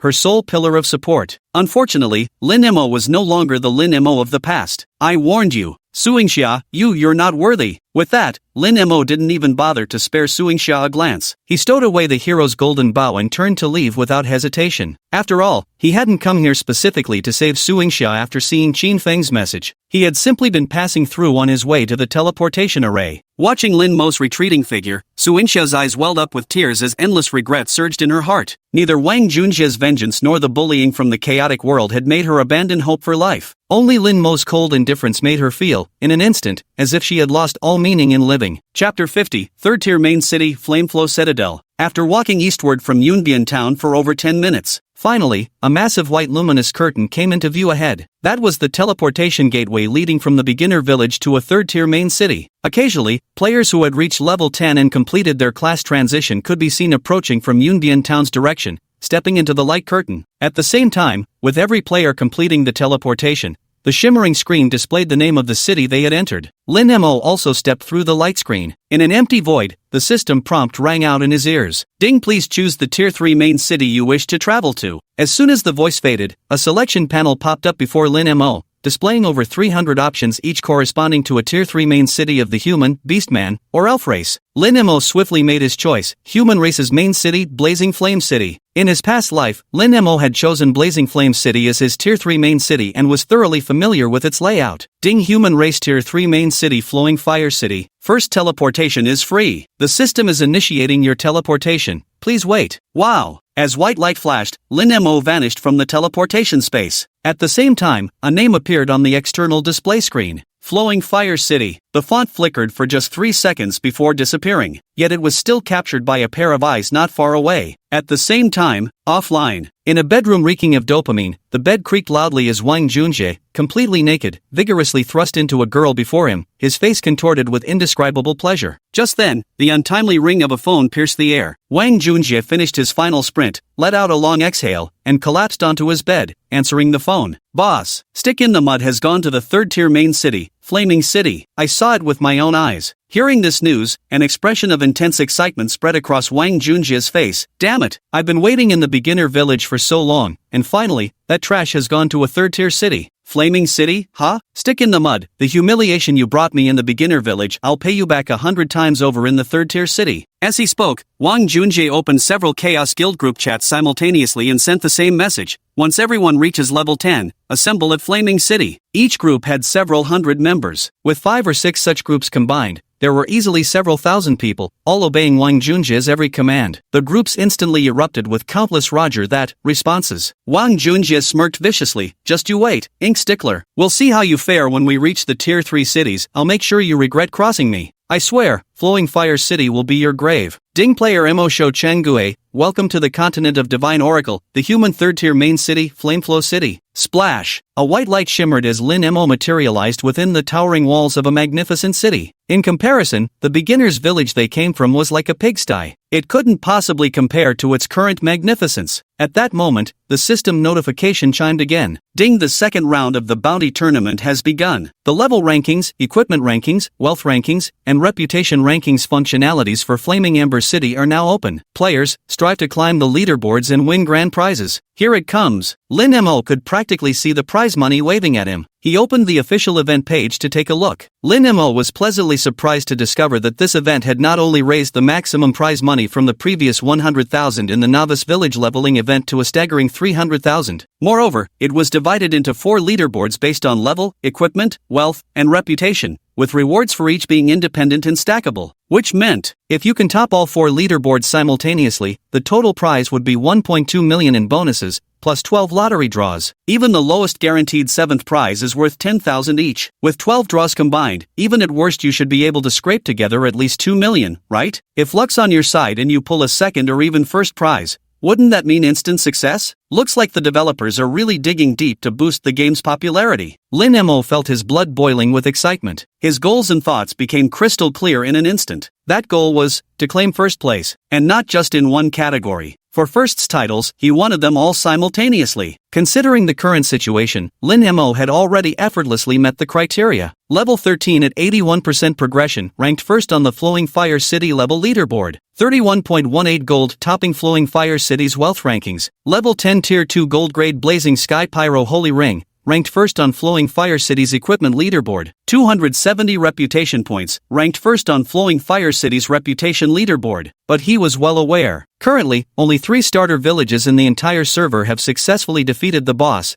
meaning the majority of top players have already met the requirements to enter Tier 3 main cities. However, they're still staying in the starter villages for the boss. The fact that a Tier 3 main city can accommodate up to 3 million players, while Blazing Flow City currently has only a few thousand, speaks volumes. Once the top players from all the beginner villages finish killing their bosses and gather in the Tier 3 main cities, my position as number 1 on the heavenly ranking could be threatened at any moment. To maintain my lead, I must keep leveling up relentlessly. Moreover, since bosses in many beginner villages still remain undefeated, Lin Mo would have to wait a while longer before he could obtain the other 2 Shadow Hearts from fellow Hunt Champions, the exclusive title for defeating beginner bosses, and unlock the hidden dungeon, Sanctuary of Shadows. Since that's the case, now's the perfect time to start preparing in advance for the Shadow Temple dungeon. Recalling his past life. Once upon a time, a wealthy player splurged $30 million to purchase 3 Shadow Hearts from 3 players who had achieved the first kill of the beginner boss. Using these Shadow Hearts, he gained access to the hidden dungeon, the Shadow Temple. This affluent player live-streamed his entire journey through the Shadow Temple. However, due to his lack of skill, he was killed and ejected from the dungeon in less than 10 minutes. As for who this wealthy player was, we won't go into details. Just briefly mention that his surname is Wang. At that time, Wang became the laughingstock of the entire internet. Everyone mocked him for wasting 30 million on nothing. But Lin Mo remembered it vividly, the ecstatic smile on Wang's face when he was killed and ejected from the dungeon. Spending 30 million, only to be killed and kicked out within 10 minutes, yet he was still overjoyed? There could only be one explanation. During those brief 10 minutes, what he gained from the Shadow Sanctum had already exceeded his massive investment. Over 30 million in just 10 minutes. What if I stayed for the full hour allowed in this dungeon instance? Perhaps this single dungeon run alone could net Lin Mo enough value to directly accumulate 50 million in total deposits. At the same time, Lin Mo remembered watching that live stream back then. From what he knew, the reason Wang got killed in the dungeon within just 10 minutes wasn't because the dungeon monsters were too strong. The main reason was, the Shadow Temple is permeated with a toxic mist called Shadow Breath. Players inside will continuously lose health by percentage. In his past life, Wang Junjie had spent a fortune to craft a full set of top-tier red equipment before entering the dungeon and made thorough preparations, yet in the end he was slowly poisoned to death. That's why he only lasted 10 minutes in the Shadow Temple. Lin Mo pondered and said, within the city of Flowing Fire, there's a set of equipment known as the Venomous Set. The full set not only grants powerful toxin damage but also provides the wearer with immunity to poison effects. If we can gather a complete Venomous Set and enter the Shadow Sanctuary, we'd be immune to the corrosion of shadow breath. Surviving for 60 minutes would undoubtedly be no problem. Chapter 51, The Insect Nest Dungeon, The Venomous Set. For now, Lin Mo's most urgent task is to collect a full set of the Venomous Set. So, Lin Mo opened the map and searched for the Insect Nest Catacombs. Because the toxic set was precisely born in this Insect Nest Catacombs. The poison resistance effect of the toxic set doesn't just counter the shadow breath in the Shadow Sanctum. Similarly, it has a tremendous suppressing effect on high-level poisonous maps and dungeons within Flowing Fire City's territory, such as the Venomous Swamp, Deadly Cavern, and Valley of Death. These regions are all abundant in precious resources. Hence in his previous life, when many top-tier players desperately needed the toxic set, Lin Mo would team up with numerous professional gold farmers to venture into this hive dungeon, gathering toxic sets for the wealthy players to sell for profit. That's why this place left such a profound impression on him. He remembered with particular clarity. In my past life, even the crappiest white-quality piece of equipment from the toxic set could easily sell for $500 to $600, worth several times more than regular white gear of the same level. Lin Mo still remembered those happy days he spent farming gold at the time. Though often, a toxic piece he'd worked so hard to obtain would get looted by the Chaos faction before he could even sell it. But that month alone, he'd still managed to pocket a tidy profit of 20 to 30 grand. This made Lin Mo, who could only save up this much money after working for a whole year, ecstatic, firmly believing he had the potential to be a professional gamer. However, it would take at least another day or two before the players in Flowing Fire City fully realized the value of the Venom set. For now, naturally, no one would think of going to the Insect Nest dungeon to collect the Venom set. Looks like I'll have to do it myself. Thinking this, Lin Mo arrived at the pharmacy, because according to the map, the Insect Nest Dungeon's level was shockingly high at 20, a full 7 levels above Lin Mo. Even with Lin Mo's current strength, it would pose considerable difficulty. So, preparations had to be made first. For Lin Mo, the biggest drain at the moment was undoubtedly mana. A single SSS grade 7-star barrage consumes 48 mana points. With my current MP cap of 98, I can only cast 2 7-star volleys at most before running out. Players gain access to a new potion tier every 5 levels. This means Lin Mo, currently at level 13, could already use level 3 potions. However, considering Lin Mo's maximum mana of just 98 points, level 2 potions would suffice for him. And so, at the hefty price of 20 copper coins per bottle, Lin Mo purchased a whopping 20 sets of level 2 mana potions, restores 50 MP instantly and regenerates 5 MP per second for 10 seconds. 7-star volley can convert 55% of damage dealt into shields, significantly boosting Lin Mo's survivability. Thus, at a unit price of 30 copper coins, he merely purchased 5 stacks of tier 3 health potions, restores 400 HP instantly and regenerates 40 HP per second lasting 10 seconds. Total expenditure, 55 silver coins, equivalent to a whopping 5,500 yuan. I could have gotten Empress Siye to give me a dozen massages at the Listening Rain Pavilion for that. Lin Mo instantly felt his flesh ache with regret. With everything prepared, Lin Mo set off from Flowing Fire City. Outside the city, players were scattered sparsely, few in number. They were all teaming up to farm maps for levels 11 to 12. Following the map's guidance, Lin Mo finally arrived at his destination after 20 minutes. Looking around, he saw a massive black nest resembling a bird's nest, entrenched in an area shrouded in black mist. Outside the nest, dozens of fully armed, level 30 human NPC soldiers stood guard, poised for action. This is enough to prove how dangerous this place is. At this moment, Lin Mo approached the leader of the guards, Captain William. Because he knew the monsters in the Insect Nest dungeon wouldn't directly drop the toxic set equipment, players had to receive a quest from Captain William, enter the dungeon, and kill monsters to obtain an item called Toxic Vials. Only by using these vials could they exchange for the toxic set equipment with William. Thus, Lin Mo initiated a dialogue with William. "Sir, please grant me permission to enter the underground palace and eradicate the vermin. This place is perilous." Seeing that Lin Mo was only level 13, William wore a grave expression and admonished him, "Adventurer, I suggest you return after increasing your level." "Let me try. I want to challenge myself." Noticing Lin Mo's resolute attitude, William said no more. "Very well then. Ding, you have claimed the quest Clean the Bug Nest. 1. Lin Mo opened the quest list. Clean the Bug Nest. 1. Difficulty Index, 335. Description: players are requested to enter the first level of the Insect Nest Catacombs, eliminate the venomous spiders, and collect their venom. Task progress, 0 out of 10. Quest rewards, EXP plus 40,000, silver coins plus 1, reputation plus 2, William's favorability plus 1, level 20 venomous set equipment plus 1, random quality, part, and class/higher probability of obtaining high-quality items with increased favorability levels with William. I recall back in the beginner village, the most difficult quest available, the sole A-rank hidden quest Slay the Wolf King that Lin Mo accepted, had a difficulty rating of just 100 points. This quest's difficulty rating surpasses even triple that of Slay the Wolf King, and this is only the first stage. In his past life, Lin Mo might have been so terrified at the entrance of the insect nest dungeon that he wouldn't even dare to enter. But now, he only felt excitement. Excellent! This makes it challenging indeed. With that said, Lin Mo stepped into the insect nest catacombs under the guard's allowance. Ding, you have entered the first floor of the insect nest catacombs. Complete the first floor mission to unlock the second floor. Lin Mo entered an area filled with a structure riddled with countless holes. A chilling aura permeated the surroundings. Looking around, colossal black-furred spiders the size of bulls roamed freely through those cavernous tunnels. They were the dominant predators of the first layer of the insect nest labyrinth, level 20 poisonous spiders. It's already beyond the detection range of scout skill. Lin Mo, who was about to activate scout skill, suddenly realized this and cancelled the ability. Then, in a flash of inspiration, another thought struck him. By the way, after evolving the 7-star volley earlier, there were still 22 skill evolution points left, which can be used to evolve the scout skill. Scout is a life skill and doesn't occupy a skill slot. Moreover, it automatically levels up each time the player changes classes. Just like when Lin Mo changed to the archer class, his scout skill automatically upgraded from E rank to D rank. However, even a grade D scout skill can only view data of monsters no more than 4 levels above the user's own level. Facing this highly venomous spider that was 7 levels higher than him, it proved utterly useless. Lin Mo attempted to evolve his scout skill and was pleasantly surprised to discover it could indeed be evolved like combat skills. Thus, Lin Mo embarked on his path of evolution. Ding consumed 2 skill evolution points. Congratulations on upgrading your D-grade scout skill to C-grade. Ding consumed 4 skill evolution points. Congratulations on upgrading your C-grade scout skill to B-grade. Ding consumed 8 skill evolution points. Congratulations on upgrading your B-grade scout skill to A-grade. Remaining 8 evolution points are insufficient for the next upgrade. However, Lin Mo was perfectly content with A-grade reconnaissance. After all, under normal circumstances, players would have to reach level 80 and complete their 4th class advancement before they could upgrade reconnaissance to A-grade. With A-grade reconnaissance, one could view the data of monsters no more than 7 levels above themselves, the highest tier allowed, and that perfectly matched the requirements for scouting the venomous spiders. No matter how much the quality improves,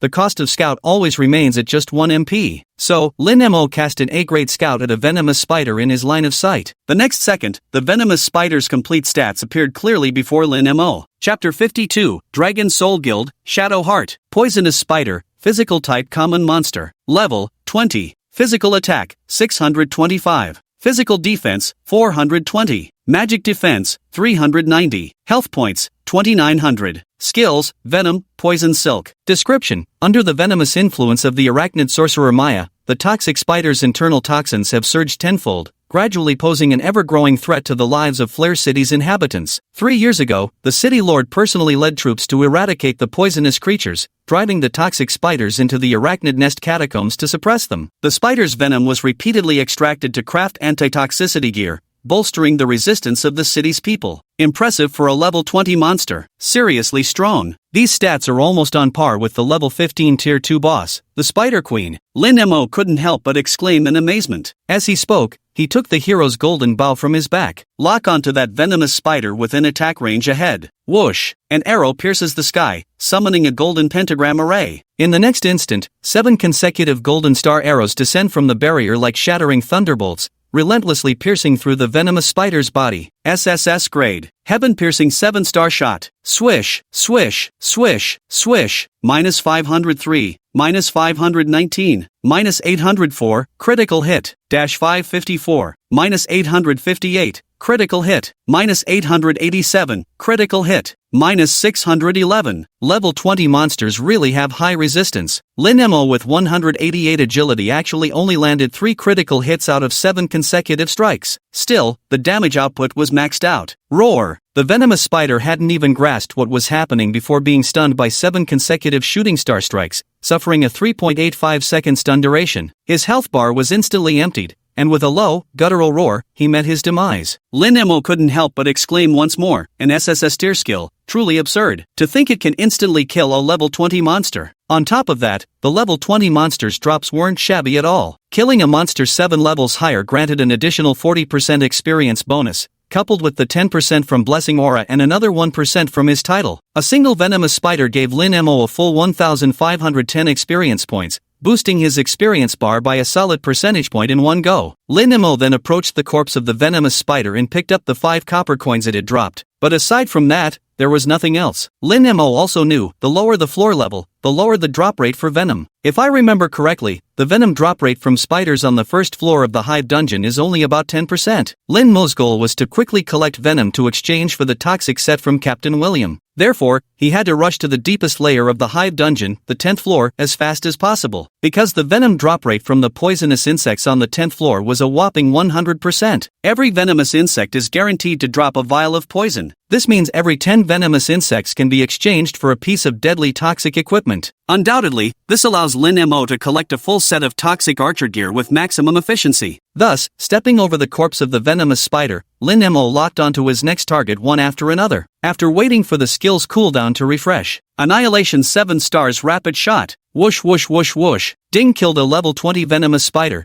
Experience plus 1510. Hell yeah! Lin Mo couldn't help but exclaim excitedly. The terrifying part is, such an overpowered skill only has a 15-second cooldown. Every 15 seconds, Lin Mo could instantly kill a giant venomous spider with a single 7-star chain shot. The only drawback was the rapid mana consumption. After just killing 2 spiders, Lin Mo's mana bar was already depleted. Of course, Lin Mo also knew that the biggest factor causing this problem was the empty necklace slot for increasing mana stats on his neck. When I reach level 15 and equip the second-tier orange quality poison burst necklace dropped by the Spider Queen, this problem should be resolved. Thinking so, he fished out a level 2 mana potion from his bag and gulped it down in one go. After restoring his mana, Lin Mo continued to shoot and kill the venomous spiders. This unbalanced style of battle, where output outweighed input, didn't make Lin Mo feel regretful or bored. Because whether it was the terrifying damage or the breathtakingly gorgeous skill effects, Heaven Slaying, 7-star barrage. This supreme SSS grade skill filled Lin Mo with immense exhilaration every time he unleashed it. After successively slaying 8 venomous spiders, plop. Finally, from the corpses of the venomous spiders, a vial of purple liquid dropped. Lin Mo picked it up. Venom. Quest item. Description: a concentrated toxin extracted from poisonous insects. Rumor has it that the master blacksmiths of Flowing Fire City can use it to craft poison-resistant equipment. Note: untradeable and cannot be dropped. 8 spiders just for 1 vial of venom, that's really tough. Stashing the venom in his backpack, Lin Mo continued slaying spiders. After killing over a dozen venomous spiders in a row. Wow! A beam of golden light showered down from above. Ding, congratulations on reaching level 14. 5-dimensional attributes plus 1, free attribute points plus 3. Next level requires 250,000 experience points. After the upgrade, the experience gained from killing spiders decreased by 10%,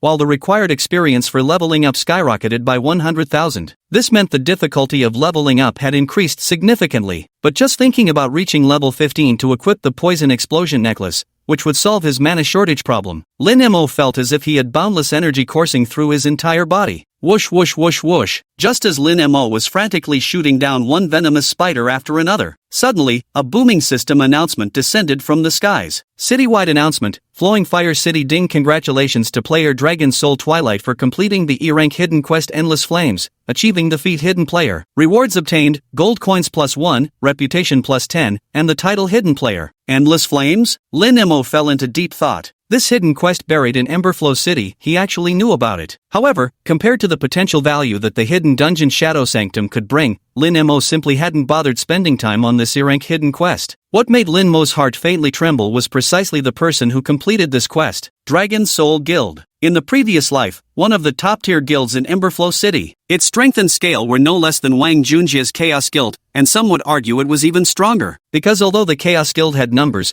they were all just mediocre casual players Wang Junjia had bought. No skills, no game sense, just cannon fodder. As for the Dragon Soul Guild, as far as Lin Mo knew, the guild leader, Dragon Soul Proudworld, was a business tycoon in the real world. Even before the birth of Divine Oracle, he was fond of playing a strategy war MMO called Apocalypse, where he had already established himself as a regional overlord, gathering under his command a large group of players with exceptional gaming skills and tactical awareness. He often handed out red packets and perks in the guild chat, and these players from all corners of the country willingly pledged their loyalty to him. After the launch of Oracle, he founded the Dragon Soul Guild, recruiting all the elite players he had met in Apocalypse. Thus, every member of the Dragon Soul Guild is a top-tier professional gaming expert. Among them are even national-level competitors from Apocalypse. This is something that chaotic, mixed-ability guilds of the Wild Era simply cannot compare to. I don't recall hearing about this Twilight Dragon Soul from the system announcement. However, being able to complete the hidden quest of Flowing Fire City this early, this person's status within the Dragon Soul Guild must be extraordinary. The reason Lin Mo is paying such close attention to this Dragon Soul Guild. Actually, it's because, if I remember correctly, the second Shadow Heart of Flowing Fire City should be in the hands of Dragon Soul's people. Chapter 53. This tank is an archer? Who would believe that? Northern Wilds, Flowing Fire City, LV-14 Savage Tiger Mountain Forest. Whoosh whoosh whoosh whoosh, with the majestic motion of a silver-armored, silver-crowned archer youth drawing and releasing his arrow. Boom! The massive frame of the level 14 boss monster Savage Tiger King collapses thunderously ahead. At the same time, splash! A golden light bathes the youth's figure. Ding! Congratulations on reaching level 13. Ding! Player Dragon Soul Dusk,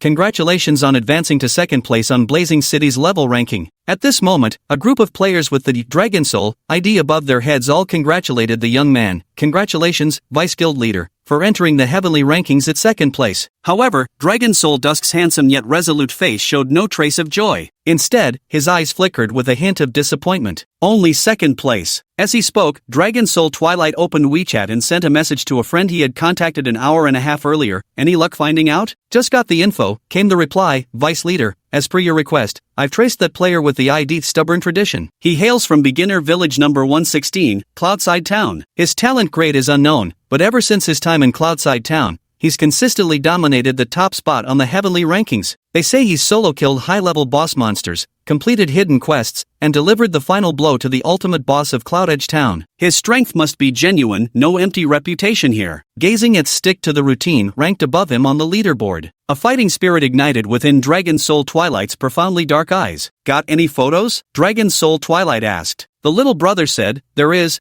Deputy Leader, there is. Some passerby in their starter village managed to capture a photo. I'll send it to you. With that, the little brother sent over a photograph. When Twilight Dragon Soul opened the photo and clearly saw the face in it, his heart suddenly jolted with shock. His eyes also flickered with an expression of disbelief. But gradually, this shock was replaced by intense hatred and killing intent. I never expected it to be you, Lin Mo. The next second, Dragon Soul Twilight immediately ordered the surrounding Dragon Soul Guild players, find a way to locate Inkstained Rules. Report his position to me as soon as you find him. The crowd responded in unison, yes, the Hive Catacombs. First level. Whoosh whoosh whoosh whoosh. Arrows rained down from Lin Mo's hands. After countless kills of venomous spiders, plop. Finally, the 10th venom bottle was obtained. Lin Mo picked up the venom bottle and withdrew from the insect nest catacombs. Find Captain William the Guard, trigger the dialogue, and submit the quest. I never expected you'd gather so much venom from those poisonous spiders so quickly. William looked at Lin Mo with admiration and said,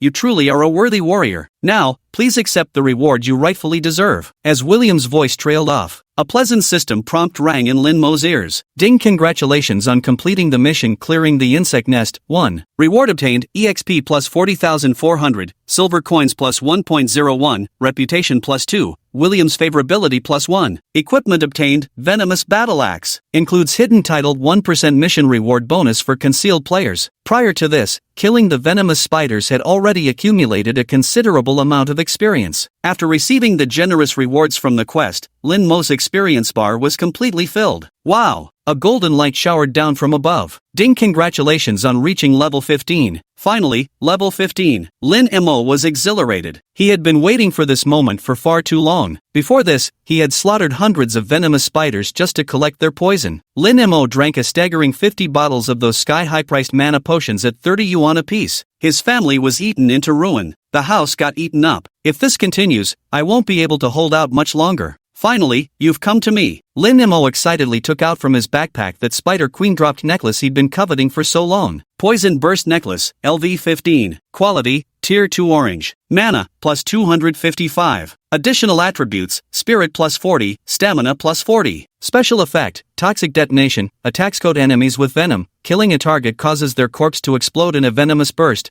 while restoring 25 mana to the wearer from reclaimed venom. Class restriction, Physical System Universal. Description, a poisonous necklace brimming with venom. Wear it if you dare. Every glance at this necklace made Lin Mo's heartbeat quicken. That it provided a terrifying 500 plus magic points on top of the 40-point spirit boost alone was staggering enough. It even comes with the absurdly overpowered effect of restoring mana on kill. This is practically divine tier equipment custom made for Lin Mo. Skill consumption increases with level. At my current level 15, each cast of Annihilation, 7-star Barrage, consumes 52 mana. This mana regeneration effect from kills essentially halves my skill consumption. This is just an orange tier item. If Lin Mo used equipment evolution points to further upgrade it to red tier, then gold tier, the effects would undoubtedly be even more powerful. It might even restore 50 or 60 mana points per kill, making skills essentially cost-free. However, it would be truly wasteful to sacrifice this top-tier equipment worth at least tens of thousands just to save a few mana potions. Orange is good enough, it'll do, Lin Mo thought to himself. With that in mind, Lin Mo immediately equipped the Toxic Explosion necklace. Opening his status panel, he watched his MP skyrocket from 112 points to a terrifying 647 points. Now mom won't have to worry about me running out of mana when I'm out adventuring alone. Gains 40 points of stamina bonus,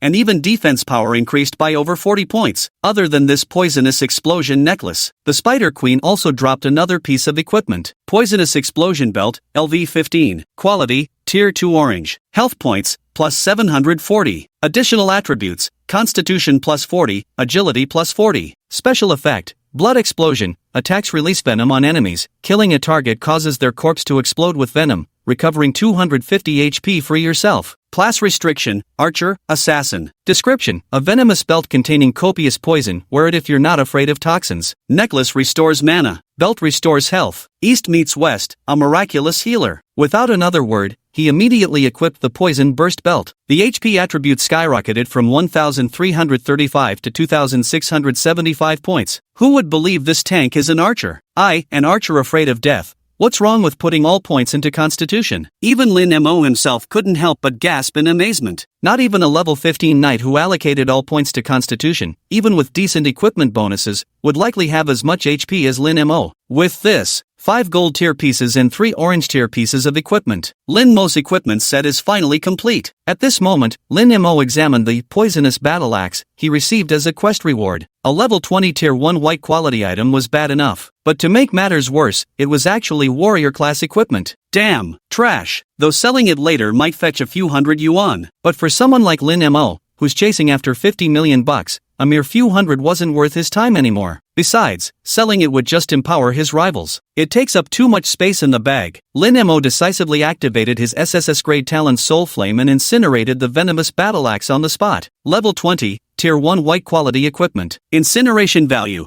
20 equipment evolution points. Not bad at all. Then, Lin Mo continued to trigger the dialogue with William. Warrior, your strength is impressive. Will you choose to stay safely in the first level of the dungeon or venture into the second level for greater challenges? Without hesitation, Lin Mo replied, the second level. William nodded approvingly, his face full of admiration. At the same time, Lin Mo received the quest, Clearing the Hive, 2. Difficulty Index, 350. Description, players are requested to enter the second level of the Insect Nest dungeon, eliminate the venomous centipede, and collect its venom. Task progress, 0 out of 10. Quest rewards, EXP plus 50,000. Copper coins plus 120, reputation plus 2, William's favorability plus 1, LV20 venomous equipment set times 1, random quality, slot, and class/higher favorability with William increases the chance of obtaining high-quality items. Quest difficulty increased by 15 points. Clearly, this venomous centipede was slightly more troublesome to deal with than the previous venomous spider. Lin Mo, however, wasn't worried in the slightest. Instead, he was filled with anticipation. Just as he was about to turn around and re-enter the Insect Nest dungeon, suddenly, a shout came from behind. Stick in the mud. Hearing this somewhat familiar voice, Lin Mo turned his head. Before him, the face that came into view instantly filled him with astonishment. Chapter 54, National Server Player, Brother-in-Law Sumucho. At some point, a group of players appeared behind them. Their levels uniformly reached the impressive range of 11 to 12. Moreover, they were all equipped with fine gear, visibly demonstrating their formidable strength. Leading them was an archer boy who appeared to be around 18 or 19, clad in silver chainmail with a silver crown upon his head. Handsome in appearance, with an imposing demeanor. The ID above his head read, Hidden Player Dusk Dragon Soul, LV13 Novice Archer ranked second on the Heaven list. It was indeed the very person who had just triggered the system's regional announcement and completed the hidden quest. Yet what astonished Lin Mo even more was the other's striking appearance. Seeing that familiar face, Lin Mo froze. To think, It would actually be him? Just as Lin Mo stood there in shock, Dragon Soul Twilight's expression turned icy as he called out Lin Mo's name directly. Lin Mo, it's been a long time. It's been quite a while. Ever since being dumped by Su Yingxia a year ago, Lin Mo hadn't seen the person before him again. Su Yingxia's younger brother, Su Muqiu. Before Lin Mo could utter a word, Su Muqiu's expression was icy as he sneered at Lin Mo. Who would have thought that the number one on the heavenly ranking of Flowing Fire City would turn out to be trash like you? Lin Mo chuckled softly. You and your sister really are cut from the same cloth. Don't you dare mention my sister. You're not worthy. Su Muqiu pointed at Lin Mo, his eyes instantly crimson with rage. Lin Mo, you scum! Why did you betray my sister? Did I wrong her? Are you kidding me? Just as Lin Mo was utterly bewildered, Su Muqiu continued to roar angrily. My sister loved you so much, yet you betrayed her. Do you know how heartbroken she was when you abandoned her a year ago? That was the most utterly devastated I'd ever seen her in my entire life. She locked herself at home without eating or drinking for 3 whole days. If I hadn't broken in just in time, she might have died. Lin Mo was completely baffled. I abandoned her? Clearly she's the one who dumped me. What's she crying about? Almost died? Died where? Died on a hotel bed? Lin Mo couldn't help but laugh. Su Yingxia's really got some tricks up her sleeve, even fooling her own younger brother. Shut up, Su Muqiu scoffed, uninterested in Lin Mo's explanation. At this moment, his eyes held nothing but endless hatred and wrath. You kept saying you'd be good to my sister forever, you shameless scoundrel. Today, I will avenge my sister. At these words, dozens of top-tier players from the Dragon Soul Guild immediately drew their weapons, ready for battle. But Su Muqiu sharply commanded, don't move, any of you. I, Su Muqiu, disdain ganging up on a weaker opponent. Lin Mo, considering you once loved my sister, I'll give you one last chance out of respect. Su Muqiu blared coldly at Lin Mo as he spoke through clenched teeth.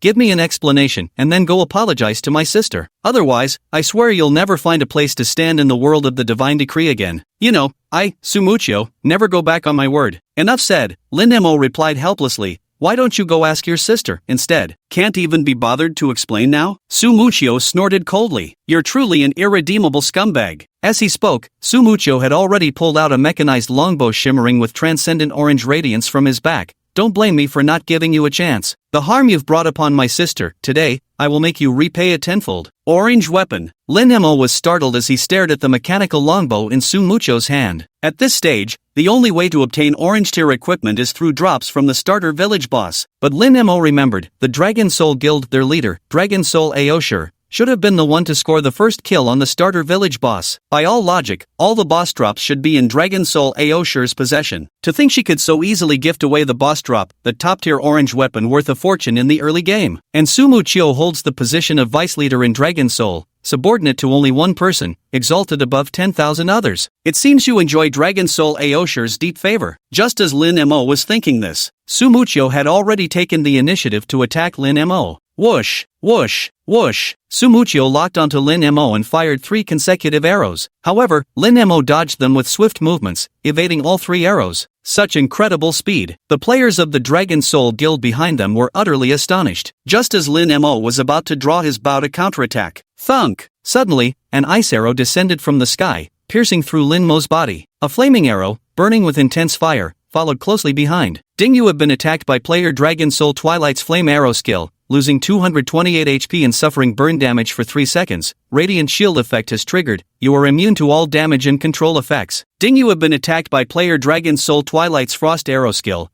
losing 241 HP. Movement speed reduced by 25% for 3 seconds. What? Lin Mo was startled. Only then did he realize, Su Muqiu's previous 3 attacks had merely been probes. This was his true offensive. And through just those 3 strikes, he had completely deciphered Lin Mo's movement patterns. When the real attack came, Lin Mo had nowhere to hide. In my previous life, the skills of the top players in the Divine Revelation national server were nothing compared to this. Lin Mo couldn't help feeling a chill run down his spine. Although he had known before that Su Yingxia's younger brother, Su Muqiu, dreamed of becoming a professional gamer, never had he imagined that his understanding and skill level in any game would reach such a masterful state. And this skill, Frost Arrow, Flame Arrow, both were clearly advanced versions of the E-rank Ice Arrow and Fire Arrow, C-rank skills. Yet when Su Muqiu saw the 2 damage numbers float above Lin Mo's head, even his eyes revealed a flash of astonishment. His defense is actually this strong? Only a moment of shock. Su Muqiu's eyes instantly burned with even fiercer killing intent. How unfortunate, you still won't escape death. With that, Su Muqiu launched another attack at Lin Mo. Whoosh, whoosh, whoosh. Sumucho possessed top-tier awareness and unparalleled predictive ability, compounded by the 25% movement speed reduction from the C-grade frostbite arrow affecting Lin Mo. Evading Sumucho's assault became nearly impossible. Fortunately, his health pool was substantial enough to withstand it. Can't dodge it? Then take it head-on. Already, Sumucho had fired 7 or 8 consecutive arrows, yet, Lin Mo's health bar was still well over half full. The Dragon Soul players in the rear were stunned. What the hell, is this an archer? Even knights aren't this tanky. This is insane. Holy shit, an archer who put all points into Constitution. Enduring Sumucho's relentless attacks, Lin Mo drew his bow and released an arrow. Whoosh! The piercing arrow summoned a golden pentagram formation. The next second, swish, swish, swish, swish, swish, swish, swish. 7 stellar arrows descended from the barrier, precisely targeting Sumucho, who was attempting to dodge the attacks. Like world-shattering thunderbolts, they consecutively pierced through his body. Minus 1,239, critical hit. Minus 1,280, critical hit. Minus 1,322, critical hit. SSS rank.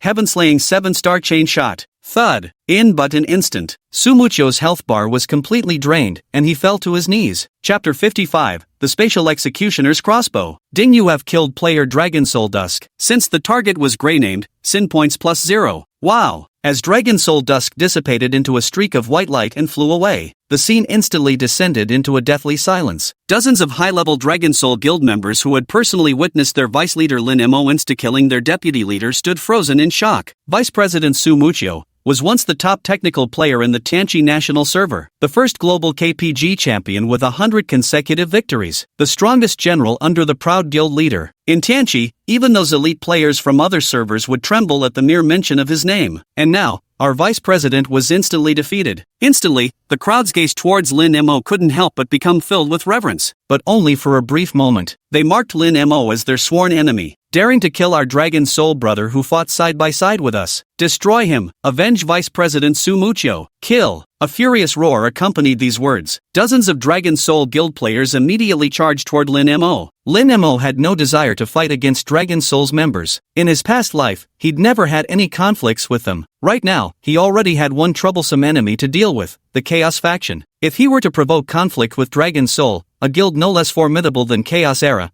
it would undoubtedly be detrimental to Lin Mo's future growth. However, if they sought to take his life, then Lin Mo would never just wait helplessly for death. But it must be said, none of these players had mediocre skills. Every single one of them was a main DPS, professional tier players. Swish, swish, swish. 4 assassins launched simultaneous surprise attacks from different directions against Lin Mo. Meanwhile, the warrior charged head-on, coordinating with the assassins to deliberately draw Lin Mo's fire. Whoosh whoosh whoosh whoosh. Just as Lin Mo, with his lightning-fast hand speed and extraordinarily high basic attack damage, had consecutively slain 3 of his opponents. Splash! A beam of dark gray radiance enveloped Lin Mo as he launched his counterattack. Ding, you have been struck by player Dragon Soul Nemesis's Halo Strike skill, losing 13 HP and entering a 0.8-second stun state. The sorcerer's Halo Strike. Lin Mo's heart instantly sank. Oh no! The next second, taking advantage of Lin Mo being immobilized, the concentrated long-range attacks from archers and mages came pouring in. Whoosh whoosh whoosh whoosh. Boom, boom, boom. A barrage of arrows and magic spheres struck all at once. Fortunately, Lin Mo's defense was strong enough. The damage they inflicted in each attack was negligible, just a few points, maybe a dozen at most, with many barely scratching a single point of mandatory damage. Yet even ants can bring down an elephant. With so many players focusing their firepower, no one could possibly withstand it. The most crucial point was precisely what Lin Mo had feared the most.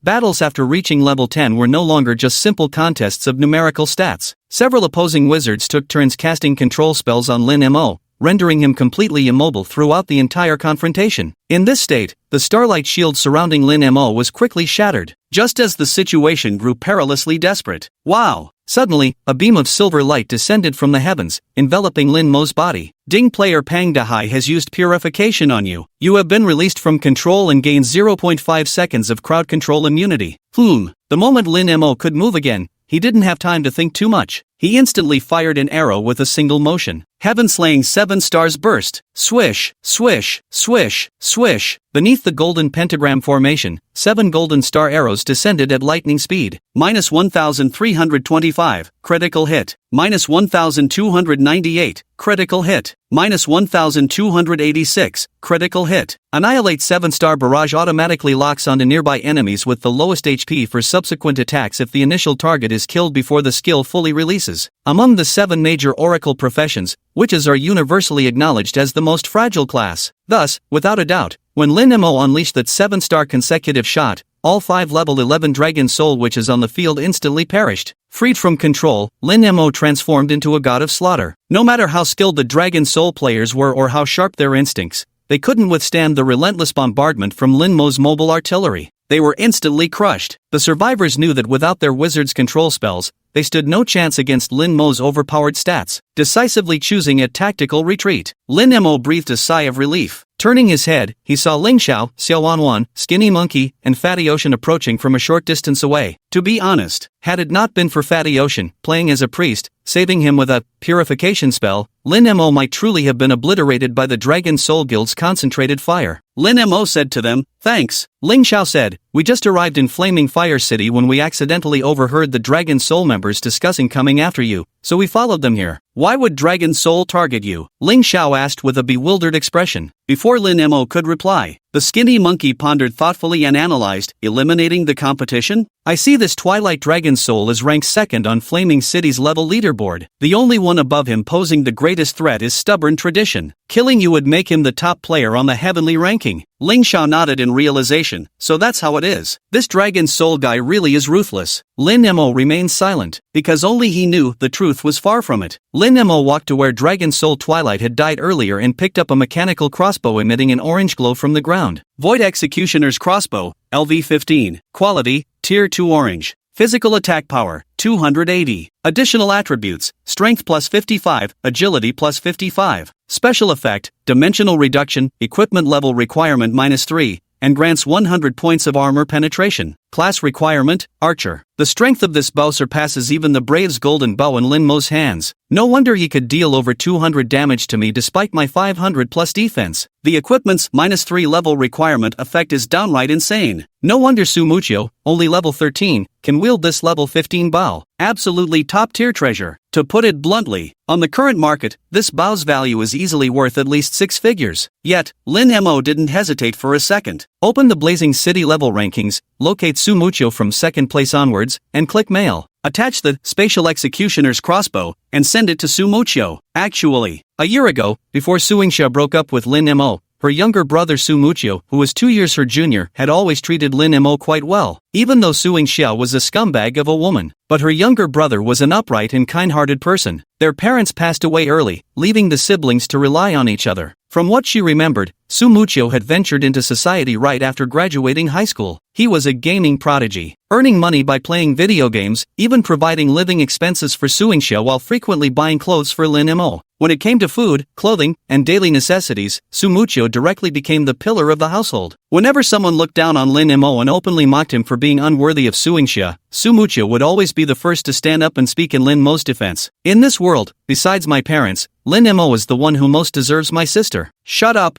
all of you. None of you have the right to look down on my brother-in-law. If any of you dare to sow discord between my sister and my brother-in-law again, just wait and see." Probably because of how clearly Su Muchio had witnessed Lin Mo's genuine kindness towards his sister, Su Yingxia, Su Muchio was the only one who truly held Lin Mo in his heart and treated him with respect, even surpassing Su Yingxia. "I remember when we broke up, besides being reluctant to part with Su Yingxia, Lin Mo was even more reluctant to part with this brother-in-law of his. So, consider this equipment as compensation for your respect and understanding back then." Of course, another important point is, the second Shadow Heart is in Dragon Soul Aoshire's possession. If Lin Mo wants to obtain the Shadow Heart, he can't afford to have his relationship with Dragon Soul deteriorate too much. Meanwhile, elsewhere, Flameflow City, Revival Spring. Su Muchio, who was originally placed with high hopes by Dragon Soul Aoshire and regarded as a core main force to be nurtured within the Dragon Soul Guild, watching helplessly as he was not only killed but also dropped the legendary orange tier weapon entrusted to him by Dragon Soul Pride. In an instant, an unprecedented sense of crushing defeat came roaring in. Just as Su Muchio was drowning in self-doubt and frustration, an email notification suddenly flashed. He opened the email and immediately widened his eyes in shock. Chapter 56, Power Leveling Service, 10k per level. Ding player Dragon Soul Twilight sent you a friend request. Lin Mo received a system notification. Without hesitation, he accepted the friend request. Ding! The next second, Su Muchio sent an accusing message. What do you mean by that? Nothing much, Lin Mo said in a mentoring tone, like an elder instructing a junior. Just remember not to be so reckless in the future. Su Muchio snorted coldly. Don't think this means I'll let you off the hook. From the very first day you were with my sister, I warned you, if you ever dare to betray her, I'll make sure you pay dearly. I'll make you repay tenfold for the pain you've caused my sister. Lin Mo let out a faint sigh and said, as for who betrayed whom,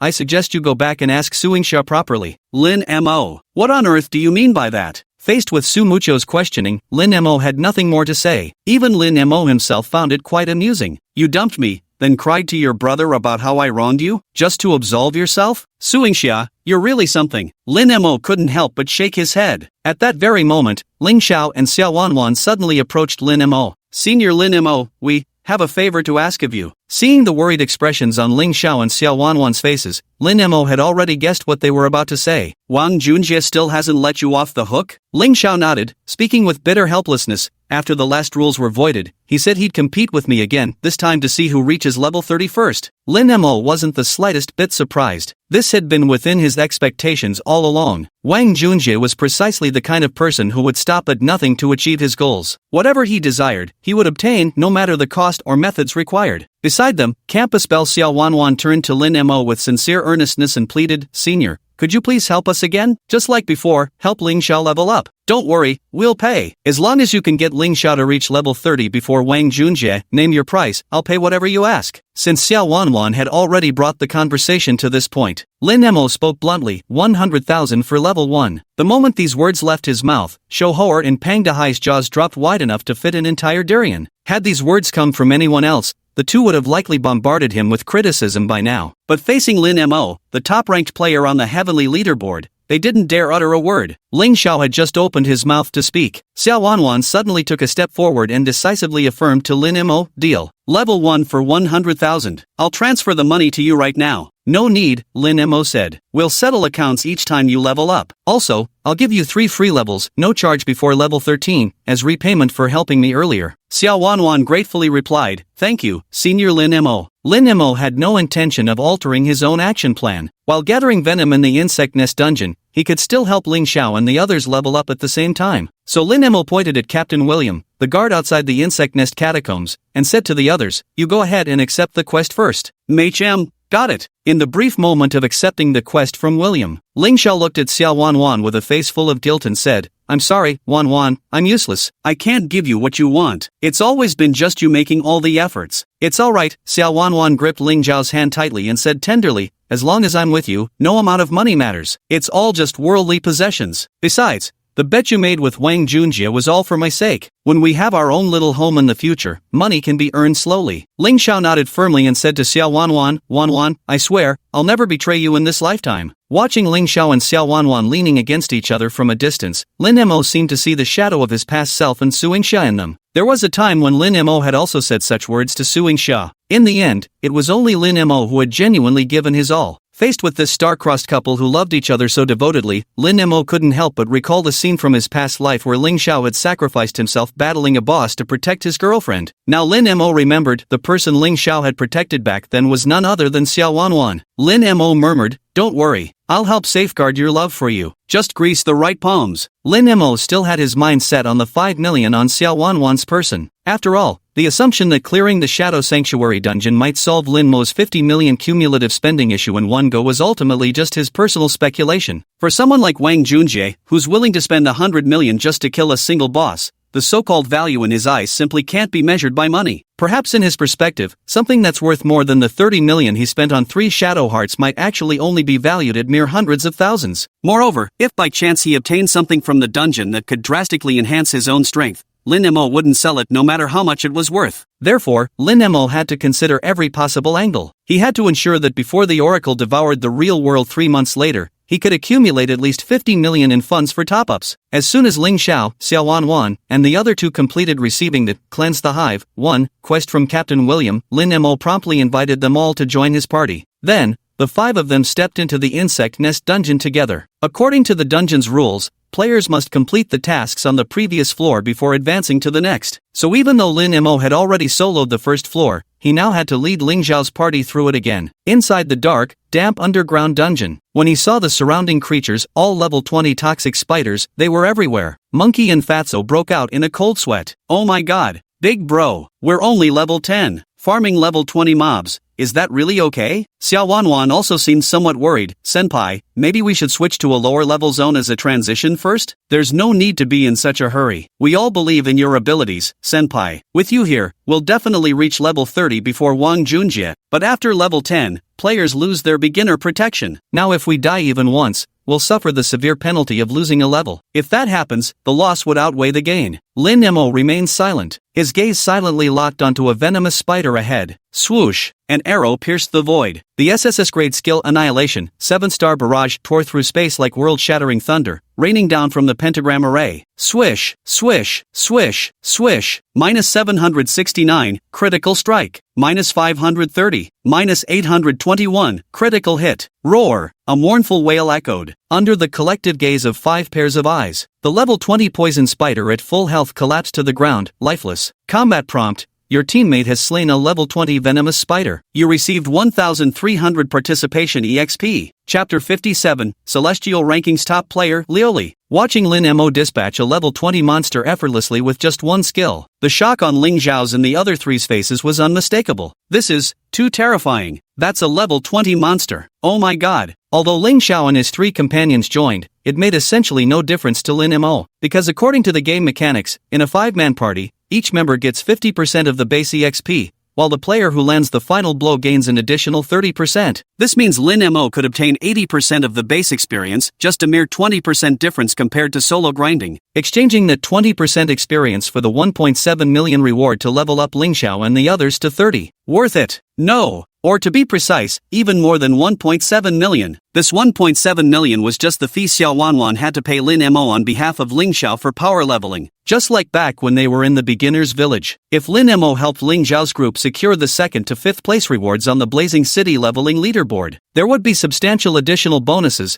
plus lottery draws. Lin Mo wants all these rewards. Even just the combined rewards for reaching the top 5 on the leveling leaderboard alone amount to over 1 million in cash prizes. Add to that all those lottery draws, and if they then manage to seize the rewards from the equipment leaderboard, wealth leaderboard, and reputation leaderboard too, my ultimate profits are literally immeasurable. At this thought, Lin Mo instantly felt his blood burning with excitement. This was a massive order that could bring Lin Mo a giant leap closer to his ultimate goal of 50 million. This order, I absolutely must secure it. Thinking this way, hand over the carcass of the venomous spiders to Skinny Monkey and the others to deal with. Lin Mo then locked onto his next target. With the principle that one fatal 7 stars rapid shot every 15 seconds could effortlessly take down a venomous spider, the experience bars of all 5 party members were skyrocketing. Additionally, after equipping the Poison Burst necklace, Lin Mo's mana issues were largely resolved. Every kill returns 25 mana points, equivalent to the cost of Lin Mo's 7-star barrage, which consumes only 27 mana points per shot. With a full mana bar of 647 points, Lin Mo could unleash the 7-star barrage 23 times, enough to slay 27 toxic spiders. Yet, Lin Mo still wasn't satisfied. An SSS rank skill is indeed powerful,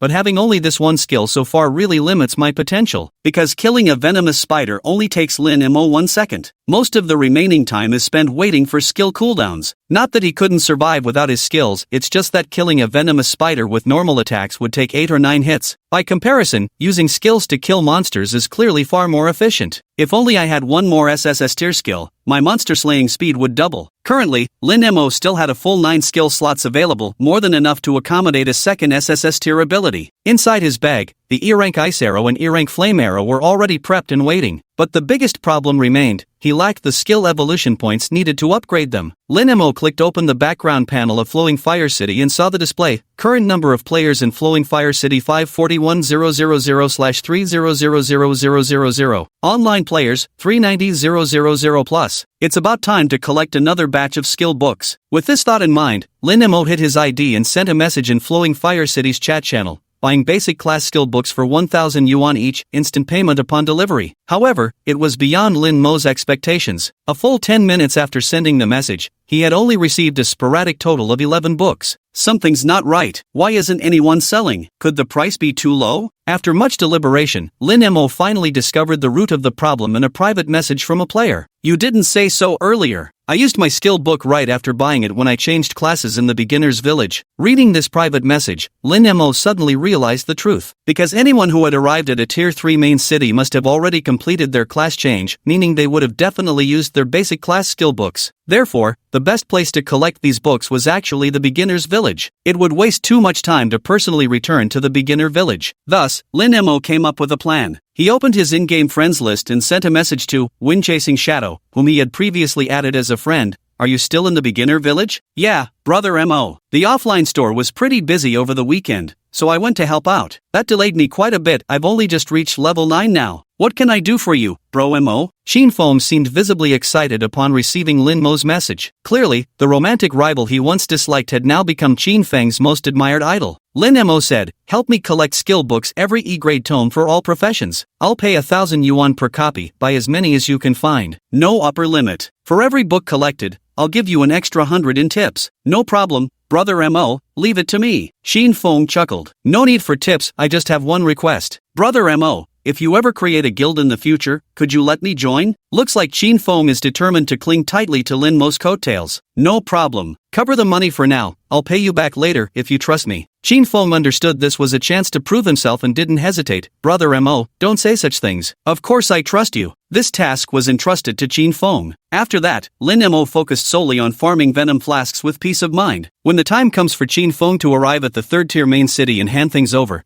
it will mark the birth of the 2nd SSS tier skill in Lin Mo's possession. Although Ling Xiao and Xiao Wan Wan, being only level 10, were completely incapable of handling the level 20 monsters, it didn't matter. Lin Mo carried the entire fight alone. And it didn't stop Lin Mo, through sheer burst damage and relentless slaughter, from wiping out nearly 400 venomous spiders in just 2 hours, gathering 10 vials of venom for each of the 4 members, Ling Xiao and the others. The generous monster killing rewards, along with the final mission rewards, propelled all 4 of them straight to level 12. From beyond the 500,000th rank, he charged all the way into the top 10,000. As for Lin Mo, he remained firmly at the top of Flare City's heavenly level rankings with a level of 16 to 19% progress. The facts proved Lin Mo's concerns were justified. Before, it was simply because there were few players. Many elite players were still hunting bosses in the beginner villages and had yet to arrive at the tier 3 main cities. As time passed, the latest system statistics showed that the player population in Flowing Fire City had reached over 2.5 million. Gradually approaching saturation. Except for the unshakable top spot on the level ranking, Lin Mo's first place positions on the equipment, wealth, and reputation leaderboards had all been snatched by other players. The top spot on the equipment ranking was now held by a level 15 tier 2 legendary artifact, owned by Dragon Soul Pride. Top of the fortune rankings, Hero in Troubled Times, holding an astonishing 3,158 gold coins. The chat zone of Blazing Fire City is flooded with Wang Junjie posting 1.1:1 buying gold messages. Even though a crowd of people are cursing at Wang Junjie,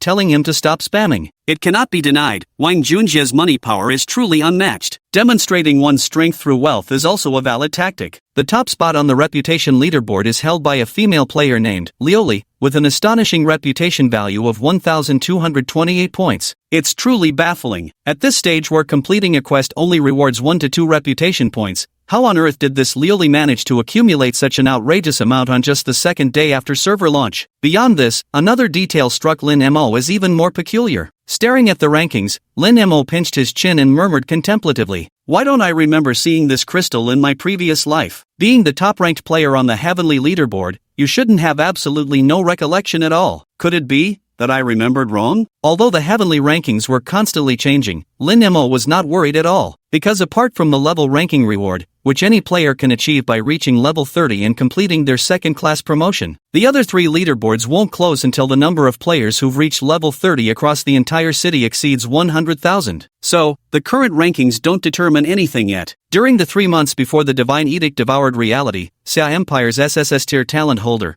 the server's top Empress Shiyu hadn't even logged in yet. It means Lin Mo is currently the only SSS grade talent holder in the Great Xia Nation. The power of an SSS grade talent far surpasses all others. Take it slow, the real winner is the one who stands till the very end. A surge of intense confidence welled up in Lin Mo's heart. Chapter 58, Xin Feng's Secret Letter. Wang Junjie locks down the map. Ling Xiao and his 3 companions completed the first layer mission of the Insect Nest Dungeon. By submitting poison vials, each of them obtained a piece of equipment from the deadly toxin set. This is actually set equipment? Looking at the stats of the equipment, Skinny Monkey excitedly exclaimed, I saw in the official guides that set equipment is usually way more valuable than regular gear. So you're saying this thing is worth a lot of money? Fatty Dahai's eyes sparkled with greed at the mention of money, practically glowing with gold. At this moment, Lin Mo asked the 4 of them, did anyone get an Archer series? I got one from the Archer series. Xiao Wanwan held a ring in her palm, her large eyes looking at Lin Mo as she asked, Senior, do you want it? Lin Mo took a closer look. Damn,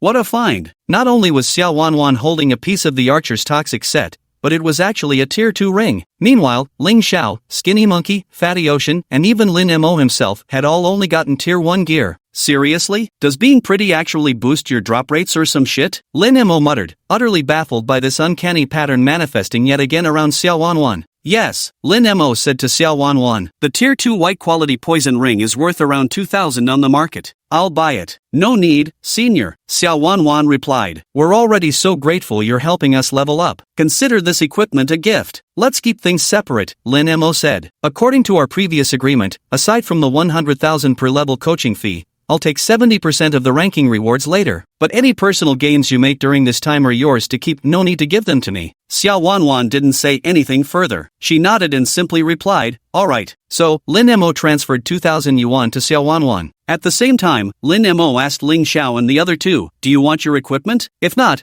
I'll buy it all from you, 500 per piece. 500 per piece? Though they didn't understand why Lin Mo wanted so much equipment that didn't suit his class, the price he offered was absolutely irresistible to student players like Skinny Monkey and Fat Ocean. So Skinny Monkey and Fat Ocean decisively sold their equipment to Lin Mo. Bagging $500 each, the 2 couldn't have been more delighted. Brother Xiao, Brother Ho, I'm treating you to hot pot tomorrow. Sister-in-law, you're coming too. No problem. Ling Xiao was more thoughtful. He seemed to suspect that Lin Mo was collecting the venomous set for some special purpose. He said, this piece is something I can use for my class specialization. I'd like to keep it for myself, is that alright? Lin Mo didn't think much about it. Sure. Taking advantage of the 4 going to William to receive the second layer nest dungeon mission, Lin Mo secretly activated his SSS tier Talon Soulfire to incinerate the level 20 tier 1 toxic equipment he'd bought from Fat C and Skinny Monkey, spending $1,000 for 40 equipment evolution points. Compared to when I first spent $100 on a newbie gear back in the starter village, only to incinerate it for 1 evolution point. This is such a steal. Now just waiting for the 4 of us to claim the quest. Lin Mo finally got his wish and advanced to the second level of the Insect Nest Catacombs. After all,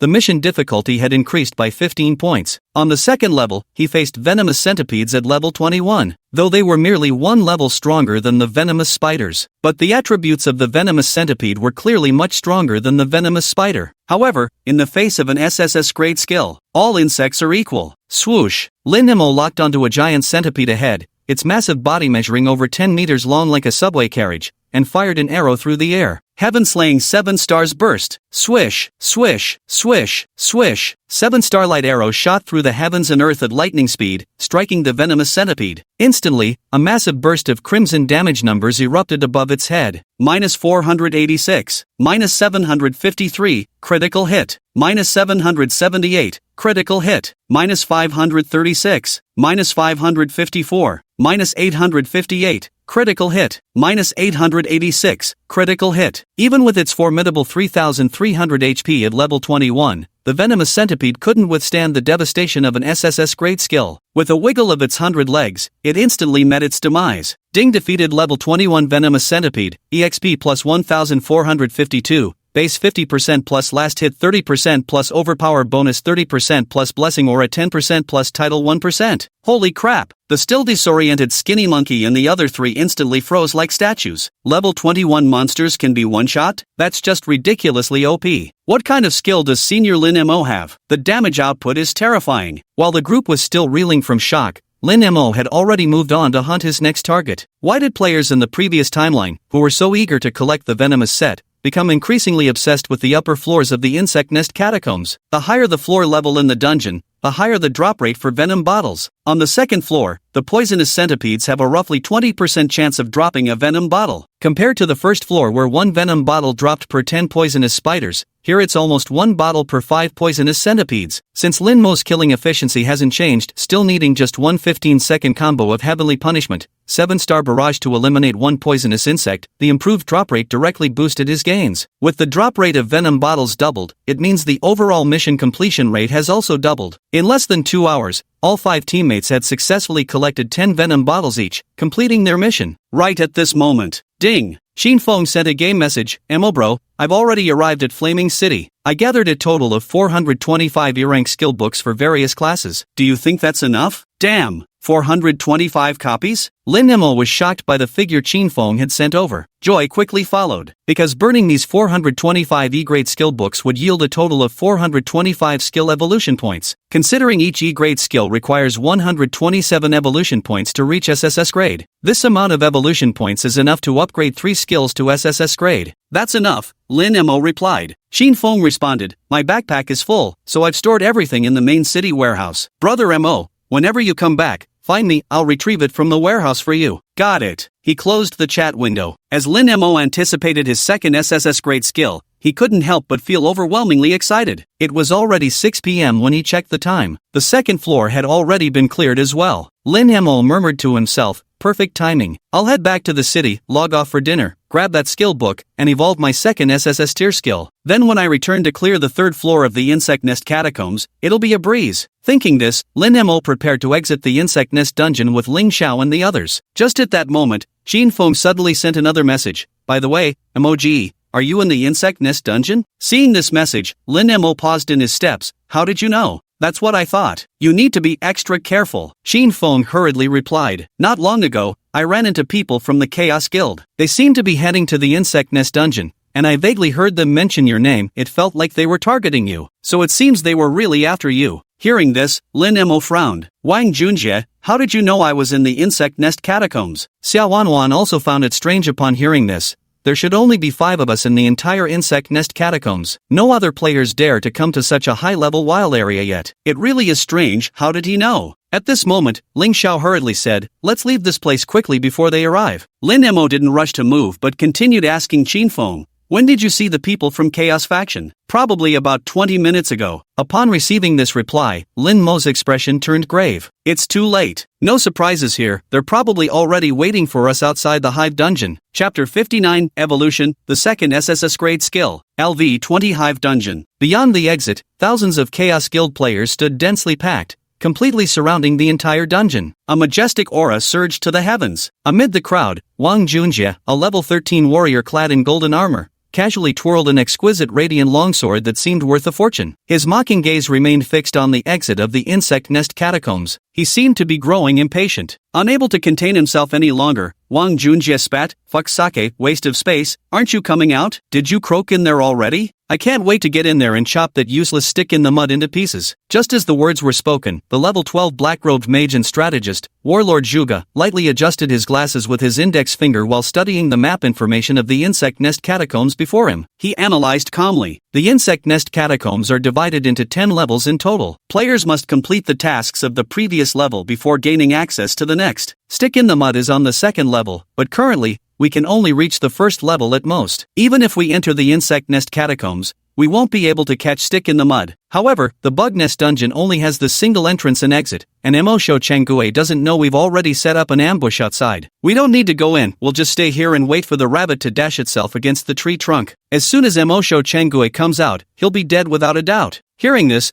Wang Junjie grinned viciously. "Emosho Changue, I can't wait to see what kind of spectacular expression you'll make when you come out and see the grand gift I've prepared for you. Ha ha ha ha. If I don't make you eat shit until you're stuffed later, I'll fucking take your surname." At the same time, City of Blazing Fire. Swoosh, swoosh, swoosh, as several streaks of silver light cascaded down. Lin Mo, Ling Xiao, Xiaowanwan, Skinny Monkey, and Fat Ocean teleported back to the city. Skinny Monkey couldn't help but laugh, just thinking about that idiot Wang Junjie still waiting outside the dungeon like a fool. Thinking we're still inside, it cracks me up. Fatty Ocean pouted, one teleportation scroll costs 1 gold coin, equivalent to 10,000 yuan. So damned expensive. The over 10,000 we earned from the leveling event in the starter village, poof, gone in an instant. Man. Xiao Wanwan comforted Fatty, what's most important is maintaining your level. I did the math, when we get the leveling bonus for Flare City, even if we give 70% to Lin Mo and keep just 30, we'll still pocket at least 60 to 70,000. Xiao Wanwan's words instantly reignited Fatty Ocean's enthusiasm. Lin Mo checked the time and instructed the group, log off for dinner first. Regroup before 8 p.m. tonight. Alright. As they spoke, Ling Xiao and the other three logged off. Lin Mo, however, wasn't in a hurry to log off. Instead, he went as promised to the warehouse management in Flaming City to meet with Qin Feng. Brother Mo,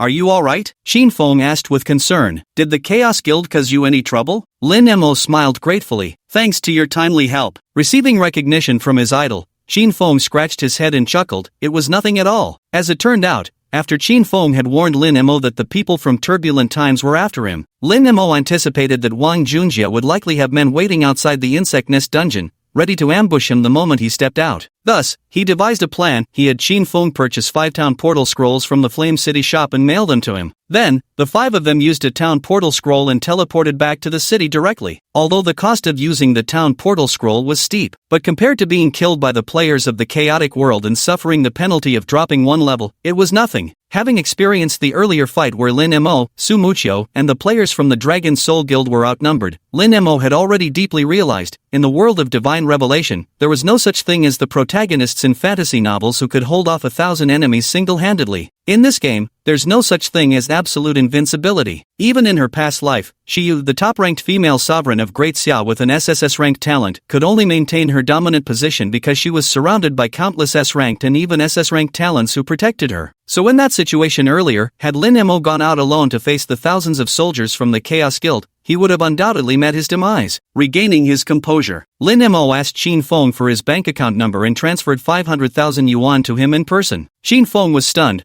425 books cost 425,000, the town portal scroll is 50,000, making a total of 475,000. You overpaid me, MOGE. Consider the extra as compensation for your hard work, Lin Mo replied. After all, Qin Feng had spent so much time stuck in the beginner's village just to help Lin Mo collect books, and town portal scrolls could only be purchased with gold coins, so to gather 5 gold coins for one, Qin Feng had just gone to great lengths begging everyone he could. I've seen all the effort you've put in. Lin Mo's seemingly casual words instantly made Qin Feng feel that all his silent efforts were indeed worthwhile. Haha, it's nothing really, just don't hold that incident where I tried to steal Suingsha from you against me anymore. By the way, Mo, did you have a fight with your girlfriend? Qin Feng asked curiously. Do you want me to help smooth things over? Based on my years of experience with countless women, she's truly one of the rare, outstanding girls. It would be a real shame if you let her slip away. Lin Mo suddenly shot him a cold glare. This is none of your business. Qin Feng immediately shut up. Alright, I'll take the guys out to grind levels first. Mo, hit me up if you need anything. Alright. After parting ways with Qin Feng, Lin Mo found a deserted spot and activated his SSS tier talent, Soulfire, incinerating all 425 E-rank skill books to obtain 425 skill evolution points. This time, it was truly a massive bloodletting. Lin Mo's funds plummeted from over 1 million to just over 70,000. Now, he's left with a mere 300,000. Though it pained him, but Lin Mo knew well, all this investment was for a greater reward in the future. So, opening his backpack, among the archer classes E-rank basic skills Fire Arrow and Ice Arrow, Lin Mo chose Ice Arrow. Because, with 7-star Rapid Shot as my pure damage skill, Fire Arrow isn't really necessary for now, and E-ranked Ice Arrow already comes with minor slowing control. If it evolves to SSS rank, the control effect shouldn't be weak. With both crowd control and damage output, Lin Mo would be able to handle any battle with ease. Thinking this, Lin Mo eagerly began evolving the skill. Ding consumed 1 skill evolution point. Congratulations on evolving E-ranked Ice Arrow to D-rank. Ding spent 2 skill evolution points. Congratulations on evolving your D-rank Ice Arrow to C-rank. Ding. After 7 consecutive evolutions, Ding consumed 64 skill evolution points. Congratulations on obtaining the SSS grade skill, Frost Arctic Grasp. My second SSS grade skill has finally arrived. Lin Mo gazed excitedly at the Frost Arctic Grasp skill book in his hand. Chapter 60 Empress CS Strategy. Watch the tigers fight while sitting on the mountain. Frostbite Frozen Grasp, Archer SSS grade skill. Skill effect, locks onto a single enemy and releases an icy arrow, dealing 700% physical damage and freezing the target for 3 seconds. Special effect 1.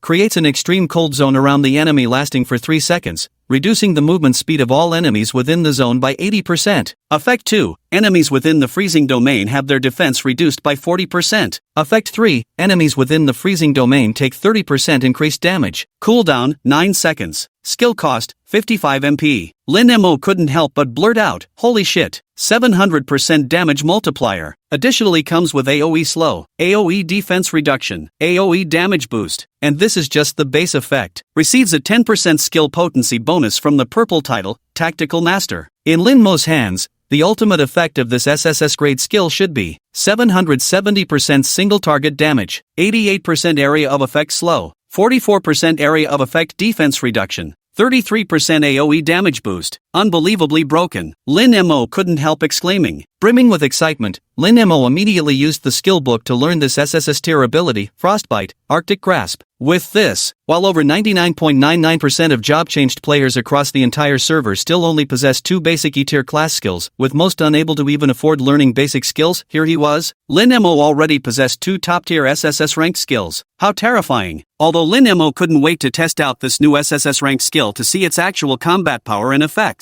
But right now, his growling stomach simply couldn't hold on any longer. Checking the time, it was 6 p.m. So, Lin Mo logged off. Offline, at Tianyuan residence, Lin Mo removed his gaming helmet and stretched his neck. Grabbing his jacket, he headed downstairs. Inside and outside the neighborhood, even at the Chongqing noodle shop, almost everyone you meet is enthusiastically discussing topics related to the game, Oracle. I reached level 10 this afternoon and went to the 3rd tier main city. Holy cow, you guys have no idea that 3rd tier city is absolutely massive. Even the NPC girls are all stunningly beautiful. The starter village can't even compare. Really? Ugh, I'm only level 7, I had to work during the day and didn't have time to grind. I'll pull an all-nighter tonight and rush to level 10 no matter what, just to see that 3rd tier main city. Ha, I dropped a rare blue tier gear this afternoon and sold it for 1,800 yuan. I'm quitting my job tomorrow, whoever wants this lousy job can have it. I'm switching careers to become a full-time gamer. This game is so fun. Today I met this really naive girl in the game. I lied to her telling her I'm an S-rank talent holder, and promised to power level her tomorrow if she spends the night with me tonight. Gotta go now, heading to the hotel. Clearly, the hype around Oracle is still skyrocketing. After finishing his beef noodle soup, Lin Mo headed to the foot massage parlor across from his neighborhood, Listening Rain Pavilion. Well, it's still early anyway. Lin Mo planned to visit Empress Shiyu again to strengthen their bond. Incidentally, he needed to figure out how to tackle the massive problem at hand. The moment Lin Mo entered, the receptionist immediately recognized him. "Hello, Mr. Lin, will it be number 27 again today?" "Right," Lin Mo blurted out, "number 27. Alright, Mr. Lin, let me get your room ready first. Technician number 27 will be with you shortly." Under the young woman's guidance, Lin Mo entered a luxurious private room. Before long, Ning Shi arrived. The white blouse paired with a black miniskirt perfectly accentuated the Empress's shy demeanor. Especially those black stockings clinging to her snow-smooth legs, it was downright impossible not to let one's imagination run wild. Lin Mo lay face down on the bed. "Let's begin." Okay." Ning Shi tiptoed over to Lin Mo's side, her delicate little hands beginning to massage him. Enjoying the intimate service from the Empress, Lin Mo closed his eyes while contemplating how to solve the problem. And that problem was none other than Wang Junjie. He wouldn't have needed to worry so much if not for Wang Junjie being determined to fight him to the death, something Lin Mo had long anticipated. But the problem was, Wang Junjie had somehow discovered Lin Mo's strategy to conquer the insect nest dungeon. If he stationed people to guard the dungeon continuously, Lin Mo wouldn't be able to re-enter to collect poison vials and trade for the toxic set. Going head-to-head against the entire Chaos Guild with its thousands of members would undoubtedly put the lone Lin Mo at a severe disadvantage. What strategy could be devised to counter Wang Junjie? Lin Mo racked his brains but couldn't come up with a solution. Just then, a brilliant idea suddenly flashed through Lin Mo's mind. In my past life, Empress Shiyu was not only peerless in strength but also exceptionally intelligent, mastering all forms of military strategy and tactics. Truly a rare combination of martial prowess and literary brilliance, with talent and beauty to match. Thus, Lin Mo tentatively posed a question to Ning Shi. "Let me ask you something. If you can give me a satisfactory answer, I'll give you 1,000 yuan tip. How about that? 1,000 yuan tip." Ning Shi's eyes suddenly glittered with excitement. "What's the issue?" Lin Mo took the opportunity to ask. "If an enemy you can't defeat with your current strength appears before you, and you can't avoid him, how would you deal with him?" Ning Shi pondered for a moment. She replied softly, "I would find someone as strong as him, figure out a way to stir up conflict between them, and then watch the tigers fight from the safety of the mountain. Lin Mo suddenly sat bolt upright. Holy shit, how could I not have thought of this? Ningxi was startled by Lin Mo's sudden reaction. Was my answer unsatisfactory for you? No, Lin Mo exclaimed excitedly. It was perfect. Without another word, Lin Mo immediately transferred 2,000 yuan to Ningxi as a tip. Stay here and wait, he instructed Ningxi. I'll go to the front desk to apply for your leave. You go home and rest later, and while I'm gone, you're not to serve anyone else. With that, Lin Mo rushed out of the private room, though Ningxi was utterly bewildered. When she opened the transfer Lin Mo had sent her, she couldn't help but feel overjoyed. She added the 1,000 yuan Lin Mo had given her at noon to her existing funds, totaling 3,000 yuan, and transferred the entire amount via WeChat to a friend listed under the name Xiaofei. Ding! Xiaofei sent a message. Sis, where did you get so much money? Did you get your paycheck? Ningxi replied, no, it's a tip from a client. Xiaofei froze, speaking with a mix of fear and concern. Sis, you didn't. Don't do this, sis. If you have to make such a big sacrifice for my sake, I'd rather quit school. Ningxi reassured him, don't worry, this client is very upright and didn't do anything inappropriate. This is a legitimate tip, not what you're imagining. Xiaofei, just focus on your studies and don't worry about anything else. I'm doing fine. Ningfei, who had been raised by his elder sister since childhood, spoke with overwhelming guilt. Sis, I swear, after I graduate and start earning money, I'll buy you a big house, a nice car. I'll give you the life you deserve. Ningxi showed a relieved smile. Good. Chapter 61, Hidden Dungeon, the Shadow Sanctum appears. Lin Mo returned home and, without waiting for the agreed-upon 8 o'clock with Ling Xiao and the others, immediately went to his room to put on the helmet and log into Revelation. What a brilliant move to watch tigers fight while sitting on the mountain. Ningxi's offhand remark sparked an idea in Lin Mo's mind, instantly conjuring up a perfect strategy to counter Wang Junjie. At the same time, it genuinely allowed Lin Mo to appreciate the wisdom of this woman who had been crowned the undisputed Empress of Great Xia in their past life. Damn, the Empress truly has substance. No wonder she climbed to the pinnacle of Great Xia's server in our previous life. He couldn't help but sigh in admiration. Next, Lin Mo began formulating a grand strategy in his mind. Unconsciously, the corners of Lin Mo's mouth curled upward as he smirked cunningly. Wang Junjie, just wait. The grand gift I'm preparing for you, you're absolutely going to love it. With that, Lin Mo opened the map of Flowing Flame City. After studying the map for a while, he finally locked onto a location in the northern part of Flowing Flame City. If I remember correctly, this should be the spot. So, Lin Mo immediately followed the map's guidance, exiting through the north gate and heading straight toward his chosen destination. It took a full half-hour of travel before finally reaching the destination. Looking around, ahead in the line of sight, what came into view was a town swallowed by endless darkness, as if it had been abandoned for ages. The town was in complete disarray. The severely damaged houses were covered in tangled vines. Standing outside this town, one could immediately sense an overwhelming, suffocating aura of utter darkness. The map of Flowing Fire City bore no record of this desolate ruin. Yet upon seeing this abandoned city, Lin Mo immediately confirmed his inner suspicion. This must be the place, without a doubt. With that, Lin Mo stepped excitedly into the ruined city. He headed straight for the center of the desolate city. Along the way, amidst the surrounding darkness, it felt as though countless eyes were fixated intently on Lin Mo. Such a spine-chilling sensation would have left an ordinary person paralyzed with fear, fleeing in terror. Yet Lin Mo remained fearless and composed, knowing that until the city's mechanism was activated, all creatures of darkness remained sealed, posing no threat to him. Lin Mo headed straight to the very center of the desolate city. Before him, endless vines coiled around a 3-meter-tall stone gate that looked eerily unnatural. Upon the stone gate, a deep blood-red handprint was clearly visible. Lin Mo seemed to have foreseen something. Approaching the stone door, he extended his right hand, aligning it with the bloody handprint on its surface. The next second, boom! A tremor shook the earth and mountains. Lin Mo's ears suddenly rang with a system notification. Ding! Congratulations on discovering the hidden dungeon, Shadow Sanctum. The system is about to trigger a regional announcement. Would you like to publicly display or hide your ID? Lin Mo's heart leaped with joy. So it is indeed here. This place turned out to be the sole entrance to the hidden dungeon, Shadow Temple. According to the official announcement, within every third-tier main city lies an elite hidden dungeon called Shadow Temple, but players must discover its exact location themselves. In his past life, before Wang Junjie spent 30 million to purchase 3 Shadow Hearts, he went as far as posting a massive bounty in Flaming City, 5 million in reward for anyone who could locate the entrance to the Shadow Temple dungeon. I remember when this bounty was posted, it caused a sensation throughout the entire city. For 3 full days and nights, the average online player count in Flowing Fire City never dipped below 2.8 million out of a total 3 million players. Nearly 3 million people combed through every inch of Flowing Fire City in an exhaustive search. In the end, it was a middle schooler, just a kid brother, who accidentally stumbled into the desolate ruin and activated the Shadow Sanctum. In the end, that kid ended up with a 5 million bounty, sparking envy and jealousy in countless onlookers. Among them was Lin Mo. This revelation allowed Lin Mo to uncover the location of the Shadow Temple dungeon and its activation method. The reason Lin Mo hadn't acted sooner was that he originally planned. First, he hadn't obtained the poisonous set nor collected all 3 Shadow Hearts, so even if he activated the Shadow Temple early, he couldn't tackle this dungeon. Second, he originally planned to follow the historical progression from his past life, to wait for Wang Junjie to announce the 5 million bounty before activating the dungeon himself and pocket the 5 million for free. But now, for the sake of greater ultimate gains, Lin Mo had no choice but to sacrifice this 5 million bounty and advance his plans ahead of schedule.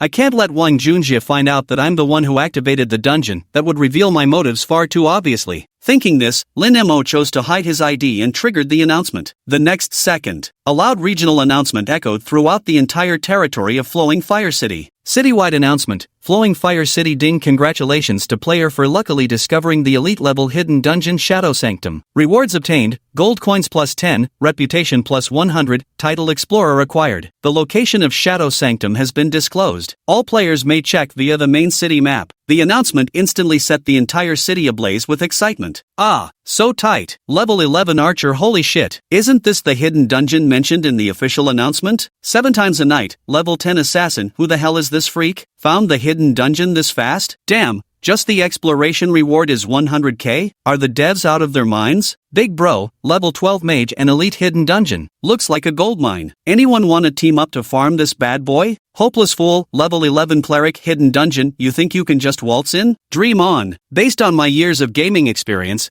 you'll need to cough up cash for a dungeon key. Overnight riches, level 10 Night. The recharge feature isn't even open yet. What's there to wail on? Screw it. I'm checking it out anyway. What if I get my hands on some limited edition divine artifact in the dungeon? Becoming overnight rich won't just be a dream anymore. Meanwhile, outside the Hive catacombs, Wang Junjie, who had been guarding Lin Mo and growing increasingly irritable, suddenly brightened up upon hearing the system announcement that fell from the sky. A hidden dungeon? Holy shit! Flaming City really has the talent. They uncovered the hidden dungeon so quickly. Ha, nice. Let's go, bros. Follow me into the dungeon. At that moment, a subordinate asked, "Boss, are we breaking the mold now?" Guard my ass. How can that bastard be more important than a hidden dungeon? Of course, we go for the dungeon first. Wang Junjie exclaimed excitedly. Once I get my hands on this hidden dungeon, 10 stick-in-the-muds couldn't stand against me. I'll crush them all with one punch. With that said, he left several hundred people behind to continue guarding the insect nest dungeon. Wang Junjie and the remaining players from the Chaos Guild immediately followed the map's guidance, rushing toward the location of the Shadow Sanctuary. On the other side, Blazing Fire City. Su Muchio, who was rushing back to the city to submit his quest, immediately tensed up upon hearing the system announcement. The Shadow Temple has appeared this quickly? This hidden dungeon is the most valuable exploration area for early-stage Tier 3 cities. We can't let other guilds get there first. With that thought, Su Muchio promptly ordered those beside him, immediately gather all our brothers online. We march on the Shadow Temple to clear the dungeon obstacles for our leader in advance. Yes. Chapter 62, Guild War Turbulent Era vs. Dragon Soul. The emergence of the hidden dungeon, Shadow Sanctuary, has sent shockwaves through the entire city. As the dungeon location appeared on the map of Flowing Fire City,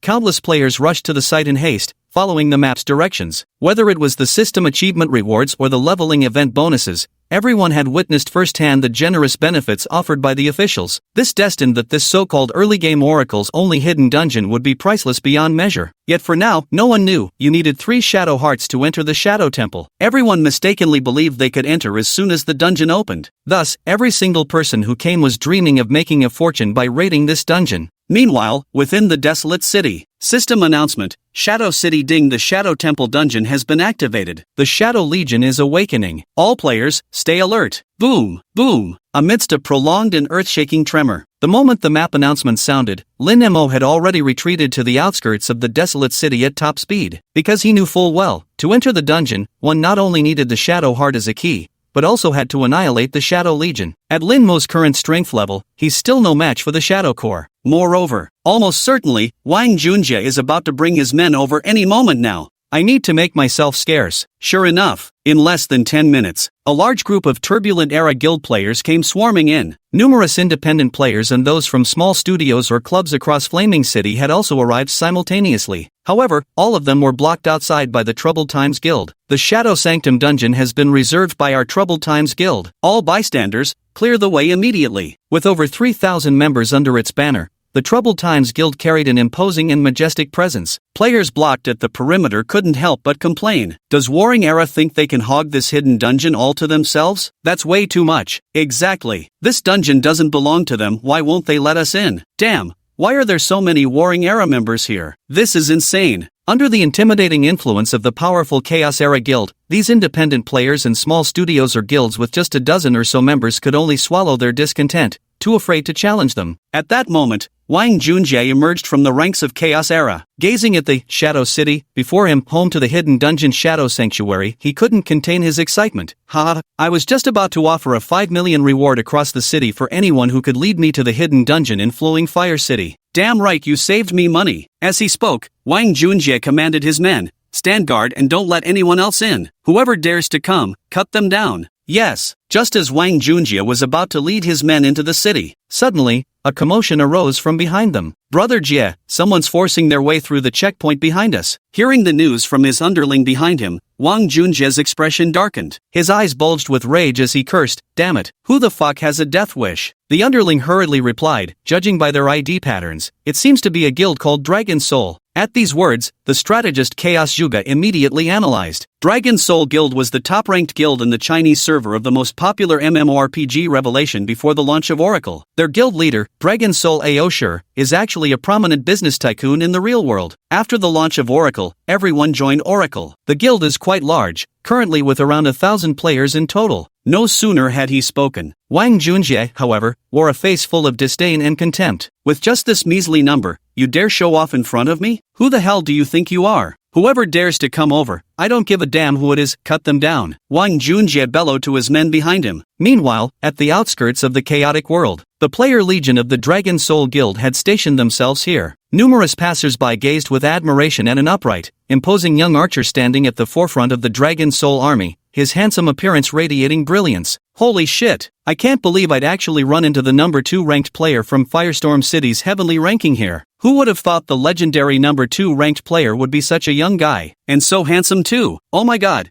he looks just like Eddie Peng. I wish he was my boyfriend. I'd take him even if it was just for 3 seconds. Number 2 on Firestorm City's heavenly ranking, 13th level archer, Dragon Soul Twilight. Su Mucho's gaze burned with intensity as he stared straight ahead. Before long, 2 Dragon Soul assassins hurried over with urgent news. Vice Leader, the Chaos Era Guild refuses all negotiations. They've even slaughtered the 3 brothers we sent as emissaries. They intend to forcibly occupy the Shadow Temple dungeon. They're blocking us, our people can't get into the dungeon. What do we do? Upon hearing this news, Su Mucho's deep eyes instantly burned with intense killing intent. If they dare touch our Dragon Soul members, then we'll charge through, stepping over their corpses. Yes, as Su Mucho took the Spatial Executioner's crossbow from his back, he entered combat mode. Behind them, 1,000 players from the Dragon Soul Guild drew their swords and knocked their arrows, ready for battle. They charged forward toward the players of Chaos Era Guild, launching their assault. At the same time, the Chaos Era Guild mounted a fierce counterattack. Players from both sides erupted into a blazing battle, their clash overwhelming as a tidal wave. Such a spectacular scene forced the onlookers at the periphery to retreat hastily, fearing they might get caught in the fallout. Random guy A, holy crap, they're just suddenly starting a guild war like this? Neither of these 2 sides is backing down at all? This is insane. Passerby B, life's already tough enough in reality, no way I'm gonna take crap in the game too. Passerby C, they say that President of Troubled Times is Wang Junjie, Ning'an City's richest man. A single meal expense from him could buy us common folks an apartment downtown, campus belles, models, internet celebrities all throwing themselves at him. What kind of stress could a guy like that have? Pure arrogance if you ask me. This Dragon Soul daring to provoke Wang Junjie is practically asking for death. Passerby D, Not necessarily. This Dragon Soul is actually the #1 guild in the Great Xia server of Revelation, one of the world's top 3 MMORPGs. Every member there is ranked professional level player. Passerby ho ho. Well now, seems we're in for some real fireworks. Amidst the murmurs of onlookers. On the field, the battle between the two major guilds, Chaos Realm and Dragon Soul, had reached its climax. Clang, clang, clang, clang. Melee knights and warriors, wielding swords and shields, formed an unyielding defensive line. Boom boom boom boom. Archers' arrows and mages' spell orbs flew over the heads of their frontline allies, raining chaotically upon the enemy ranks. Wizards' control spells and priests' healing spells were deployed across the battlefield, affecting both friend and foe alike. Amidst a rising and falling chorus of agonized screams, beams of white light shot skyward in rapid succession. Bro, yeah, I heard the Dragon Soul team is all pro-level gamers. No joke, these guys have some sick skills. Holy shit, did we really realize just how shit tier our Chaos faction is? It's all fucking 2-for-1, 3-for-1 trades. How the hell are we supposed to play like this? Looking at the flustered state of his subordinates, Wang Junjie wasn't bothered in the slightest. So what if you've got skills? Can any of you match my wealth? Try to steal my dungeon run? Let's see how much those worthless lives of your Dragon Soul guild are worth. Wang Junjie sneered coldly and barked out an order. Call all our men guarding the insect nest catacombs over here right now. Also spread the word every brother in our Chaos Dynasty guild gets a 30,000 bonus per Dragon Soul dog killed. No upper limit. The moment these words were spoken, the entire player base of Chaos Dynasty erupted with excitement. At the same time, in the darkness not far away, a pair of eyes watched the entire situation unfold, observing the chaos as the Warring Era and Dragon Soul guilds clashed. Lin Mo's lips curled into a smirk,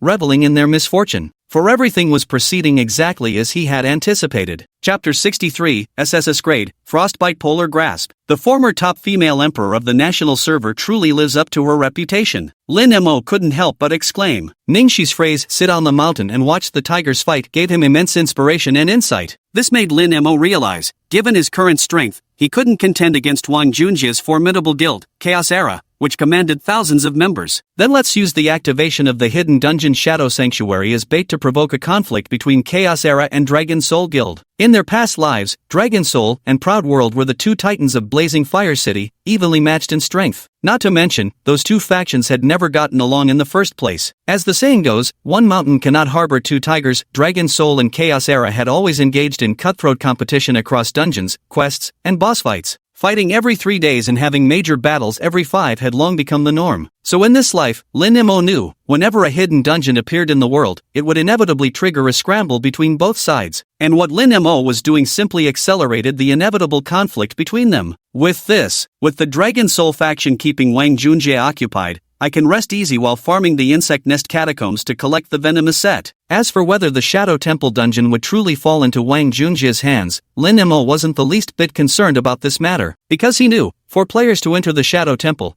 they not only needed 3 Shadow Hearts, but also had to eliminate the Shadow Legion guarding the Shadow Gate at the dungeon entrance within Shadow City. And every time the Shadow Legion was wiped out, it would respawn and become stronger, repeating this cycle about 10 times. So just dealing with the Shadow Legion alone would give Wang Junjie more than he bargained for. Not to mention the 3 Shadow Hearts required for him to enter the dungeon, one of which is still in Lin Mo's possession. Watching the Dragon Soul and Chaos Guild players locked in fierce battle outside the city, Lin Mo bloated with schadenfreude. Take your time fighting, I'll be taking my leave first. The clock froze at exactly 7:30 p.m. There were still 30 minutes left before the scheduled time to clear the insect nest catacombs with Ling Xiao and the others. Lin Mok traveled alone to the insect nest catacombs. At this moment, all the chaotic era guards stationed at the insect nest catacombs had been summoned by Wang Junjie to the Shadow City to confront the Dragon Soul Guild. Thus, after Lin Mok turned in his second-level mission to Captain William and received the next tier quest, he advanced unhindered into the third level of the catacombs. The quest in the third layer remains collecting 10 vials of venom. However, the poisonous creatures here have escalated to level 22 Deadly Scorpions. Deadly Scorpion, Physical Type Common Monster. Level, 22. Physical Attack Power, 800.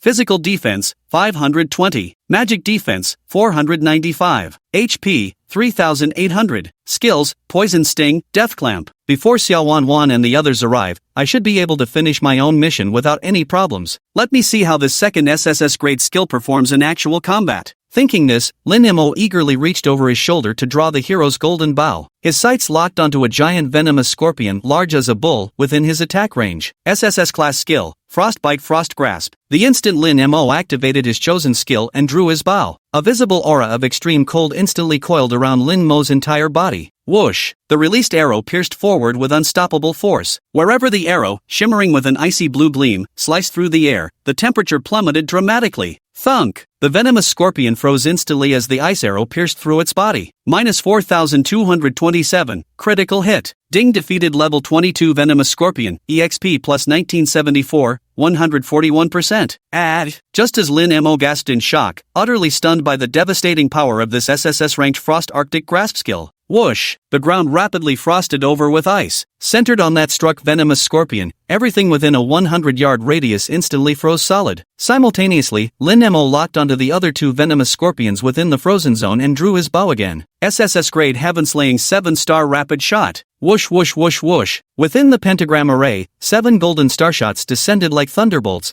piercing through the venomous scorpion. Minus 890. Minus 1,379. Critical hit. Minus 1,425. Critical hit. Minus 1,472. Critical hit. Roar! With a low growl, 2 venomous scorpions instantly collapsed within the freezing domain created by the Blizzard Frozen Grasp skill. Ding killed level 22 venomous scorpion, EXP plus 1974 points. Ding killed a level 22 venomous scorpion, experience points plus 1974. Double kill? Previously, even firing 7-star rapid shot at full damage could only take down 1 venomous insect at most. Now, killing 2 venomous scorpions simultaneously couldn't help but surprise Lin Mo. The large-scale defense reduction and damage amplification effects of the Arctic domain are unexpectedly formidable. In the midst of his astonishment, Lin Mo also realized the 2 SSS grade skills, Frozen Grip and 7-star Barrage, could seemingly be combined into a combo. By utilizing Frozen Grip's large-scale slow, defense reduction, and damage amplification effects to enhance 7-star Barrage's offensive power, the latter's burst damage could be dramatically increased,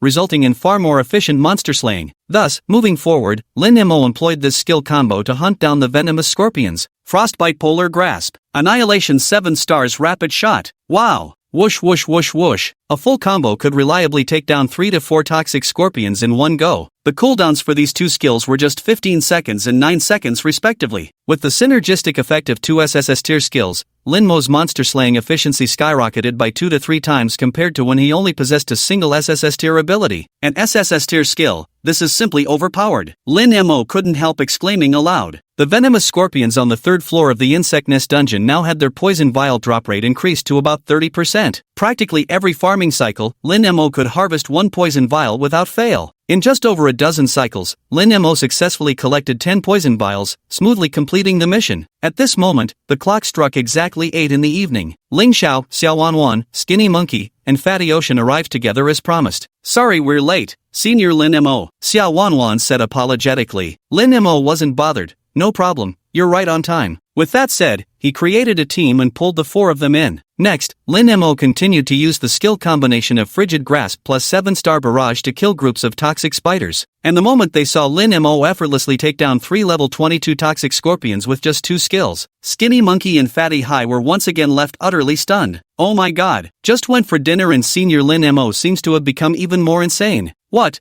skill is he even using? Forget the insane damage output, those skill effects are just ridiculously cool. Quit staring. Having just finished a battle, Lin Mo turned back to look at the stunned Shouho and Pangdahai. Go loot. Oh, right. The 2 snapped out of their daze and immediately rushed to the Poison Fang spider corpses to collect the spoils. Lin Mo was waiting for his skill cooldown, preparing for the next round of harvesting in a dozen seconds or so. Meanwhile, elsewhere, Shadow City. The battle between Chaos and the Dragon Soul was escalating to a fever pitch. Chapter 64, The Shadow Army Attacks. Wang Junjie seizes Shadow City. Shadow City. Swoosh, swoosh, swoosh. Amidst endless screams and flickering beams of white light, the battle between players of the Chaos Guild and Dragon Soul Guild grew increasingly intense. The battlefield has gradually shifted from outside the city to within its walls. With the addition of the Shadow Army inside the city, What was initially a duel between two factions has turned into a chaotic three-way battle. The Shadow Army is composed of humanoid monsters called Shadow Guardians, clad in black armor and wielding shadow spears, each at least level 15. Their duty is to guard the Shadow Gate, preventing anyone from passing through to enter the Shadow Sanctuary. So whether it was players from Chaos Era or Dragon Soul, they attacked indiscriminately. Under the dual pressure from the Shadow Legion and Dragon Soul Guild, the morale of Chaos Era's players gradually crumbled. Holy shit, are Dragon Soul's pro players this insane? Were they raised on steroids? Never mind how strong they are, the real issue is how trash our own guys are. 2 assassins got beaten to death by a single priest wielding a staff. What the hell are you even doing? Quit gaming and go farm potatoes. These Shadow Army guys are so annoying. Why are they clinging to me like my ex-boyfriend? Can't they just piss off already? Seeing his subordinates' morale collapsing, Wang Junjie remained completely unfazed. He shouted loudly, "Nothing serious. If we die, we'll just respawn. Who gives a damn about pro players? I'm richer than any of them. Let's overwhelm them with sheer numbers. Everyone, charge. We'll drown these Dragon Soul dogs in a sea of our spit." On the other side, Sumucho constantly monitors the overall casualty situation of the guild through updates from those around him without a moment's pause. Vice Chairman, despite the Chaos faction's weak combat power, they're so damn persistent. Like goddamn cockroaches you just can't kill. They've got sheer numbers, and the moment they die they immediately respawn from the main city. This war of attrition is seriously grinding us down. Thunk! Sumucho, who had just shot down a Shadow Guard with an arrow, watched in disbelief as the level 15 Shadow Guard he had defeated resurrected on the spot in less than 3 seconds. Not only that,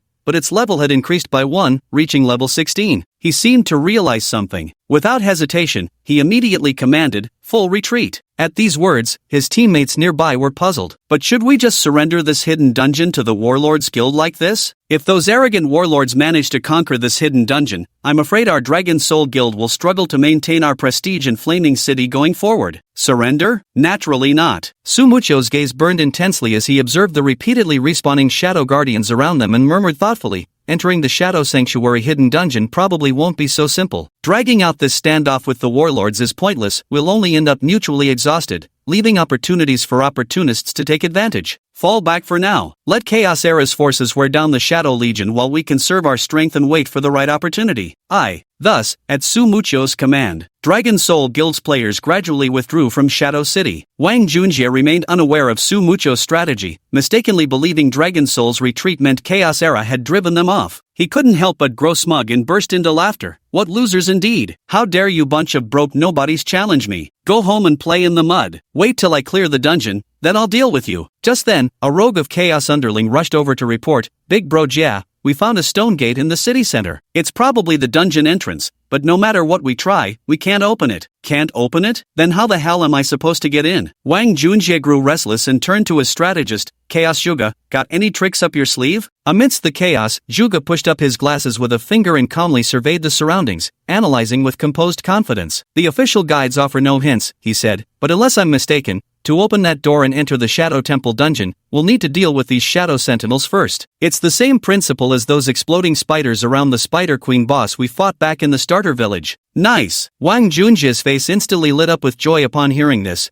Only our tactician could come up with this. Reward, 500,000. Zhuge of Troubled Times was so excited he nearly knelt down and called Wang Junjie daddy in gratitude. "Thank you, brother Jia." Immediately afterward, Wang Junjie issued orders to the Troubled Times guild members around him. "Kill the Shadow Guards. Wipe them all out. Just help me secure this hidden dungeon, and I'll give each of you brothers a month's salary in advance." His words instantly ignited fervent support. Yes. On the other side, the Hive Catacombs. After mastering the second SSS grade skill, Frost Polar Grasp, Lin Mo's monster-slaying efficiency improved dramatically. Even while simultaneously collecting venom bottles for Ling Xiao, Xiao Wanwan, and the other 2 teammates, his speed remained astonishingly fast. Before 10 p.m., all 5 of them had successfully cleared the 3rd floor of the Insect Nest Catacombs. By submitting the venom bottles, they obtained their mission rewards. Splash! A golden beam of light showered down from above as Lin Mo smoothly advanced to level 17. Meanwhile, Ling Xiao and the others followed closely behind Lin Mo, rapidly climbing to level 13 at breakneck speed. Holy crap! In just one night, my ranking on the Blazing City level leaderboard jumped from over 1 million to 9,123rd place. Fat Ocean was overjoyed. this is absolutely insane. Skinny Monkey exclaimed in amazement, while others are still teaming up to solo monsters at level 12 or 13, we're already mass farming level 22 creatures. This is genuinely staggering. Lin Mo then reminded Xiao Wanwan, the free period is over. Starting from the next level, we'll have to charge tiered fees. Xiao Wanwan nodded with a radiant smile and said, got it, senior. Thanks for carrying us through. At first, I thought the outrageous 100,000 per level power leveling fee was pure exaggeration. But now, after witnessing Lin Mo's terrifyingly efficient leveling skills,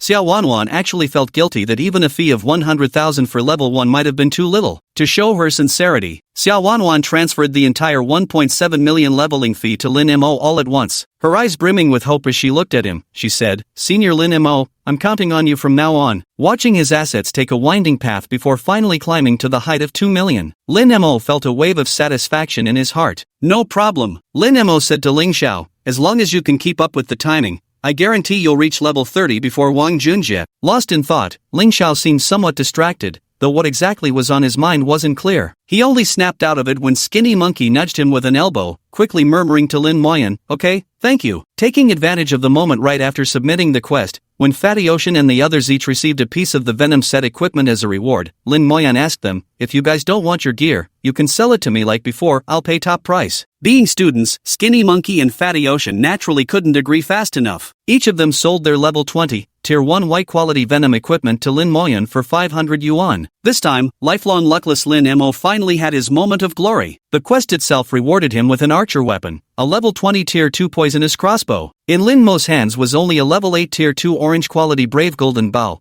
which had long been due for replacement. Now, he finally had a worthy replacement. So, taking advantage of the opportunity when Ling Xiao and the others went to William to receive the 4th floor nest dungeon quest, Lin Mo couldn't wait any longer and began evolving the toxic crossbow. Chapter 65, Tier 2 Golden Weapon, Firmament Toxic Crossbow. The toxic set was divided into 2 tiers, Tier 1 and Tier 2. According to Lin Mo's knowledge, a complete set of Tier 1 toxic armor only provides around 50% poison resistance. Meanwhile, a complete set of Tier 2 toxic armor can achieve 100% poison resistance. Therefore, to ensure survival in the Shadow Sanctuary dungeon with percentage-based poison damage, Lin Mo's ultimate goal must be a complete set of Tier 2 toxic armor. Currently, this Tier 2 weapon perfectly aligns with Lin Mo's ultimate pursuit. Even if Lin Mo couldn't currently use it due to level restrictions, that didn't stop him from evolving it in advance. Using the 3,585 equipment evolution points he'd accumulated by incinerating low-tier gear whenever possible, Lin Mo proceeded to evolve the toxic crossbow. Ding, 40 evolution points consumed. Congratulations on upgrading your level 20 Tier 2 white toxic crossbow to green quality. Ding, 80 evolution points consumed. Congratulations on upgrading your level 20 Tier 2 green toxic crossbow to blue quality. Ding. The higher the level and quality of the equipment, the greater the evolutionary cost becomes. 6 consecutive evolutions. A staggering total of 2,520 equipment evolution points were poured in. Finally, a dazzling golden light flashed across. Sky Sunder Venomous Crossbow, LV20. Quality,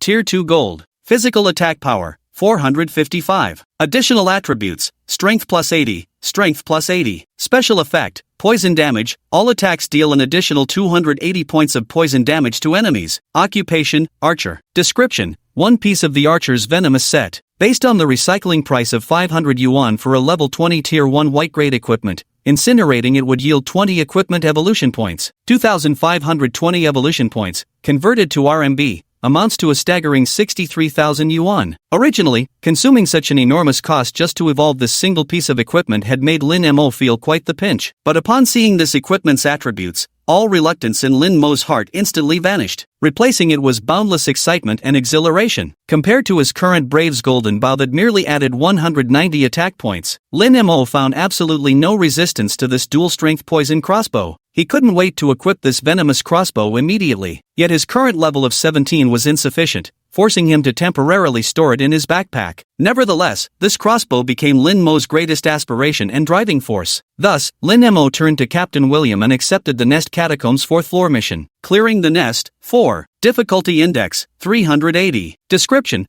Players must enter the 4th floor of the insect nest dungeon, kill the venomous toad, and collect its poison. Task progress, 0 out of 10. Quest rewards, EXP plus 120,000, silver coins plus 2, reputation plus 4, William's favor plus 1, level 20 venomous gear set plus 1, random quality, slot, and class. Higher favor with William increases chances of obtaining high quality gear. The difficulty of the missions kept increasing, but in Lin Mo's eyes, it meant they were drawing closer to the peak. After Ling Xiao and the other 3 finished accepting their missions, the 5 of them stepped into the 4th layer of the insect nest catacombs, facing the venomous toad, a level 23 toxic beast 1 tier higher than the 3rd floor poisonous scorpion. Lin Mo repeated his usual tactics, deploying the SS tier combo of Blizzard Frostbite Grasp and Annihilation 7-star Barrage to farm the monsters. But it was clear, the process wasn't proceeding as smoothly as before. Previously, one full combo rotation could effortlessly harvest 3 to 4 toxic creatures and conclude each battle cycle. Right now, even dealing maximum damage consistently isn't enough to kill 3 venomous toads simultaneously. Lin Mo still needs to finish them off with normal attacks to end the battle, though it's not a major issue, but it makes Lin Mo increasingly realize, this level 8 orange grade weapon in my hands is due for retirement. Once I reach level 20 and equip the toxic crossbow along with my SSS rank skill, my damage output ceiling is bound to increase significantly. Lin Mo had never felt such a strong desire to level up as he did now. While hunting venomous insects, collecting venom vials, and completing the Nest Catacombs quest at the same time, Lin Mo also started pondering a question. That was, the issue of Shadowheart. Currently, no hidden dungeon called the Shadow Temple has been unlocked in any 3rd-tier main city across the entire server, which means no one knows yet that the Shadow Heart dropped by the beginner village boss is the key to entering the Shadow Temple. Once Wang Junjie deals with the Shadow Legion in the Shadow City, he'll uncover the secret. By then, the value of a single Shadow Heart will skyrocket to 10 million RMB. So, I must get my hands on the other 2 Shadow Hearts before that happens. As for the one held by Dragon Soul's guild leader, Dragon Soul Aoshi, Lin Mo already had a plan, but it wasn't time to take his yet. According to Lin Mo's preset plan, he'd have to wait a little longer before making his move. Before that, I need to get my hands on another Shadow Heart. Drawing from his memories of a past life, Lin Mo knew exactly whose hands held the second Shadow Heart in Liuhua City. Yet this person possessed one characteristic that made them particularly troublesome for Lin Mo to handle. Greed. Lin Mo wasn't as wealthy as Wang Junjie, who could easily dismiss him by spending 10 million outright. To get his hands on the Shadow Heart without spending money, or at minimal cost, he'd have to put in some serious effort. After all, a full day had already passed since the server launch, meaning Lin Mo only had 89 more days to work with. Lin Mo had to race against time. Unless absolutely necessary, he had to save every last penny toward accumulating the 50 million in total spending. Let's not delay, lest the long night give rise to many dreams. It seems tonight is the night I'll finally meet you. Thus, Lin Mo led Ling Xiao and the others, grinding until midnight. They cleared the 4th floor of the Hive Catacombs. He told Ling Xiao and the others to log off and rest. For one thing, Ling Xiao, in order to level up and fulfill his bet with Wang Junjie, reportedly hadn't slept a wink since the server opened at 8 o'clock last night. He had triggered the system's safety warning multiple times. If this continued, he would be forcibly logged off. For another, Lin Mo could take this opportunity to attend to some personal matters. Senior Lin Mo, see you tomorrow. Bye-bye. Watching Ling Xiao, Xiao Wanwan, and the others return to the city, Lin Mo then began to execute his own plan. He opened WeChat and sent Qin Feng a message. Are you free? Need your help with something. Qin Feng's admiration for Lin Mo had reached a level where he would fulfill any request. Bro Mo, what's up? Just say the word. Go find a studio called Dream Chaser, place an order with them, and sign a breach of contract agreement. Remember, you must sign the contract. After a while, Qin Feng asked in confusion, Bro Mo, I looked it up. This Dream Chaser you mentioned is just a small power leveling studio with barely over 10 people. Their team leader is only a level 12 assassin, even lower level than me. Why are you asking me to place an order with them? Lin Mo didn't explain but focused solely on executing his plan. Don't ask questions now, just do as I say. Remember, increase the commission and pick the highest odds when signing the contract. As he spoke, Lin Mo transferred 100,000 yuan into Qin Feng's bank account. Use this for now. Let me know if it's not enough. Without further questions, Qin Feng responded cheerfully, got it. Don't worry, Brother Mo. Leave this to me. Chapter 66, Scamming Liquidated Damages? Lin Mo's Scheme. Offline. Ning'an City, Skywing Tower. On the 8th floor, a studio bearing the Dream Chaser logo at its entrance, between 2 rows of computer desks. More than a dozen studio members simultaneously removed their Oracle gaming helmets, some stretching their limbs while others twisted their necks to relieve tension. Ah, so exhausting. Who knew playing games could be this tiring? Hey team, seems like our studio had a pretty good haul today. How about we grab some crayfish and drinks for late night snacks later? Sounds good to me. Let's ask Brother Gang's opinion. As they spoke, everyone's gaze involuntarily turned toward the desk reserved for the boss, where a man with messy hair, a rather unattractive appearance,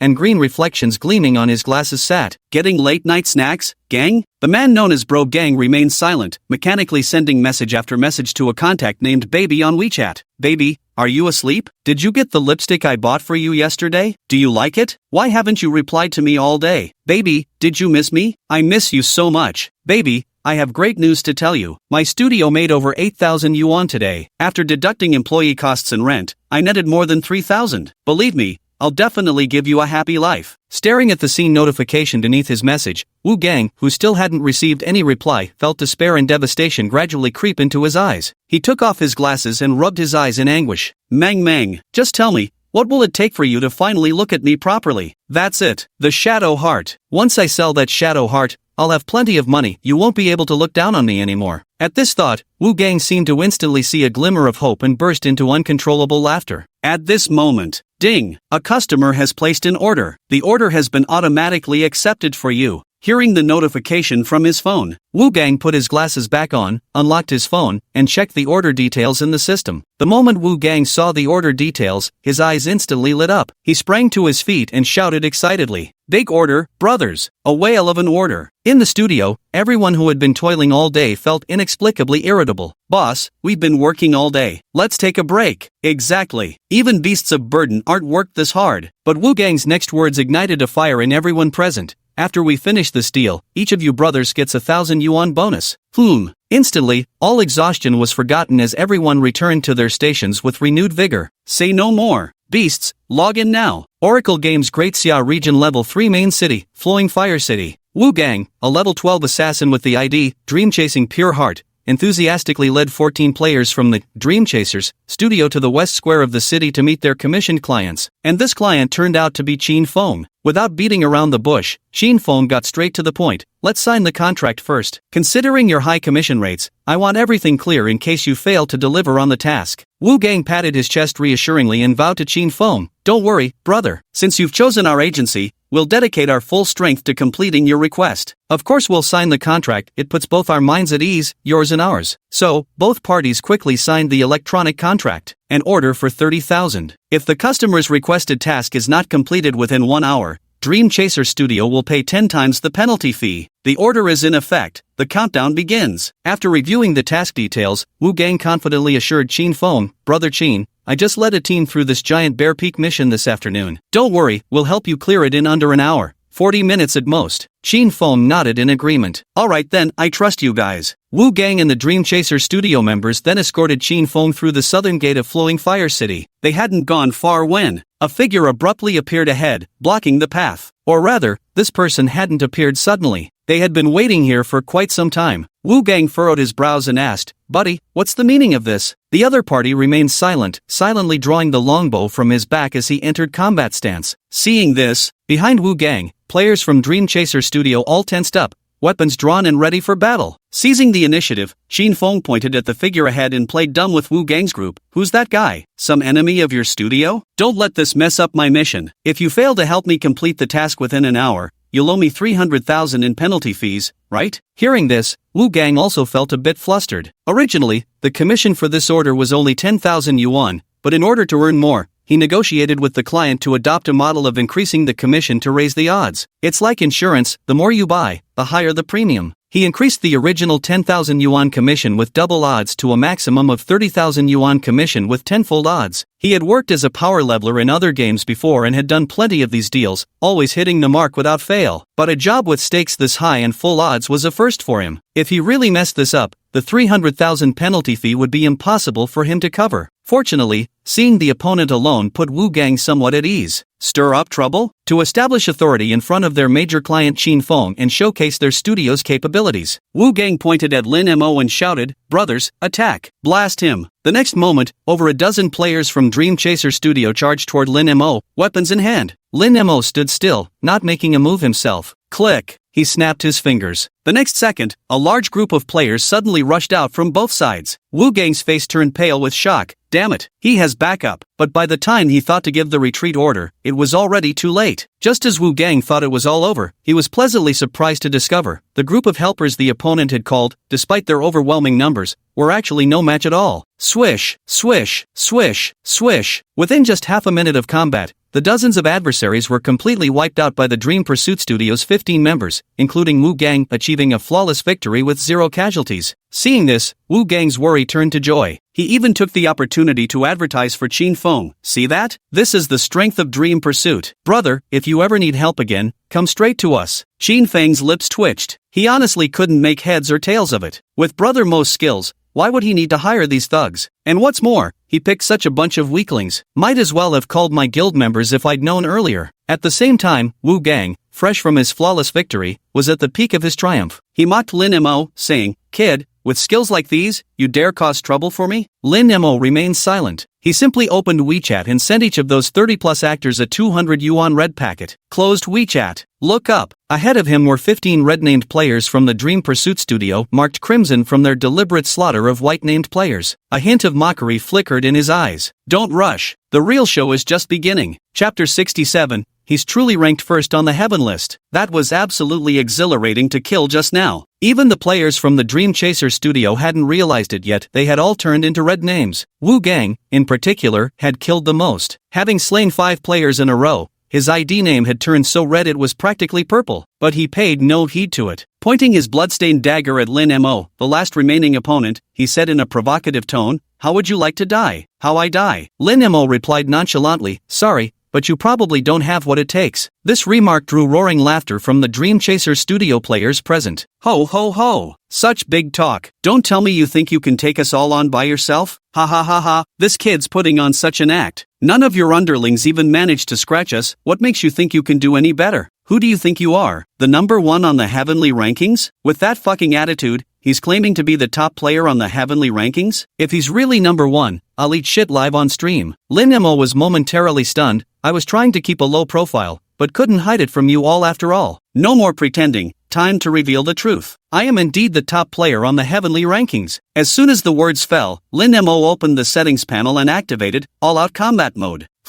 Above Lin Mo's head, the originally hidden ID abruptly appeared in bloody crimson font, forcibly displayed. Golden Armor Warrior Unyielding, LV-17 Archer top of the heavenly rankings. At the same moment, golden equipment radiance that had been concealed across Lin Mo's entire body erupted brilliantly into the night. At this moment, the entire venue fell into a deathly silence. The Dream Chaser player, who had been sneering just a second ago, was now completely dumbfounded. Holy shit, what level is he? Level 17? Damn it, this guy, he's really the number 1 on the heavenly rank. Even the nearby spectator players couldn't help being utterly shocked. That guy, he actually dares to openly activate the mass combat mode. According to Divine Oracle's settings, when a player activates mass combat mode, they won't gain any sin points no matter how many people they kill, and killing other players even increases the loot drop rate. But if they die during this period, they'll suffer severe penalties, losing 10 levels and dropping all equipped items. Moreover, once mass combat mode is activated, it can't be turned off for 30 minutes. Even the top-ranked player on Flaming City's heavenly ranking shouldn't be this reckless, right? Isn't the key issue that Dream Chasers players are already red-named? Wouldn't activating full combat mode be completely redundant? Could it be just to increase the drop rate upon killing them? Wait, what color is his equipment? Full legendary set? Holy shit? Stunned into silence, the Dream Chasers studio players stared at Lin Mo, their mouths suddenly going dry. Not just due to fear of the top-ranked powerhouse on Flaming City's level leaderboard. Lin Mo's dazzling golden tier supreme equipment radiating with golden brilliance made them overwhelmingly covetous. Gang bro,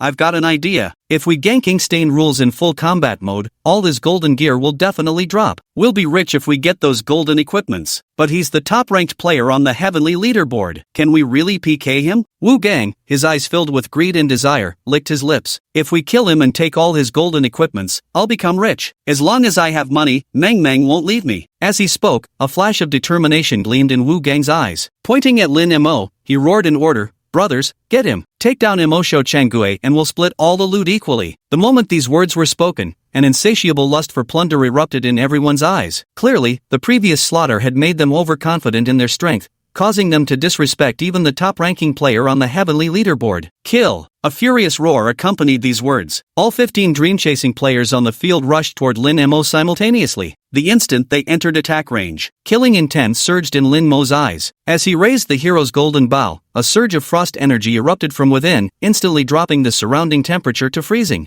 SSS rank, frozen grip of the extreme cold. Whoosh! A gleaming frost arrow sealed the night as it shot forth with pinpoint accuracy, striking the 12th level mage, Dream Chaser, at the rear of the crowd just as he raised his staff to cast. Minus 5,837. Ding, you have killed player Dream Chasing Youth. In full combat mode, wickedness value +0. Wow! A white light flashed. As the only wizard who posed the greatest threat to Lin Mo in the entire battlefield was instantly killed. Centered around the place where the dreaming teenager died and vanished. Splash! A 100-yard-wide zone of extreme cold erupted outward. Including Wu Gang, all 14 remaining players from the Dream Chaser studio were instantly engulfed by the frigid domain. With an 88% group movement speed reduction, it was as if their legs had been shackled with 100-pound chains. Every step became a struggle. The next second, whoosh! Lin Mo's arrow pierced through the air. SSS rank, Heaven's Execution 7-star shot. Swoosh, swoosh, swoosh. Within the golden pentagram formation, 7 golden starshots descended like lightning,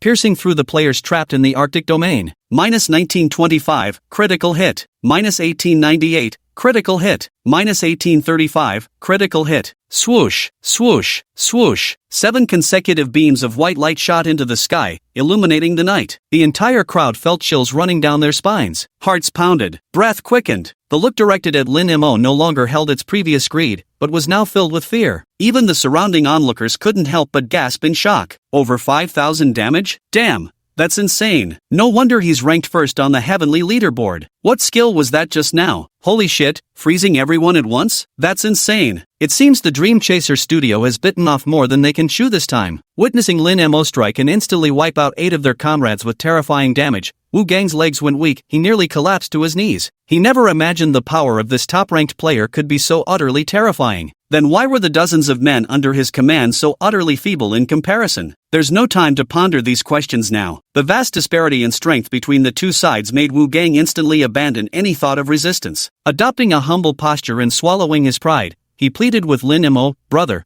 what exactly do you want from me?" Lin Mo smiled faintly, "Your life." No sooner had he spoken. Whoosh whoosh whoosh whoosh. With agility as high as 232 points, Lin Mo unleashed a torrent of arrows from his hands, dealing massive basic attack critical hits ranging from 1,300 to 1,400 damage each. He swiftly eliminated the remaining 7 Dream Chaser players on the battlefield. Swoosh, swoosh, swoosh. Streaks of white light soared into the sky. Amidst the gasps of astonishment from the surrounding crowd, Lin Mo stepped over to where the Dream Chaser players had died and vanished, quickly looting the items they had dropped. With everyone being red-named, the drop rate was significantly increased. Moreover, Lin Mo activated the all-out battle mode, where killing players boosted their drop rates even further. The combination of these two effects nearly made Dream Chaser lose even his underwear in drops. Yet, among all these scattered spoils, Lin Mo still couldn't find what he was truly looking for. He couldn't help but frown. Shadow Heart, it actually didn't drop. Chapter 68, Full Combat Mode, Annihilating Team Dream Chaser. As it turned out, based on memories from his past life, Lin Mo had known all along, among the 3 Shadow Hearts in Flowing Fire City, one was carried by this very Dream Chaser. The reason Lin Mo spent over 6,000 yuan of his own money to hire those 30-plus actors from the Blazing City talent market, had them remove their equipment and deliberately feed kills to Dream Chaser, turning them into red names, while also activating the full-scale combat mode himself,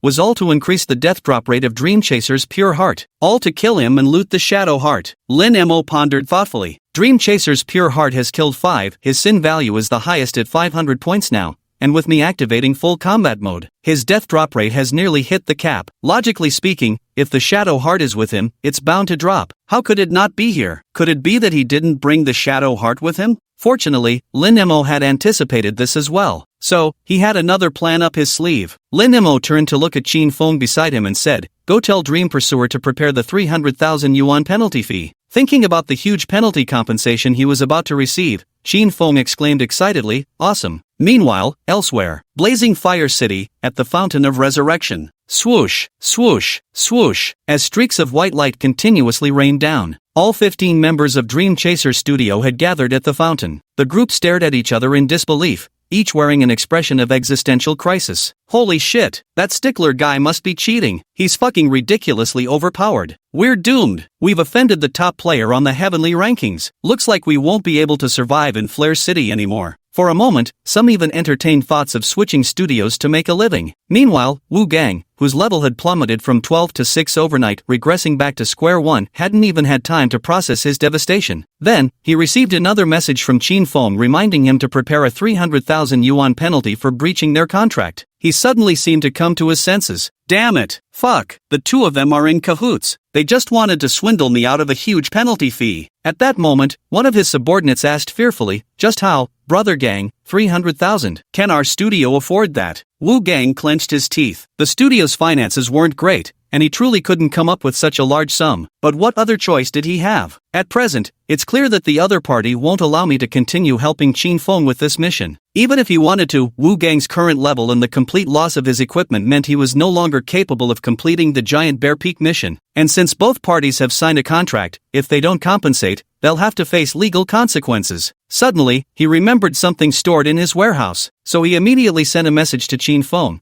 Tell that stick in the mud Mo show I've got something valuable, Shadow's heart. Ask if he wants to buy it from me. Meanwhile, when Qin Feng relayed the message to Lin Mo, the latter immediately broke into a cryptic smile. Finally took the bait. As it turned out, Lin Mo's backup plan had been to use the enormous contractual penalty as bait to lure Wu Gang into handing over the Shadow's heart. To avoid revealing his intentions too obviously, Lin Mo deliberately had Qin Feng reply, "What is that thing? What use do I have for it?" Wu Gang, to be honest, I accidentally found this on the boss corpse in the beginner's village. I asked a friend of mine who works at the Oracle Game Company, and he told me that this Shadow Heart is the only key to enter the hidden dungeon, the Shadow Sanctuary. Hearing this, Lin Mo's heart sank with unease. He actually knows the use of the Shadow Heart. This is gonna be tricky. Sure enough, the very next second, Wu Gang laid out his terms. I was planning to sell it to Wang Junjie, but if you want it, I can sell it to you instead, 5 million, take it or leave it. Lin Mo was banking on the fact that, for now at least, no one else knew the Shadow Heart was the key to entering the Shadow Temple's dungeon. His goal was to get it from Wu Gang at the lowest possible price, 5 million. Not only did Lin Mo not have that kind of money, even if he did, there was no way he'd pay such an outrageous price for the Shadow Heart. Even if it's a hidden dungeon key, it's not worth that price. Besides, how do I know if you're telling the truth? At most, I'll offset 100,000 for your breach penalty. 100,000? Wu Gang laughed. Wang Junjie is developing Shadow City, it won't be long before he uncovers the secret. When I sell the Shadow Heart to Wang Junjie, guess how much the richest man in Ning'an would offer for this key to the hidden dungeon? If you don't want it, then forget it. Wu gritted his teeth. He immediately borrowed 250,000 yuan from several online lenders and combined it with the 50,000 yuan from the studio's account to raise a total of 300,000 yuan. He directly paid Qin Feng the 300,000 yuan penalty fee. Just wait a bit longer. As soon as Wang Junjie realizes the value of the Shadow Heart,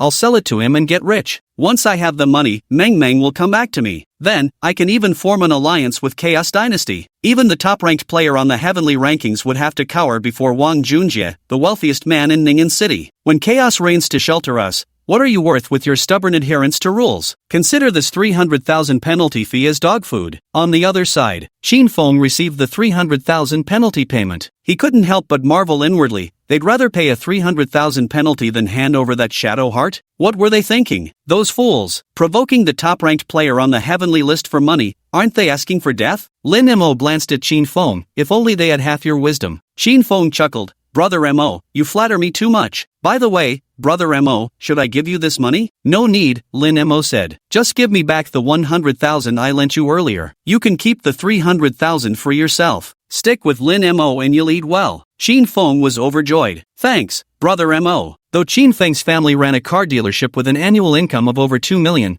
300,000 was still a substantial sum for him. For Lin Mo, 300,000 indeed is no small sum, but not even 1,000 gold pieces can buy a man's loyalty. Lin Mo grew increasingly aware, in the game Oracle, no matter how formidable a player's strength, no one could single-handedly dominate the world, and Qin Feng now here was a trustworthy ally. After a pause, Qin Feng asked, Brother Mo, what should we do about that Shadow Heart? You don't need to worry about it, Lin Mo replied. I'll handle it. Alright then, Brother Mo. If anything comes up, just call me. I've got to log off and sleep now. Tomorrow morning, there's a car show event at the physical store. Alright, with that, Qin Feng turned and left. Lin Mo fell into hesitation. He never expected that this Wu Gang would be so difficult to deal with. Yet, Lin Mo's stance remained unchanged. It would be. No matter what, I must find a way to obtain the Shadow Heart in his possession. Lin Mo temporarily returned to the city. At the same time, the crowd of curious onlookers dispersed. Only one person remained, a pair of clear eyes gazing quietly at Lin Mo's gradually receding figure. Chapter 69, Game Alert, Warehouse on Fire. 12:30 a.m. Lin Mo logged off. Through online research, Lin Mo learned that the Chaos Guild's 3,000+ players were working in shifts, still battling the Shadow Legion overnight in the Shadow City. Clearly Wang Junjie believed that completely wiping out the Shadow Legion would unlock the Shadow Gate, allowing entry into the hidden dungeon, Shadow Sanctuary. Each time the Shadow Legion is wiped out, it revives with its level and strength increased by 1. Through the desperate efforts of the 3,000 players from the Chaos Guild, sacrificing everything without counting losses, the Shadow Legion has already been wiped out twice. The Shadow Guards, initially at level 15, have now uniformly risen to level 17. Gameplay footage uploaded by bystanders clearly shows that the average level 13 Chaos Guild players are struggling to handle the level 17 Shadow Legion. Only the third round. Lin Mu murmured to himself, the Shadow Core can revive for a total of 10 waves, and finally upgrade completely to level 25. Wang Junjie still needs at least a day or two to completely wipe out the Shadow Legion. At that thought, Lin Mo couldn't help but breathe a sigh of relief. As long as we get the Shadow Heart from Chasing Dreams Red Boy within this time frame, we're good to go. Yeah, there's still plenty of time. With that thought, Lin Mo put on his jacket and went downstairs. He headed straight for the Listening Rain Pavilion across the residential complex. Admittedly, the Empress's technique truly had Lin Mo utterly enthralled. He couldn't wait for Empress Ningxi to use those delicate little hands of hers to knead his muscles again. After all, time wasn't on Lin Mo's side. He feared he wouldn't push himself hard enough. This former Empress, once the undisputed #1 female player in the Great Xia server, might be snatched away by someone else. Lin Mo must conquer this Empress, who possesses the same SSS tier talent as him, within 3 months before the Divine Decree consumes the real world. Of course, romance isn't the only factor. Ningxi's earlier strategy of sitting atop the mountain to watch the tigers fight had provided Lin Mo with enormous assistance. Lin Mo also wanted to ask again, hoping Ningxi might have some good strategy to help him obtain the Shadow Heart from Wu Gang. He entered the all-night Listen Rain Pavilion, but the receptionist informed him, Mr. Lin, technician number 27 Ningxi has already gone home to rest as per your earlier instructions. Mr. Lin, please wait a moment, I'll have her come right over to assist you. Hearing this, Lin Mo suddenly remembered that he had personally approved Ningxi's leave request at the front desk that afternoon. So he waved it off, saying, no need, let her rest properly. Don't disturb her. Then sir, shall I arrange another technician for you? No need. Lin Mo said, I'll come back tomorrow. With these words, Lin Mo turned around and left Tingyu Pavilion. Not getting to meet the Empress actually left Lin Mo feeling somewhat empty inside. Returning home, Lin Mo took a shower to wash away the day's exhaustion before collapsing onto his bed and falling fast asleep. Meanwhile, online, Oracle Game, China Region, Level 3 Main City, Flowing Fire City. Main City Warehouse. Wu Gang obtained the key from the warehouse keeper, opened his storage compartment, and retrieved a pulsating blood-red gem that resembled a beating heart. Holding it in his palms as if it were a priceless treasure, he exclaimed with overwhelming excitement, my good life for the rest of my days depends entirely on you. Once I sell this Shadow Heart for money, Meng Meng, I'll propose to you. With that, Wu Gang imagined the Shadow Heart as his goddess, Zhang Meng, puckered his lips, and planted a deep kiss on it. Then it was placed back into storage once more. Immediately after, Wu Gang logged off. From the shadows nearby, a pair of clear eyes silently watched the scene unfold. On the other side, after logging off, Wu Gang couldn't be bothered going home and decided to spend the night at the studio. But just as he had lain down for a short while, the Oracle Gaming helmet on the computer desk suddenly emitted urgent alarms. Ding! Ding! An emergency has been detected in the game. Player, please take note. The warehouse you own in Flowing Fire City has caught fire unexpectedly. Please log in as soon as possible to check your warehouse items, or you may suffer losses. Wu Gang, who had nearly fallen asleep, was instantly wide awake. He didn't even have time to put on his pants, hastily grabbing the helmet and logging into the game. Swoosh, swoosh, swoosh. In Flaming Fire City, streaks of white light flickered incessantly. Many players had received the system alert and hurriedly went online. Sure enough, thick smoke and raging fires engulfed the warehouse district of the city. Countless players rushed over to witness the spectacle.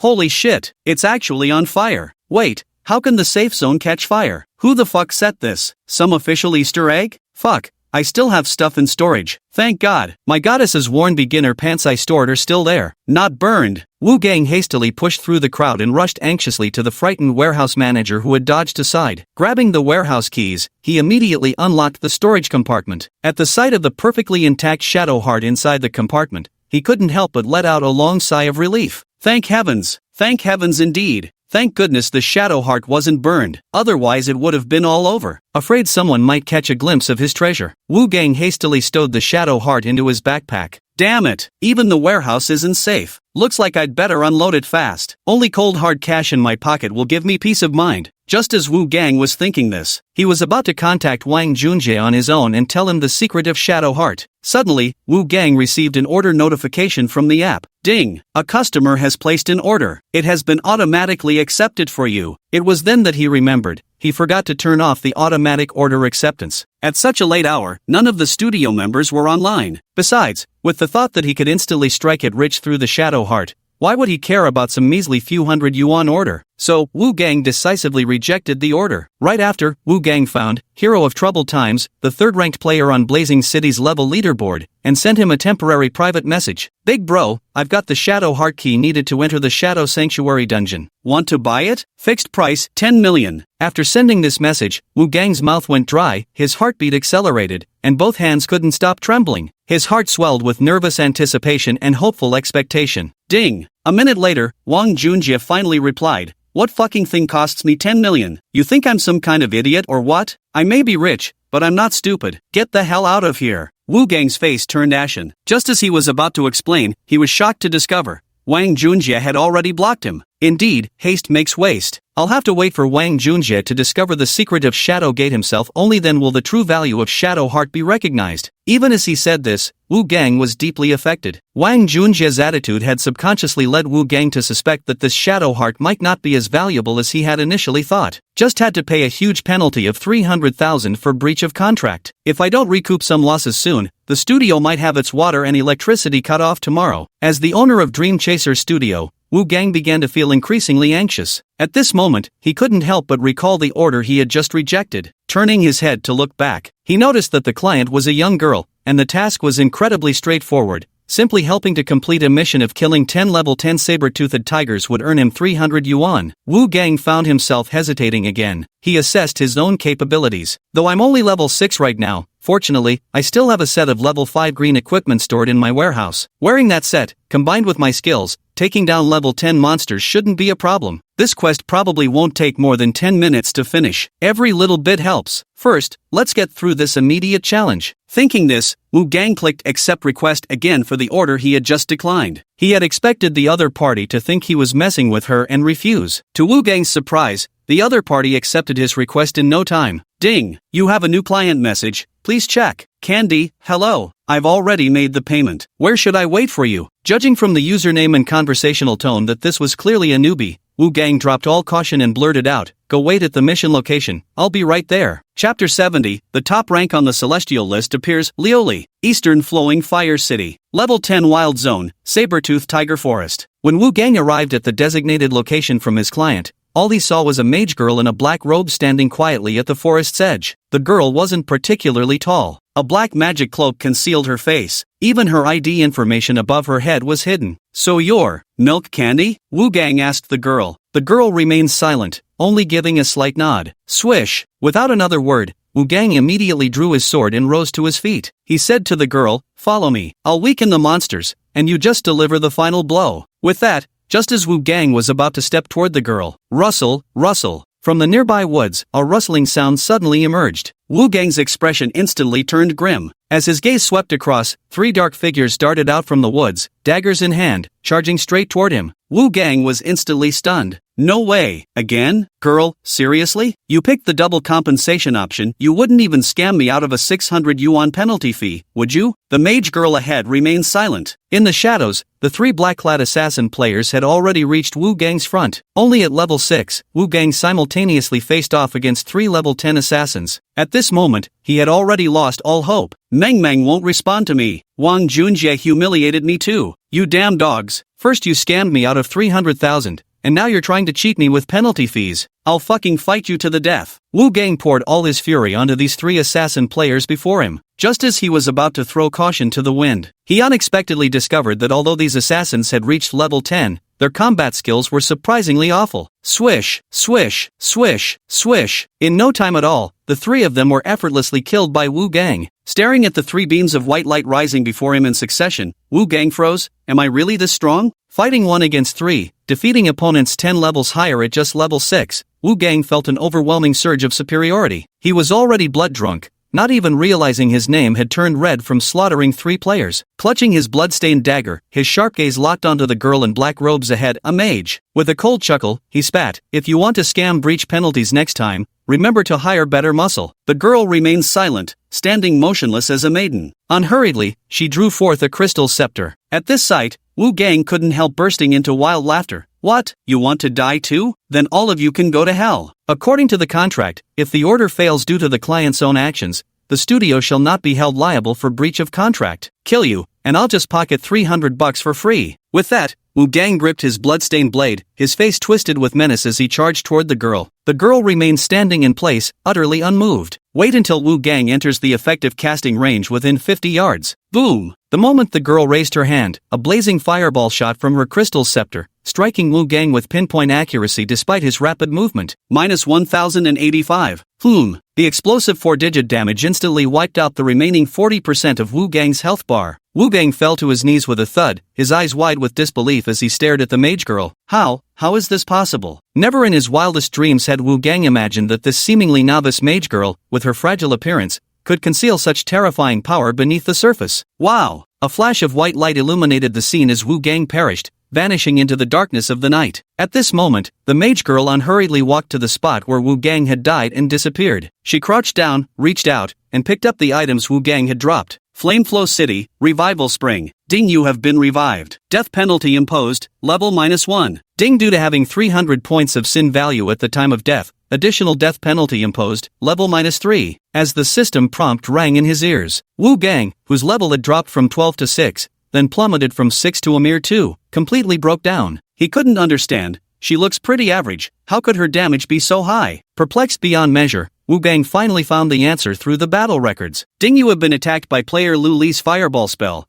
losing 1085 HP. You have died. Wu Gang's eyes widened suddenly, his face paling with shock. Lu Li, number 1 on the Flowing Fire City reputation leaderboard. Damn it! How is it another first place on the heavenly ranking? Shocked, Wu Gang realized a very serious problem. Why would someone ranked first on the heavenly ranking care about a mere few $100? But if she wasn't after the penalty fee, then why set up this trap to mess with me? Wu Gang pondered left and right, as if suddenly struck by a thought. He hurriedly opened his backpack to look. Wu Gang's mind instantly went blank. Stumbling backward a few steps, he lost his balance and collapsed onto the ground. Shadow Heart. Boom! At that moment, Wu Gang finally realized those 3 assassins earlier weren't actually weak, they were faking it. The whole purpose was to make me kill them, turn my name red, and increase the death drop rate. It's the same tactic as Ma Shou Cheng Gue used. So, from the very beginning, Liu Li was after the Shadow Heart in my possession. But how did she know the Shadow Heart was on me? Wu Gang suddenly realized she's working with that top-ranked player Ma Shou Cheng Gue. Wait, but how could she possibly know I was carrying the Shadow Heart? And why did she choose the exact moment when the main city warehouse caught fire? Could it be? Wu Gang suddenly widened his eyes. The warehouse fire was no accident at all. It was Liu Li who intentionally set the fire. Her goal was to make me move the Shadow Heart from the warehouse to my backpack. Then she lured me out of the city by placing an order at my studio. She wanted to destroy my Shadow Heart. All of this, every single bit, was a carefully planned trap by her and ingrained habit. Only realizing it now, Wu Gang took off his glasses, eyes burning with endless hatred. Liu Li, stubborn old fool. Fuck you. Using the exact same methods, you really are a treacherous pair. You cheating bastards. Even if you're ranked first on the heavenly list, I'll never let you get away with this. I swear it. When Lin Mo woke up, it was already 8 in the morning. After a night's rest, Lin Mo felt refreshed and full of energy. Just then, Xiao Wanwan sent a WeChat message. Senior Lin Mo,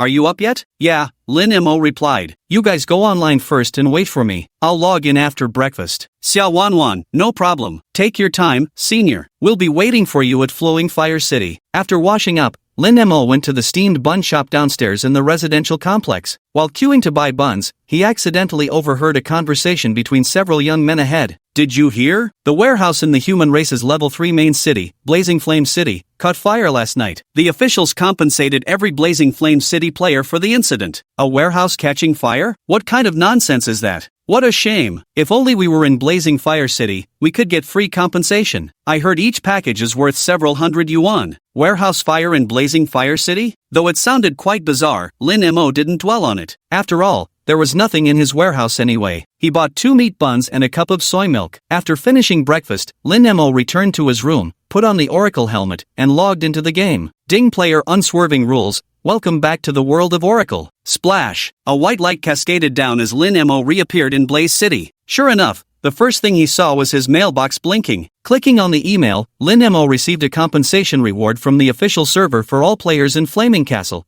3 silver coins plus 5 reputation points. Looks like the warehouse really caught fire last night, huh? Free $300 and even 5 reputation points? Not bad at all. Lin Mo was feeling pretty pleased with himself. And at that very moment, he suddenly realized, besides the system's compensation reward, it seemed he had just received 2 mail items simultaneously. What was the other one? Lin Mo curiously opened his inventory to take a look. In an instant, he froze completely where he stood. Inside the backpack, the single shadow heart that had been there had somehow become 2. Chapter 71, Mysterious Mail, the shadow heart is acquired. Ding player, anonymous sender, has sent you an item via mail shadow heart. Attachment has been retrieved. Returning to read the email's contents, Lin Mo was utterly astonished. In my past life, Flaming City only ever had 3 shadow hearts. The one in my hands right now should have belonged to Wang Junjie. Besides this one, the other 2 were held by Dragon Soul Guild's leader, Dragon Soul Proud World, and that Dream Chaser guy. Dragon Soul Proud World? I haven't even met him yet, and he wouldn't know I'm collecting shadow hearts. There's no way he'd just hand his over to me for nothing. Dream Chaser? That's even more impossible. He'd rather pay a 300,000 penalty than sell me his shadow heart. Why would he give it to me for free? Then who exactly sent me this email? Just as Lin Mo was puzzling over this, a familiar voice suddenly sounded behind him. Senior Lin Mo. Turning around, I saw Ling Xiao, Xiao Wanwan, Slim Monkey, and Fat C, the 4 of them, hurrying toward me. The top priority now is to head to the Insect Nest Dungeon, farm the venomous set, and then acquire that shadow heart from Longhun Aoshi. That way, even if Wang Junjie breaches Shadow City, I'll be the only one in Flare City who can enter the Shadow Sanctuary. As for this anonymous sender who gave me the shadow heart,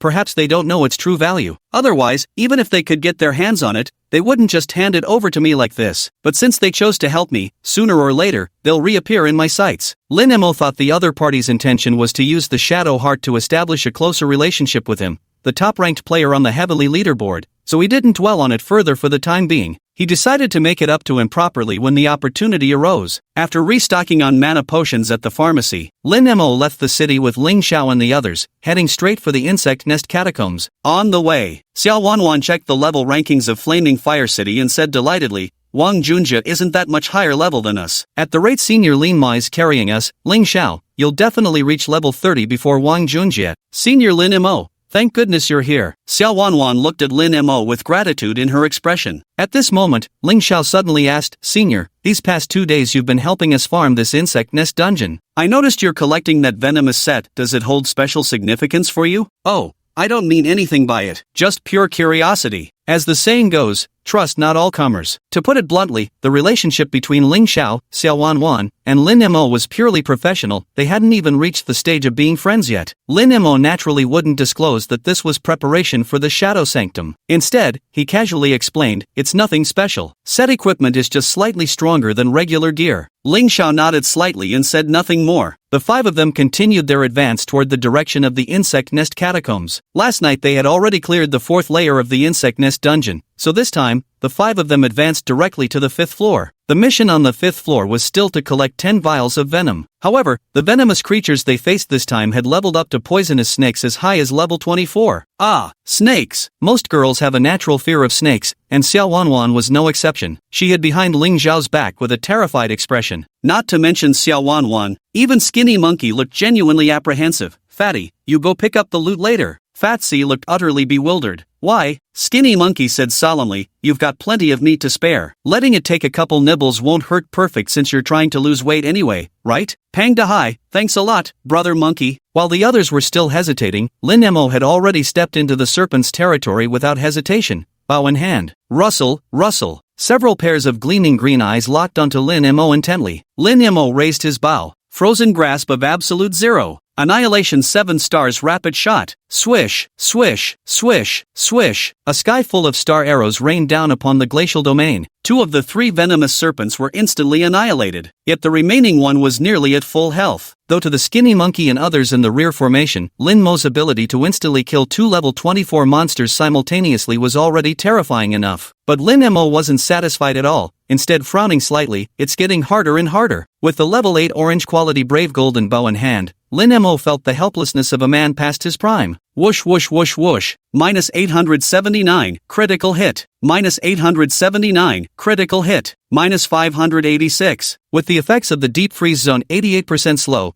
44% defense reduction, and 33% damage increase, it took Lin Mo 6 or 7 ordinary attacks to finish off the remaining poisonous serpent. Ding defeated level 24 venomous serpent, EXP plus 2178, 121%. Ding defeated level 24 venomous serpent, EXP plus 2178. Ding defeated level 24 venomous serpent, EXP plus 2178. Splash! A beam of golden light showered down from above. Ding, congratulations on reaching level 18. 5 attributes plus 1, free attribute points plus 3, skill slot plus 1, requires 1,100,000 EXP for next level. Lin Mo said with satisfaction, excellent. We're one step closer to reaching level 20 and equipping the tier 2 golden venomous crossbow. Besides, what's even more remarkable is that the drop rate for venom vials from the 5th floor snakes has skyrocketed to 50%. Right now, these 3 snakes have astonishingly dropped 2 venom vials at once. He left the task of collecting the loot to Pang Dahai and the others. After waiting for his skills cooldown, Lin Mo proceeded to the next round of battle. On the other side, offline, in Ning'an City, at Tianyi Tower, Dream Chaser Studio. Wu Gang, who hadn't slept all night, stared at the red exclamation mark behind the message he'd sent to Zhang Meng on his phone screen, along with the constant loan repayment reminders popping up in the background. He removed his glasses and covered his face with his hands,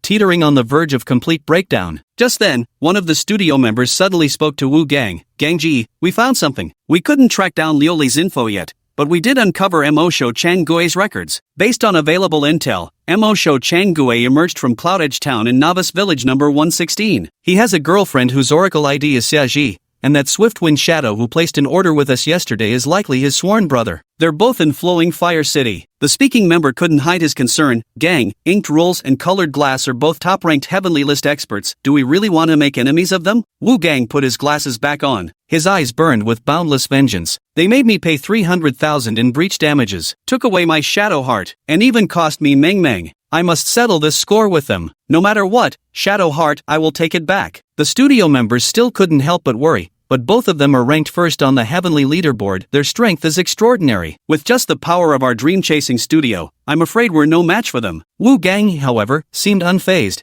as if he already had a plan in mind. He immediately instructed everyone in the studio, in my name, contact all the other Oracle Gaming Studios in Ning'an City right now. Tell them we're proposing a joint deal worth 10 million. Understood. Clenching his fists, his eyes bloodshot, Wu Gang gritted his teeth and spat, stick to the rules, Mo Shou. And you, Luli, you scheming adulterers, just wait and see. I swear I'll make you repay 100-fold for what I've taken from me. Chapter 72, Wu Gang seeks revenge, conspiring with Wang Junjie. I must say, we really owe it all to Empress Sia's brilliant strategy. If not for her sitting on the mountain watching tigers fight tactic, how could Lin Mo be leisurely farming venom bottles in the insect nest catacombs and collecting the toxic set right now? Otherwise, Lin Mo would not only face constant retaliatory attacks from the Chaos faction but also, even if he managed to painstakingly assemble a full set of venomous gear in the end, he also needed to eliminate the Shadow Legion in the City of Shadows before he could enter the Shadow Temple dungeon. Right now, Wang Junjie was leading a team to hunt down the Shadow Core, a move that undoubtedly gave Lin Mo a huge advantage. By the time Lin Mo gathers the complete toxic set,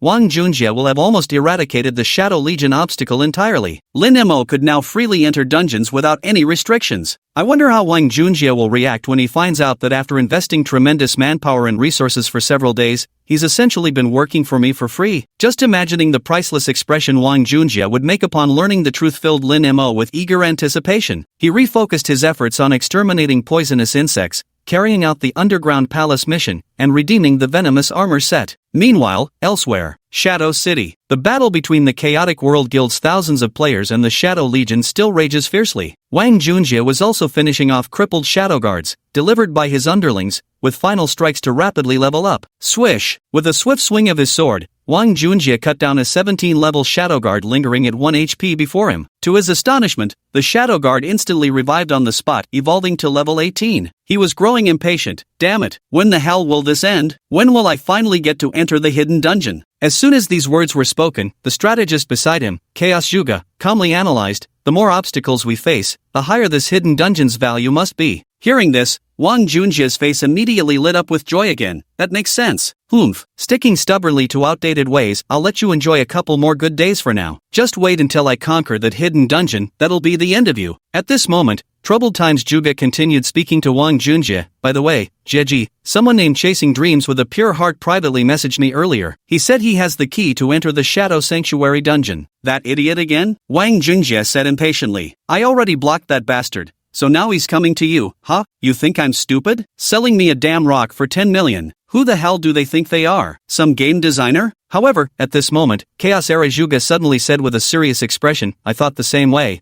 but Dream Chaser claimed that when Ink Stubborn failed to buy that stone, he ended up setting a trap to destroy it. If even Ink Stubborn was willing to go to such lengths to obtain it, then this might not be as simple as it seems. Hearing this, Wang Junjie instantly changed his expression. Damn it, why didn't you say so earlier? Warring States strategist, bro yeah, I only just found out myself. If I'd known earlier it was something that useless fool stuck in the mud wanted, even if it was worthless, I'd never have let him get his hands on it. Damn it. Wang Junjie gritted his teeth. In his urgency, he opened his friends list, removed Chasing Dreams from the blacklist, and sent him a message. That Shadow Heart you told me about last night, did stuck in the mud really swipe it? Ding! When Dream Chasing Pure Heart saw Wang Junjie proactively send him a message, he immediately replied, Don't worry, brother Wang, I've already figured out a way to snatch Shadow Heart back from him. Good, I don't care what method you use, just don't let that thing end up in conventional hands. Wang Junjie said, as long as you retrieve it from conventional hands, I'll buy it from you for 10 million. Dream Chasing Pure Heart was overjoyed. Rest assured, brother Wang, leave it to me. The entire morning passed in the blink of an eye. The Hive Catacombs. Lin Mo and his team of 5 had progressed all the way to the 7th floor of the Insect Nest Catacombs. On the 7th floor, the level 26 poisonous mosquitoes had grown so powerful that Lin Mo could only manage to kill one at a time, even when using the combined might of Frostblade's Icy Grasp and Heaven's Wrath.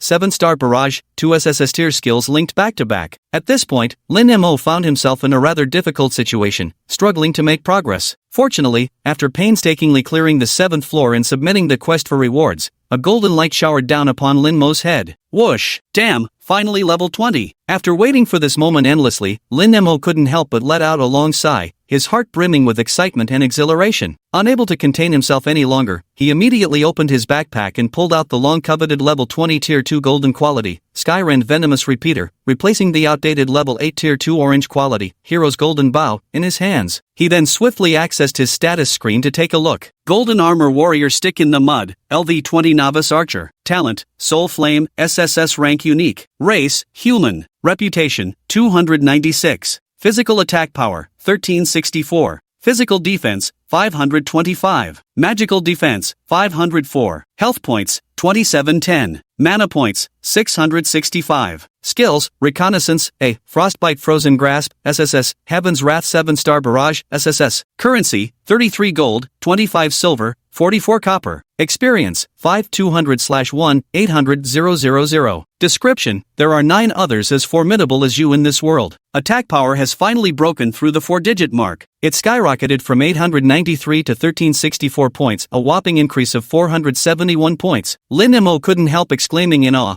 Gold grade tier 2 poison set equipment is truly insane. The only regret was that they'd only reached the 7th floor of the Nest Catacombs so far. During this period, among the collected toxic set equipment, apart from this weapon, the rest were either mismatched for his class or failed to meet the quality standards. Otherwise, if he had just one more piece, Lin Mo could immediately upgrade it to golden tier equipment. Of course, Lin Mo wasn't in a hurry, because, with this weapon in hand, I should be able to regain the momentum I had when clearing the first 2 floors of the dungeon. If all goes well, I should be able to complete the remaining 3 floors this afternoon. Just reach the 10th floor, and the venomous insects there will drop venom bottles with a 100% drop rate. Then, every 10 venom bottles can be exchanged for a piece of deadly poison equipment, making it a breeze to collect the toxic armor set. Thinking this way, though Lin Mo couldn't wait to dive into the insect nest dungeon right away and test the power of his new golden weapon, the toxic crossbow. A glance at the clock, however, revealed it was already noon. He had no choice but to save this idea for the afternoon. Turning to Ling Xiao, Xiao Wanwan, and the others who were submitting their quests, he said, "After you turn in your quests, log off and go grab some food. We'll meet back online at 1 in the afternoon." Got it, Senior Lin Mo. With that, Lin Mo crushed a town portal scroll on the spot, vanishing into a beam of white light. Skinny Monkey couldn't help but exclaim,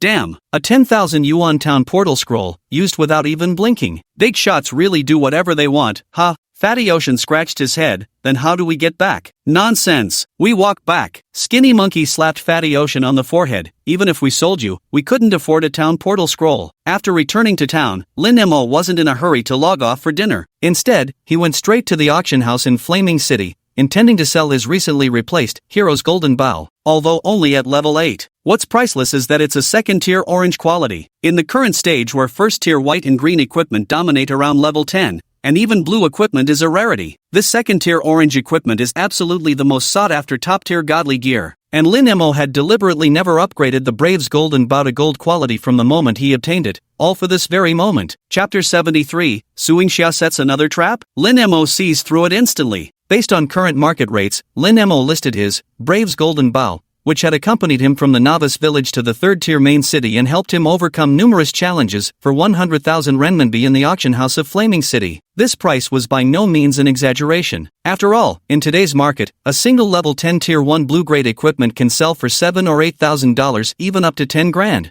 Flameflow City, home to 3 million players, has less than 100 tier 2 pieces of equipment across its entire auction house. As for orange quality tier 2 weapons, only one exists in the entire game. If only its level requirement weren't so low. If this bow were level 12 or 13, its value would easily increase by at least 50%. But if it could sell for 100,000, Lin Mo would already be satisfied. After dealing with the equipment, Lin Mok logged off. Since he had already ordered takeout in advance, by the time Lin Mo logged off, the food had already arrived at his doorstep. Keep the entire offline delay within 10 minutes. After finishing his meal, Lin Mo immediately logged back in. There was still plenty of time before the agreed meeting with Ling Xiao and the others. Lin Mo decided to head to the nest dungeon first to complete his 8th floor mission. Just as Lin Mo had stocked up on mana potions from the pharmacy and was preparing to head to the insect nest catacombs, suddenly, a WeChat notification popped up. Suing Xia. Perhaps he had once loved her, but now, not a shred of lingering affection remained in Lin Mo's heart for this woman. Yet he still tapped into Suing Xia's message, just to glance at it. "Lin Mo,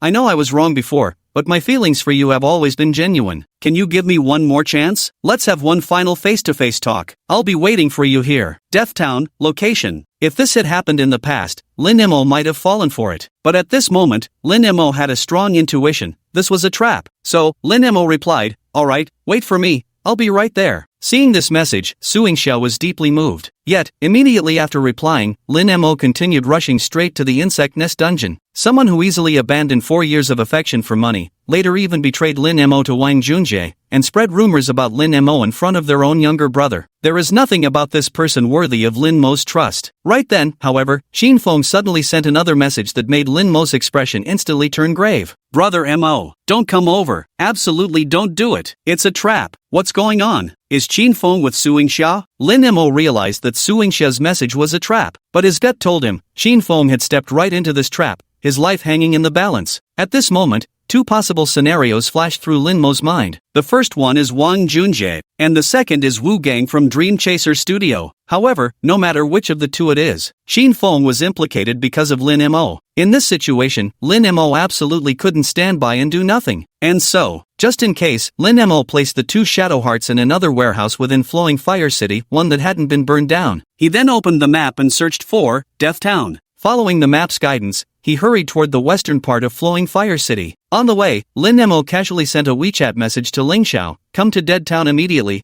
and bring Pang Dahai with you." Whether it was Wang Junjie or Wu Gang, both had numerous subordinates under their command, making it inconvenient for Lin Mo to go alone. Most importantly, they needed the purification skill of Pang Dahai, who was a priest-class character, to remove any crowd control effects when necessary. On the other side, Ling Xiao and his companions were still on their way back to the city from the Bug Nest Labyrinth. Seeing Lin Mo's message, Ling Xiao's expression turned grave. Lin Mo is summoning us to Death Town. It must be an emergency. Ha, did something happen? Xiao Wanwan asked worriedly. Then let's hurry over there. If anything really happens to Senior Lin Mo, Ling Xiao, your leveling speed will take a hit. If you can't reach level 30 before Wang Junjie by then, we're doomed. Let's hurry over there. With that, the group of 4 didn't even bother returning to the city, immediately following the map's directions toward Death Town. Meanwhile, Lin Mo, after sending Ling Xiao the message, then with deliberate intention, he opened Flaming City's level rankings and clicked into the temporary chat window of a player on the leaderboard. On the other side, Shadow City. Wang Junjie, who was currently hunting shadow guards, suddenly received an in-game friend message. Stick in the mud is in Death Town. Upon seeing this message, Wang Junjie's eyes immediately lit up.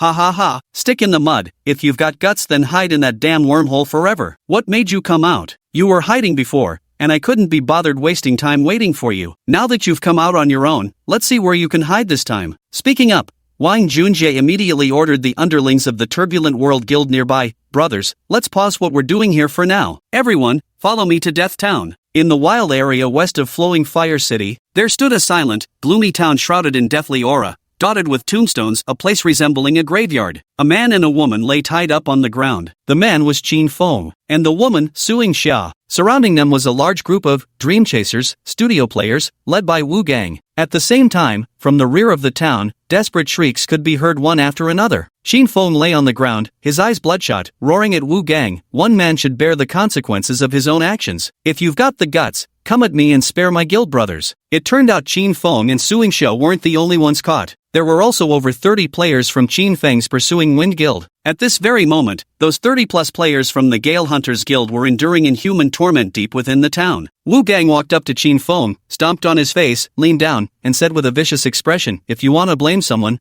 blame your damn brother. Stick to the rules. He's the one who dragged you into this. Oh, by the way, I forgot to mention, want to know why I brought you all to this Death Town? Because this map has a special setting. When players die within Death Town, they resurrect right where they fell instead of returning to the main city. Wu Gang grinned viciously. Without any surprises, all your guild brothers should have been killed back to level 0 by my men by now. Qin Feng's rage erupted instantly. Fuck your mother. I'll kill you. Swish, swish, swish, swish. Wu Gang suddenly pulled out a dagger and stabbed Qin Feng's chest repeatedly, causing blood to spray violently. Beside them, Suing Xia was so terrified she burst into loud sobs. Before long, Qin Feng collapsed in a pool of blood, breathing his last. Yet, his corpse didn't fade away like typical game deaths. Just as predicted, he resurrected on the spot 10 seconds later. Suffering the penalty of death, Qin Feng's level dropped from 14 to 13. Before Qin Feng could regain his senses, the wizard, Dream Chaser, cast an E-grade halo spell, stunning him momentarily. Wu Gang seized the opportunity to stomp on the defenseless Qin Feng's face once more. Sticking to the rules dropped me from level 12 all the way down to 2.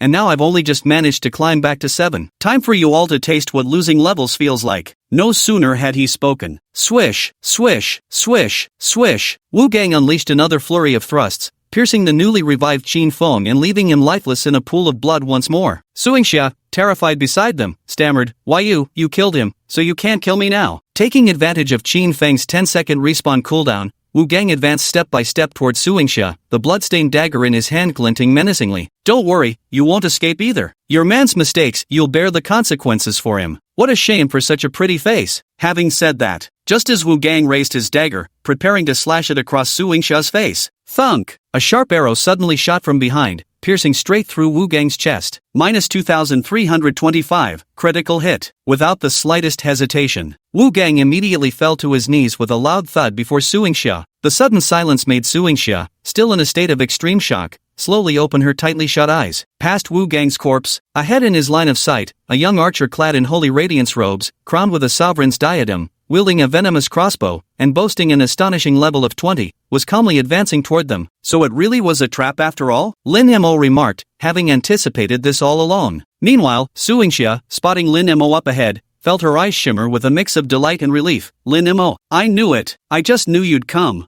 I knew you'd never stand by and watch me get bullied. At the same time, swish, swish, swish, swish, the players from the Dream Chaser studio surrounding Lin Mo immediately drew their weapons and entered combat stance. Mo Shou Chang Gue is here. Everyone, prepare for battle. Chapter 74, Wu Gang schemed to seize the Shadow Heart? On the battlefield, dozens of players from Dream Chaser Studio felt nothing but sheer terror at their first glimpse of Lin Mo. Just last night, they had experienced being wiped out by Lin Mo alone. Remembering that scene still sent chills down their spines. 10 seconds later, Wu Gang resurrected on the spot. Having just climbed back to level 7, he was now downgraded to level 6 again. Swish! He pointed the dagger at Su Yingsha's face and shouted angrily at Lin Mo, "Stick to the rules. I know the Shadow Heart is on you. You and Liuli, this adulterous pair, schemed together to steal the Shadow Heart. Hand over the Shadow Heart, or I'll kill your girlfriend." Lin Mo remained silent, only stepping forward relentlessly. Behind him, following closely, were his companions Ling Xiao, Xiao Wanwan, Skinny Monkey, and Fatty Ocean. Wu Gang panicked. The knife tip carved a crimson gash across Su Yingsha's fair cheek.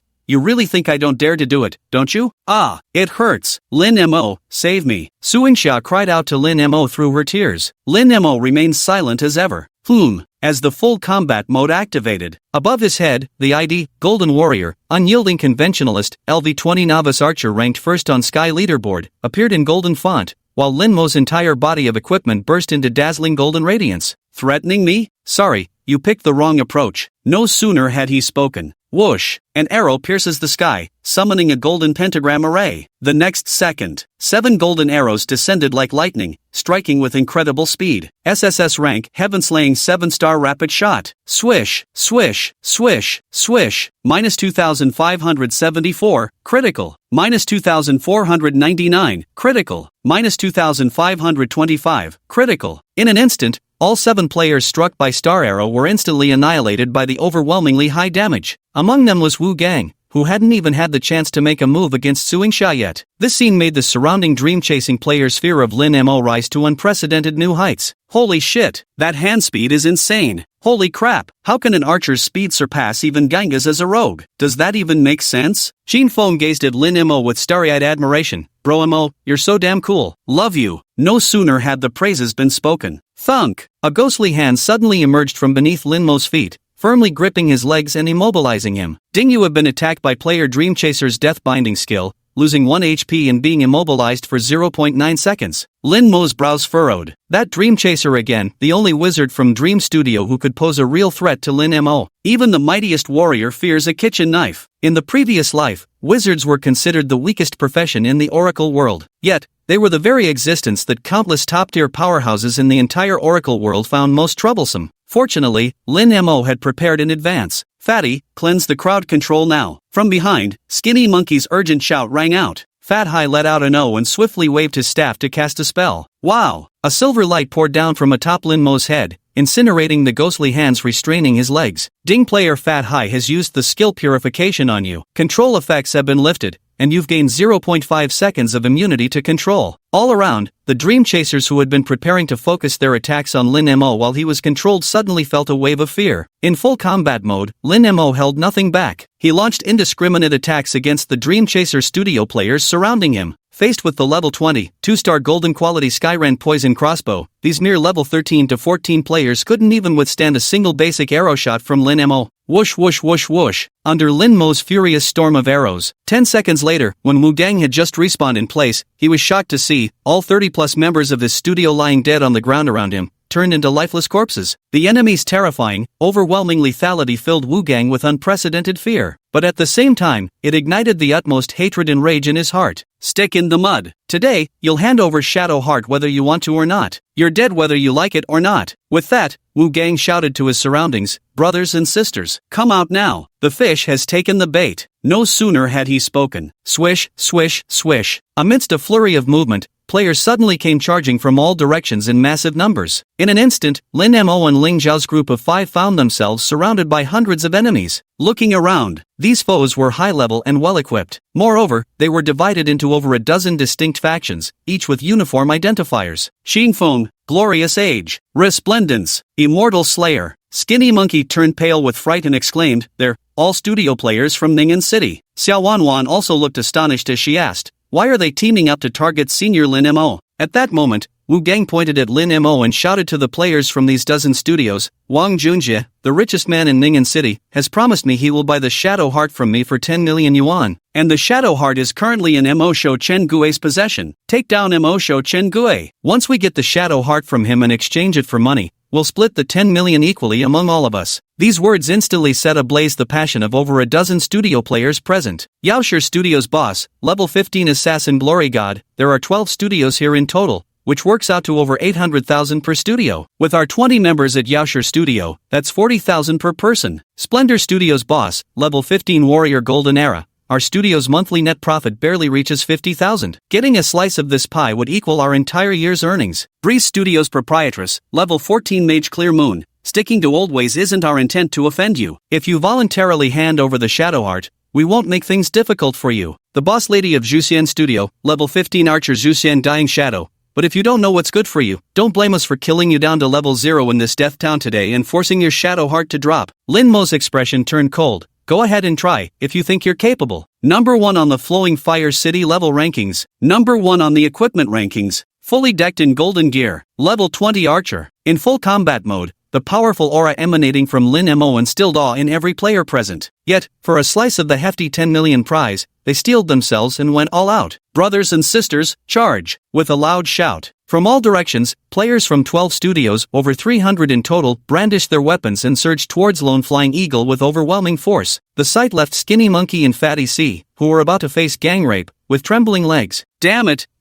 there's so many of them, we're done for. There are so many wizards. With just Fatty's purification spells to clear the debuffs for senior Lin Mo, it's simply impossible to keep up. This map has instant revive on death. Damn, we're really screwed this time, they're gonna kill us all the way back to level 0. Meanwhile, on the outskirts, Wu Bang looked at the scene before him with a smile. Stick to the rules, old fox, this time, you won't escape even with wings. Amidst the encirclement, just as Fatty Dahai and the others panicked in disarray, only Lin Mo remained composed, calm and unruffled, as if he held the solution to break the deadlock. Kill! At the very moment when players from various studios raised their blades and charged toward Lin Mo's group, swish, swish, swish, swish, swish. Suddenly, a sky full of arrows rained down from above, swiftly plummeting into the crowd. The air was filled with waves of agonized screams. All around, over 300 players from 12 guild studios were caught in the onslaught. More than a third were instantly wiped out by wave after wave of arrows. Lin Mo raised his head, gazing at the dense barrage of arrows raining from the sky. He murmured, "They've finally arrived."